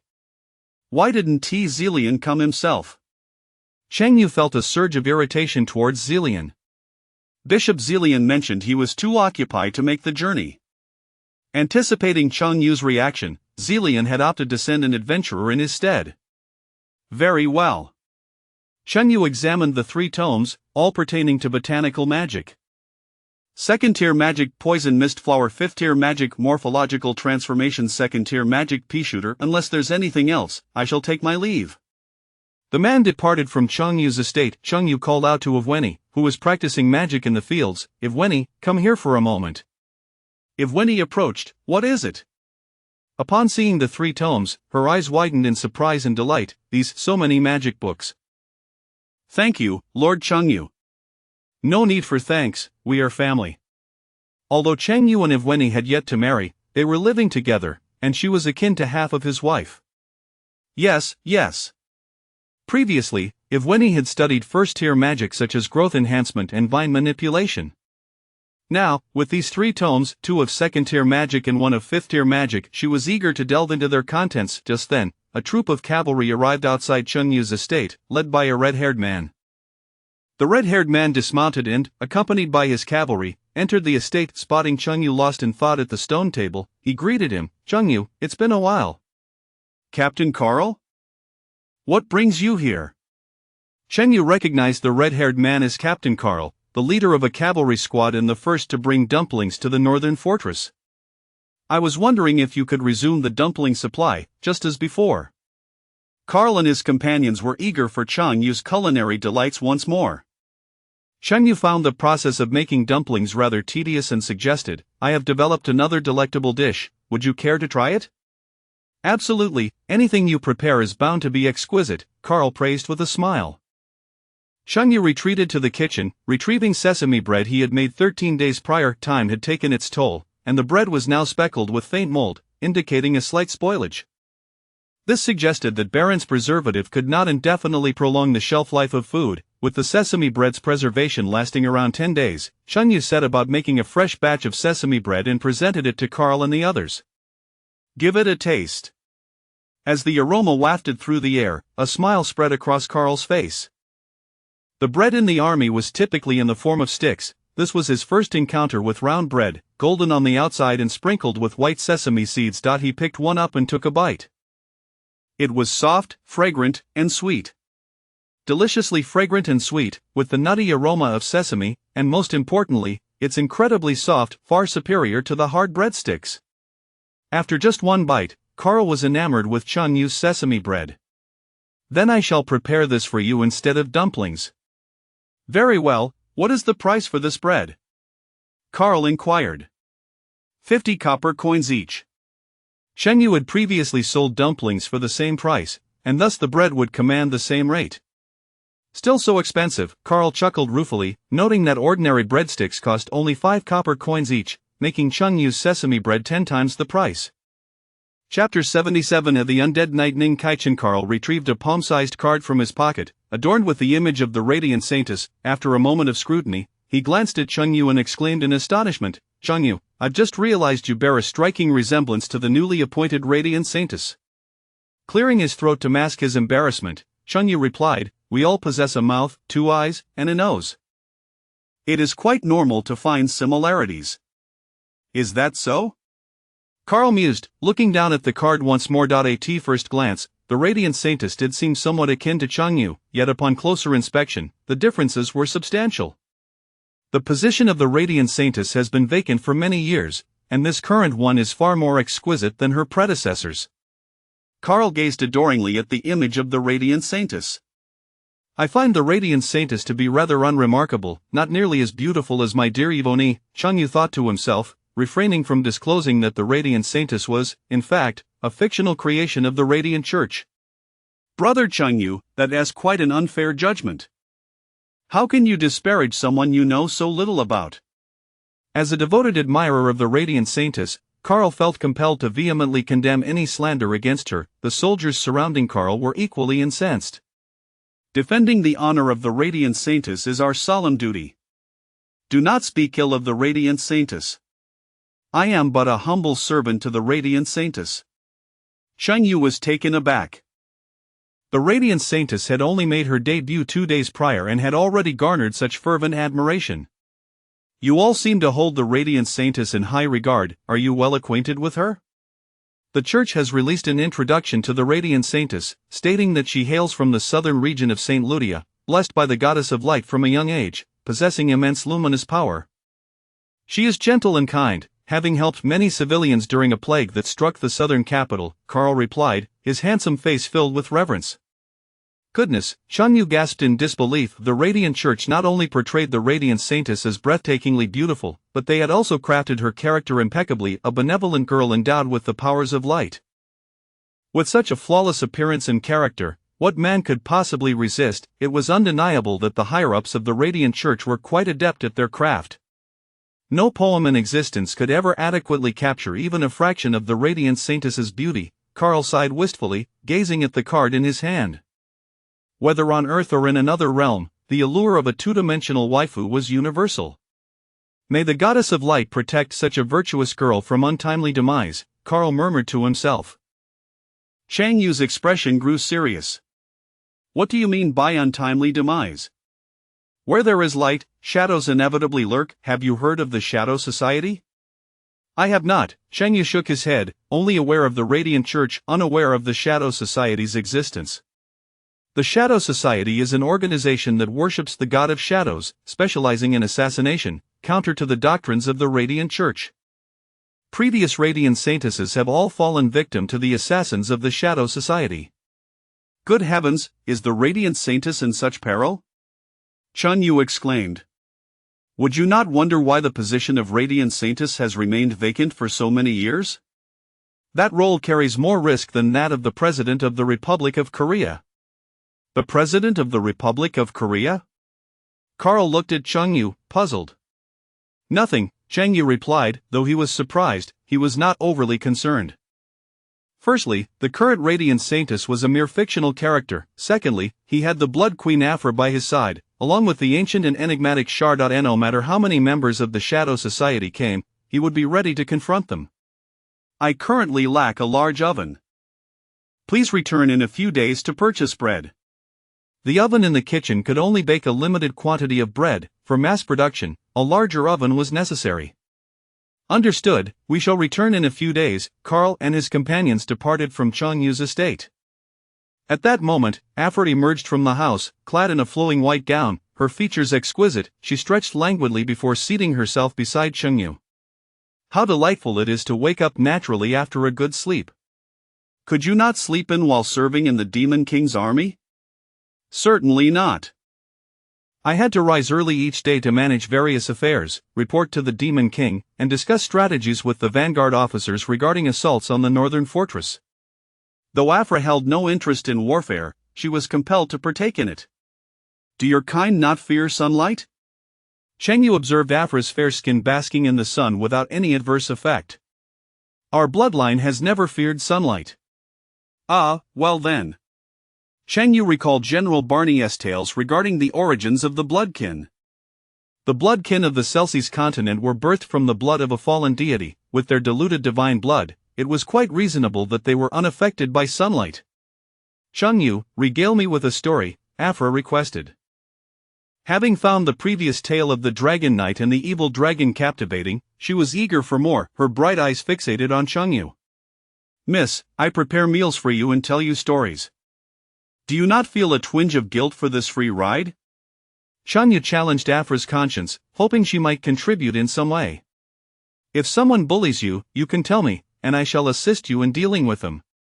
Who could possibly bully me when I possess the strength of a warrior of the fourth tier and the artifact of the goddess of light? My combat prowess is among the finest within the Black Sun Empire. What then would you like me to do? Afra inquired, her expression one of confusion. Chunyu contemplated suggesting that the queen warm his bed, but thought better of it. Their relationship had not yet reached that level, and uttering such a thing could very well elicit a reprimand from Afra. How about a back massage? Changyu proposed. That's simple enough, Afra replied as she moved behind Changyu, beginning to knead his shoulders. Typically, it was others who catered to Afra. This was her first experience serving someone else. How's the pressure? Afra asked. Increase it a bit more. With a bit more force applied, Chunyu relished the sensation of being attended to by the Blood Queen. Today, I shall tell you the tale of the undead knight Ning Kaichen. What is an undead knight? I have only heard of undead mages. An undead knight, as the name suggests, is one who rides upon the undead. Using the undead as mounts, how intriguing. Afra was captivated by the story of the undead knight. Once upon a time, there was a scholar, Chunyu began, only to pause. Afra would likely not comprehend what a scholar was, so he rephrased his introduction. Once upon a time, there was a learned man named Ning Kaichen Bartlett. While passing through a small town, the day waned, and a torrential downpour ensued, but Ning Kaichen had no money for lodging. Ning Kaichen had heard that there was an abandoned chapel called Lanrua Hall outside of town, where one could seek refuge from the rain for free, so he ventured there alone. Incidentally, beside Lanrua Hall lay a graveyard, where a chilling wind howled. The structure was ancient and dilapidated, its walls mottled and bricks crumbling, bearing the weight of time's passage. As Ning Kaichen entered Lanrua Hall, the ground was overrun with moss and weeds, and cobwebs filled the corners. The atmosphere was steeped in silence, occasionally punctuated by the cawing of crows, adding an air of desolation and eeriness. As Changyu described the environment of Lanrua Hall, Afra grew increasingly anxious. How terrifying! Sister, you are the Blood Queen Afra. What is there to fear? Changyu replied, somewhat exasperated. Afra retorted, I was not afraid, but your ominous tone is quite unsettling. My tone enhances the story's atmosphere, do you not understand? Very well. Afra resumed her massage as Chunyu continued with the tale of the undead knight Ning Kaichen. Chapter 78 An Invitation from the Shadow Society. Host's favorability with Afra 5. Afra found several of Chunyu's stories quite fascinating, which further enhanced her regard for him. Her leisurely disposition and pampered lifestyle made her less susceptible to conquest compared to Mina and Iwani. After half a month's acquaintance, Chunyu had only garnered a modest 10 points of favorability from her. That old rascal Barney suggested enlisting the aid of the beloved Wailing Flower of the Blood Clan for assistance, though it remained uncertain if he had succeeded. Chunyu, shall we take a stroll into town? Afra, feeling a spark of fondness toward him, extended the invitation. Certainly, Chunyu replied, intending to seek out a mason for the construction of a large baking oven. The pair departed the manor, traversing the expansive gravel path leading to Whitedew Town. Flanked by towering trees that rustled in the breeze, the manor was not far from the town, merely a 10-minute walk. At the entrance of the small town, a handsome youth stood by the roadside, a battered bowl before him and an ancient harp in hand, strumming while reciting poetry. The melodious notes and sweet verses attracted a few passers-by who paused to listen. Occasionally, a generous soul would drop a few copper coins into his bowl. Siar, back at it with the singing, I see, Chunyu greeted the young lad as he approached. Upon hearing his name, Siar halted his playing, playfully fluttering his eyelashes as he corrected, singing, how vulgar, I am reciting poetry, a form of high art. Very well, I suppose I am too coarse to appreciate your elevated artistry, Chunyu conceded as he and Afra meandered aimlessly through Whitedew Town. In the town center stood a small square, dominated by a statue of the Holy Maiden of Light, over a meter tall, crafted with exquisite detail, its alabaster surface translucent and lifelike. Devotees of the Holy See knelt in reverence before the statue. Chunyu, who is that statue of? Afra inquired, gazing at the figure draped in white veils and wielding a holy sword. The newly appointed Holy Maiden of Light. I've heard that being a holy maiden is a perilous vocation. I wonder how long this new one will survive. Afra had gleaned some awareness of the dangers associated with the role of the Holy Maiden. Who knows, Chunyu replied, a hint of discontent and pride mingling in his tone. harboring grievances against the Holy See. Before the statue, the devotees were enraptured by the Holy Maiden's beauty. Beautiful maiden, I shall forever worship you and the divine lady. I adore the Holy Maiden of Light. I will dedicate my life to the cause of light. I wish to create a life-size doll of the Holy Maiden, and then, heh. Witnessing the fervent admirers, Chunyu felt an overwhelming urge to retort. Do you truly believe in the Holy Maiden? You are merely lusting after her physical form, you wretches. How could there be such a perfect being as the Holy Maiden of Light? She is merely a fabrication of the Holy See, conjured to deceive the masses. Chunyu boldly unveiled the truth about the Holy Maiden, exposing the machinations of the church. However, his words were met with discontent from the crowd. Who are you to question the Holy Maiden? According to the church's accounts, during the Southern Plague, the Holy Maiden saved countless civilians. There are testimonies from those who have received her grace. I will not allow anyone to tarnish her name. Aren't you the one who used to sell fried rice? Now that you've made a little money, you've become unbearably arrogant, daring to question the Holy Maiden. Do you think we would believe you over the esteemed Holy See? In a bid to uphold the Holy Maiden's illustrious image, the church had even fabricated stories and sought testimonies detailing her so-called great deeds. All the devotees of the Holy See firmly believed in the Holy Maiden's existence. Ignorance is a sin, it's futile to argue. Chunyu dismissed their fervor. Leave the statue of the Holy Maiden. You are not welcome here. Yes, you are unwelcome. Depart from the statue of the Holy Maiden. The devotees angrily urged Chunyu to vacate the area. Xiaofu, let us go, Chunyu said, leading Afro away from the square. Chunyu, why did you claim the Holy Maiden is a fabrication? Afra asked, her eyes alight with curiosity, sensing the potential for amusement. It is nothing, Chunyu replied, unwilling to disclose to Afra that he was, in fact, the newly appointed Holy Maiden of Light, albeit in name only, devoid of any responsibilities or authority. At that moment, a lean middle-aged man hurried toward them, blocking Chunyu's path. Greetings, dear friend, he said politely, and you are... Chunyu halted, scrutinizing the gaunt figure before him, unfamiliar with him. The man replied, I overheard your remarks questioning the Holy Maiden in the square. So, you are also a follower of the Holy See. Are you prepared to fight me? Chunyu crossed his arms defiantly, showing no fear. No, you misunderstand. We are kindred spirits, the lean man chuckled. Kindred spirits? In what way? Chunyu was entirely unacquainted with this individual. You do not favor the Holy Maiden, and neither do I. Would you not say we are on the same side? While the devotees in the square were ardent admirers of the Holy Maiden, Chunyu could be considered her foremost critic.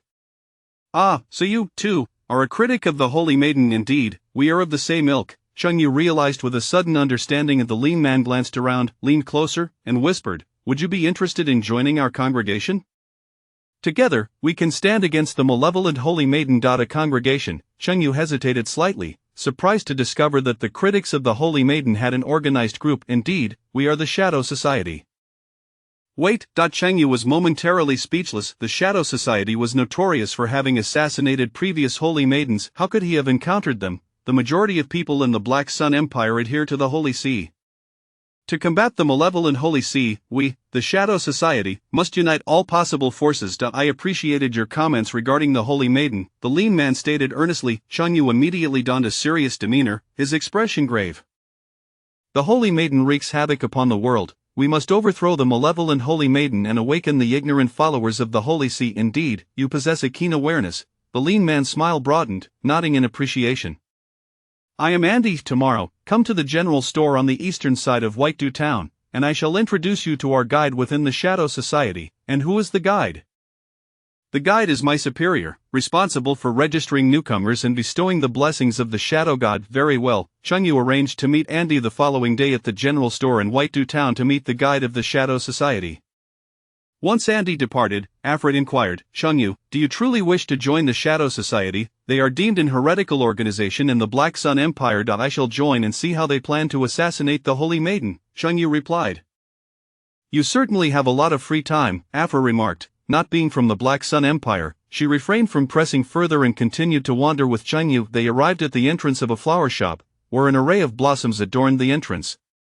The shopkeeper was a mason, skilled in constructing baking ovens. To is boss lock home, Chunyu called into the shop. In a short while, a scruffy middle-aged man emerged, having previously enjoyed Chunyu's fried rice, thus recognizing him.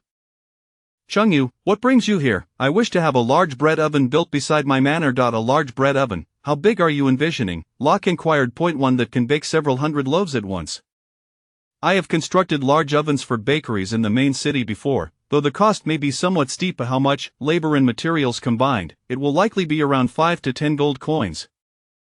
Then please build one for me. Chunyu now possessed over 1,000 gold coins. 5 to 10 gold coins was a trivial sum for him. Chapter 79 The Blessing of the God of Shadows. The following afternoon, in the dimly lit basement of a grocery store on the eastern edge of Bailu town, Chunyu sat at a dilapidated wooden table, facing a bald man. What is your name? Shang Yu. How old are you? 22. Why have you chosen to join the Shadow Society? To combat the malevolent Radiant Saint. The previous day, Shang Yu had openly defamed the Radiant Saint, catching the attention of the heretical organization, the Shadow Society, which invited him to join their ranks in the struggle against the Radiant Church. Shang Yu accepted with enthusiasm, eager to witness how the Shadow Society would execute their plot against the Radiant Saint. The bald man's completely hairless head gleamed like polished marble, the brightest object in the dim basement. He served as the guide for the Shadow Society, tasked with registering new members and bestowing the blessing of the God of Shadows. I find your reasoning somewhat unconvincing. The bald man pouted slightly, dissatisfied with Shang Yu's justification for joining the Shadow Society. Isn't the Shadow Society opposed to the Radiant Church? My desire to join the Shadow Society to oppose the Radiant Church should be a perfectly reasonable rationale, Shang Yu countered. The bald man rose, turning his back to Shang Yu, hands clasped behind him, enveloped in a silence that suggested an air of aloof wisdom. Shang Yu felt a surge of irritation. What kind of game was this? If he continued to act so superior, Shang Yu would happily twist his head off and use it as a lamp. At that moment, a gaunt figure resembling a malnourished monkey, Andy, leaned in to advise Shang Yu. The guide works hard to register newcomers. You ought to offer him a little something for his trouble. Ah, so it's a matter of a bribe. Shang Yu suddenly understood. In truth, joining the Shadow Society was not supposed to incur any fees, yet the guide, wielding a modicum of power, demanded a small sum to supplement his meager income. As a first-time entrant to the Shadow Society, Shang Yu was uncertain how much he should offer. Given that the Shadow Society was classified as a heretical organization by the Radiant Church, he assumed they would maintain a certain level of prestige. Thus, he casually produced a gold coin and tossed it onto the table. Clang! The sound of the coin striking the table reverberated through the air, causing the bald man to spin around swiftly. The coin gleamed brilliantly, radiating a unique aura of wealth in the dimly lit basement. 1 gold coin? The bald man's eyes widened in disbelief. Is that too little? Shang Yu asked weakly. My friend, I am utterly humbled. Ecstatic as if he had won a lottery, the bald man fell to his knees, clutching Shang Yu's leg and rubbing his face against it in sheer delight. Originally seeking only a meager sum of 10 copper coins, the sudden windfall of a gold coin left him overwhelmed. Aren't you supposed to be a heretical organization? Where's your dignity? Shang Yu scoffed internally. Get off me. Shang Yu kicked the bald man away as if he were trash. With a sycophantic grin, the bald man stood up, brushing off the dust from his clothes. Brother, your faith in the God of Shadows is now acknowledged. His demeanor had shifted entirely. Why is the Shadow Society so impoverished? Shang Yu questioned, his gaze laced with disdain. This bald man was but a minor leader within the Shadow Society, yet he seemed inexplicably elated by a single gold coin. Looking around at the gathering point of the Shadow Society, a dim basement with a handful of rickety chairs and a battered table with a broken leg, Shang Yu couldn't help but feel disappointed. The Shadow Society is deemed a heretical organization within the Black Sun Empire, lacking any substantial financial backers. Our operational funds are solely derived from the meager savings of us, the faithful, the bald man lamented. Without comparison, there would be no pain. The Radiant Church, supported by the royal family of the Black Sun Empire, boasted a multitude of followers and abundant resources, with grandiose churches in every major city. Why do you remain in such a destitute organization? Shang Yu inquired. If the Shadow Society were a company, it would be one that not only refused to pay its employees but also required them to spend their own money to work there. A rather disheartening scenario. How can you, as a newcomer, speak such words? Joining the Shadow Society is, of course, an expression of faith in the great God of Shadows, the bald man retorted, visibly agitated. Curse it, with no benefits and a requirement to pay out of pocket, I see no reason to join the Shadow Society. Return that gold coin to me. Hey, don't do that. The bald man, who had been furious moments before, instantly transformed his expression upon hearing Chang Yu's request to reclaim the gold coin. Good heavens, your ability to change faces rivals that of a woman. Chang Yu recalled witnessing his roommate's interactions with his girlfriend. Actually, joining the Shadow Society does have its advantages. Each member receives the blessing of the God of Shadows, a benefit the Radiant Church cannot offer. What kind of blessing? The bald man produced a ring from his pocket, its surface gleaming with a deep, dark sheen, inscribed with numerous minuscule runes, densely packed and nearly indistinguishable from strands of hair. Now that you have joined the Shadow Society, this abyss ring is yours. Abyss ring? Cheng Yu examined the ring closely. What purpose does this serve? The abyss ring acts as a conduit, allowing even ordinary individuals to channel a small amount of shadow power. This was the very reason the bald man had joined the Shadow Society. He was neither a mage nor a warrior, merely an unremarkable commoner, yet through the abyss ring, he could wield power comparable to that of a mage. Cheng Yu slipped the dark abyss ring onto his middle finger. How do I use it? It requires an incantation to activate. Suddenly, he felt as if the ground beneath him had vanished, and he melded into the shadows below. It was no wonder the previous Radiant Saints had been assassinated by the Shadow Society. Unlike Lan Ling Wang's capture of Xiao Qiao, which at least displayed an exclamation mark above his head, this ability was silent and devoid of any warning. Cheng Yu remained in the shadow state for several seconds before re-emerging into view. I am Buck, known as the Bald Man. I am the guide for the Shadow Society in Bailu Town. You may call me Buck or Bald Man, whichever you prefer. Cheng Yu, my brother, you possess a commendable presence, clearly a devout follower of the God of Shadows. Should you require any assistance, do not hesitate to call upon me. Cheng Yu removed the abyss ring and placed it into his system storage. The Shadow Society was deemed a heretical organization in the Black Sun Empire.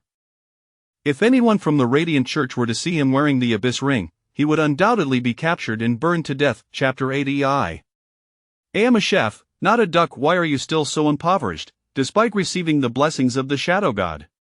The members of the Shadow Society are endowed with shadow powers, making them ideally suited for the role of assassins. Historically, the profession of an assassin has always been fraught with high risks yet equally high rewards. We, the Shadow Society, are deemed heretics. The Empire of the Black Sun is rife with followers of the Radiant Church. Exposing our shadow abilities could easily invite fatal repercussions. Revealing one's shadow powers is tantamount to disclosing one's affiliation with the Shadow Society. The Radiant Church typically metes out punishment to heretics through either hanging or burning. Although some audacious members of the Shadow Society dare to pursue the assassin's path, it is evident that Andy and Buck are not among the intrepid. So, what are your current occupations? I work as a dishwasher in a restaurant, barely scraping by, replied the gaunt Andy. My profession is that of a masseur, catering specifically to middle-aged and elderly women, Buck boasted, his bulbous head gleaming like a light bulb. Is your massage profession legitimate? The mention of a masseur brought to Cheng Yu's mind a beautiful technician he had encountered at a foot spa, offering special services for a mere 888 for the night. Of course, an exceptional young man like Cheng Yu would never fall into the trap laid by women, mainly due to a lack of funds. Working honestly, earning money through one's own abilities, how can that be deemed illegitimate? Buck retorted indignantly, feeling that his profession was subjected to unfair bias and discrimination. I reside in the manor north of Bailu Town. You may find me there if needed. Cheng Yu disclosed his residence to the two before departing from the general store and stepping onto the bustling street. On the street, 7 first-tier magical creatures, the ghost fire horses, galloped past with a speed akin to a gust of wind. Each ghost fire horse was mounted by a young rider, causing the townsfolk to scatter in fright. In a fleeting moment, the 7 vanished from Cheng Yu's sight. Ghostfire youths are ubiquitous, even in this otherworldly realm, Cheng Yu mused. Once upon a time, he too yearned to possess his own ghost fire horse, but alas, finances were lacking. In the manor's fields, towering golden trees swayed gently in the wind, their leaves shimmering like gold, leaving an impression that these trees were indeed of considerable value. Having undergone the golden tree's baptism, Yvonne's green hair had grown wildly to over 2 meters in length. Each time she experienced this transformation, her hair would lengthen, necessitating frequent trims, which is why she always carried scissors with her. With a swift snip, her long hair was reduced to a more manageable waist length. Yvonne acquired 3 new tomes of plant-based magic: second-tier magic Poison Mist Flower, second-tier magic Pea Shooter, and fifth-tier magic Metamorphosis. Grasping her wand high, she recited the incantation for the Poison Mist Flower spell. Magical energies intertwined to form intricate patterns, and a circular magic circle appeared on the ground. 3 verdant plants broke through the soil, rapidly growing to over 20 centimeters in height, with a tower-like yellow stamen emerging from the center. The Poison Mist Flower can unleash hallucinogenic mists that plunge anyone or any creature within a 10-meter radius into chaos. Asa second-tier magic. It can only be learned by magic users of second-tier rank or higher, requiring 2 to 3 years of study to achieve any degree of proficiency.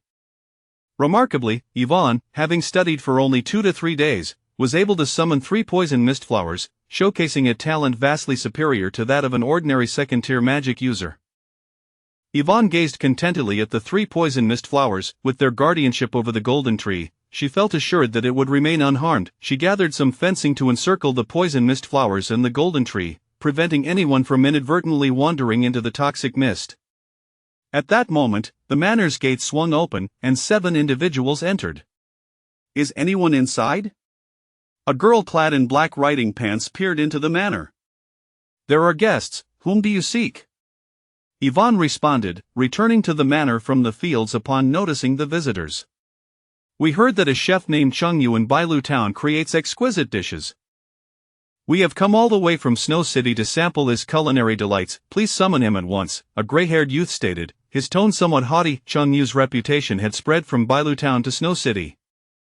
The upper echelons of Snow City were well aware of the chef's culinary prowess. The group consisted of wealthy scions from Snow City, specifically seeking to experience Chung Yu's fare. Yvonne glanced outside the manor to see 7 horses tethered nearby, their dark skins glowing with an eerie blue hue, flames flickering from their hooves, evidently magical creatures.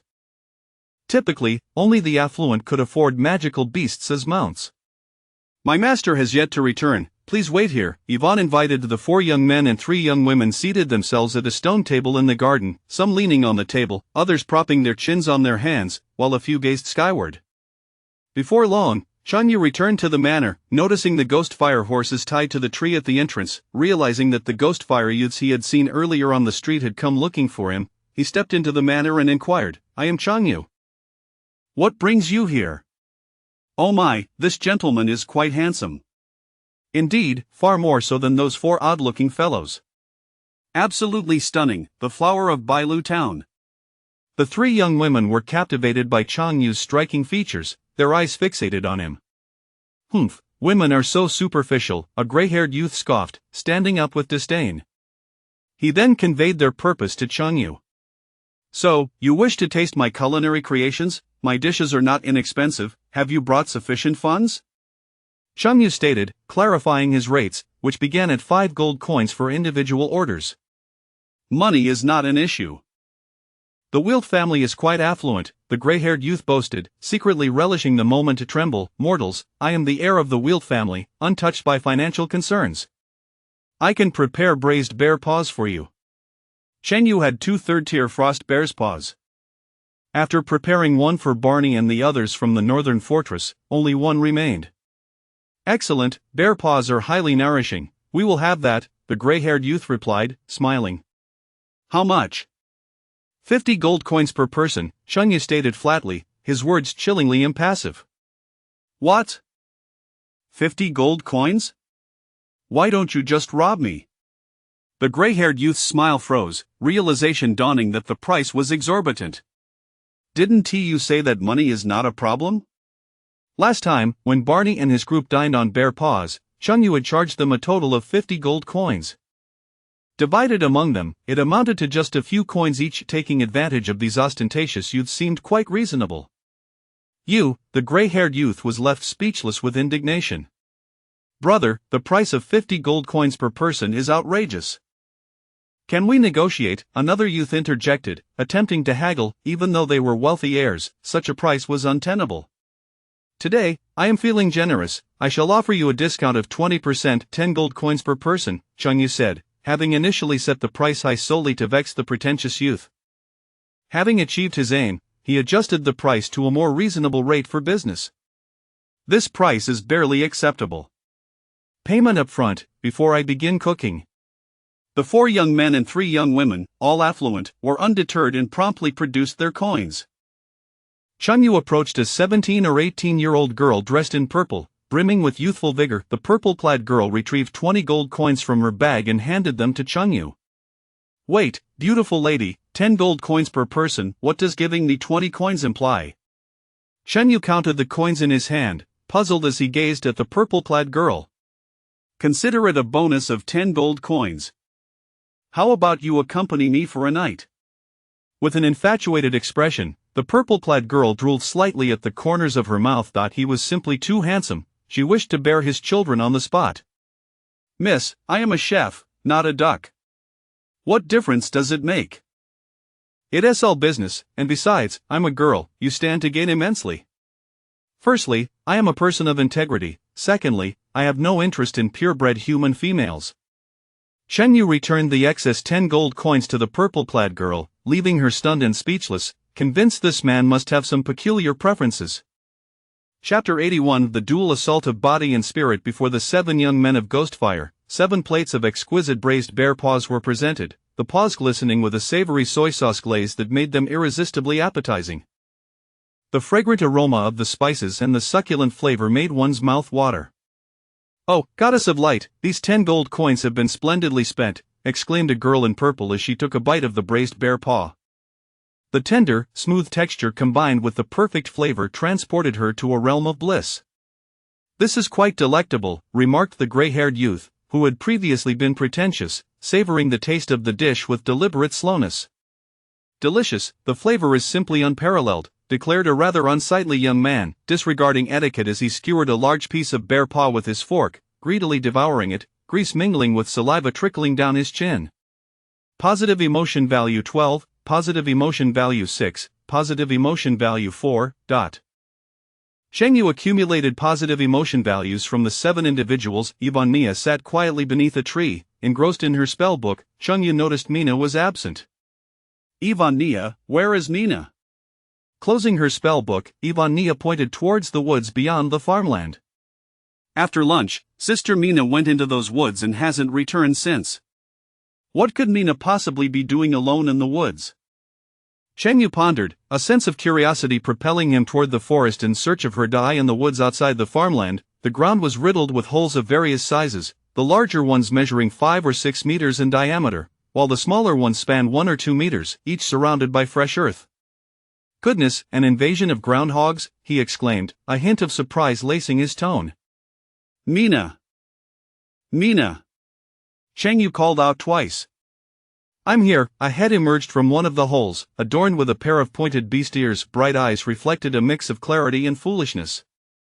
"What are you digging all these holes for?" Chengyu inquired.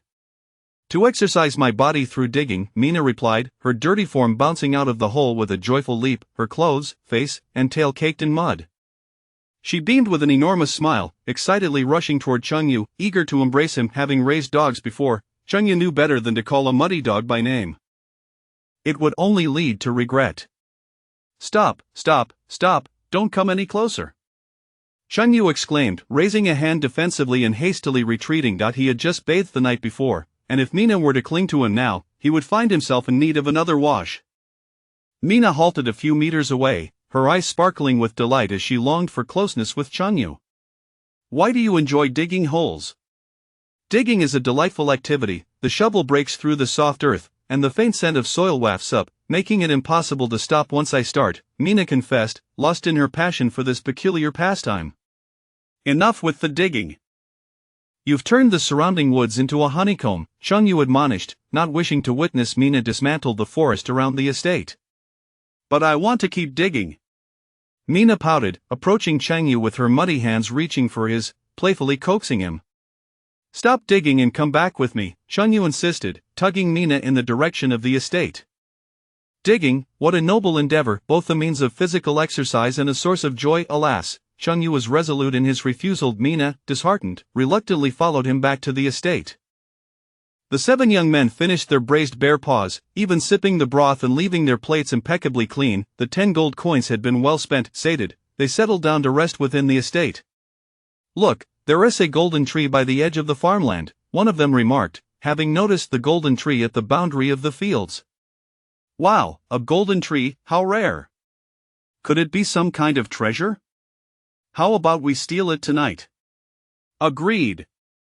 The golden tree, resplendent in its golden hue, was unmistakably extraordinary, and the 7 began to whisper among themselves, plotting to claim the treasure for themselves. In the dead of night, the stars draped a veil of white across the earth. Cheng Yu and his companions had already succumbed to slumber. This hour marked the deepest sleep of the night.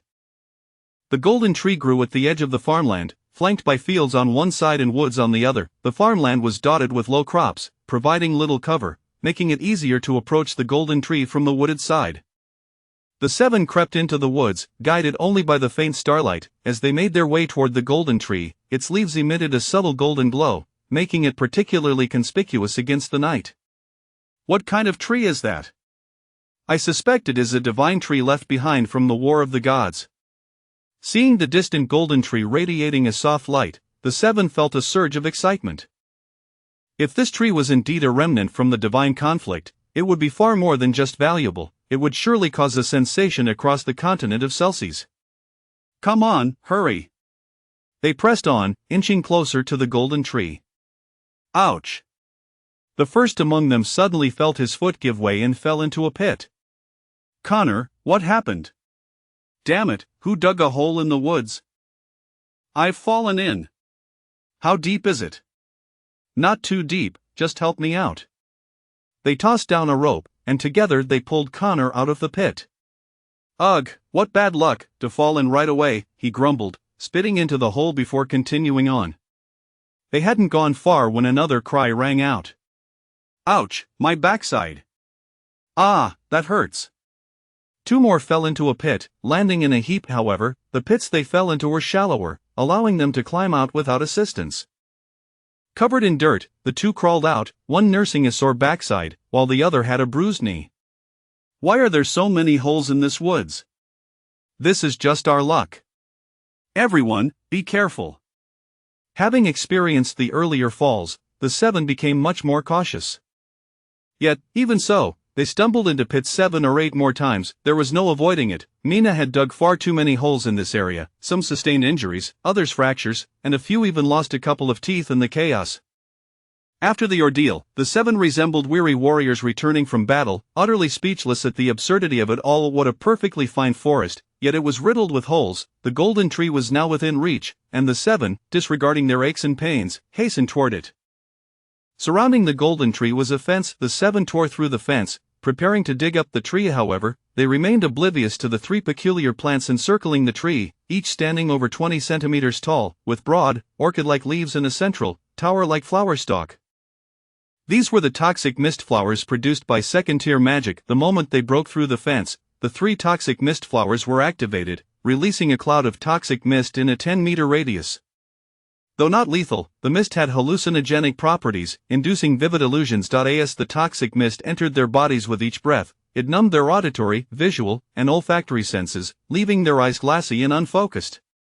Look, what is that up in the sky? One of them exclaimed in astonishment. They all looked up to see a colossal fire dragon, several thousand meters long, roaring fiercely in the dark sky, its wings beating as it swooped down toward them. The heat radiated from it, making them sweat profusely even from a distance. How could such a gigantic dragon be here? This is terrifying. Help! I don't want to die. The 7, struck with terror, turned and fled into the woods. Ouch, how painful, hiss. In their frantic escape, 6 of them continuously fell into pits. Only Connor managed to avoid all the holes along the way. Not daring to turn back to save his companions, he felt insignificantly small in the presence of such a formidable dragon. He ran toward the place where they had tethered their horses, desperate to leave this place behind. Upon reaching the spot, Connor was astonished to find that the 7 ghostly steeds had vanished, replaced by 7 enchanting, stunningly beautiful women, each perfectly aligning with his tastes. Hey, handsome, come play with us. We're feeling so lonely. Come on, it'll be fun. The 7 exquisite women, with their alluring figures, incessantly tempted Connor. Under the influence of the toxic mist, his eyes glazed over, and he forgot all about the dragon pursuit, a wicked grin spreading across his face as he approached the 7 mesmerizing beauties. Chapter 82 Fire Control Magic. The mournful wails of the ghostly fire horses echoed through the woods, resonating with a sense of sorrow. The hallucinogenic properties of the poison mist flower lasted approximately 3 hours. 3 hours later, a naked Kanave awoke amidst a pile of ghostly fire horses, an expression of ecstatic joy painted across his face. The previous sensations lingered delightfully in his mind. However, where were those 7 stunning beauties? Kanave was bewildered. Glancing around, he realized the 7 enchanting women had vanished without a trace, leaving only 7 ghostly fire horses sprawled on the ground, their mournful gazes fixed upon him. How peculiar! Why are these 7 ghostly fire horses looking at me in such a manner? Their expressions were akin to that of a wronged wife abandoned by a heartless husband. The ghostly fire horses, possessing a mixed lineage of magical creatures, exhibited a higher level of intelligence than ordinary horses.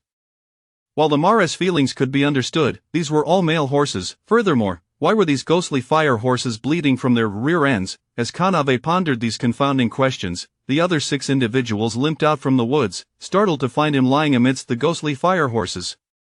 You scoundrel! What have you done to my horses? Kanave, I never imagined you would stoop so low as to not even spare horses. I have misjudged you. This is utterly outrageous. Wait, let me explain. I was just engaged in that sort of activity with 7 stunning beauties. Kanave suddenly realized the gravity of the situation. That golden tree induces hallucinations. The 7 beauties you saw were actually 7 horses. Upon recalling the ghostly fire horses' resentful gazes, Konave's eyes widened in horror. Frowning, squinting, and grimacing, a wave of nausea washed over him. He promptly vomited. Ugh, perverse freak! The girl in purple regarded Kanave with palpable disdain. I was hallucinating. It's not like I wanted to, with those horses. Kanave protested, standing up in indignation. Disgusting pervert, absolutely revolting. The girl in purple remained convinced of Konave's depravity.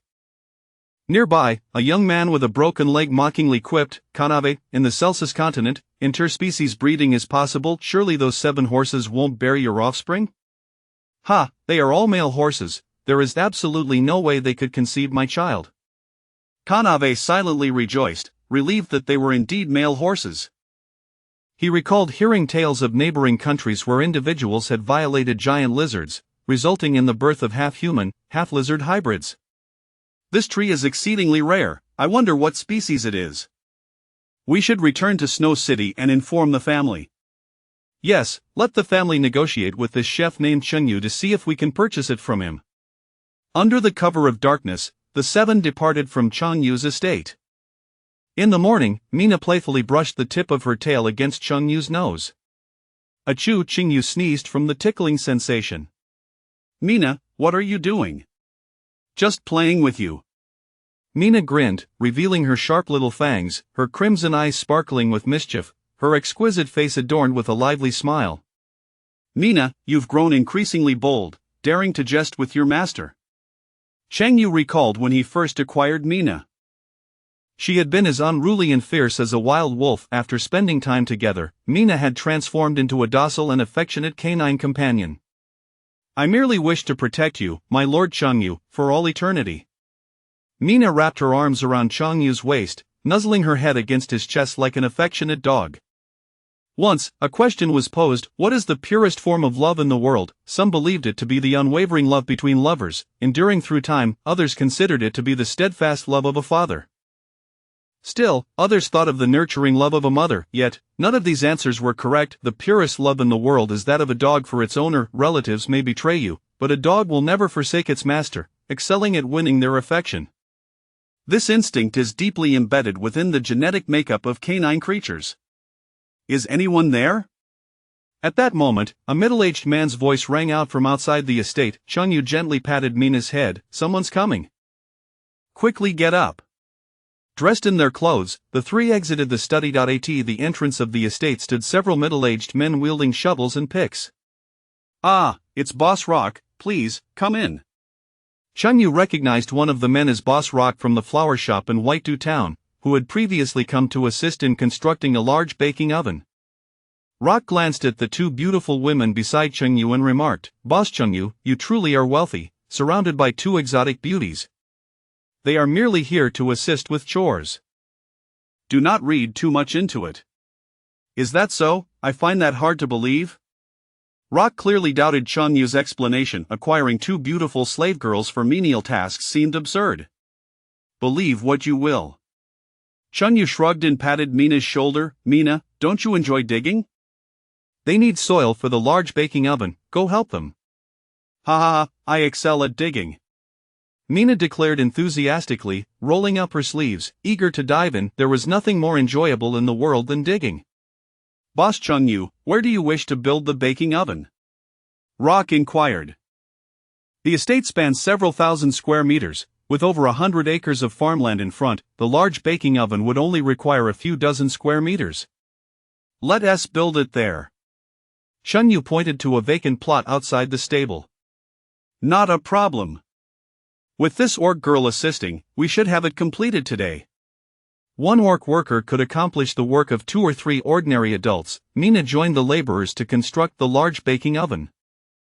Chunyu headed to the kitchen to prepare breakfast while Yvonne sat in the garden, studying a magic tome. In the kitchen, flames flickered to life in the stove. Hey Chunyu, someone tapped Chunyu on the shoulder from behind. Chunyu turned to see Afra standing there, clad in a white dress, with long black hair and dark eyes, appearing quite similar to an ordinary human. Why are you up so early today? Chunyu asked, surprised, as Afra typically skipped breakfast and slept until midday. I was hungry and woke up. Afra's expression was devoid of emotion. Do vampires also wake up from hunger?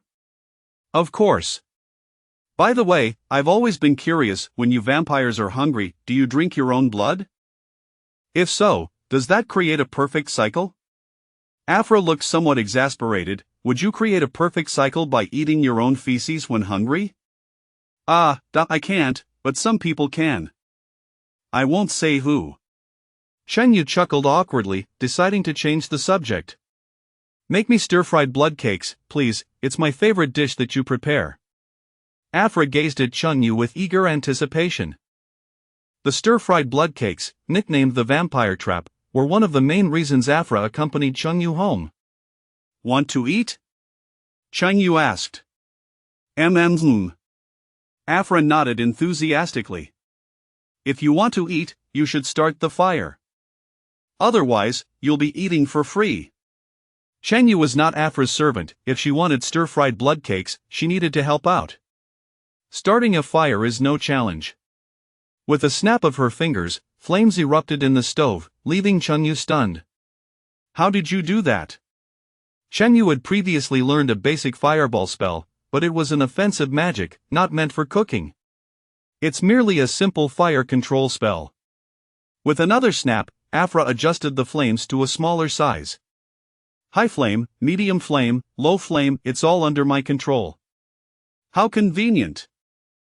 You re like a walking gas stove. Chapter 83, Can you warm my bed? A plate of fresh and fragrant spicy blood stew lay upon the table, exuding a strong metallic scent. Just as flies cannot resist the allure of a fresh banquet, no Blood Clan member can withstand the temptation of this delicacy.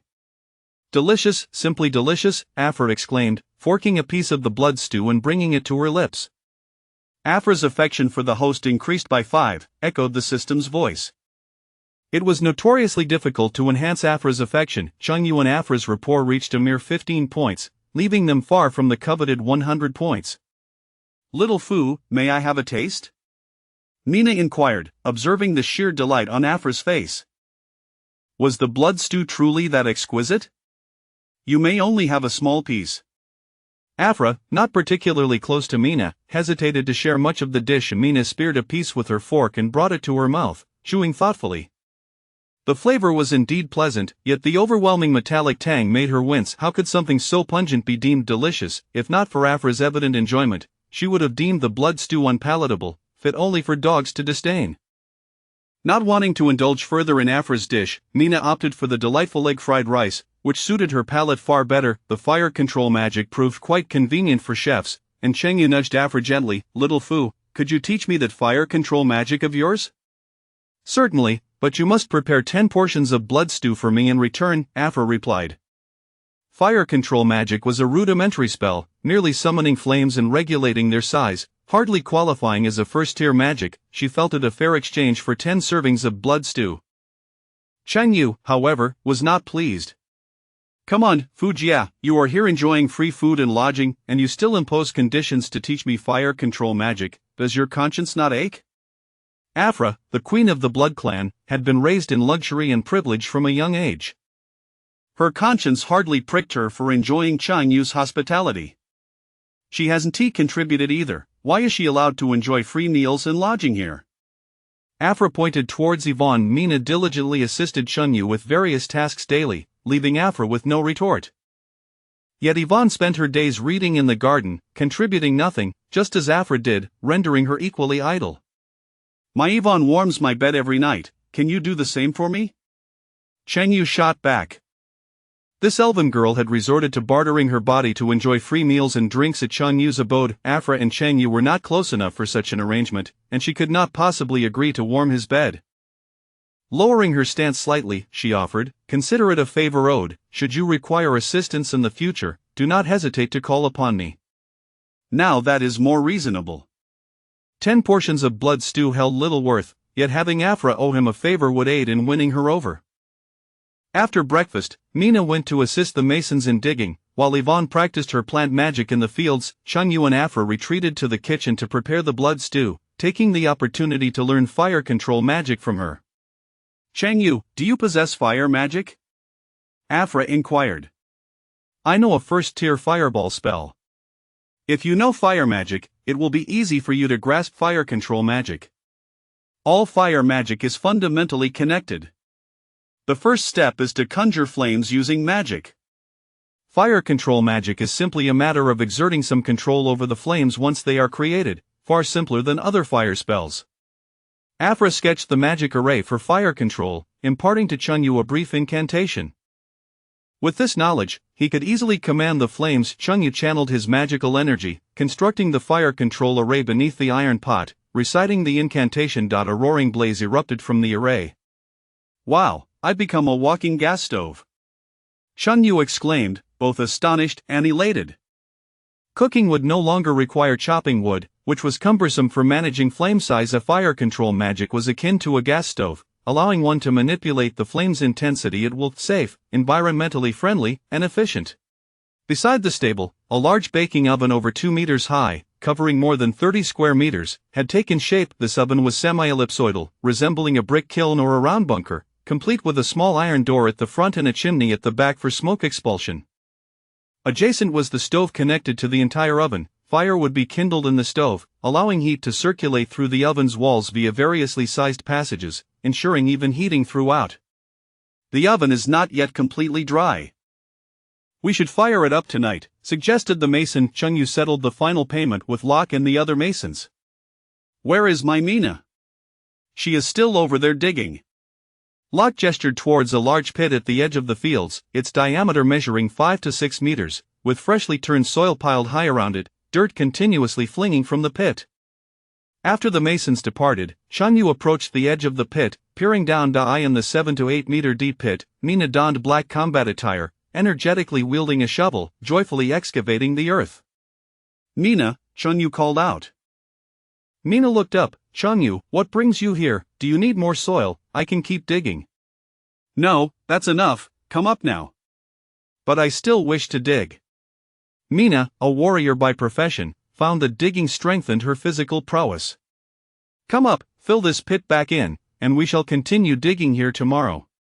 Since Mina enjoyed digging, he would allow her to do so, as long as she filled it back in afterward. Mina leapt up with vigor, emerging from the pit and using her shovel to return the fresh soil back into the hole. Chengyu approached the stove next to the oven, employing the fire control magic he had just learned from Afra.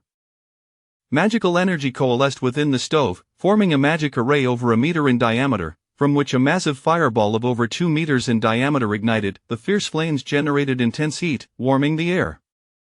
The heated air circulated through the passageways in the walls, raising the overall temperature of the oven. Ultimately, exhaust was expelled through the chimney, the high temperatures rendering the oven dry and sturdy. Mina, tomorrow we shall bake sesame bread, Changyu informed her. Sesame bread, sweet and delightful. The thought of the fragrant sweetness of sesame bread invigorated Mina, her movements hastening as she filled in the soil. Once, Snow City boasted 10 prominent families. Following the incident where the head of the Harold family slapped the supreme commander of the northern fortress, the entire Harold lineage was decimated overnight, men sent to the front lines as cannon fodder and women reduced to slavery. Now, only 9 prominent families remained. Within a chamber of the Wild family, the family's elite convened. A girl clad in purple recounted their encounter with the golden tree. What, a golden tree? Indeed, the tree shone like gold, breathtakingly beautiful. In my decades of life, I have never beheld a golden tree. It is said that before the ancient divine war, the elven clan possessed a golden forest, within which many golden trees flourished. Could that tree be the legendary golden tree? Surely not. The elven clan's golden forest was obliterated during the ancient divine war. Regardless, that tree must be a treasure, we must acquire it. Chapter 84. Negotiation. The interior walls of the baking oven were adorned with small compartments, each lined with iron plates. The well-prepared dough was placed atop these iron plates, brushed with butter, and sprinkled with sesame seeds. Changyu summoned Afra over, instructing her to conjure flames using her fire control magic, serving as his ignition assistant. Changyu, you cannot treat me this way, Afra protested, having been leisurely engrossed in her book and tea before being pulled into labor. Laziness is a malady that must be cured. In Changyu's realm, there was no room for freeloading. One either contributed labor or, like Yvonne, warmed his bed. How distressing. While Afra complained, she bore no ill will toward Changyu. This was her first experience using such a large baking oven, and without the necessary expertise, she struggled to gauge the heat properly, resulting in burnt bread. On her second attempt, the bread was undercooked. The third time, it was charred. By the fourth attempt, it was reduced to charcoal. After numerous trials, Changyu gradually mastered the intricacies of the large baking oven. On the 18th attempt, the sesame bread emerged successfully. Yvonne, who had a penchant for sweets, sampled the sesame bread, its golden crust fragrant and crisp, infused with the delightful aromas of butter and sesame. The interior was soft, with a sweetness laced with the essence of wheat. Each bite was utterly satisfying, finishing a delectable piece of sesame bread. A joyful smile unconsciously spread across Yvonne's face. "Delicious," she exclaimed, reaching for a second piece. Are these two types of bread truly the same food? The differences are astonishing. Mina remarked, rapping a hard breadstick against the table, producing a resounding clatter. Of course, they are the same type of food. Both the ordinary breadstick and the sesame bread were crafted from flour. The methods of preparation merely differed. This is you during the day, Mina stated, holding a piece of sesame bread in her left hand and an ordinary breadstick in her right. And this is you at night. Who taught you to make such comparisons? Changyu's expression darkened at Mina's blunt words. A rather apt metaphor, but refrain from such comparisons in the future. I think Sister Mina's metaphor is quite vivid, Afra chimed in. Vivid, indeed. Afternoon arrived. 3 luxurious carriages came to a halt at the entrance of Changyu's estate. A middle-aged man clad in resplendent purple attire descended from one carriage, flanked by 3 robed mages. The mages bore insignias on their chests. 2 younger mages displayed black badges, indicating they were first-tier mages, while an older mage bore a blue badge, signifying his status as a second-tier mage. The elegantly dressed man stood at the estate's entrance, his gaze drawn to the golden tree at the edge of the farmland, which shimmered brilliantly under the sun, a flicker of fervor and greed passing through his eyes. Mina, busy tidying up in the courtyard, noticed the newcomers and approached, inquiring, "Who are you looking for?" "This beautiful young lady, we seek Mr. Changyu," the middle-aged man replied with a polite smile. "Changyu, someone is looking for you," Mina shouted. Upon hearing, Changyu made his way to the entrance, assessing the 4 individuals before him. "And you are?" "Mr. Changyu, I am Ramat Vilt, the head of the Vilt family from Snow City."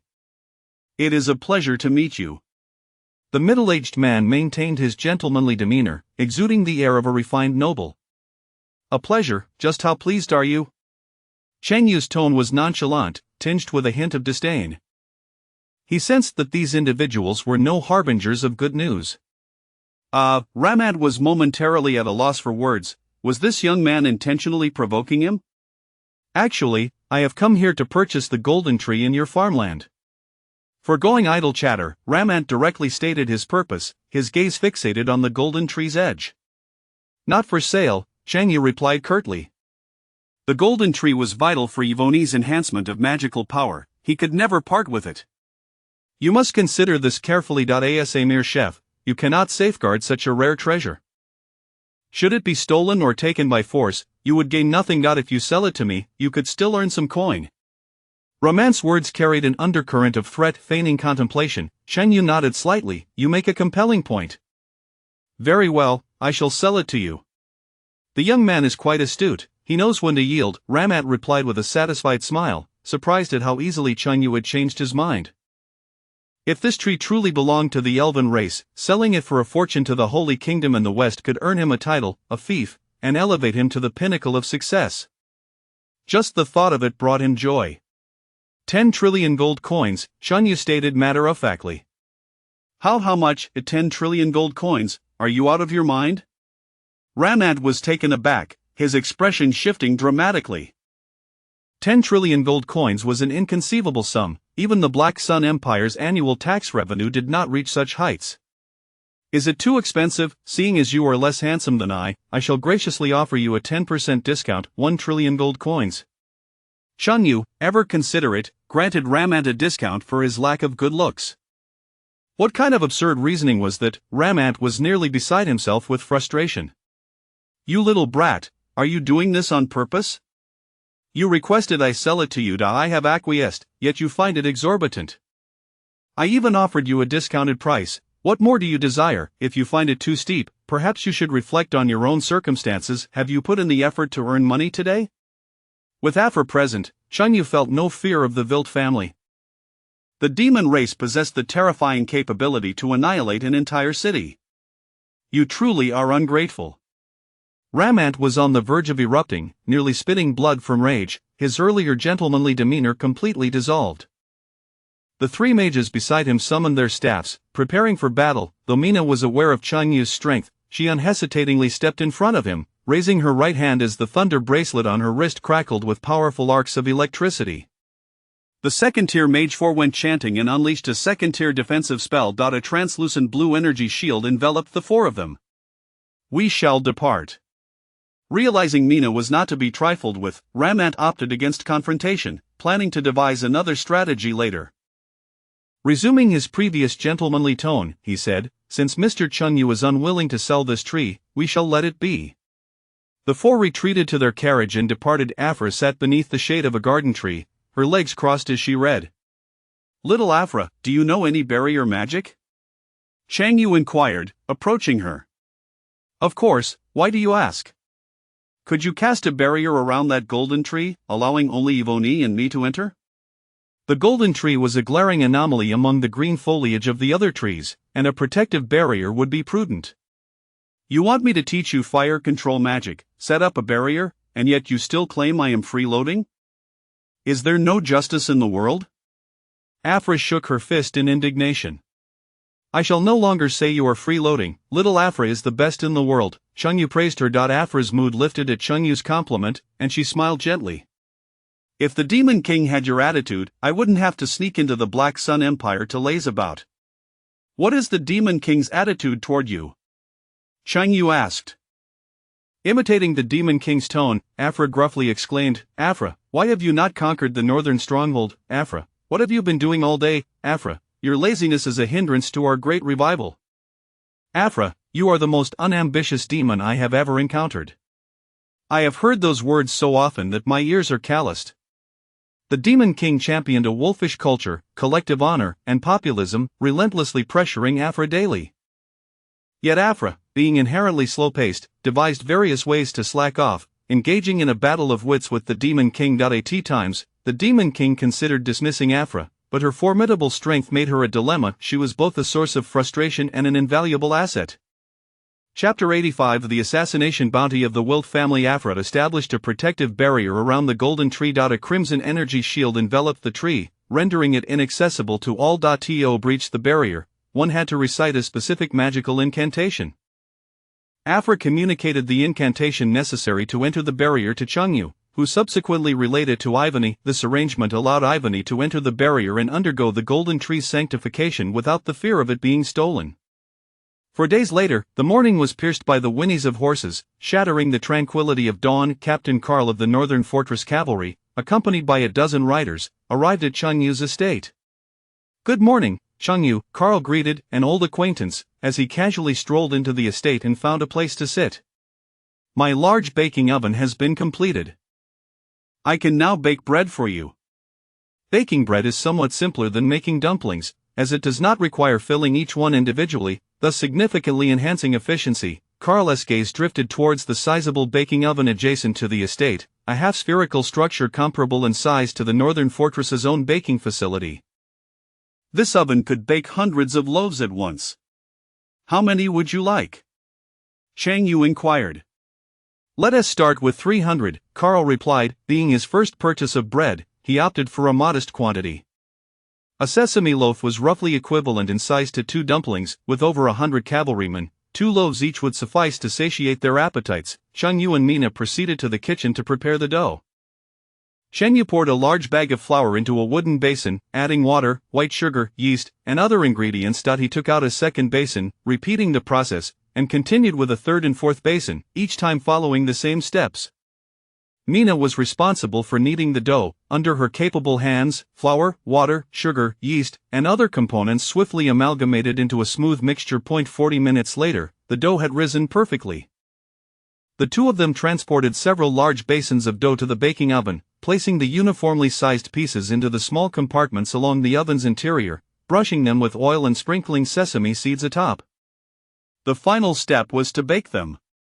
"Xiaofu, it's time to get to work," Chengyu called out, stepping out of the baking oven and directing his voice towards the second floor of the estate. Determined not to be labeled a freeloader, Afra had promised to assist Chengyu the previous day. After a moment of silence, there was no response. "Xiaofu, Xiaofu," he called, gradually increasing his volume, yet still met with silence. "What is going on? Has she perished?" Entering the wooden house, he approached Afra's room on the second floor, producing a key to unlock the door. Afra was asleep, her posture peculiar, her arms sprawled wide, her upper body lay on the floor while her legs rested on the edge of the bed, her entire frame precariously close to falling off. With her head tilted slightly and her disheveled dark hair in disarray, she was in deep slumber. Chengyu couldn't help but think how lazy she was. "Time to wake up," he said, shaking her wrist gently. "What? Is it time for breakfast?" Afra murmured, still groggy, struggling to sit up and open her eyes.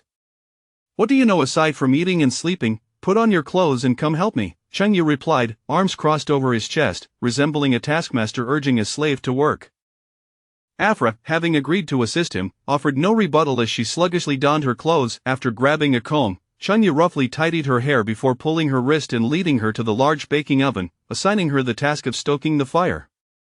Seated before the oven, Afra rubbed her eyes, still half asleep, and slowly employed her fire control magic to kindle a flame within the oven. In a state of drowsiness, she maintained the fire with her magic. After half an hour of slow baking, the fragrant aroma of freshly baked bread filled the estate. The scent of sesame loaves jolted Afra awake from her stupor. "Chengyu, may I have one?" she inquired eagerly.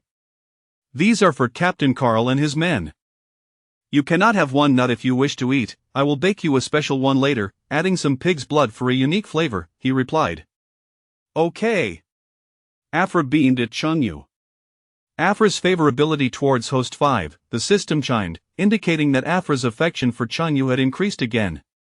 "Sesame loaves are 50 copper coins each. For 300, I'll round it down to a total of 15,000 copper coins. A common breadstick costs 5 copper coins. This is rather exorbitant, equivalent to 10 times the price of a regular breadstick, Karl remarked, a wry smile on his face. Previously, he had purchased beef buns from Chengyu for 50 copper coins each, which at least contained beef. The sesame loaves were merely made from flour with a sprinkle of sesame, costing very little to produce. You get what you pay for. The sesame loaf is significantly larger than a bun and offers superior taste and texture compared to a regular breadstick. Very well, I shall take some back for my comrades to sample, Carl conceded, producing a gold coin and 50 silver coins to settle the bill. Such pricey bread would not serve as a staple, but rather a treat for tasting. Chunyu instructed Mina and Ivany to package the 300 loaves. Carl and his companions departed for the northern fortress with the loaves in tow. Having earned a gold coin and 50 silver coins, how can I expand my sales channels? Chunyu pondered, recognizing the greater yield of sesame loaves compared to buns, envisioning the potential for increased profits. Just as he was lost in thought, two figures approached from outside the estate, one a gaunt man resembling a lanky reed, and the other a robust, bald man akin to a monk. Chunyu, the bald man called out. Upon raising his gaze towards the estate's entrance, Chunyu recognized the two. They were members of the Shadow Society. The thin man was named Andy, while the bald one was called Buck. What brings you here? Chunyu asked as he approached the duo. Take a look at this, Buck said, producing a piece of paper from within his coat and presenting it to Chunyu. What is this? Chunyu inquired.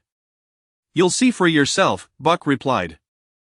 Chunyu examined the contents of the paper. It was an assassination bounty, offering a reward for his head. Shock coursed through him. How could someone as benevolent as he be the target of a bounty?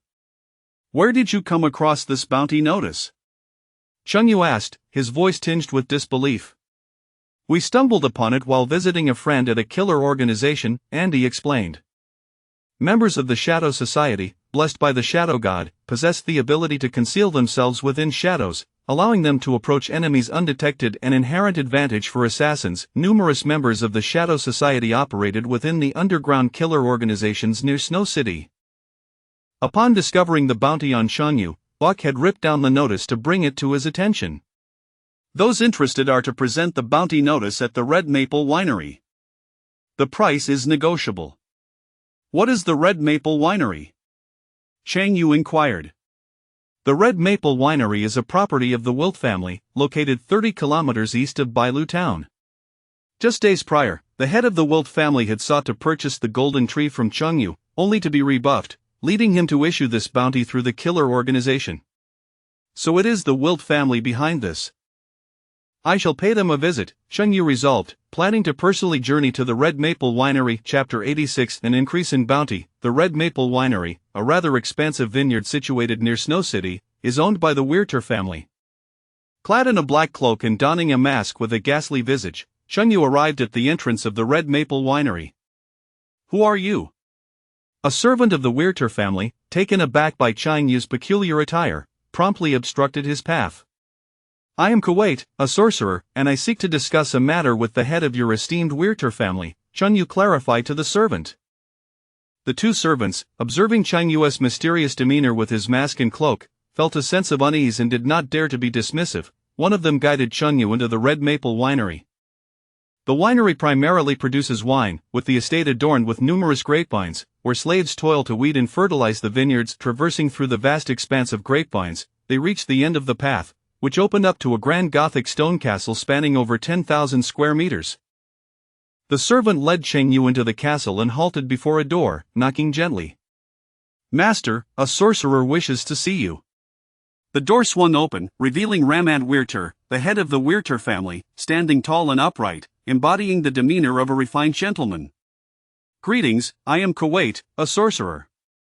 In an effort to conceal his identity, Chunyu deliberately lowered his voice, rendering it somewhat husky. At the same time, he produced the bounty notice issued by the Weirter family. Upon seeing the bounty, Ramand instantly comprehended Chunyu's intentions. I am Ramand Weirter, the head of the Weirter family. Please, come in. Chunyu followed Kuwait into his office, where they seated themselves across from one another. Dear Mr. Ramand, is it true that you intend to assassinate Chunyu? Chunyu inquired. Indeed, that scoundrel Chunyu dared to mock me deliberately. He must pay a grievous price for his insolence. Ramand had been infuriated by Chunyu's provocations days prior. The more he pondered the humiliation, the more enraged he became, leading him to issue the bounty in a fit of fury. What sum are you prepared to offer for Chunyu's head? Chunyu asked. Unaware that the person before him was Chunyu himself, Ramant raised a finger, 100 gold coins. Cough cough. Cheng Yu cleared his throat. In truth, this young man named Cheng Yu is my own nephew. What? The sorcerer before him turned out to be a relative of Cheng Yu.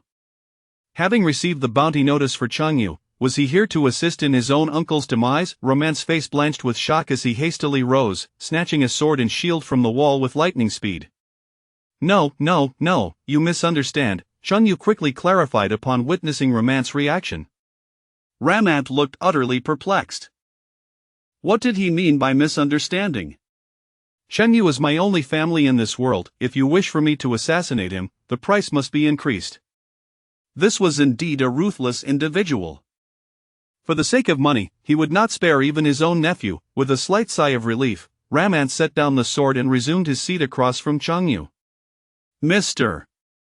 Kuwait, your willingness to sacrifice familial ties for a cause is truly commendable. I am prepared to raise the bounty for this assassination to 200 gold coins, provided you bring me Cheng Yu's head within 3 days.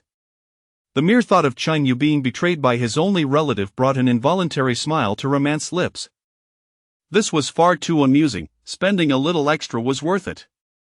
Mr. Ramant, you are aware of the customs in our line of work. Half of the reward must be paid up front, with the remainder settled upon completion of the task.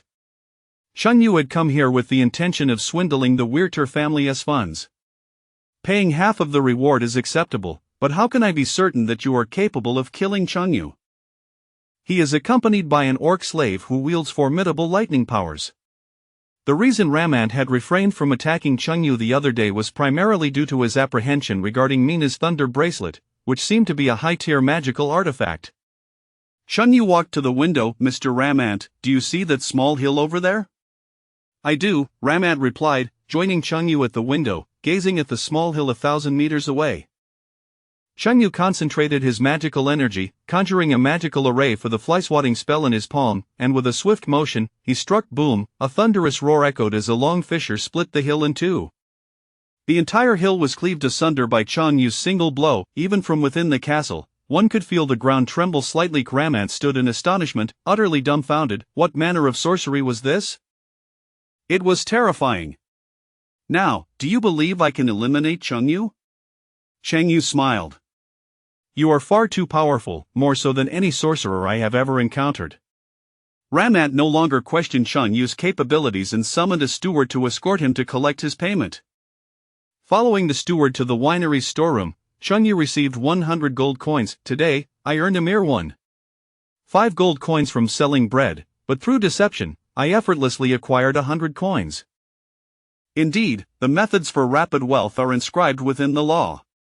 Rest assured, Mr. Ramant, within 3 days, I shall deliver Cheng Yu's head to you, Cheng Yu declared, thumping his chest with utmost conviction. With your word, I find solace, Ramant mused, deeming Cheng Yu a most reliable individual. Should you need to contact me, you may send a letter to the general store on the east side of Whitedew Town. Very well, no problem. Upon returning to Whitedew Town, Cheng Yu made his way to the Eastern General Store, the proprietor of which was none other than Buck, the guide of the Shadow Society. Buck was seated behind the counter, resting his chin on one hand, lost in thought, his bald head gleaming with a brilliance akin to that of a light bulb. Good afternoon, Buck, Cheng Yu greeted as he approached the counter, removing the mask from his face. Cheng Yu? What in the world are you wearing? Just indulging in cosplay. Cosplay? What on earth is that? Oh, it's nothing, not of any consequence. Cheng Yu placed 10 gold coins on the counter. Wow, 10 gold coins. Buck leaned over the counter, his eyes fixed on the gleaming coins, their radiant glow more enticing than that of a stunningly beautiful woman unclad. This is for you, Cheng Yu remarked with a smile, grateful to Buck for delivering the bounty notice that enabled him to swindle the Weirter family. So much money, for me? Buck's eyes widened incredulously, as if they were 2 copper bells. Indeed, Cheng Yu affirmed with a nod. Father! Dear father! Buck bellowed, his voice piercing as he snatched the 10 coins and, in a fit of excitement, leapt from behind the counter. The muscular man, weighing a hefty 180 pounds, enveloped Cheng Yu in a bear hug, exuding an air reminiscent of Elbow lamenting his fate, wishing only to have met a worthy lord. Get off me! Who said you could become my adopted son? Chen Yu pushed Buck away, not particularly fond of such close contact with a muscle-bound giant. Buck, grinning broadly, stood upright. Boss, if you have any orders in the future, I, Buck, shall brave fire and water without hesitation. A monthly salary of 3,000? What a ridiculous notion, 5,000, now that as somewhat acceptable. 10,000, I would be of one heart with my boss. 100,000, the boss deserves to partake in the grandest of offerings. There should be someone delivering a letter to you shortly. Just ensure it reaches me promptly. You can count on me, I will deliver it to you without delay. Chapter 87 of the Madness of Deception. Every day, Carl brought a contingent of over a dozen cavalrymen to Chun Yu's estate to procure sesame bread. This supply not only catered to his own troop but also to other units stationed at the northern fortress. Chun Yu managed to sell 1,000 to 2,000 loaves daily, accruing 4,000 to 5,000 units of positive emotional value. All points allocated. Meanwhile, Ramant, the patriarch of the Wilt family, had waited 4 days without receiving any news regarding Chun Yu's head. The previously agreed upon 3-day window had lapsed, and now on the 4th day, there was still no word. Consequently, Ramant penned a letter to Chun Yu to inquire about the matter, utilizing the communication address Chun Yu had provided, the grocery store to the east of Bailu Town. 5 days later, at noon, a bald man stood outside the estate, waving at Chun Yu. Chun Yu, someone asked me to deliver this letter to you. Upon receiving the letter, Chun Yu glanced at its contents. It was succinct, merely stating, Mr. Kuwait, the 3 days you promised to deliver Chun Yu's head have elapsed, and now 4 days have passed. Why have you not delivered it yet? Anticipating that Ramant would write to him after the deadline had passed, Chun Yu had already devised a response. Returning to his abode, he composed a reply. Apologies, Mr. Ramant. I have recently fallen gravely ill, depleting my finances in the process, and now I am struggling to afford even a meal.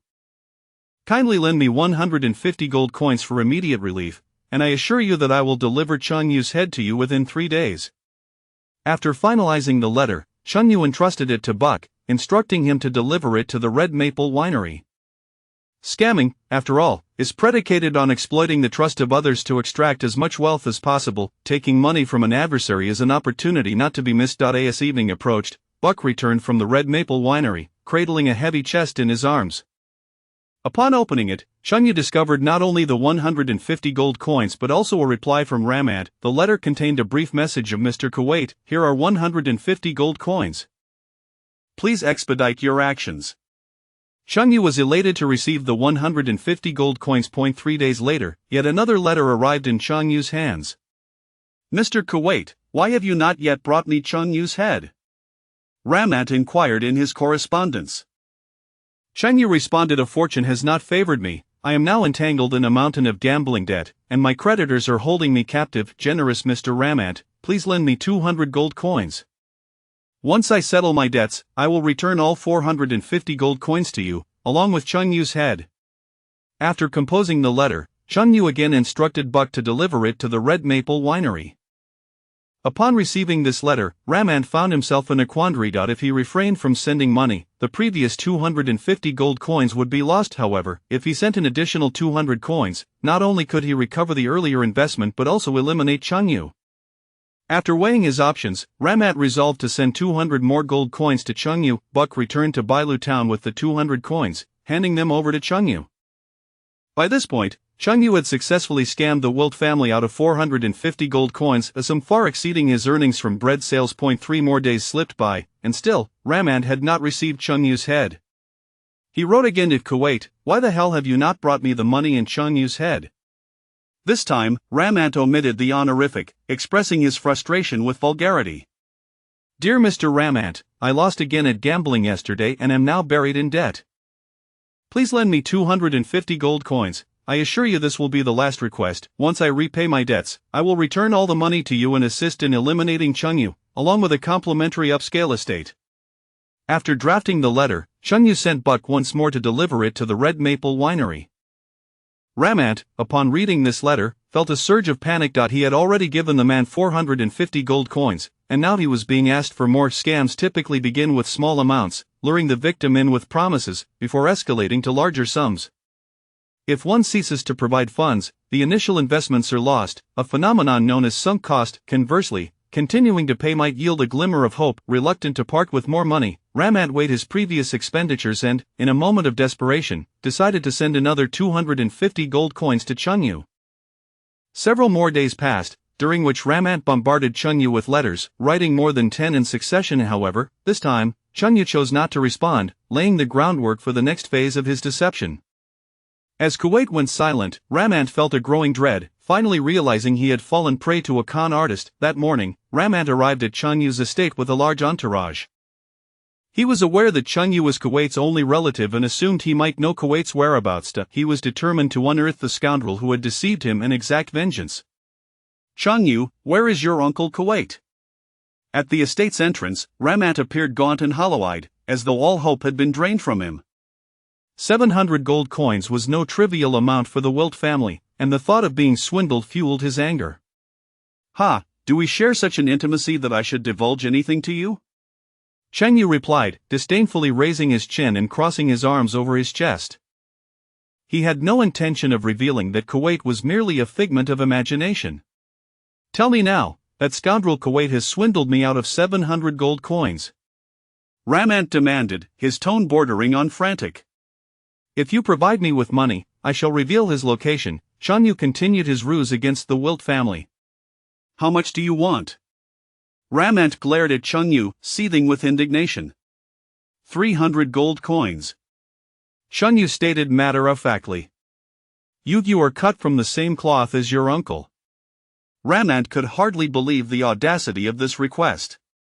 Without payment, I have nothing to say. Mina, show our guest out, Chunyu declared, turning to walk back into the estate. I'll give it, I will provide you with 300 gold coins. Ramat gritted his teeth, his voice heavy with reluctant resolve, as if he were committing a grave sin. Consumed with rage, he was determined to track down Kuwait and reclaim his 700 gold coins. First, the money, Chunyu insisted. Humph. Ramat snorted, dispatching someone to fetch the funds from the Red Maple Winery. Upon receiving the 300 gold coins, Chunyu cheerfully stated, My uncle Kuwait is a gambler, he went to Blackstone City a few days ago, you can find him there. Recalling his previous correspondence with Kuwait, in which Kuwait had also mentioned his gambling debts, Ramat concluded that the man was indeed a gambler. Where in Blackstone City? Being a gambler, he is undoubtedly at the casino, Chunyu replied with a smile. In the ensuing days, the Wilt family mobilized, scouring every casino in Blackstone City. However, they found no trace of anyone named Kuwait. Ramat began to suspect that he had been duped by Chunyu. Arriving at Bailu town, he confronted Chunyu. Did you not say your uncle was at a casino in Blackstone City? We have searched every establishment and found no sign of him. The legs are his own. Perhaps he has ventured to another city's casino, Chunyu shrugged, grinning, overcome with fury. Ramat erupted, spitting blood and collapsing into unconsciousness. Master!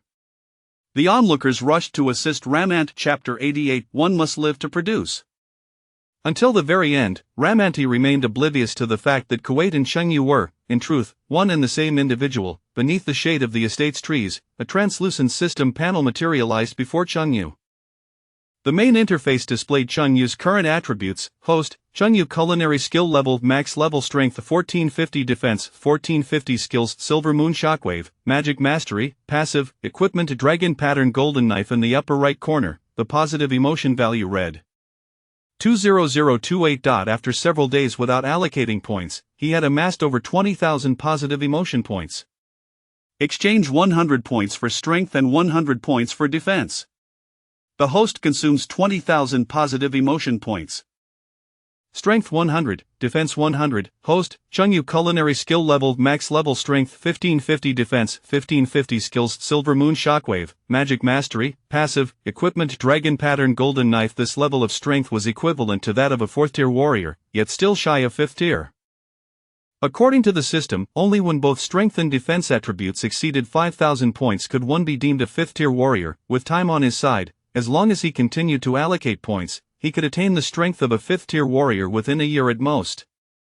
Chunyu took stock of the gold coins in his system storage, including the 1,000 coins he had swindled from the Weirter family not long ago. He now possessed 2,886 gold coins. Converted to RMB, that would approximate 28. 86 million RMB. Such wealth would place him firmly within the upper echelons of Snow City, where even the prominent families typically held assets amounting to merely 5 or 6,000 gold coins. During this period, Chanyu had not seen Zaire, leaving him to ponder where that fellow had wandered off to. Chanyu, I wish to savor the tiramisu cake you make. Ivywan, clad in a pale green dress, approached and seated herself beside Chanyu. The delicate calves, wrapped in sheer stockings, were subtly visible beneath her dress. She nestled her jade-like arm against Changyu's right arm, resting her head on his shoulder in a playful display of affection.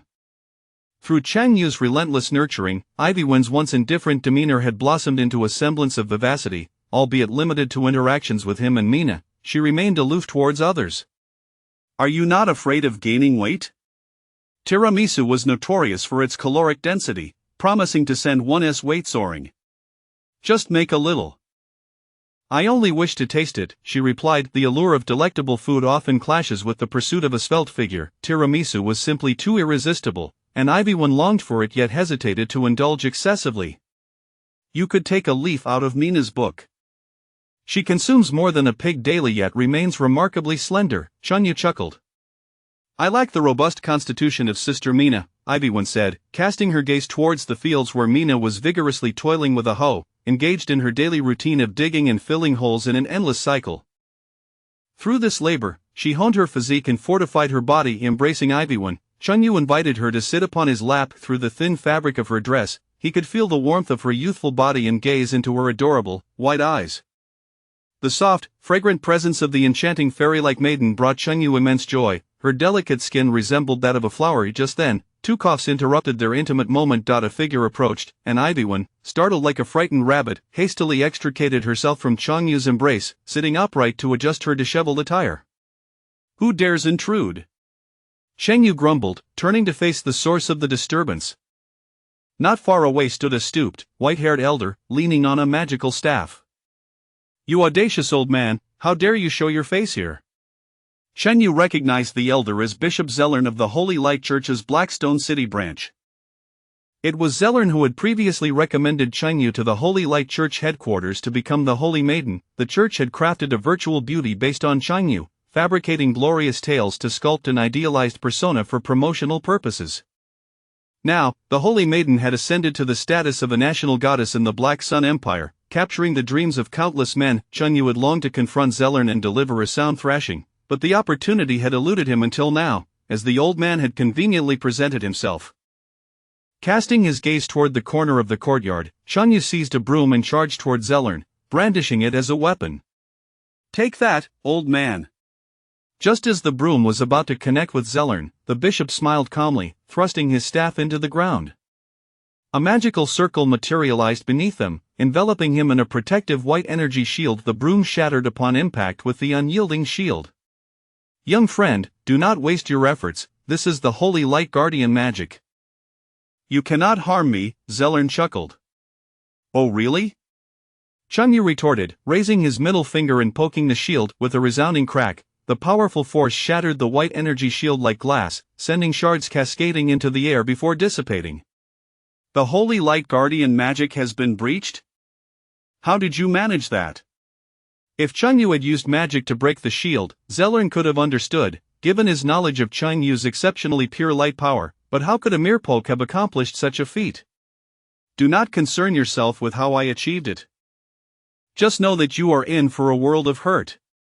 With half a broomstick in hand, Chanyu swung it down upon Zellern's head. Ah! Zellern yelped as he fell to the ground, clutching his head. Observing the elder curled up on the ground, Chanyu felt no pity and delivered several swift kicks to him. Enough, enough, we are on the same side. Zellern pleaded for mercy. The old coot certainly had a fiery temper, lacking any semblance of respect for the elderly.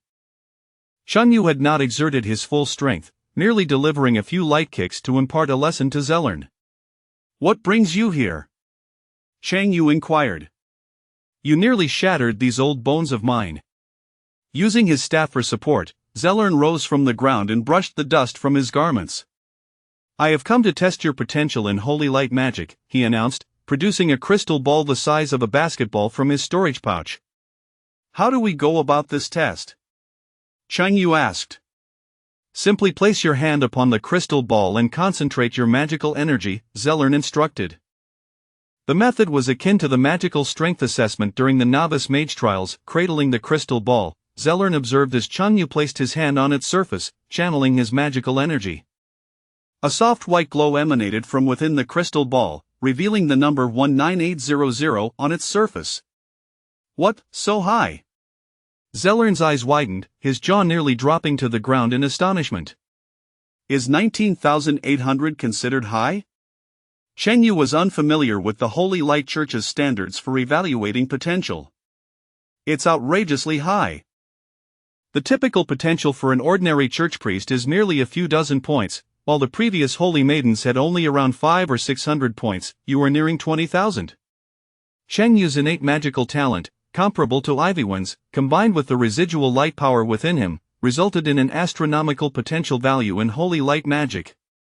Is there any practical use for this? The higher your potential, the greater the advantages in mastering holy light magic. Take this book on Holy Light Guardian to learn. It will help you withstand enemy attacks. This one on instant light evasion will allow you to escape more swiftly, and this greater holy healing will enable you to heal yourself when injured. Zellern placed 3 thick tomes on the table before Chunyu. Wait a moment, why are all the spells you are giving me defensive or healing ones? What about offensive magic? The previous holy maidens perished at the hands of elite members of the Shadow Society. Learning some escape and defensive magic will enhance your chances of survival. The past holy maidens were frail mages with low defense yet high attack. A single stab from an assassin would be their end. Thus, Zellern prioritized recommending survival spells to Chunyu. After all, one must live to produce. The Shadow Society is notoriously impoverished. Where would they find such elite members? Chengyu was acquainted with Buck from the Shadow Society. With merely 10 gold coins, he could have him call him father. Zellern scrutinized Chunyu with intrigue. How do you know the Shadow Society is so destitute? I guessed. Chunyu would not disclose to Zellern that he had infiltrated the Shadow Society. Though the Shadow Society may be financially strapped, they are not devoid of devoted followers of the Shadow God, possessing exceptional assassination skills that are nearly impossible to guard against. Alright then, I shall begin my studies with these 3 spells. Chapter 89. Leading the Shadow Society to prosperity. The fact that Chunyu is the saintess of the Radiant Church is known only to Mina, Zellern, and a select few high-ranking officials of the church. Although it is somewhat embarrassing for a man to assume the role of the saintess, Chunyu feels no regret. Not only has he acquired plant-based magic for Yvonne, but he has also gained 3 types of light magic for himself.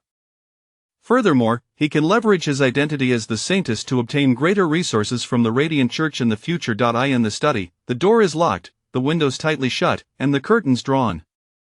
Draped over Changyu's back is the radiant and exquisite lingerie of the light goddess, enveloping him in a powerful and pure light force. Every inch of his skin is bathed in this luminescent energy, radiating a dazzling white glow that fills the study with a blinding brilliance. Such intense light, if exposed to the outside world, would undoubtedly cause a tremendous stir. However, with the doors and windows securely closed, the brilliant light remains contained within. Seated at the desk, he opens the grimoire titled Instantaneous Light Concealment.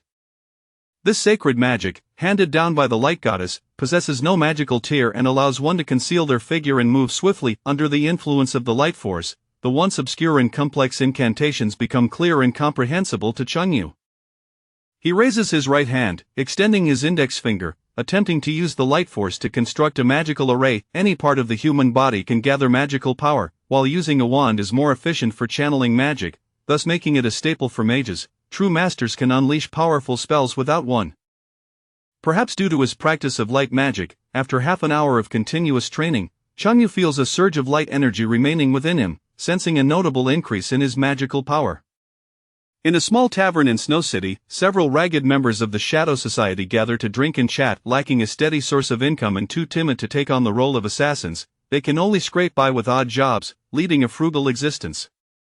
At that moment, a well-dressed bald man strides into the tavern, adorned with a large gold chain around his neck and rings on every finger, resembling a newly minted lottery winner. With a swagger that suggests he has forgotten his roots, he approaches the group of Shadow Society members, exclaiming, "Brothers, I have arrived." Bach, have you struck it rich? The members of the Shadow Society gaze at the bald man in astonishment. Once, they all shared a life of poverty, dressed poorly and eating meagerly. Today, however, Bach is resplendent in his finery, the glint of gold starkly contrasting with their humble appearances. Indeed, I have struck it rich, Bach unabashedly proclaims, raising his bejeweled hands to flaunt his wealth. Brother Bach, do share with us how you came into your fortune. Please, sit down. Here, Bach, let me pour you a drink. The members of the Shadow Society eagerly attend to Bach, hoping he will take them along on his path to wealth.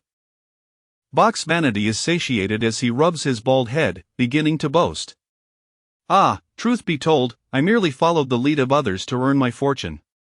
Who are these others? A golden-haired man inquires eagerly. His name is Chungyu, a chef from Whitedew Town. Tall, handsome, and wealthy. On my first day in the society, he casually tossed me a gold coin as